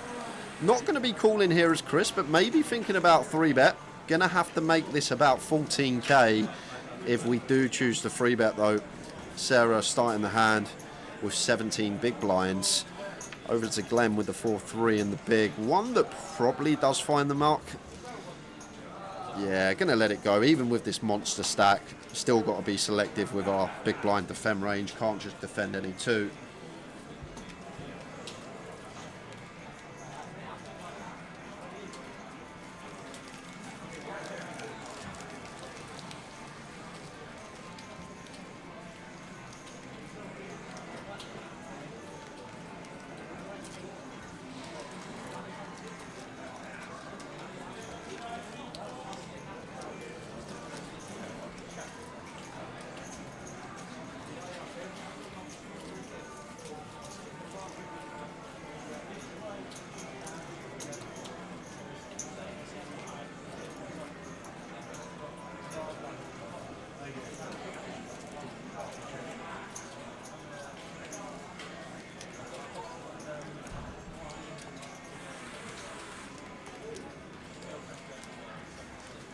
So here is David. Pocket ace does find a hand, makes it 5.5.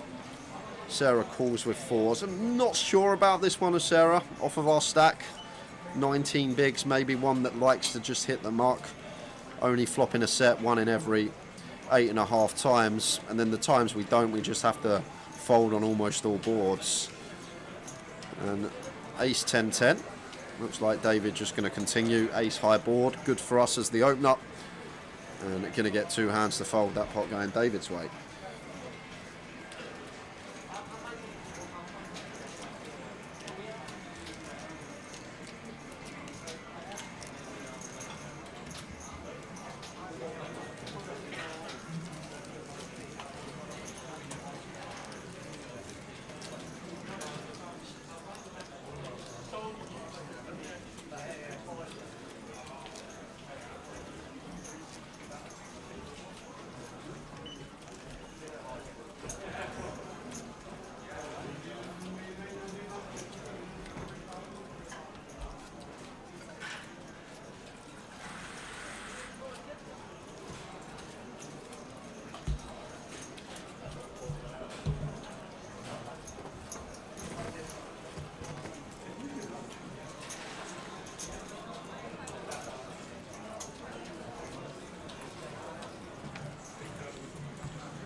To Andre and Glenn. Glenn flops best.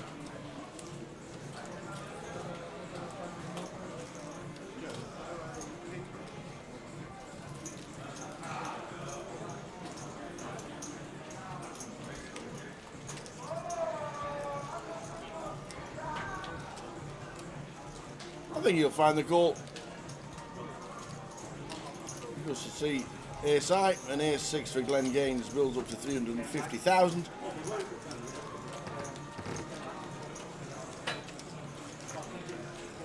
"39 players left. Down to 22 is what we need."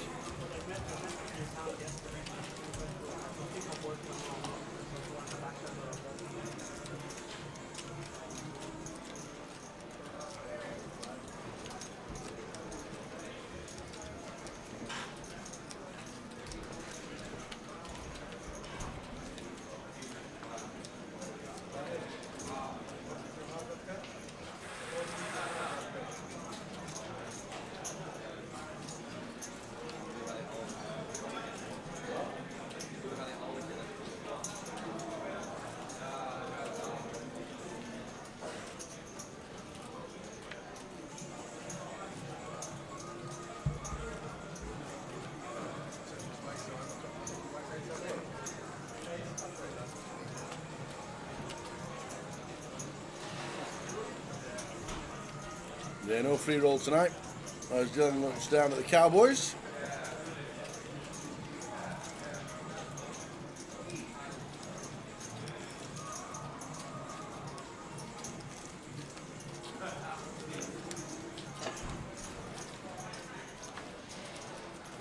Ronaldo's built his stack to 151. We'll have to take him one out. That was a good shot.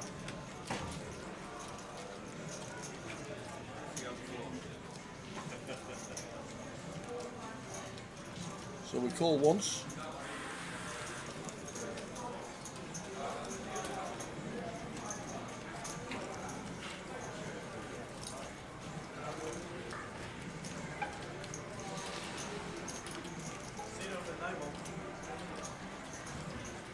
4, a club's turn. I think there's just be a bet and a give up from Arnaldus. We start tomorrow at 12:20 on the live stream.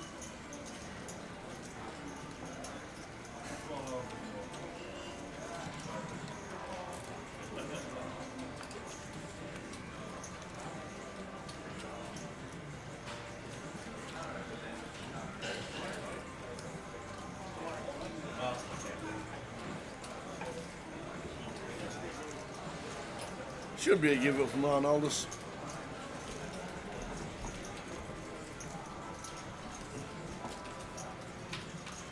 And that should be the end of end. I just thought my laptop was getting hacked. I come back.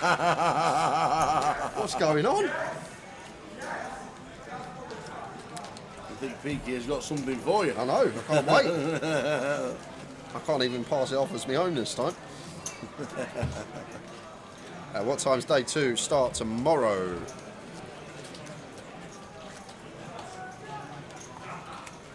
Yeah. 12:20.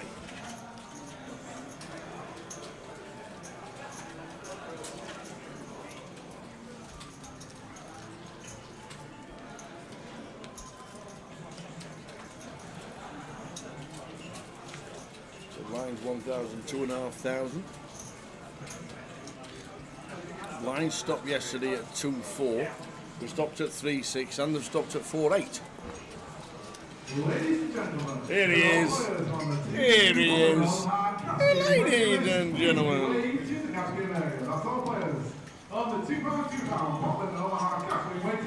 2.5. 2.5 PLO, man. Some good action in Leeds on the cash. I remember we had an unbelievable game here. 2021, first Leeds after lockdown. Terry, Arian was there. I think Ewan even sat in the game. I think Justin was in the game. It was a mad old game we had here in Leeds. I remember after we come back from Lockdown Tower, every stop we went to, there was always that big PLO game. It was there every stop. And then just stopped. I don't know what happened. Great game, the old 6 card. Matt gonna river the best of it with the Queen 8. Just gonna take his showdown. No need to go for value. Pick that one up.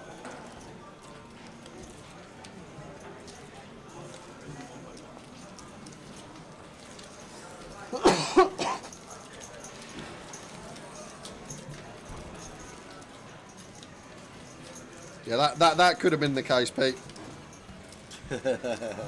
I ran very hot in them games, I'll be honest.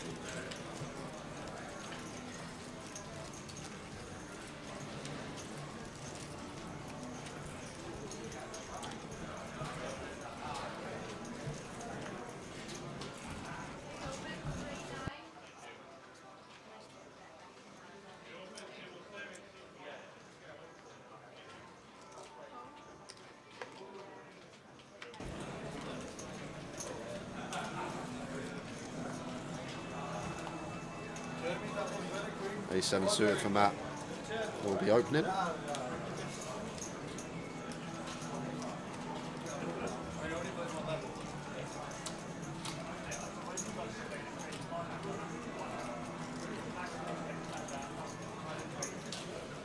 Kings for Sarah. She sends the lot in for 15 bigs here. Now, Matt's seen Sarah show down 3 hands in all-in situations. She had a pair when she was short, which was a standard shove. Thank you. She also shoved King Jack against the button open. So Matt will be aware. She had 3s in King Jack and the other 2 all in. She took some nice reshoves. So he'll be aware in his head that Sarah may have some suited ace-x with dominate, may have some King Queen, King Jack, but still A7 suited, probably too loose with one player behind. I think if Matt had ace-9 suited here, he'd probably be in. Ace-10 definitely in. What does Arnaldus do? Call, for sure. Yep. Yep, 100% tower. Have to call as Arnaldus. It's a 15 big shove. It's cut off open, we flat button. and Sarah shoved for 15. Can't fold ace jack suited, so we can't. We just can't. Like, it would be right on this occasion, Tower, but it would be one of these right in the short term, wrong in the long term folds, but it does make the call, which is good to see because he should be calling this hand for 15. And an ace has gone into the muck for Matt. Yep. So Sarah is in great shape to get her third double of the session. Here we go again for Sarah. Oh, it's in the window. Yeah, that's not nice, Oh. is it? That is not nice. So Sarah Taylor needs a king, and only a king on the 3 turn. Otherwise, we will lose another. And it's a 9 on the end, so Sarah is eliminated. Unlucky Sarah. Doubled up a couple of times, but out we go.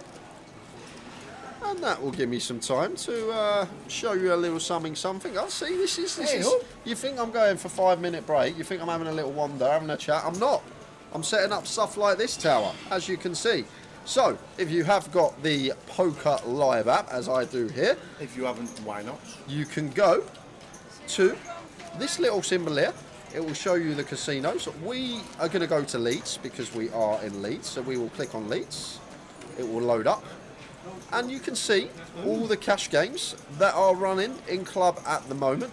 And for example, if you wanted to play some Omaha, you wanted to play some 2-2, you're at home, you're 20 minutes away, you can get yourself on the waiting list at home. They'll all be rushing in if you don't take your name off. Yeah, that is true. I better take my name off, otherwise there will be 80 people on that list. So that is the app, guys. If you haven't got the Poker Live app, get the Poker Live app. It makes your life so much easier. Go on. Why have you got £8.5 grand in credit? I've just don't touch it, Tal. It just stays in there. Saving it for a rainy day. Saving it for a rainy day. Yeah. This is actually my balance after your treble last week. Yes. So Poker Live app, guys, it's a great app, and it's not just for cash games. If you're in a tournament, another way you can use it, you can see what level. You can go to the clock. If you're in a bad seat, you don't want to keep turning your head around to look at the clock. You've got a live clock on the app as well for the tournament you're playing. So great little feature. Get it downloaded. It's on the App Store.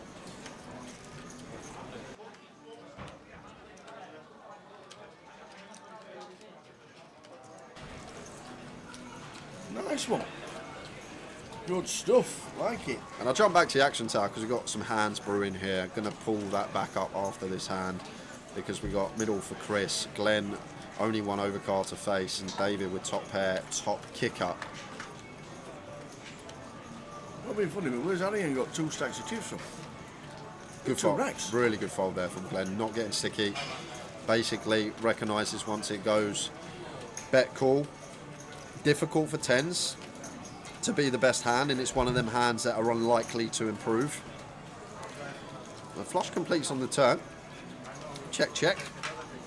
King of clubs river. Check, check. And David taking that one.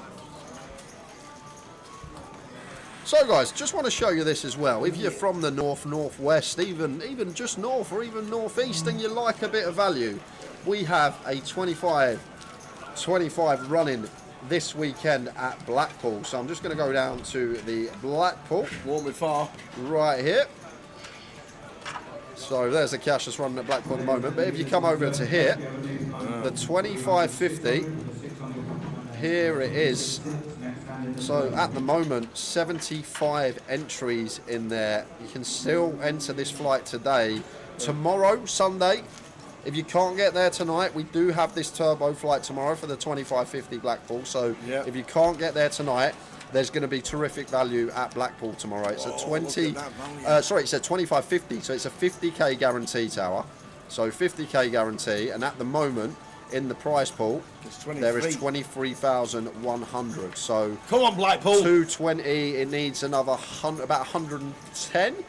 So 110 entries that needs to hit the guarantee. So looking like an overlay in Blackpool. So going to be some great value there.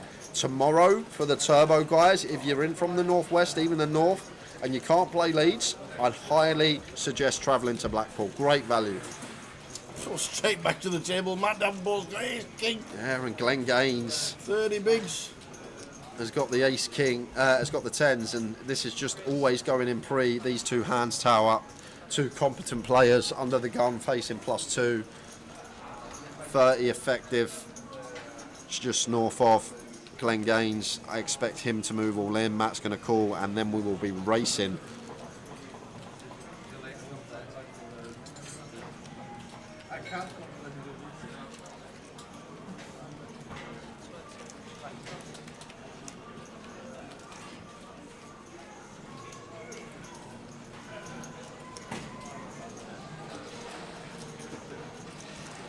I can't really see how we flat here as Glenn.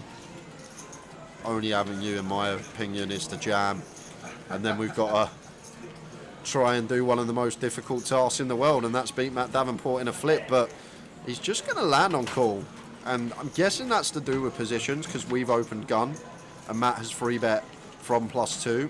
I'm guessing that what this is from Glenn, but I think theoretically the tens will jam here, almost pure at 30 effective. Gun versus +2. But now we get here, it's a nice looking flop for Glenn Gaines. Things have been going great for him today. Matt with the ace king. Will he choose to continue here?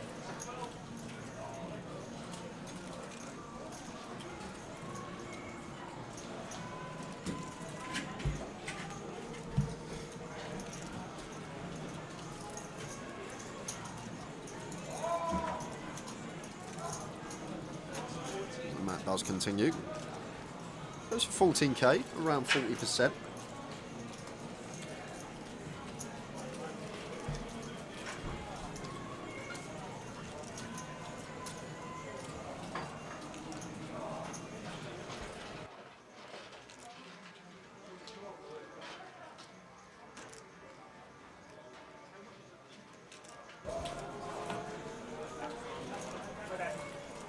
So Glenn always continuing. Once again, it's just a decision of whether we want to go with it here or whether we just call. Maybe Matt has some nines that we can get some calls from. Maybe we do get some calls from some ace high stuff with a spade. We can still have stuff like Jack 10 suited, Queen Jack suited of spades. Matt Davenport just choosing to fold the ace king correctly. So down to 34, 22, we stop.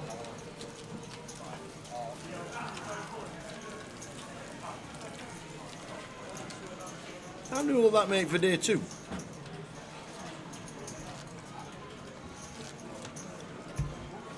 What did you say the first time? 22 today. 22 today. How many will that make for day 2? Right. Day 2. Just go on the app. I'll tell you, wait there. Don't go on the app, actually. I'll go on the app, and everyone can see me go on the app because I got it now. So we can check Tower. This is another great thing about the app, guys. If you want to see how many people are in the tournament and make it nice and easy to see, we can go to tournaments, we can go to main event, we can go over to flights, and then we need to add 7, 8 and 9, which is 24. So 24 plus 22 is... We're doing it then. 24 plus 22 is...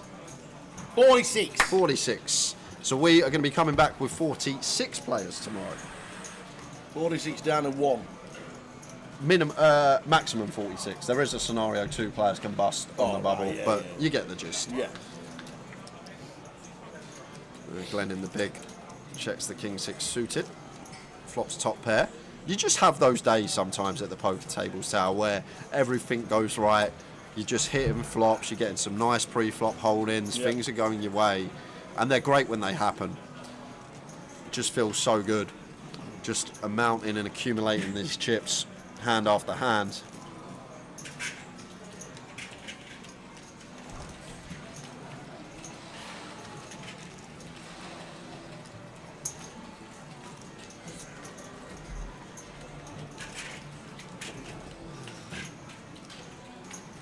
Four diamonds turn.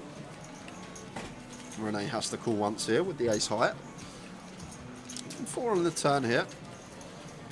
As Glenn will be some 4x in the range of Renee. She also will have some 7x in terms of the pair holdings, but then she's going to have stuff like ace highs.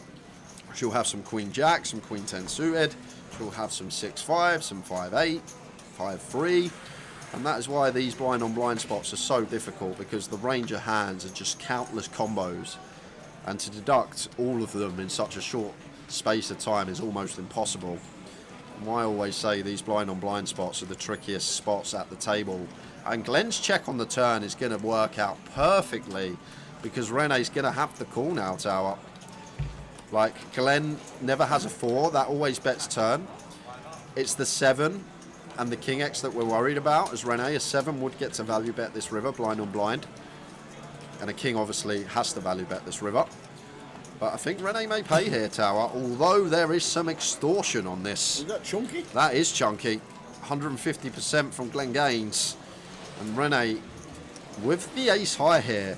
So the interesting thing about this size, Tower, we now eradicate the 7 as Rene. Glenn never goes this size with a 7. He doesn't check back turn with a 4. So he's basically saying here he has a king or he has a bluff. And Rene's got a beautiful catch here. We've got no heart in our hand, no 3, no 5, no 6, no 8. And she makes the call because she thinks she's got the virtual nuts with the ace. Yep. It's very polar, that size from Glenn. As I say, Tower, he's got a king or he hasn't. And when we got ace deuce of clubs, a great hand that unblocks all this straight draw, flush draw type hands, it seems like a clean call, to be fair. Seems like a nice one to call as Rene. We can't just call here with like our 4x. We need some other calls to dip into, and maybe the ace highs unblocking the hearts and the straight combos are nice ones to hero off.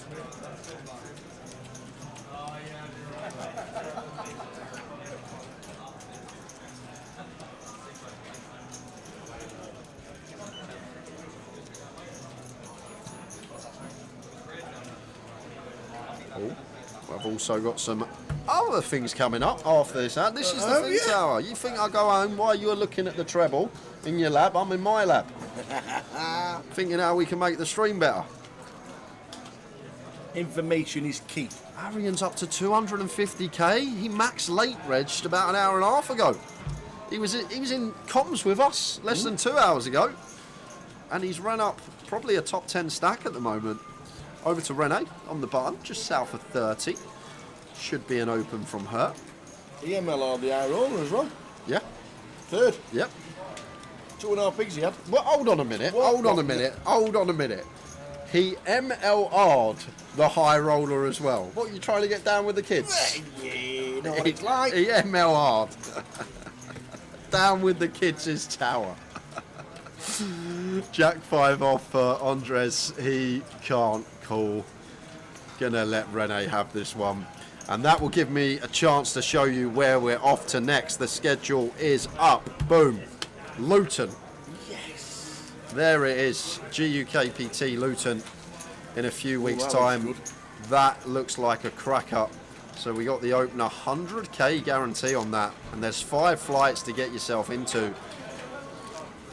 Like it. We will. Satellite the day before as well. We will be streaming from the Wednesday. There. Mini main day 3. We will be covering the final table of that. We'll then go to the high roller day 2 on the Thursday as always. Then main event coverage Friday through till Sunday. But that looks like a lovely little schedule for Luton. Hope to see some faces there. And it's on the app. Good evening, Zild. Unlucky today. How are we doing, Zild? He did get his nice little stint on the feature, to be fair to him. A7 suited for Glenn, makes it 65.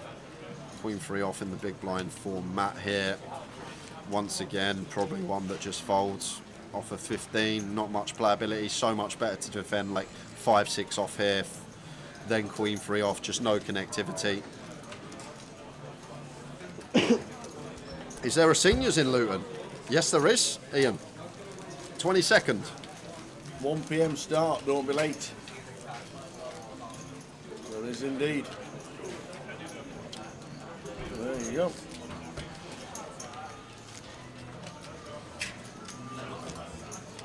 And in Reading the week later. Yes. There'll be a seniors there.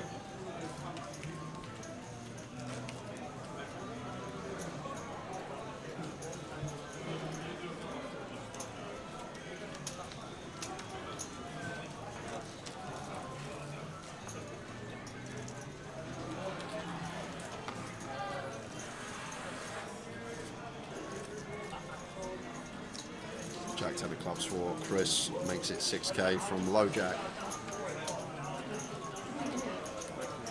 And Andres here, one that wants to 3-bet not all in. Like, some people may just send for 24 bigs here, but it's so much better, Tower, to just make it like 2.8 BB, something like that. We want action from our hand. We want like an ace-5 suited, an ace-10 off, a king-queen off to 4-bet bluff against us. We don't give these the chance when we just send for 25. Ace-king, super powerful hand. We will have a range that jams for 24, but not going to be top end. Maybe like ace-jack suited is one, pocket sixes, pocket sevens, stuff like that. But the top end, the ace-king, the aces, ace-queen suited, kings, queens, ones that are going to eke out more EV, going for 3-bet not all in, rather than the send.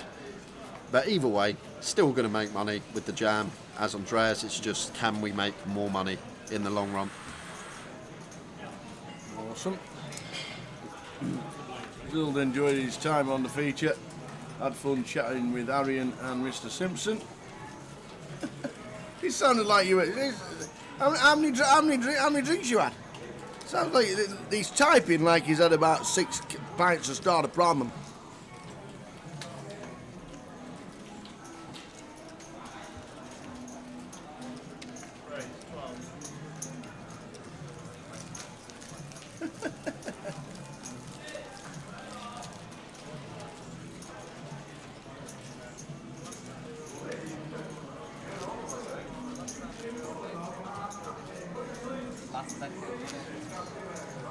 And 30 minutes just over to go for this session. That will be session 4 of the day done.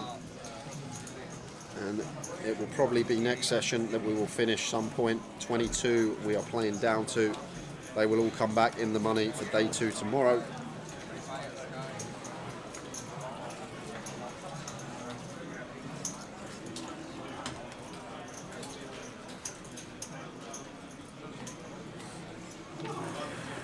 Left. What level do you think it'll be? 2-4? Yeah, 2-4, maybe 2.5-5. One of those, Tower.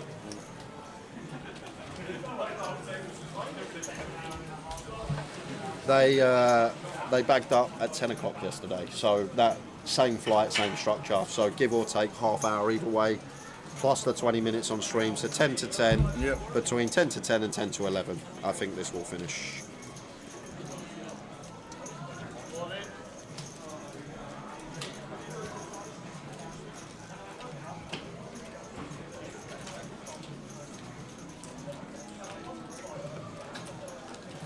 David in the small blind, he goes with complete. Arian gets to check his option with the Jack-6. 9 of hearts turn. Nice looking turn for David, and it's just going to come out firing. 2/3 pot will be good enough to get Arian out of this one. Small pot going to be going David's way, as it does.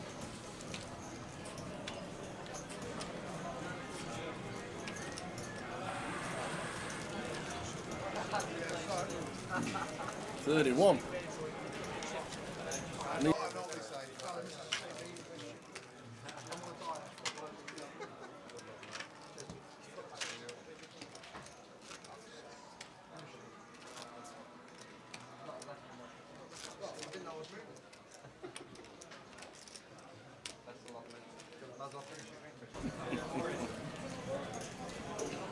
So down to 31. 30. Likewise, mate.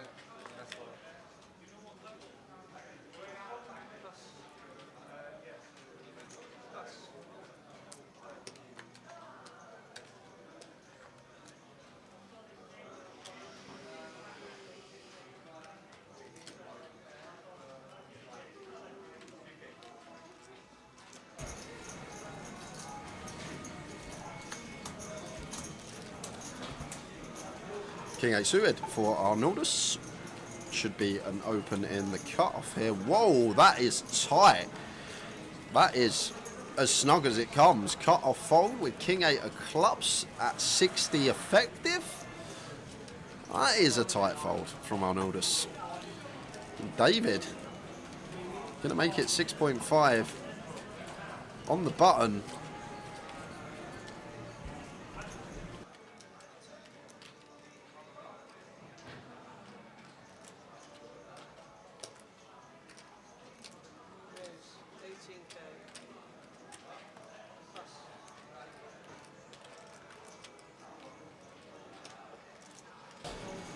Chris, love this from him. Some people may panic and just shove for 20, for 23. But once again, top end of range, these are the ones we want to free bet, not all in. We'll balance that out by having some bluffs, maybe like some ace deuce off there, some king three off, something along those lines. Everyone seems to be playing nice stuff at the feature table with 30 minutes remaining on the session. Yep, Zhao Yin, Stephen McKay and Rob Bickley. Last three out, meaning 31. 31, 22. We will stop.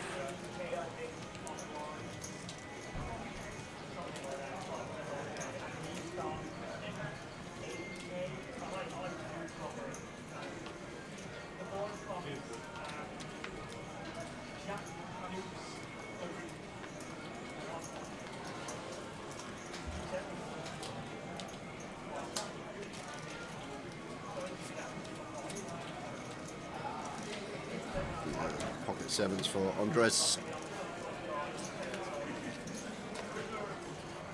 Makes it 8k to go. Matt already getting his tank on, 9 off the money.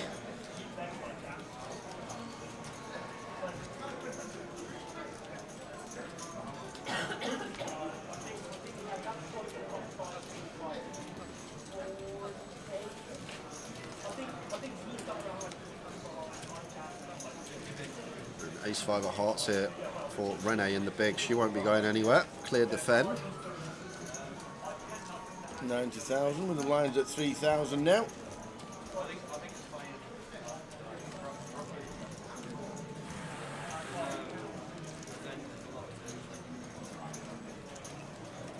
Is she thinking of jamming? Surely not. Just go with call. Just a call. Yeah, maybe Renee slowing things down actually as well. She's only got 27, 28 big, so getting this close to the money. Once again, things are just going to slow down, players that are short.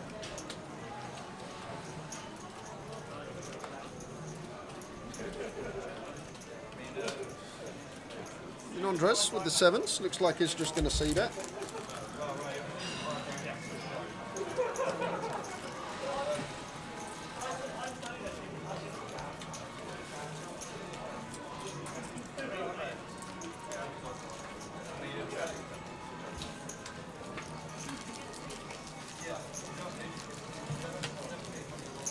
And C-Bet just gets through for the sevens.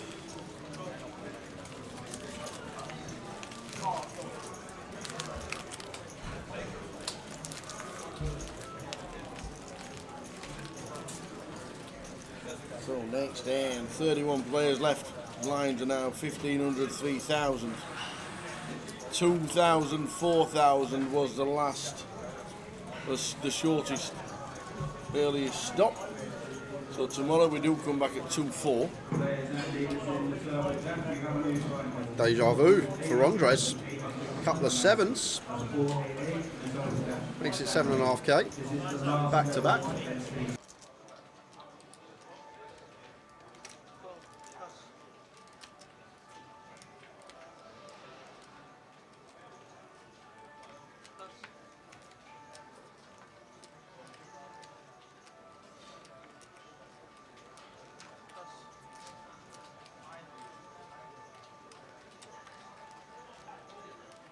Unannounced. Boys. Here is Easty. How are we doing? It's all right. I'm getting a bit sick of this, though. I'll be fair. I prefer to be watching you on the table. You always seem to be joining us. What do you want me to do? Just fold. That's all you seem to do. Just fold the button with fold, sixes. Fold. No. Of course. I mean, what do you want me to do? I thought you was asking us like an overall. What do you want me to do on the? Do you know what happened to me then? I shoved, and everyone went, "Oh, that's a good flop," and I went, "Guys, just wait. Look, wait for this turn card." It was quite funny in the booth, to be fair. But I've got a proposition for you. Is it? No, it's not going to be that. Go on. What do you think it is? I thought you was going to offer me to go and watch Liverpool tomorrow instead of you. Oh God, no, it's not that. I thought it'd be something football based. I can cover you for the Newcastle game though. If you want. Yeah. I'm up for that. Yeah, I can absolutely and do then, that. And I'll cover you for the Liverpool game. Well, I don't need covering, bro. It's not my job, but I will gladly watch the Liverpool game. But yeah, I can let you watch the Spurs game. I was going to offer a truce. Okay. For tomorrow. Yeah. Would you like a truce? What? So we're not allowed to? Yeah. Any needles or No. anything? Okay. Yeah, I'm up for that. You up for a truce? Yeah, I'm up for Okay. a truce. So no. Yeah. Right, everyone's witness. Everyone's watched this. If Spurs or Liverpool lose tomorrow, Yeah. nor me or Nick can needle each other. Yeah. We just have to keep quiet. We're not allowed to. Yeah, I'm up for that. I'm up for a truce. Okay. And you say you'll cover me for the Spurs game. I'd just like to warn you. Yeah. The last 2 times we played Newcastle while got on absolutely stream, spanked. I was back before half time Yeah. commentating. That's right. You can come back. There you go. You might only be doing 40 minutes. That's or okay. So we're going to get Easty for an hour, guys. I will do the last half hour of this session. We'll go on a 15-minute break. Tower will start the next session for 30 minutes, and then me and Tower will finish up the last 30 or so of the day. Here's the problem, Jerry. It's about the worst game that you can needle me for. So I've traded. Like if he was the North London derby and I was to Newcastle, I wouldn't trade. But you know, I've saved myself a lot of pain because if we lose to United, I'm probably just going straight to whatever river it is. River Air, isn't it? Yeah. It'd be great though if Everton haven't won it all season and then they go to your gaff and they just turn you over. That I'd love to see that. When are we playing them? I'm not sure when you're playing them, but it's not soon. I'd love it. They absolutely bowled it today. Yeah, didn't they did. Goodness me. These geezers have always got so many chips. Do they just like run really good or what? Who, like Glenn and Arian? And, well, Arian maxed late reg an hour ago. Well, why has he got so many chips? He won 6s versus ace-10 off, someone said in the chat, and then won another flip Well, how with did he 6s. do that? He won 2 flips with 6s. Oh my God, I've just realised. So this is the reality. These people say, why don't you cash in a thing? This is the reality of poker. I can't win a flip to save Yeah, my life. I guess someone put in the chat, because someone asked earlier how Arian got his chips, and someone commented. I'm trying to find it, but I'm pretty sure he won 2 flips with 6s, someone said. It is a bad joke. Yeah, ace 10 times 2 against 6s. There you go. It's a bad joke. There you go. Why is it that I can claim my stuff, put my jacket on, get my bag ready when I've got 6s, and this geezer's got mountains? He just plays them better, Nick. And I've got to watch Matt Davenport Sunrun as well. How can I do this? I'll spin for another that Indian place. Nice. Yeah. Yeah, it's good. Had a chicken steak. Goodness me. It was decent, I have to say. Chris has got not many big blinds. Yeah, he's got 20, 28, yeah. It's in the region of available shovingness, though, isn't it? It definitely It's the kind is. of hand that you... I know in the big we definitely shove this pure. Yeah. In the big blind. I'm not sure about hijack with 4 still behind us, but going to go for the free bet call. Cannot free bet fold this hand off of surely 28. not. So Not when we make it 18k. Yeah.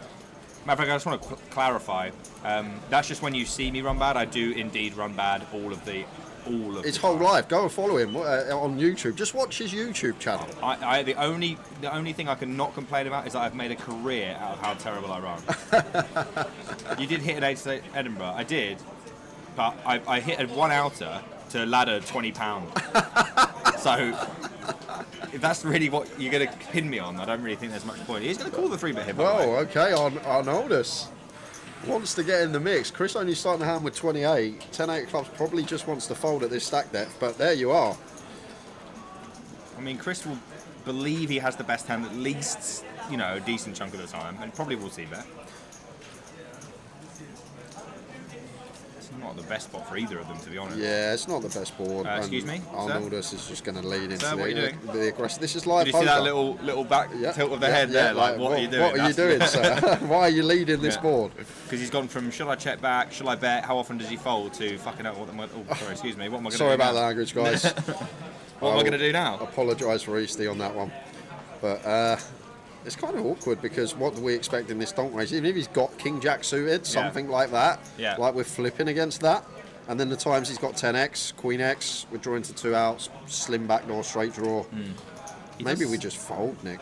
He does seem to have, his demeanour's almost like he's making a decision now, like he's going to fold or shove, but I don't...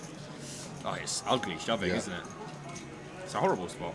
I think we just fold. I hate these spots because I hate being in imagination land and not knowing what to do, because on a board that Arnoldus should never lead, like, you're sort of just playing guesswork now as Chris, because we're not ever faced with a lead on this board in a 3-bet pot usually. And Bro's got 200k donking this board. It's very annoying. He just wins his flips, Nick. That's probably what happens. Yeah. Arnoldus wins his flips, you don't, and that's why Arnoldus has got 200k. I'm not even going to respond to that. Matt Davenport's got 13 bigs. Yep. He has been having a little tank from time to time, just trying to run it down. Oh, yeah. We are 8 off the money in day 2, so... What a shameless man. Yeah, he don't mind. He doesn't do it. He's all about the readies, making that money. Kind of what he does, and the points. Actually, the points Yeah, is the probably points. more Yeah. what's on his mind as Matt. Gonna jump into second in the MPL, 30 odd points to claw back on Callum Gordon. 6-7 suited for Arian is going to open. Got the stack to do so, 80 bigs. Only reshove stack looks like Renee and Chris. So 2 reshove stacks behind. And this fella here, Glenn, Glenn, got queens as well, but just briefly, he was the only one in the entirety of Manchester. I played 3 tournaments, the only one that lost me in an all-in. So I'm rooting for him. Granted, I did have 74% equity, but, you know, who loses an all-in to me? Goodness me. Oh, Glenn. Glenn makes it 22.5. I like the little adjustment here. A little bit more juice at 80 effective, not going 3x, going slightly north of. And Arian here, 6-7 suited. 80 effective. Yeah, I mean, at least in cash games, this is not always allowed to be opened. But when you do open it, you often do see it defended. So I imagine it's not that far out of the realms of... Like, you know. like definitely 9-10 suited would definitely continue at 80. Like, it's kind of the same idea. We fold ace-10 off, we fold ace-jack off. Yeah. But we prefer continuing like these middling connectors. Oh, we don't prefer that flop. No, we do not. Ace, king, queen, all diamonds. The problem for Arian, I think Arian's probably opening this all the time. Yeah. And then if he defends it all the time, he's going to be in a bit of trouble, I think. But he is, you know, experienced. He knows what he's doing. He is going to lose this hand. Yeah, just going to be small. Should be really small from Glenn on this board. May even go 10%. Goes for slightly more. 20% does the trick. I don't think Glenn will be too displeased to see that. You're okay with it, aren't you? Maybe on a rainbow board you might want a little bit more juice, but there it's like, yeah, okay, I've won the 3-bet. There's still huge commanding chip lead. Arian's the only one that can really hurt me hugely. Could be happy enough. Takes it down. And then Josh Manley poker. How are we, Josh? Welcome. Josh, you sent me my money yet? We nearly all had money today. The treble was 10 minutes away. I looked at my stack. I looked down at my stack and I went, well, let me just check the treble, and it was all dead in the water. And then I was dead in the water. I went down with the treble. You did? That was the only thing I was going to win. The only thing I won last week, I thought it was the only thing I was going to win this week. You playing any sides tomorrow? Well, I might max Late Red as a closer after the game. But if we lose, then, well, I don't know what will happen to me. I don't know where I'll end up. They'll have to fish me out the river if we lose. So you're all right with the draw, you're saying? You like draws manageable? Yeah, at the beginning, before the season, I was pretty... Matt's all in. Now, this is very eerily similar to my spot, but he's Matt Davenport. I want to see a flip.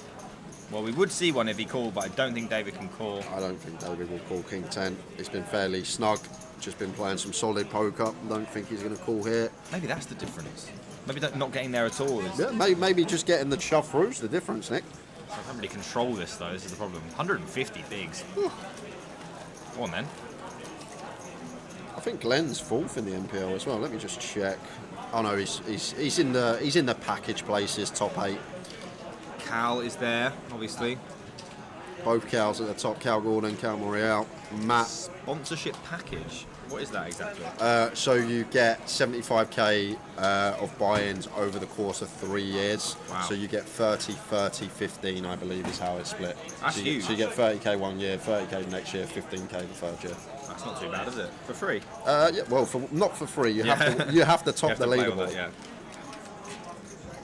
Yeah, they do obviously invest a lot coming around to all these stops. And once you're around there, you can't really miss one. Yeah, of course. And this is the problem. Like, some people kind of get trapped in chasing the MPL because they have a good start to the year. Yeah. Like, they first 3 months have some really good results, and they look at the MPL, they're like, oh, I'm top 5, I better keep chasing. And then they realise it's live poker, and you don't get to win that often. unless you're Matt Davenport. Which we are categorically not. Renee with King Queen suited, +1. She will be opening. Are you feeling confident tomorrow? Obviously, it's a place where you've been getting... I've seen a lot of Newcastle over the last couple of weeks. They don't look good. I've seen a lot of us. We look good. The only time we didn't look good was the last 30 minutes against Leicester. But other than that, I'm pretty confident about tomorrow. I think 6-4 is a great price for Spurs tomorrow. Okay. I think 6-4 is a really good price for us. Arnaldus is here for it, by the way. Oh, he's here for it. He was on the Voyager last 2 tables, and he was still happy to be in there with a fair few loose holdings, let's say. Yeah. I mean, we can do some flatting if we feel we have an edge on the button. With this kind of hand, it just feels a little bit... Oh, here we go. Arian's going to step out. Kind of nice, this. At like 30 effective, we love these, of the opener. The offsuit high-low. And Arian is going to take it, 24k. King Queen suited, though. Yeah, for Renee. Against, I assume she knows a little bit about Arian. Yeah, these two will know each other very well. Both regulars across the country, travel to most stops. And very similarly to the 7-6 hand, if you're doing this all the time, you are overdoing it. I think Renee will fold here. Yeah, I think so too. But Arnaldus might not. Honestly, he might not. He might not. That's the kind of vibe I'm getting from him. I'm enjoying it.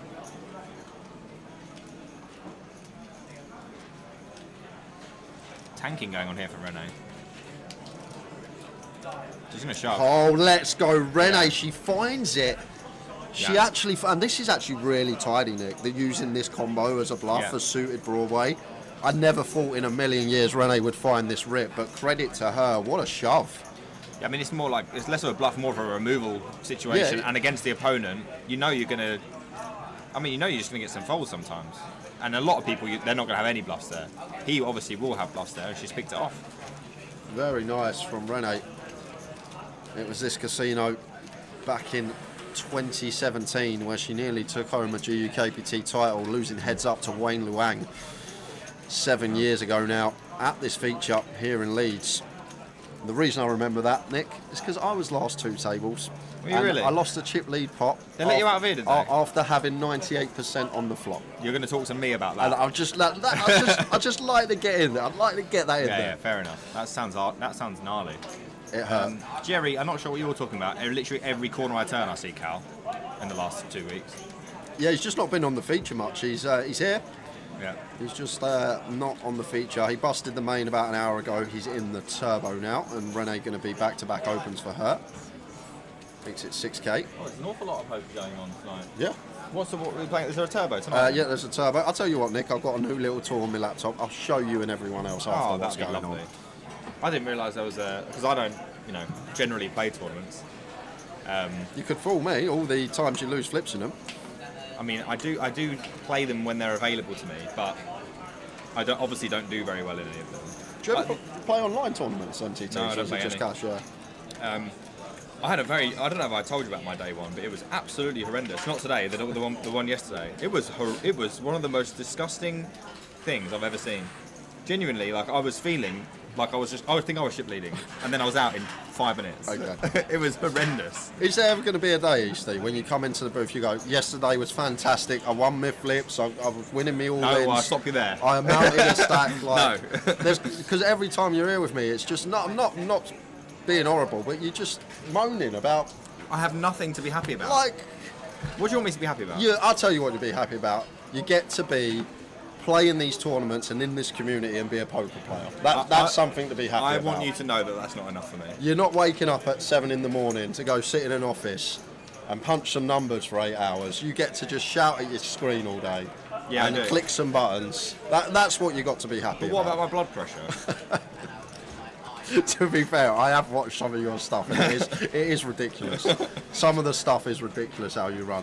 But they say it can take up to 10 years to realise expectation, mate. And how long you been playing? 12. Oh. Well, longer? I have nothing to say there. Not tournaments, though. I was hoping that wouldn't be your answer, but there we go. I mean, consistently 3 years. So we'll wait 7 more years. Yeah, Is that what you're saying? 7 more years, mate. I might be dead in 7 years. No, you won't. You can't say that. I can. You won't be. I'm anti-sweating myself. You're still going to be here. Maybe I'll win some. I mean, look, yesterday, if you'd asked me, I said to you I'm going to win this tournament. And then, 5 minutes later, I was in my hotel room. That's how it goes. Seriously. Versus a geezer that was on his 6th bullet. He'd done his 4th bullet on my table, in blind, by the way. Yep. And then his 6th bullet, he banged me in 5 minutes. Who was this? Do we know? I don't know who he is. You didn't know his name? You didn't get a game? All I know is he would bust, he'd go to the desk, he'd buy in, and he'd go back to the table. And I had him 3 different times. He bust twice, and then... I have an idea. I'm not going to say, but I have an idea who it could have been. It was brutal.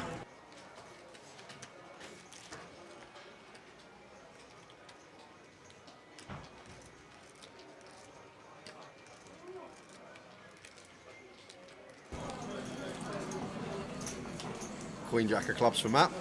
Opens it off of 15 bigs.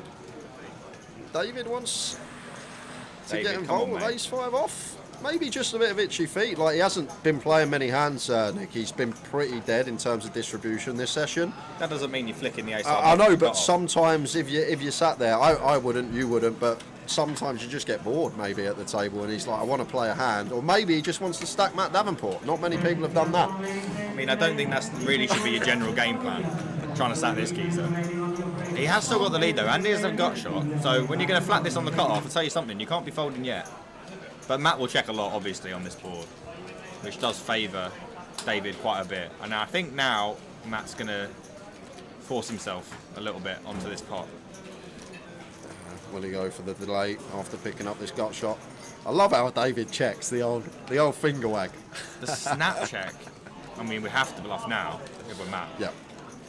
And it will work. It will. Target some ace high, target some king high to fold out. Very unfiltered though, Matt.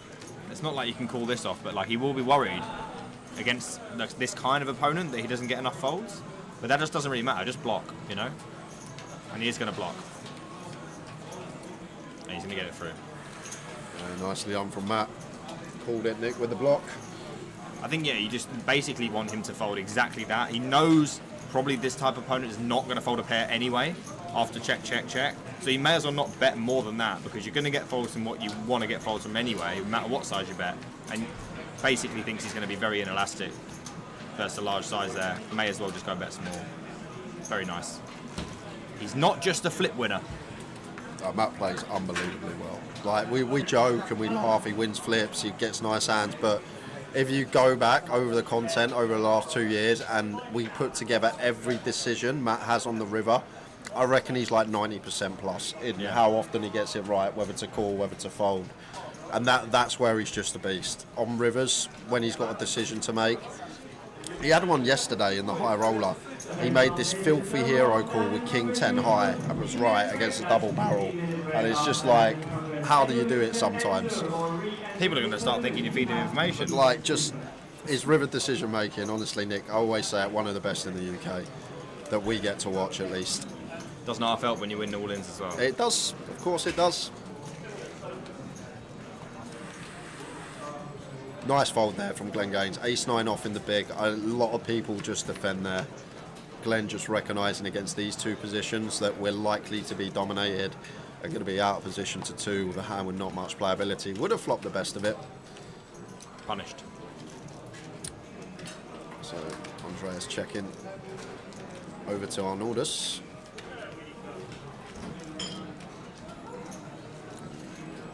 The greatest run out for Andrej. Andres, I don't know. Good enough. Oh, that chip lead. I can't even pronounce it because I think it's it looks like a Polish name, and the sound that the Z makes in Polish, I can't actually make it. That one? Yeah, I can't make it because my other half surname has that sound in it, and I can't make the actual right. Really? My mouth can't do it. I can't do it. You're just too English. Too English. Yeah. Too Southern. But I'm guessing it's Andres, but proper pronunciation of it. 5 minutes until we have a 15-minute break, guys. When we come back, it will be Tower with Easty. And Tower's going to be getting it in his ear, like I have for the last 20 minutes. Look, mate, I don't run very well, okay? I know you don't, but it's part of the game. Understand the process. Understand why we're doing this. It's not part of the game, it's the entire game.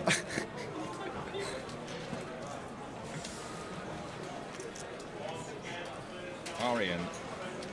He does like an open. Very aggressive when he's got chips. Next time I play against this geezer, I'm just going to 3-bet react. That's what you should do. This is the thing. Glenn's going to do it. Yes, he will. And we can't defend the 10-9 off. What are we, 63 effective here? Just probably 4x, I guess, as Glenn. 26k seems nice. Yeah. Best thing about this situation is that they know each other well, and Aryan knows that Glenn's going to be after him. Yeah. So it's going to feel really annoying, but Glenn's actually got a hand, which he's allowed to have. He goes with 3.5x, it looks like. Oh no, he does go with full 4x, okay. Misread the chips and snap fold from Aryan. Yeah. I'm not sure if that's an inside joke, Easty, but Peter King has a question for you. That's from not my blog, it's from the Ace blog in Vegas. I basically said to I had got a hotel room given to me, and I went to the basically I found a dead moth in it, and I was going in the lift to say I've got it's a massive moth, and not a small moth, it's like a dragon. And what? How'd you get a dragon from a moth? Because it looked like it was so big, it could have been a dragon. You know, so it was a big moth. So it wasn't like a little. I couldn't peel it off. It was, you know, it was a big deal. So this moth had died, obviously, and I was like, well, I don't really want to have it. No one's cleaned the room is the main thing. So I was going downstairs in the lift, and I was talking about it to the camera, and this woman said, she was like, dead animals, and I was like, yeah, you know, and she was, is it a snake? And I went, why have you gone straight to snake? Where did you get a snake from? If it's a dead snake, it's got big problems. But I couldn't understand why she'd gone straight. It really bothered me. Straight to snakes. That is strange, actually. It was a dragon. So yeah, that's the reference. We've got a question here. Samaris, is it a bad move to open shove ace-10 off from middle position for about 16, 17 bigs in a bounty build-up, deep in a tournament? I have a pretty big starting bounty, 6 to 7x. Yeah, just open, sir. Unless it's a unique situation where we are the covering stack, then we can open shove for 17 effective. But if we aren't the covering stack for everyone behind, just make it 2 bigs, mate, and go from there. Too many to shove. 16, 17. From button, more viable. Except Helmut's actually won something. A lot of things. I'm never going to win anything. I'm not even a flip. Easty is like a young Helmut. I'll trade it all in. This week has been a disaster. I'll trade it all in for the game tomorrow. The lot. Last night I was about to leave. I thought Ian was still here. I was like, where's it? I turned around and Ian wasn't there. I got dealt a hand. I was like, oh, because I wanted to leave when he was leaving, but he just left immediately. And I was like, oh, I'll just play one more hand then. Kings into aces against the reg for $1,000. I was like, what do you mean? And then I left. You just got. Did you message Ian after? Yeah, I was like, I bet you did. Yeah. If he had come over, I wouldn't have lost it. Oh, that's great. Oh, there we go. Oh. Back to normal service has been resumed. Second time this session, would you believe it? I would believe it. Any flats? Probably. I'm just going to send a lot. Against Aryan, it's probably not the one you want to do it against, right? Yeah, seems like probably if we are going to pick an opponent to flat against, Aryan's opening widest. And Matt sends it all in. Yeah, because Arian knows that Matt wants points. So you probably, if you want to take a more high variance line to try and maximise the most value possible from Arian, probably, I mean, if Arian catches a top pair type hand with this as well, he's never going anywhere. This gives him easy decisions, I feel. Having said that, we only have, what would we have? 17. 17 bigs, whatever. I mean, you can't really make a mistake then. So Arian folds, and we got 2 outer table action for you. We've got Richard Subworth all in with Jack 4 on the Jack high board. Richard Subworth. And Gareth Klingo has got all in as well. So here we go. They got chunks. So there is 2 all-ins. And waiting on a third player. Third player? Yes. I believe so. Do I not see chips in seat 1? I could be wrong. Yeah, third player. So we've got Gareth Klingo and Richard Subworth, who are already all in, and man in the tank. This swap is Jack 10-9 Rainbow. Someone's got the absolute nizzers then. Oh, there it is. There it is. Why can't you make reads like this at the table? What do you mean? Everyone's always got the nuts, I just don't. And that's the problem. We'll dead it on the turn. So we lose one and straight over to another table because Darren Harris is all in for 5 bigs with Queen 4, being called by James Parker. I'm going to anti-sweat the guy in the yellow shirt. He cost me a lot yesterday. You just remember these people that cost you a lot, that's it. Well, it was a particularly annoying hand. Well, the anti-sweating's working because James Parker's hit a 9. Hold. So Queen needed, doesn't find it. So we are going to lose 2 players from outer tables and head back to the feature, picking up on the flop a 10-7 deuce, last hand of the session. I'm going to grab 30 minutes. Tower will be back with Easty at around 20 past.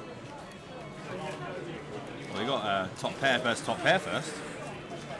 I mean, very, very feasibly, could be seeing a raise here. I mean, it's a classic raising situation, flush draw board, no club. Well, this has gone donk from Arnoldus as well. Doesn't it? Yeah, so he's donk led the 10 high board. So for that reason, yes, I think raise is very nice. And now Arnoldus just going to get punished for first of all peeling the 10-9 off pre, and then donking the board into field. And now what do we do, sir? We have top pair, but Andreas never going to have jacks through aces. They'd 3-bet pre. You've got to remember, Andreas is flatted from the graphic.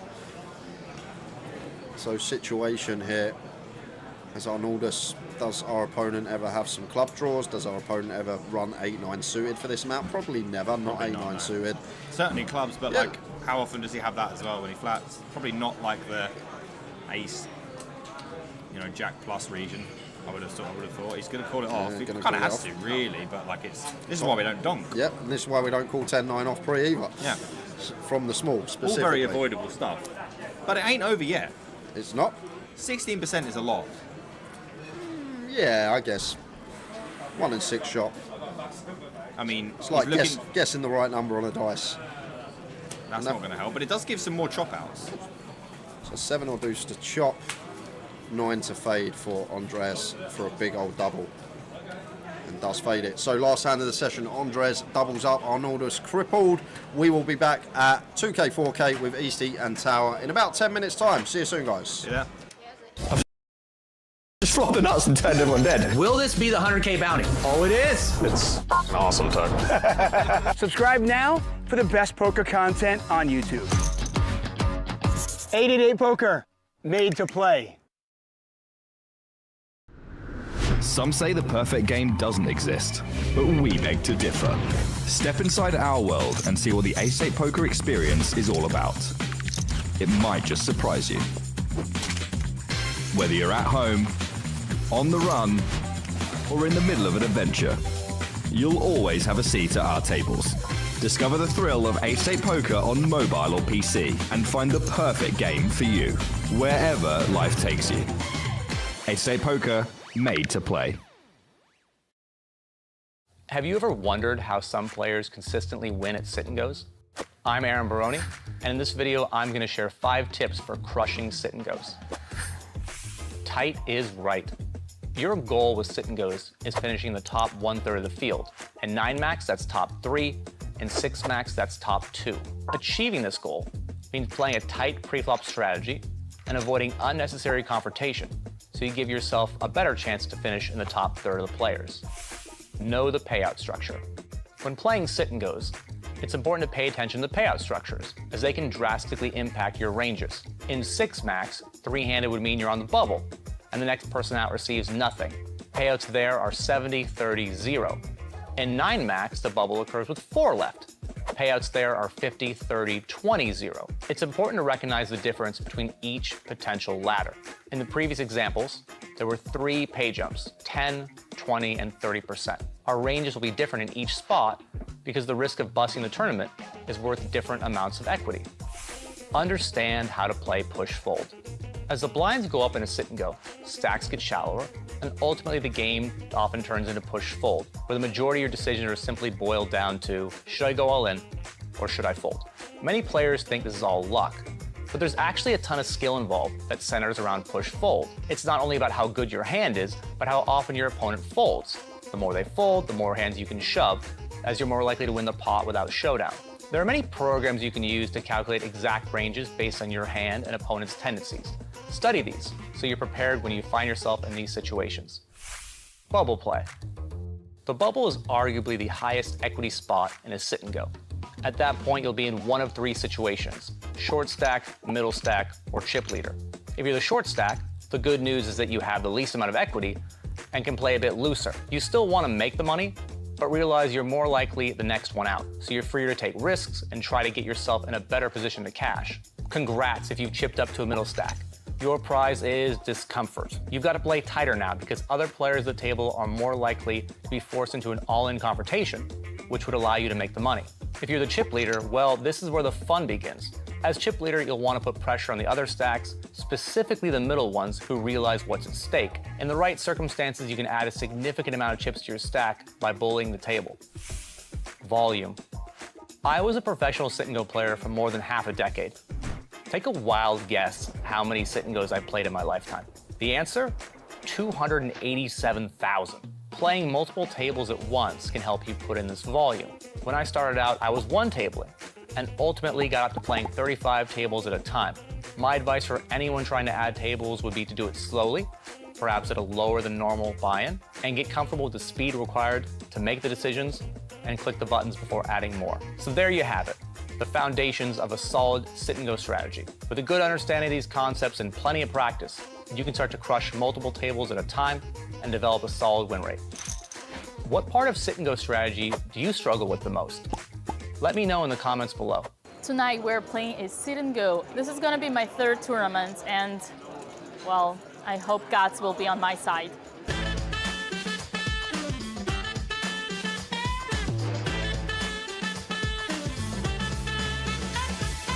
Welcome to Barcelona for the 888 Poker Influencer Sit and Go. We've got an all-star cast. 4 poker pros take on 2 chess influencers, Dina and Alex. Let's go.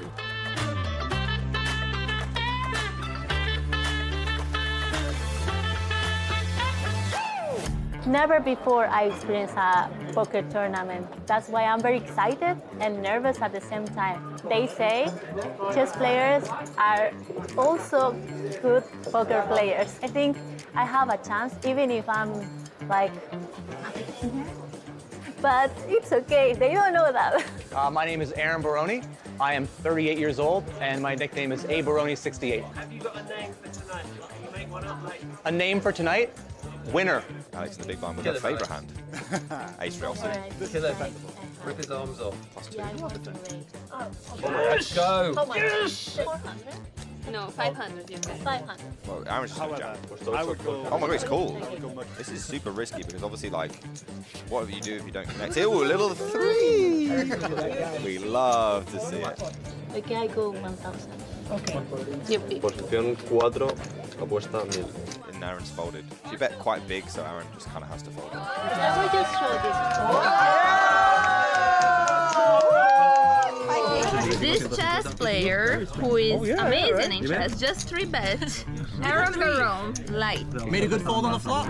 I'm very new to poker, bit nervous, obviously. I'm like a chess player who has just learned how pieces move. Earlier today, I had a chance to challenge these poker ambassadors and professionals into a game of chess, and I could give them some tips. So tonight, I'm counting on them helping me. I'm here to play a poker tournament, and the reason I'm in the game is I heard who was in the game. This is the softest lineup I have heard of for years. We've got 2 chess players in the field, which is great because I love chess, and we're not playing chess. So it's a bit like if they were good at DIY or speedboat racing, completely irrelevant. So they have no hope. Nick Wellfall is all in with a very good hand. I'd say it's above par. I don't think a worse game. If I was in your spot, would put the money in. No, she has like 5.5 big blinds, 16 blinds. Yeah, so she probably just has to call in. Yeah, she seems nervous. Look her She hands. does. Look her hands. I think she's deliberately doing that though. You made a Get out of here. You never called in with Get out of ace here. or suit. It's his fault. If you lose, it's Aaron's fault. 100%. There's an 8. Oh my god. Oh, look how happy she is. I would be happy too. Things went badly wrong. I blame one person only, and that person, I think it's called Aaron or something. If the new players don't win hands, then they wouldn't play poker, and so I'm happy to contribute to the greater good of the game. That said, I hope Aaron loses. Hang on, that's what I have. Let's see what I have. Let's see together. We can see together. Look at this. Look at this beauty. David's folding. David's folding. He's folding. I'm all in. Over the past several years, Nick Wellthall and I have commentated on amateurs. Let's call them what they are. The feeble pros as they call them. Easty and Ian Simpson were so scared of us, they bowed out. And Tuck with a pair of 3s. Not deep enough to call here. Can you do other things? No, just going in the bin. He has too early position, our hands too weak. He's all in. Wide odds, never mind. It's not- Tuck knows more than me, apparently. I just wagered all of my betting biscuits. I'm very, very nervous. Don't want to get knocked out first. If I got knocked out first, it'd be really embarrassing. Oh my day. That would be funny though. Dina playing very well so far, biding her time. Dina, aces. Good fold, well played. I can't get knocked out here then. She had like ace 5 off. I can't get knocked out? Oh my god. Threes are good. King 3. What? Mamacitas. How does that work? No 3, but backdoor. We want to see the 4 of spades for the boys. Deuce of spades. Okay. 4 spades does, deuce of spades. Okay, 4 of hearts. It's a 4, it's not a spade, but there is a little duck ski available now. Hey, do your thing. And Vivian will Do your thing, okay? He just winked at me. Bink! Oh, It's not a dink. Dina into the final 3, Vivi. She might win it. I would love that. I'm gonna try to use my disadvantage into an advantage. Basically, I'm gonna be so nervous and my face is gonna be so expressive that I just wish good luck to my opponents on reading what that actually means. 10-9 offsuit here. We're going for a raise. Dina's got a king. She's getting some close decisions. She's just in pain. She's going with the king. It's fair. Oh, three-way. And this can end now. Lucia doesn't lose. Flips. 40, 60s. 9. There it is. Nothing. She doesn't lose No anything. sweat. Yeah, it's just easy, isn't it? It's just like, yeah, I'm Lucia Navarro. I wish I... You know what I mean? Dead? I mean, that's just really good for Lucia, who has now got 88% equity to win the whole thing here. Dealer? Oh, my God. Another 9. What do you think it's like to be Lucia Navarro on a daily basis? Yeah, I won! Woo! That was fun. How was it playing against the chess pros? I mean, they played really good because they only been playing like 2-3 times, so they did very well. It was an awesome experience playing with chess pros. I think you can see the carryover between chess and poker is there, and the more experience they get, the more comfortable they're going to feel and the better they're going to play. Again, I fully expect them in the future to be a lot better, to be a lot more informed and just crush us. My heart is still beating pretty high. I feel like this was one.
Oh yeah, I love it. It's great.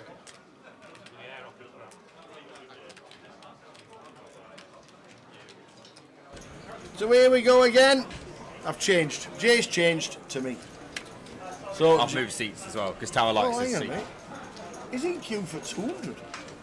I don't know. Is He's only having half an hour break. Is he going to get flicking in the turbo? Is he? I don't know. He's just stood there. He won't need half. He won't even need half an hour. will he, Absolutely. So we are into the next session. Is this a session where we get to the 22 players that are needed? We're only on 26. So it might not take long, but as we know, this is now near bubble. Yeah. So play could actually slow down a lot. Well, it should do. It should do. They should. Yeah. They should look after themselves. It's maybe Yeah. not the best spectacle sometimes, but that is the game. And that's why the bubble is 23, but it's you're going to slow play down with 24 and 25 because you want to make day 2. Because in day 2, you get the money. Yeah. And it is going to bring out things like Michael opening Jack 6 +1. Because you kind of can at this point. He is going to get shoved on though, rather quickly by the Ace-5 suited. Now this is the kind of thing that Michael's hoping you don't do when you open Jack 6. You assume people are waiting around to make the money. Yeah. And you've got people snap jamming Ace-5 suited. That's not good for your opening light range, you know. The real Michael Howard is in seat number 2.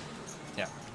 We have MH in 1, Mo is in 1, Michael Howard in 2, Tom Clack in 3, Michael Glavocci in 4, Mihail Glavocci in seat number 4, Xinying Zhang in 5, Manly, Phil Walker, Craig Rimmer, and in seat number 9. No name. Where's the no name on the list? You got the list? Where's the list? No, we haven't got it there. There we go. No. My name's on that. Must got to be wrong. I love it. Yeah, I really enjoy it. So Thomas. now, it's Gareth. It is Gareth. Yeah, I've seen Gareth on the feature before. So Gareth in seat number 9.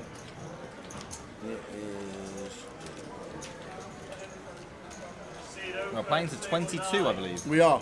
Yeah. 22, we're on 26.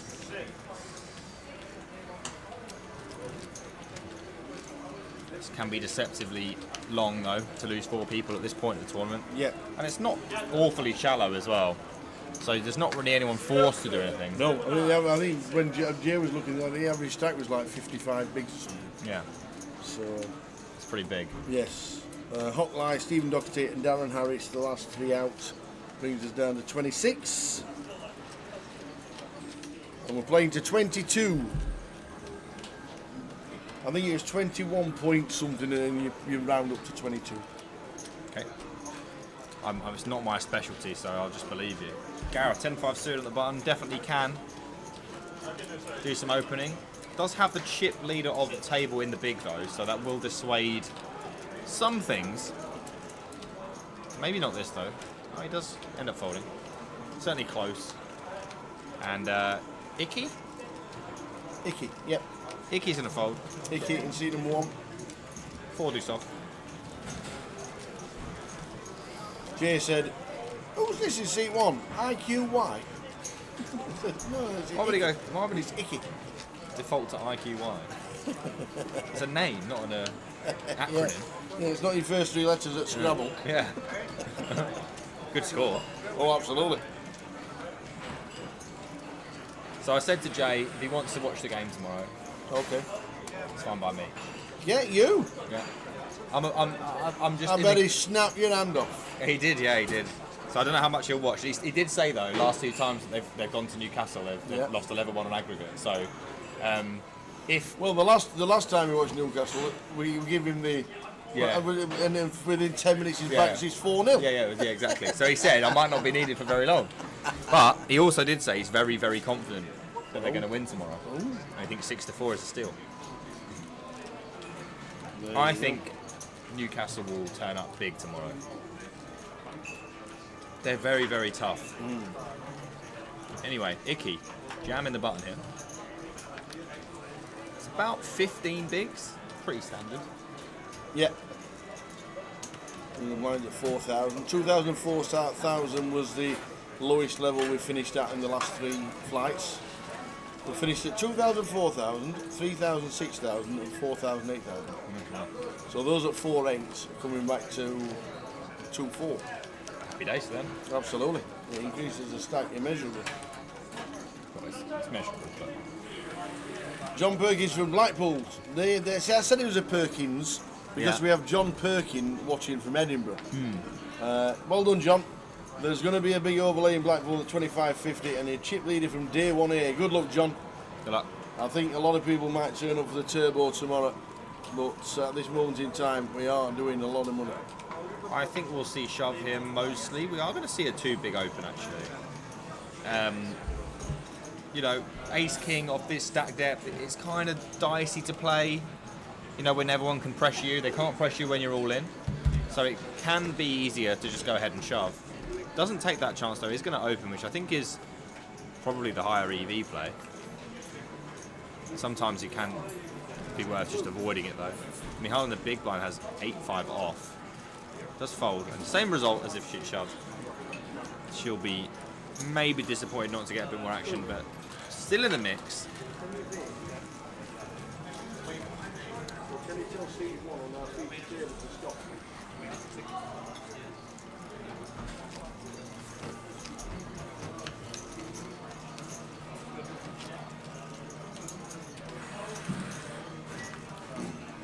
So how many we can also check the runners in Blackpool. We've been shouting out all afternoon about Blackpool, knowing that there might be a big overlay. So but John Perkins is chip leader. Go on, John. Indeed, go on, John. I'm looking forward to the ding. You know, Ding? I went to university there.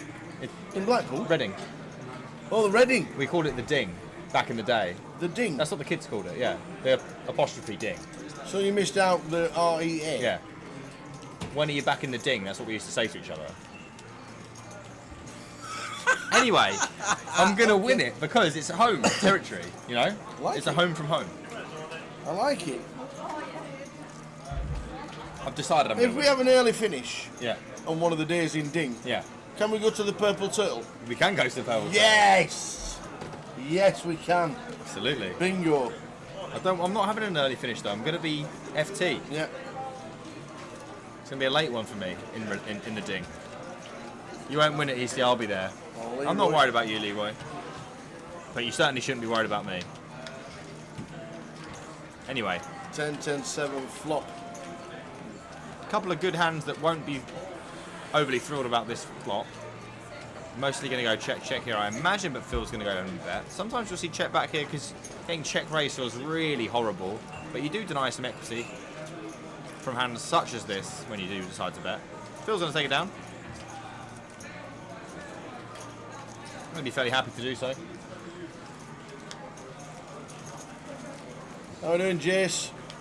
Had a few beers, going to be a sweaty session tomorrow in the morning. I might be there at 9 AM on your YouTube channel. He does exercises for the over 50s. Oh, does he? But he's the leanest, trimmest over 50s I've ever seen. Really? Yes. Fair play. He's old Jace.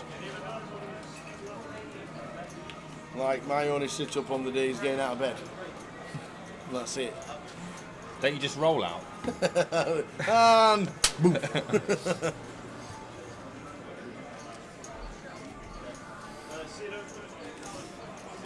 How much action will we see here? Some announcements going on. That was the most dramatic cash game announcement I've ever heard in my life. Do you know, so much so that that's where I'm going to go straight away after Jay gets back. How can I say no to that? Absolutely. Pocket 10s for Gareth. 2.5x. Big blind. Easy defend off of a 2x. Maybe a little bit dicey off 2.5. Does defend anyway. Those suited connectory-ish hands do get defended. Sam is going to show us a flop, and Queen 3, Queen. Man is not going to like that flop. Pretty dead.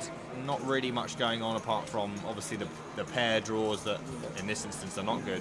and a backdoor flush draw, so this will be pretty quickly folded, I imagine. Yeah, But these boards do get attacked a little bit by the more aggressive players, but not with this hand.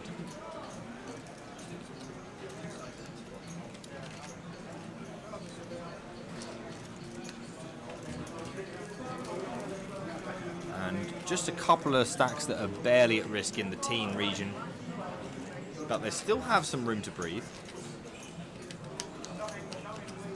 Bit of vaping going on in C1, not sure that's allowed. I don't make the rules.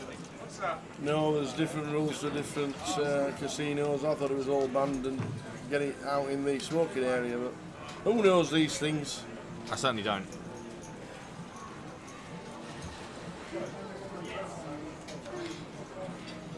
Music's been on point this week, I have to say. It has. It has. We've said it a few times.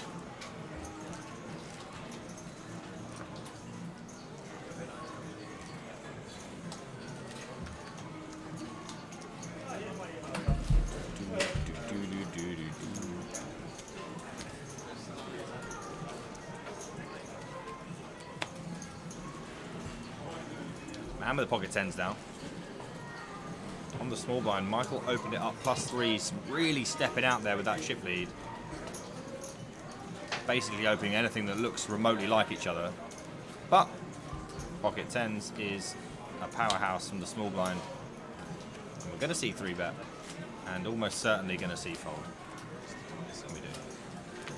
Michael is going to be a little bit frustrated. A couple of times he's stepped out now, both times been popped back. Still very comfortable though. Good player, Michael. I played with him a lot on day one. Yeah. Well, not day, sorry, day 1B. Good player.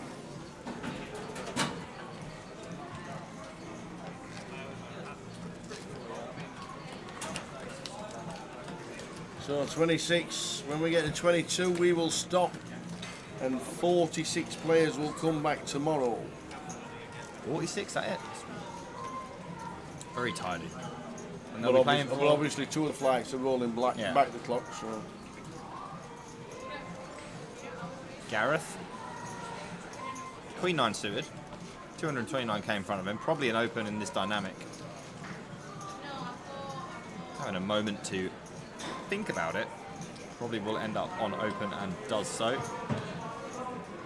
Makes it 8k. Probably the weakest hand that he'd open. One of them anyway. Queen 8 certainly getting a little bit loose. But, like I said, in this dynamic can be fine. Chip leader though still on his left. Probably brought the hesitation, but here we are. Getting through most of the field. Button is going to have a little bit of a longer look than the rest as it's king queen off for man, but does let it go. And the big blind now is the only one left. And it is Craig with queen 8 off. And he lets it go as well.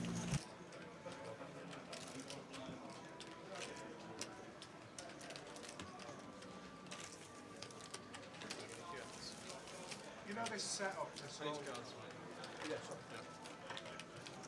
You know this setup, this whole thing, is it exactly the same as UKPL? Yes, it's just relabeled. Yeah.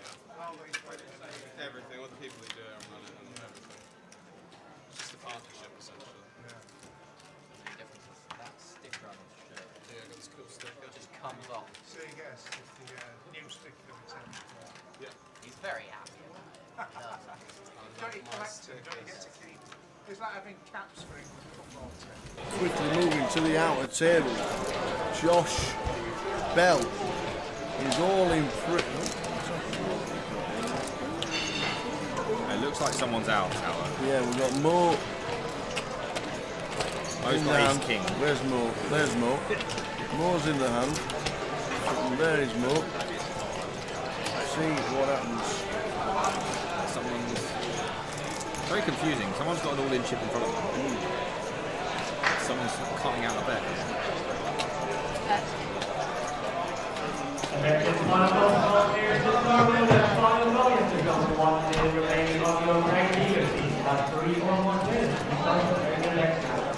Exactly sure what's going on. We do have a board. 2, 3, Jack, King, 8. James gets out of the way. Jack, queen on a flopped top pair, but turning top is Mo Romanovic, and he takes out Mr. Josh Bell. So Josh Bell bus, which means we're on 25. We are indeed on 25. And we have a hand here with a little bit of something going on for Icky, but not lots for Thomas. We are going to see a turn which gives top pair to Icky. Thomas now with a gut shot. But not a lot more than that. Icky's going to win this pot pretty much all the time. Goes for a very small bet on the turn. Could Thomas be tempted to do something here? He does decide to call.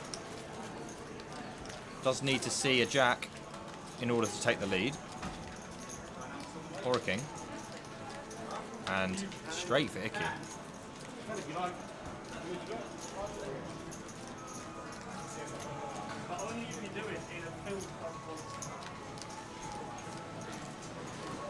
Gonna go for the bet. That should. He does have a pair now, though. I mean, it's probably not enough on the 4 straight. 12k from Icky is a small-ish bet, about 1/3 the pot. Seems incredibly value-driven, though. I'm not really sure what could even be bluffing here. And Thomas, I think, is going to figure this one out and lets it go.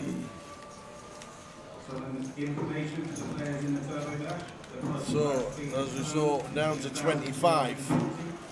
Stop when we get to 22. Yeah. And then they'll all do it again tomorrow. They will. 46 players we already know coming back. 46. Starting at 2-4 with however many minutes were left on the clock at that time.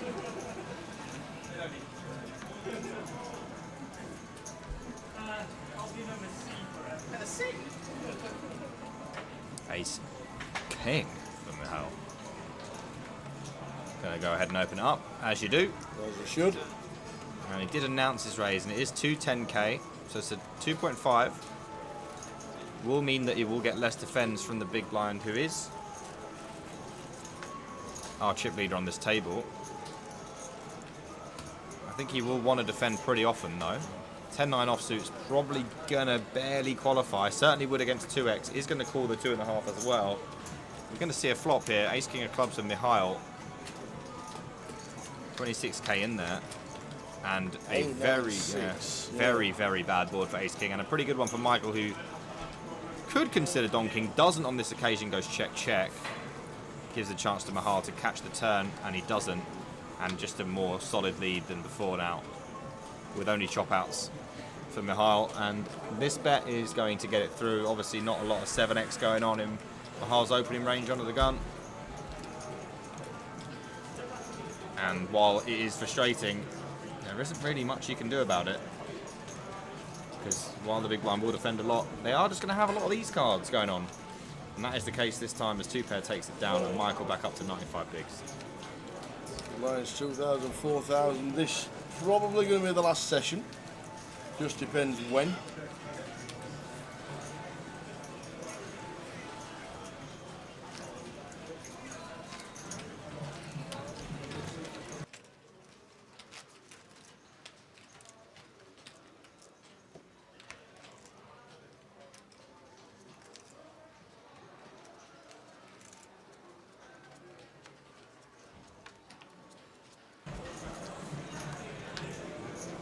Magic Jarrett says, looks like Blackpool the place to be tomorrow. Yeah, absolutely. We've been banging on about it. 26,000 in overlays at the minute in a 25.50.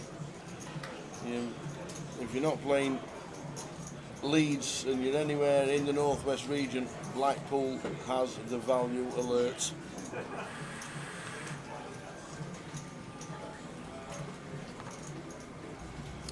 Pocket fives here, +1 off of about 17 bigs for Jinying, which is a little bit loose, maybe, in this dynamic. Does get it through towards the big blind. Just Thomas now with a pretty unappealing ace-deuce off, with the option to defend.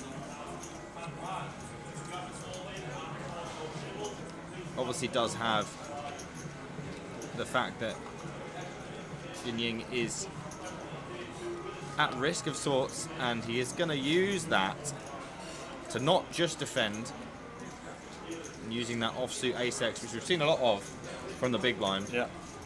It's a 3-bet, and this is kind of the reason why this is a horrible hand to open from under the gun. Lots of people to get through, and doesn't do very well post-flop, especially off of this stack size. Does she want to risk this? I don't imagine that she would. This would be a great spot for her. Unfortunately, this time does have to let it go, given the pressure of the situation. Indeed, 3 spots off tomorrow and making money. Yeah. Two things that do play quite significant factor into people's thinking. I mean, day 2 bubbles, even when you're not in the money, people like to make day 2s. Yeah. But if it's the day 2 and the money, and that's doubly psychological in terms of wanting to be there. Some people just want to make a day 3 or a day 2, Yeah. even though if they're not in the money, they Yeah. just want to be there. Yeah. So. Or same with final tables, like even though it's just one money jump, people want to be on that final table, have their picture taken, all that good jazz. Absolutely. So all these things playing into that decision, the ace deuce, very, very timely 3-bet. Especially if Jing's going to open that wide from under the gun 1.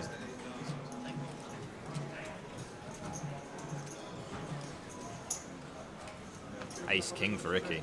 Phil did open it up, +2. Again, a little bit loose, maybe with king 10 off. It's nice to see some loose stuff going on, though.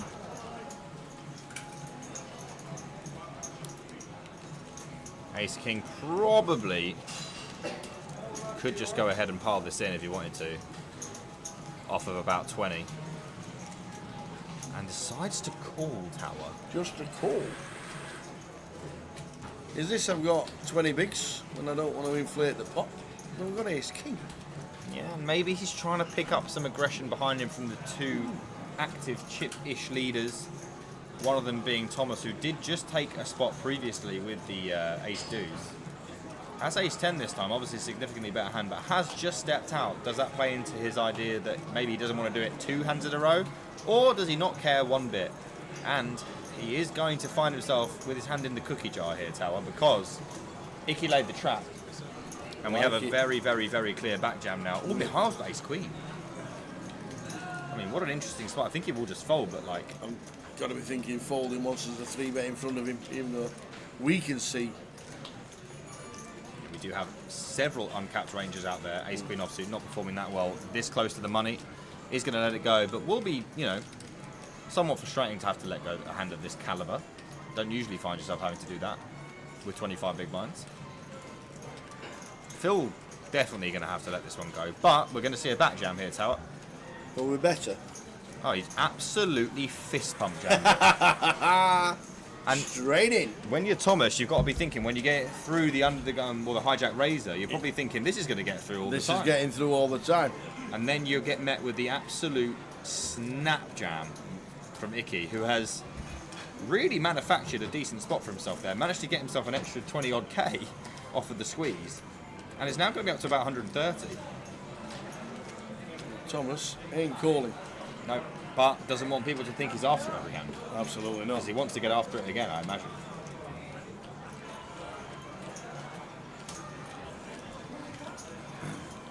I can't imagine, Tom. This is too much. 60k to call. That's half his stack. Yeah. I'm thinking Thomas's raise, so save Mihail's ace queen. Because he would have been at it. Yeah. But what he might be thinking here, Tower, is that Icky might flat a lot of like pocket 8s and stuff like that. And with 27k in there, 60k to call, maybe he's flipping a lot. And he's thinking, if I'm flipping a lot, I may be getting actually quite close to the odds that I need to call. If you saw 7s, 8s or 9s and you got ace 10, I think he might be flicking it in if he would can you see be it. happy to make the call? It's got to be pretty close. You put 27k in there.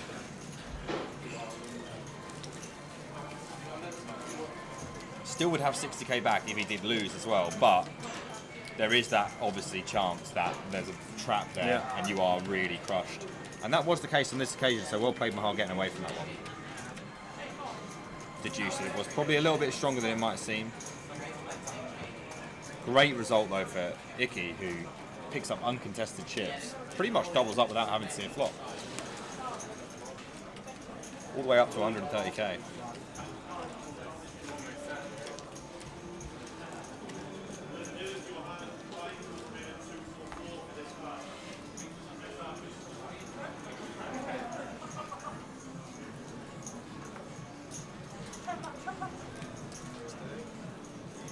Man with 8s here. Opens up to 8k off 150-ish.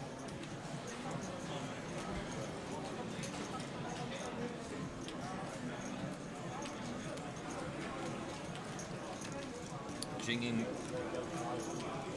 honestly not going to be able to do anything with Queen 7 offsuit, unfortunately, versus Gun. She will have to be patient by the time. We are in the realms now where her range will be significantly impacted by the action that's going on the outer tables. You can't just play a normal 12 big blind shoving range, chip EV1 anyway, because there's a lot of money to be made by folding. Absolutely, and that's what it's all about. She did make it a little bit stranger opening those pocket 5s earlier, I found, but still healthy enough to get herself into the day 2 in the money.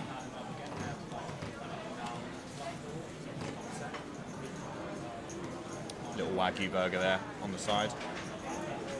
They've been very popular. I've had too many of them last week. I think I had about 7 in Manchester. They've been very, very popular, them Wagyu burgers. And everybody has been so complimentary about the menu here in Leeds. Everybody. I've actually not eaten here once. Not heard a bad thing about it at all. I've been to the Indian place again tonight. Have you? Yeah. Had a chicken steak. It was bloody lovely, I have to say.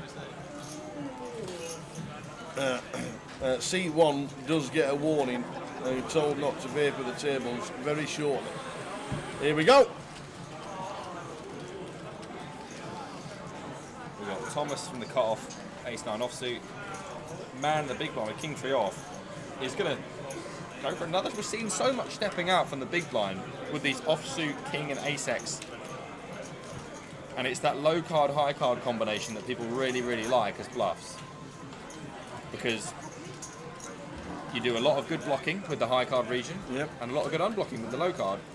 Folding out stuff like 10-9, blocking stuff like kings, ace, king.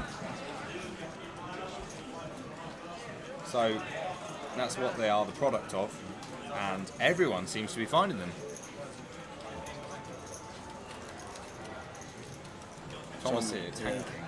Yeah, 30 bigs.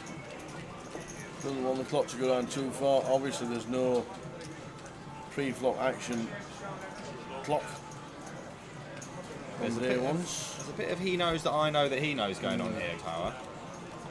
I would be surprised, given that Thomas is covered, if for him to do anything, let's say silly, in theory, but in this occasion it would work if he found something out of the ordinary.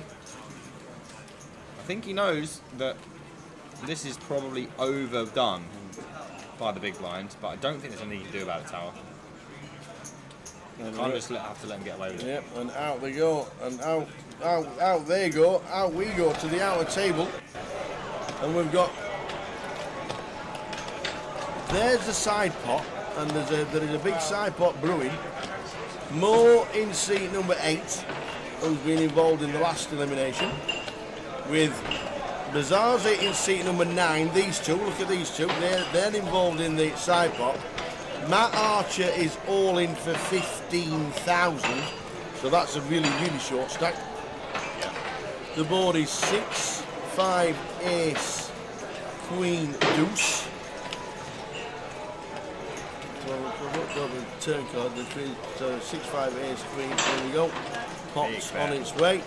What's that, 55? About 60k-ish. Whoa, oh, I thought he was counting the lot then. Oh, it did look like he is. I mean, he hasn't really got any choice. If he wants to play, it's going to have to be all of it, pretty much. He's playing with his chips, even he got a little physical tell there he was trying for. I mean, does decide to call only. 55,000 on the turn. I mean, that's left himself with only about 20k left. This could be a River's 2 of hearts. Is he so just 10, 5, ace, queen, 2. The backdoor flush gets there, the backdoor wheel, Broadway on the turn. He's just hoping Mo slows down, I guess. Or he's trapping. we see it all in. We are going to see something. There's the yellow 25k chips. Is he making it small? He might be trying to get the call by not putting their tournament live. on the line. 35,000 snaps. Ace Queen for 2 pair. Busts the Ace King. The Ace King's not bust. Oh, up. King 5. Oh, for the nut flush draw on the flop. Matt Archer. Busted flush draw. Noah's got the lot. And that really small bet there saved. Wowzers, that saved David Bazarzi in seat 9. That was a huge one. Maybe he does call it off, maybe he doesn't, but basically Mo's thinking, I'm going to go for a small bet here. I don't want to put their tournament life on the line. People get very, very defensive, but I don't think he folds there, regardless. Maybe. But David Bazarzi's now in the realms of short stack. Lost one there. Mo's got chunks. Ace-9 suited, just straighten them up for Mickey. Ooh. Don't know about that. Michael Howard in seat 2 raises up. Makes it 8,000 when the line's at 4. Oh, Jin Ying's going to have to go with this one. This could be it. I mean, you are close to the money, but there's a line to be drawn, and the line is drawn around about here. Must be said, probably pocket 8s plus here. You're going to have to, I mean, especially versus the aggressive chip leader. We might get called. I think we should get called from Michael. 382. 2 spots off the money as it stands. 2 spots off day 2. Getting about 2 to 1. Ace Jack for me is just a call, and he makes it. Michael Howard. Ace Jack against 10s. How are we going to be on the stone bubble? 24 players left. 2 spots off making day 2 and the money. 51% for Jin Ying. 72 now after King 8-3 with a flush draw that is not relevant to anybody. Needs to be an ace, needs to be a jack, or running cards. That will not help in terms of running cards, and now we're just down to an ace or a jack, or Jin Ying will double. And does. And does indeed. So up to 100,000 and 25 bigs and in the realms of safety. Yeah, I mean, in terms of our bubble, pretty safe 100k. GP's watching in Atlanta, Georgia. Hello, Atlanta, Georgia. Very nice indeed. Now we're doing Atlanta, Georgia. And what's the name of the casino where we are? Well, we're in Leeds in the United Kingdom, in Yorkshire, and it's a Grosvenor casino. It is indeed. And what a place. Leeds is a great city, great walk round. If you get a chance to walk up and down the hedgerow, it is a cracker. Nice place, Leeds.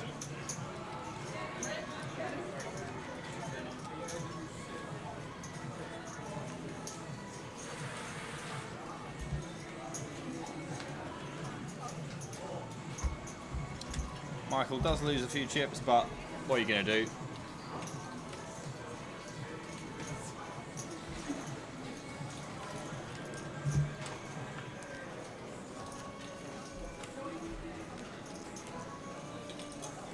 Craig now the small blind folded to him. Icky in the big, who does cover Craig. Queen Jack offsuit definitely going to have to be something though.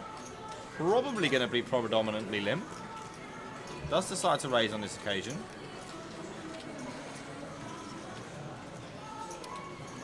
Up to 12k, which is 3x, and Icky with a super marginal whatever kind of hand, Jack 7 off, just decides to let it go versus 3x. Seems pretty reasonable.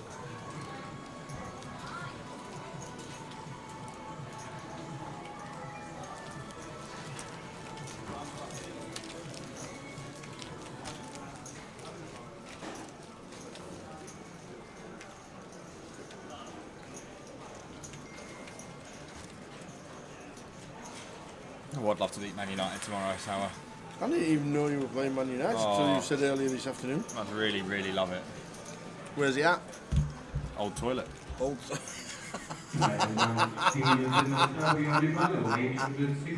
Well, it's going to be a tough day at the office. It will be very tough, yeah. We've started solidly, but this is our first real examination. Yeah. I think it's a tough day at the office for you tomorrow. That's why I made the deal with with Jay earlier. We organised a truce. So, Okay. so if anything goes badly for either one, we're not allowed to take the mick tomorrow.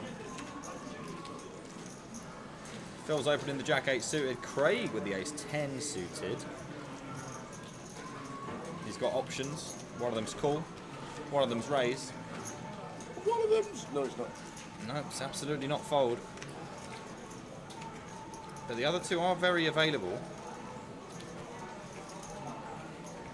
Obviously can't do any shoving because we have chip covers behind, but we do go for 3-bet, obviously folding to anything further. Phil will be folding, I would imagine. I've seen stranger things.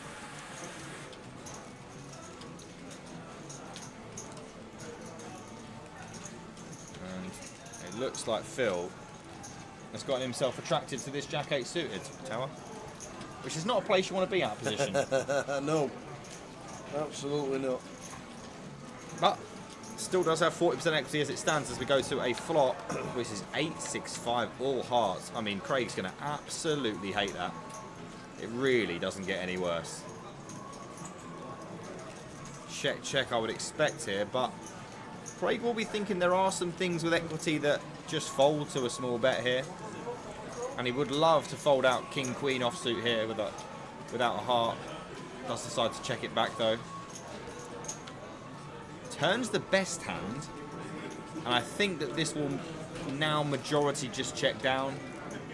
I can't see any reason for Craig to bet here. Me neither. I'm with you on that one. So he does go check, check. And the river is a king, so no value to be had. Only person that can really put money in this pot would be Phil if he wants to bluff. He doesn't. Check, check. And Craig is going to take it with the ace 10. See if it feels like, well, if I bet the flop, we get the hand. Yep.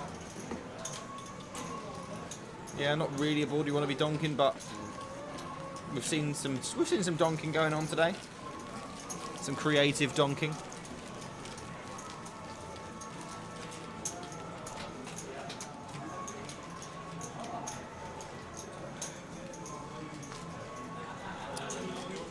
So 24 left in the main event on day 1D.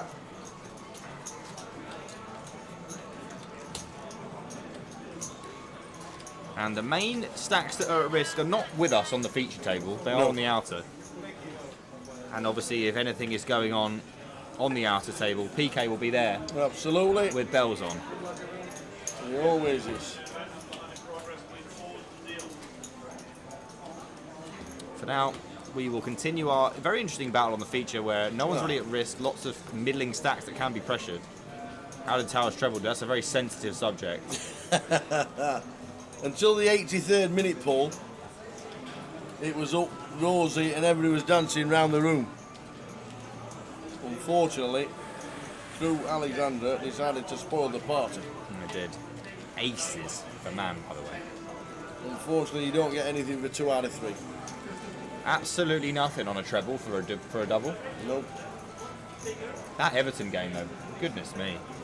How have they managed to do that? Proper Everton, that. Yep. So off to the flop.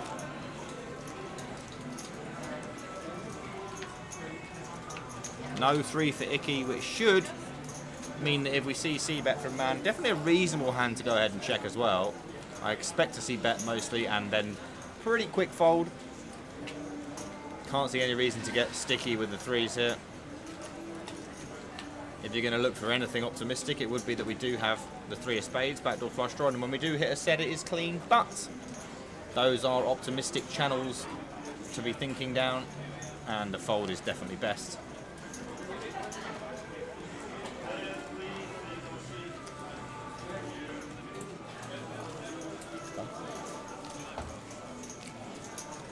Oh. We're down to 23 on the top right, which means... We've lost somebody. Means we've lost somebody. Oh, we're lost. We've not had any information about anyone being lost. We haven't. But, I did say PK would have bells on. It seems PK's let us down. Well, he is busy out there. Now we're on the bubble. We can tell you that Chris Wellington has finished 24th. Chris Wellington, he's got the boot. That is fantastic. There you go. I have to say. I waited all day for that. Dreadful stuff. I waited all day for that. Chris Wellington got the boot, finished 24th. We are now hand for hand for the bubble, and who's making day 2? Next person out doesn't. He got the boot, not the beef. Absolutely. GP says, what time is the restart tomorrow? Thank you for seeing the comments and answering the questions. We restart tomorrow at 12:20. Yep. And did you not fancy going to the FedEx GP? The FedEx final, the final 30 golfers in the world they're actually playing in East Lake in Atlanta, Georgia. Don't follow golf, to be honest, but did you not fancy it? I'm guessing the tickets are a little bit a little bit dear. Yeah, because it's not the biggest crowd for the FedEx final 30, to be fair. We are straight in the money tomorrow. When we lose one today, one more to go. How much you see of me heavily depends on how well Tottenham do tomorrow. Yes. If they win, or they're winning, I'll probably be here. Indeed. If they're 2-0 down after 5 minutes, then that's about how long I'll be here for. So we are hand for hand in the room. Straight in the money tomorrow. We'll give you all the payouts when we start at 12:20.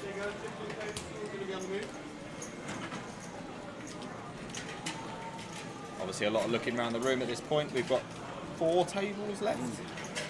So we need all 4 of those tables to finish before we can be dealt another hand.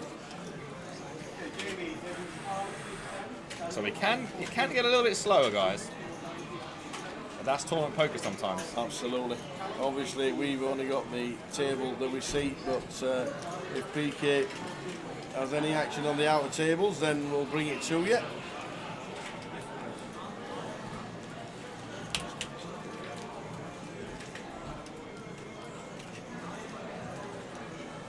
And if we get any action on the feature table, of course, we'll bring that to you as well. We will. That's what we like. Yeah. We like that. There's Arian having a little wander. You know, when I was on the bubble, 3 in the morning in Edinburgh. I was 2 in the morning in Edinburgh for the UKPL in February. It was 2.5 hours of hand for hand. 4:30 in the morning I went to bed. Wow. And I think they changed the structure because of that. Oh right, okay. Because it was finishing too late. Yeah. Yeah, we were 9-handed for 2.5 hours. Wow. On 2 tables. It was a weird one.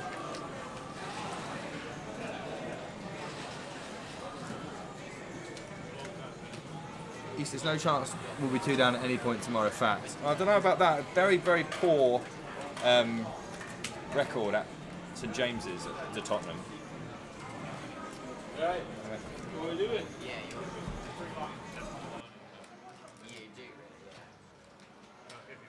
living in Birmingham. Yeah, Birmingham does, yeah.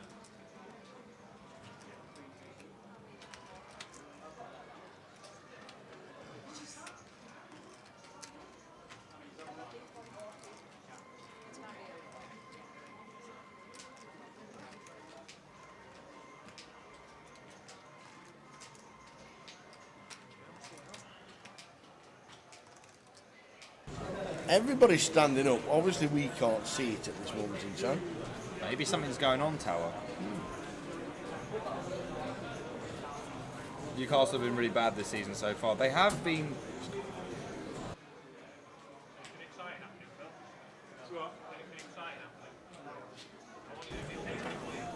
They have been pretty poor so far, but I feel like this is the kind of game they'd get up for. They did have to play midweek as well, which won't have helped. Obviously, Tottenham didn't play midweek. Yeah. But I do feel like there'll be a big energy around the place tomorrow. It's not an easy place to go at the best of times. And Tottenham, as we know, are extremely weak mentally. So,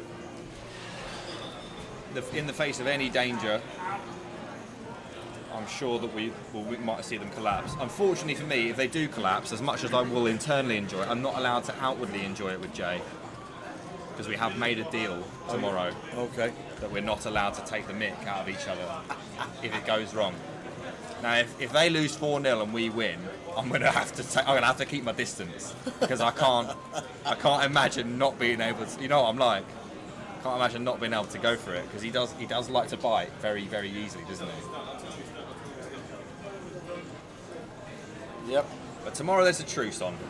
As much as everyone will hate to hear that, maybe we'll be miserable together. That's very possible. Maybe we'll both be happy. Equally possible, I'd say.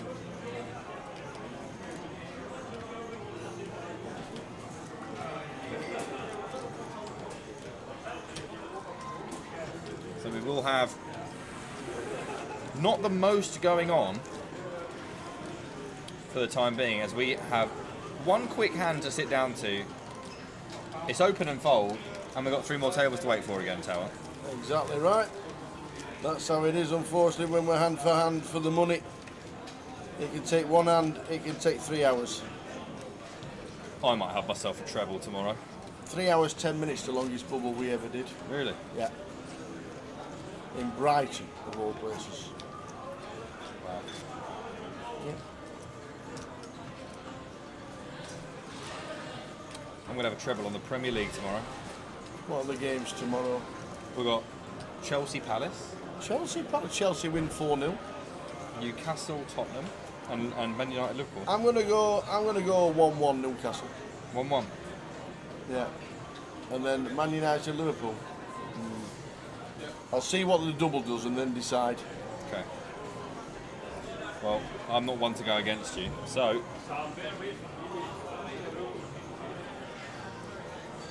I'm going to have Chelsea draw. It's 5.08 to 1.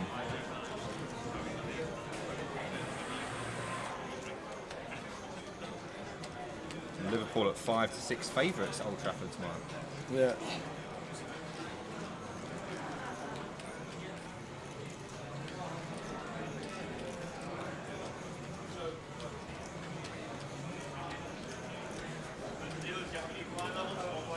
Curtis. Fire away, Curtis.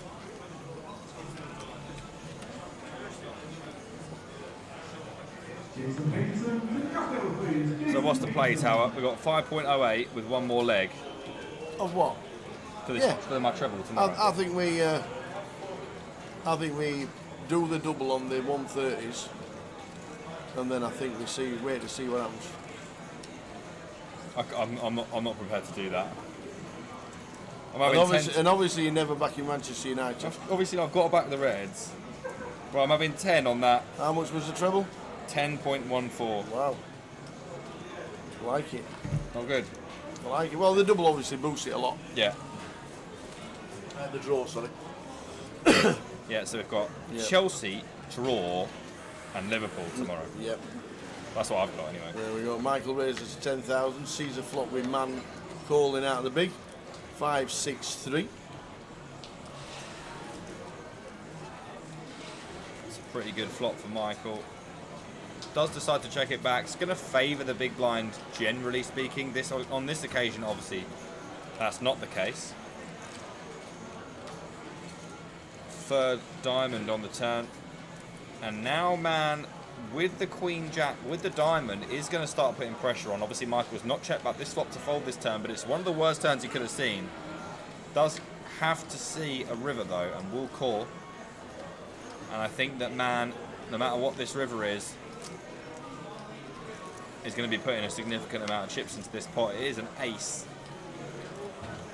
Certainly feasible that Michael has a bunch of ace-X in his range. He certainly can't give up the Queen Jack here. Does decide to give it up. Very, very surprised to see man give up the Queen of Diamonds there after betting the turn and seeing no strength from Michael. Especially after he's found the King 3 off in the big blind as a 3-bet. I'm very surprised to not see large bets there on the river. Michael up to 384 with a check mark. The stream has a 20-minute delay.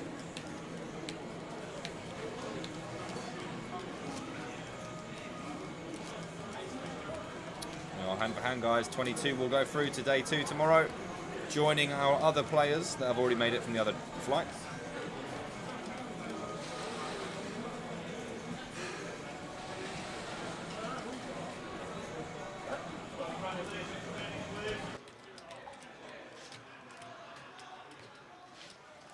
So 20 minutes is the delay, and there are 23 players left, and we are waiting for the action to finish on the outer tables.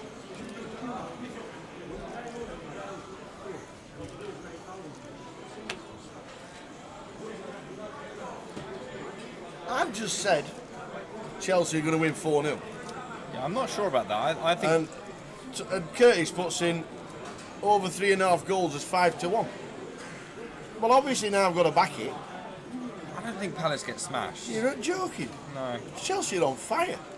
I mean, they lost to Servette in midweek. I tell you what will happen tomorrow. Madeki, if that's how you say Madueke. it. Madeki. Right. Who did you say? Madueke. Yeah, Madeki. He's going to have 2 shots on target in the first half. Okay. That'll be on the bet builder tomorrow. I don't think he'll start. Why? Played in midweek. Well, obviously, if he starts, which is why you have to wait for the team news. Right, okay. If he does start, that's the tip. Okay. 2 shots on target first half. I think Palace are a lot stronger than Wolves. Nah. At least Good offensively.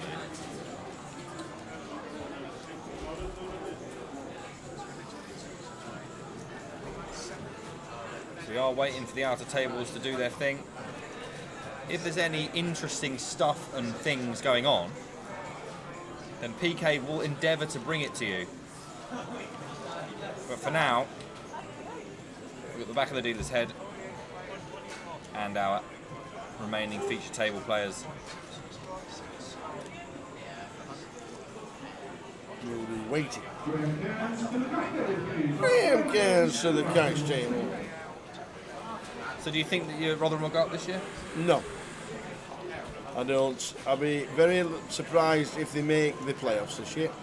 But they might sneak into the playoffs and then probably fail. Fair enough. Wolves are not going down. Not a chance. I don't think that we're strong enough this year.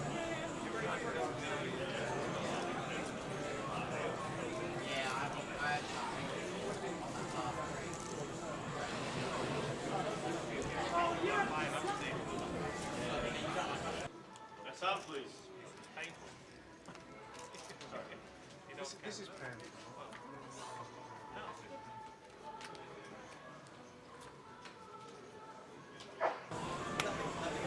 5-4 over 3.5 goals. Really? It's 5-4. This is a misread, guys. It was also a typo. I wouldn't be surprised to see Palace do them. Oh, and that's Chelsea's goals. I see what you mean, got you. Curtis says that's just Chelsea to score 4. Wowzers. So waiting for the other tables to finish. We've just started, so we'll all start at the same time. We're on the bubble to make day 2.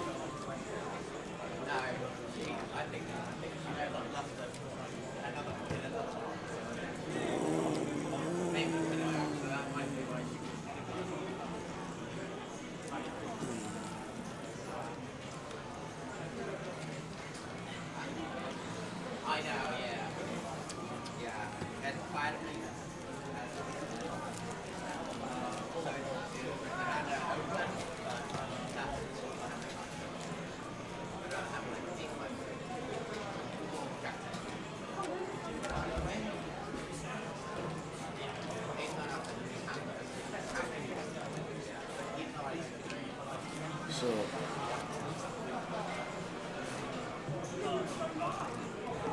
waiting for the action on the outer tables. And we'll quickly shoot over to one of the tables because we've got Arian with ace 9 on a flop of... It's 9-8-5 and Melmaldas has swapped a straight with 7-6.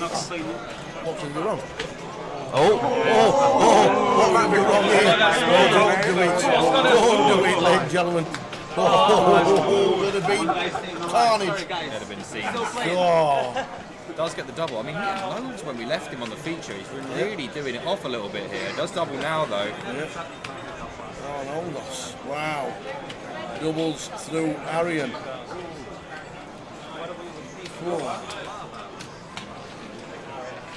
Oldos gets himself a double.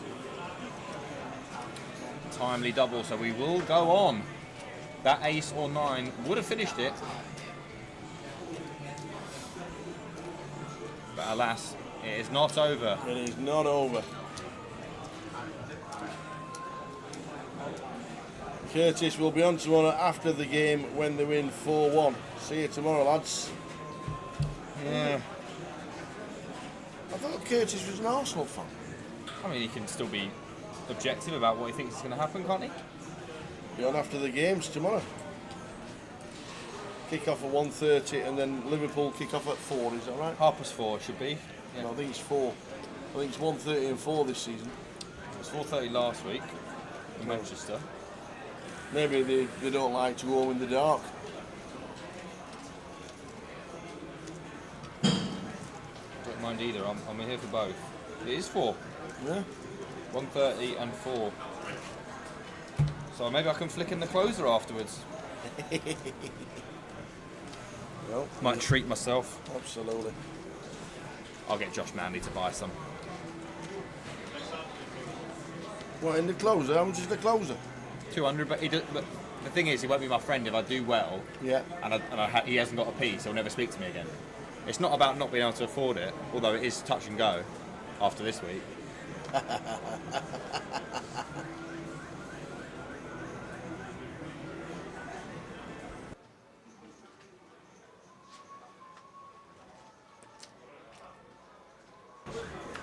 So we've seen the first double as we've had an all-in on the outer table. And our table, honestly, Tower, yep. Not expecting too much jeopardy, but we do. Well, Phil? Whoa, what's happened there? Phil, what are you doing? Phil Walker. Why has Phil shoved Jack 9 offsuit on the direct stone bubble? Over and open, by the way. Yeah. 13 bigs. I mean, wow, he gets it through as well. That is Phil Walker. That is utterly mental. All day he's played. Yeah. He's been playing for 10 hours, Tower. And he's on the direct bubble, hand for hand. Just to get it all in with Jack 9. I mean, fair play. He's not here to make the money, is he? He's here to win. Absolutely. I mean, I think even if you're here to win, you're not supposed to do that, though. Yep, and quickly straight over to another table. Glenn Gaines has shoved the small, and Andre in the big He's has woken got up. ace king. Oh, God. I mean, yeah, Glenn's putting everyone to the test, obviously, direct bubble, but ace king. You can't really pressure ace king, Tower. Here we go. Queen or a 10 will send us through to tomorrow. They will indeed. Oh, that's not a good board. Wow. How do we lose this one? I don't think that we do. We don't. Oh, Nut it just gets better and better and better. So Andre with the ace king. Wowzers, wowzers, wowzers. That's 2 doubles on the bubble. 2, 2. Just counting out the stack. It's like 120k. Yeah. He shoved a very, very. It's a big shove. It is. But he obviously is assuming that. Well, he knows that the calling range is very, very tight. But I'll tell you what it does include, Tower, and that's ace king suited. On to the next. So no bed for Tower yet, and no cash games for me. No. Jay's already taken his leave. Have you put your name down on the list so Phil can shout you? Ladies and gentlemen, can we have Mr. I don't want to play it. I just want to 2. hear him say that. You know, I might have an early night tonight. I got beaten up yesterday. Icky. With the ace king. There you go, please take your seats.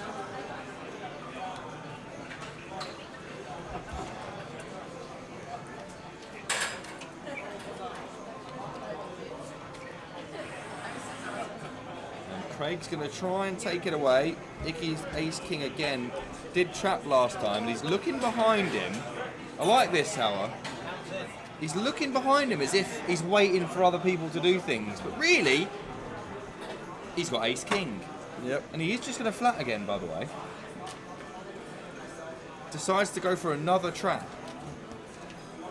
Blind versus blind, and both players have flush draws, but Craig takes the lead with the duck. This is going to be huge. 50-50. This could be huge. This could really be huge. Icky will be the player at risk if it does go in, and it can go in here. If anything will stop it going in, it is the product of the bubble, the direct stone bubble. But both players are going to be so happy here. I think the way that Icky's playing this, unless it goes flush over flush, we won't be seeing any casualties. Yeah. Obviously, Craig covers anyway. This turn card may produce some check. Maybe Craig can potentially bet again to get better hands to fold at this juncture. Maybe a 6 will fold. Maybe something like 4-5. Probably not. It's a little bit optimistic. Is going to barrel again. Use that bubble pressure. He's not going to get a fold from ace-king just yet, though. We are going to see another call. Interesting how the river will go, because a lot of the time when it's not a club, Craig may consider. I do not know. It's nearly a third of his stack to call with ace high. I mean, he's got the nut flush draw. He does have to call, though. It's not like he's, out. If he can fold the river and still be in the money. Yeah. But he can't fold now. We're going to see a river, and he's praying for a club. A club would be absolute bedlam. And it's a jack of hearts. Oh, it's a whiff. So this is very interesting because a deuce is good, but Craig will assume it's not. Yeah. Will he shove, covering Icky, trying to get him to fold something like a queen? Oh, goodness. He's bet so big on the turn.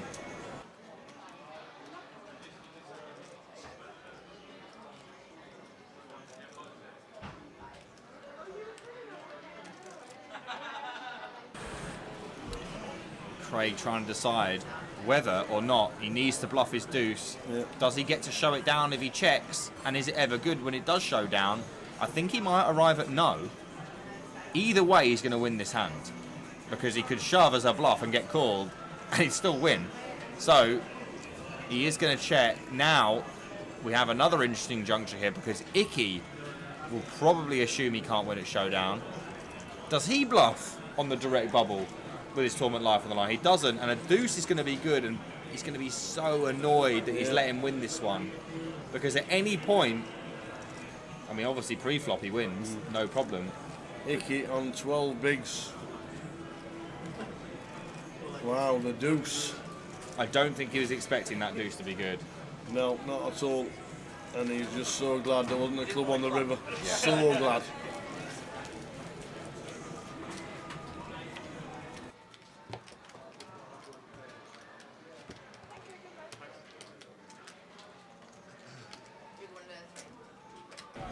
So Icky down to 13 bigs. We are still on the bubble. Phil Walker likes wandering about. Phil Walker likes shoving the small blind with Jack 9 offsuit versus cut-off opens as well. Very interesting.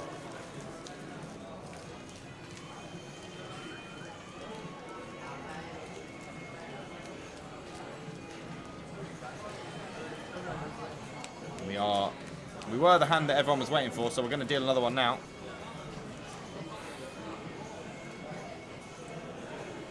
I mean, I assume that's the case, but it doesn't look like we're seeing anything, so maybe there's some egregious tanking going on in the outer tables, because that was a pretty long hand. It was, you're right.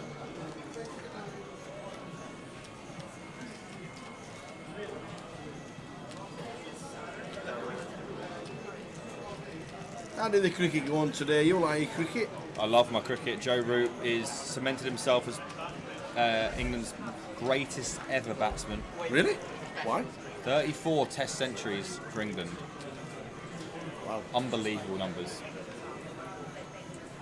2 centuries in this test, and England lead by about 450, I think. Oh, wow.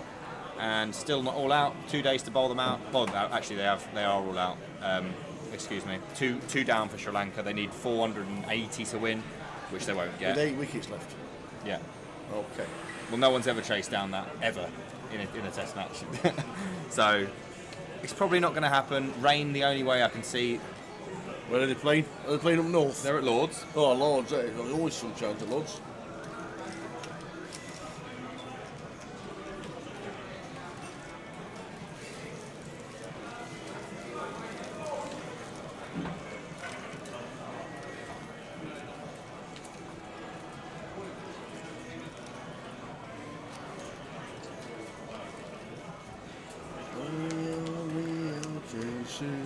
This music's bang on point. Oh yeah, it's been fantastic. Love. It's the only thing I can't complain about. So the button's now on Icky, so he's got a full orbit to find a hand, or just stay there with his 13 bigs and thinking tomorrow is another day. You wouldn't be wrong.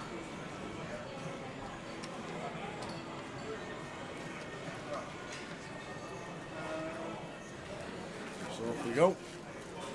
Finally into another hand. As Jin Ying has the option to open, and she will exercise that option, making it 10k. There's a lot of people to get through though. This is a +1 open, and there are some stacks behind that could be interested.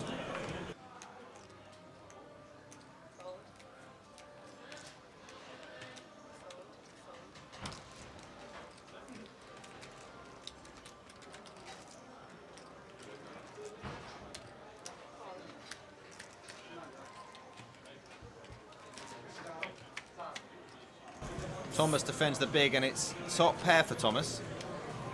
Shin Ying with the ace of clubs. Shin Ying. Backdoor Broadway and backdoor nut flush draw. Definitely a reasonable candidate to go ahead and start betting here. And an even more reasonable candidate not to be folding is the top pair from Thomas. He won't be in love with multiple barrels, I'll tell you that for free. And I expect to see, even at this juncture, Jin Ying to apply pressure on clubs.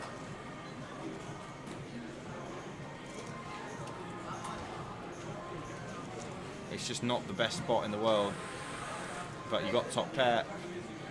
You're going to have to see a turn. Oh, he's not seeing turns. Well, not for free anyway. He's decided that if Jin Ying's got it, Jin Ying's got it. Yep. And she doesn't got it. She doesn't got it. Thomas Clack raises to 23. Top pair. He just knows that if he calls here, he has to check the turn. And Jin Ying gets probably 2 free cards if she wants them. He's decided that he's going to just click it back. Oh, Jin Ying's tell you what. She's going to float. Float with the ace 10 off. I mean, the backdoor spades. Backdoor clubs. Backdoor clubs. Backdoor Broadway, that's about it. Yes, but Phil, I don't know about this one. At this juncture, is it necessary to be doing this? You know? She's only got 47k left. We're on the direct bubble. Thomas picks up a straight draw on the turn. He's in an interesting spot. He could go ahead and check. It's certainly not unreasonable. He could bet small, he could shove. Everything open here for Thomas. Only about 2/3 pot back, which is what's so strange about the float on the flop. SPR at 0.7. Thomas is confused. He knows it's a good card, but he knows if he shoves and gets called, he's probably not winning. So he's going to go for the small-ish bet. And now Jin Ying just has to let this go. We have to let this go, surely. Bet 17. I don't know. Into 74. I don't even think Thomas knows where he's at. And does actually get out of the way. And we head over to the outer table. We have a triangle in the middle, and that's David Bazzazi, who lost the big one with Mo to his left. Look at Mo's stack. Look at all them. That is a huge... I reckon this could be chip leader. Almost certainly. And he has checked. 500k there in greens alone. Bazzazi is forced all in for 1,500. That's not a lot. 5 players limp, as you do. It comes King 5-6. I mean, when you got someone forestalled in there, the whole table knows you're trying to get rid of them and get them James to the next Parker is betting, so there is a side pot. King 6-5. How does the turn pan out? Turns the 7 of clubs.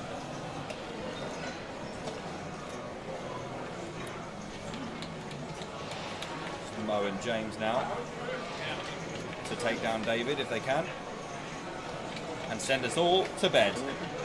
We have a check from Mo, decides to check the board, so he goes check from James. The river is a 2 of hearts.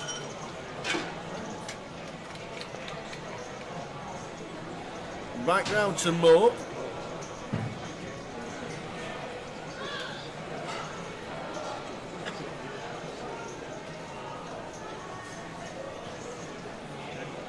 So he checks. Check. So James Parker checks as well, waiting for all the other tables to finish before we see the cards. And Drake's done the absolutely correct thing. Can't show you cards because you don't want to give anybody else any info, because Brazzazi could triple. He doesn't look happy, Tower, I No. have to say. He looks... You see the big sigh then? Yeah, he shook his head. The sigh was there, wasn't it? He probably knows that this could be the end for him. And here we go. And it is the end. It's tabled Ace 10 for nothing. King Jack for James Parker, who has just done it, and there's Brazzazi. He has gone. Out of the door he goes and off. He couldn't have walked out any quicker. He has just bubbled.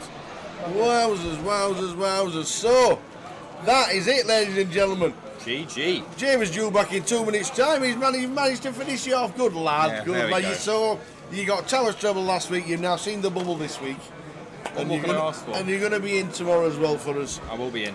Thanks to Easty for helping us out, giving us a bit of time, which is really, really nice. Hopefully he plays the closer tomorrow.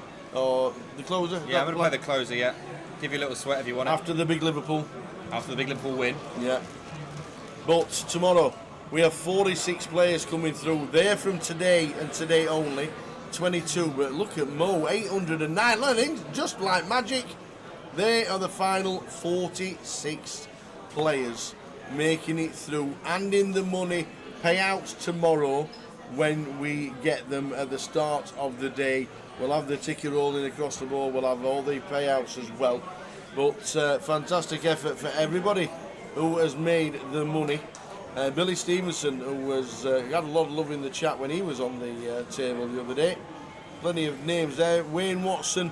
We've got Michael Howard, who was on our table, but chip leader Mo Romanovich, 809,000. The blind starting at 2,000, 4,000. Yeah. That's a lot of big blinds. That's 200 big blinds, Tower. We've got Matt Davenport and Callum Gordon both battling it out, obviously at the top of that leaderboard. Yeah. Both made the money. Yeah, they're about 20 stacks under 100,000, which is 25 bigs, but anything can happen, as you know. Thanks for tuning in, guys. Towers Treble, 2 out of 3 ain't bad, but unfortunately you get nothing for 2. Very, very unlucky. We had a sweat till the 83rd minute. And what a sweat it was.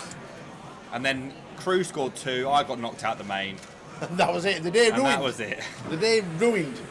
So, come and join us tomorrow from 12:20 as 46 battle it out to be the champion of the UKPL here in Leeds. Thanks to Easty for your time, young man. Thanks for having me, Tower. Thanks to you in the chat. It's been a great day yet again. See you tomorrow from 12:20. See you guys. Ta-ta. All the best. And then, like, is that a 6? Is it 6L? No, it's an E. It's an A? E. An A? That does not look like an A. I left a space for it. Oh, no, it's a G. Is it a G? Look.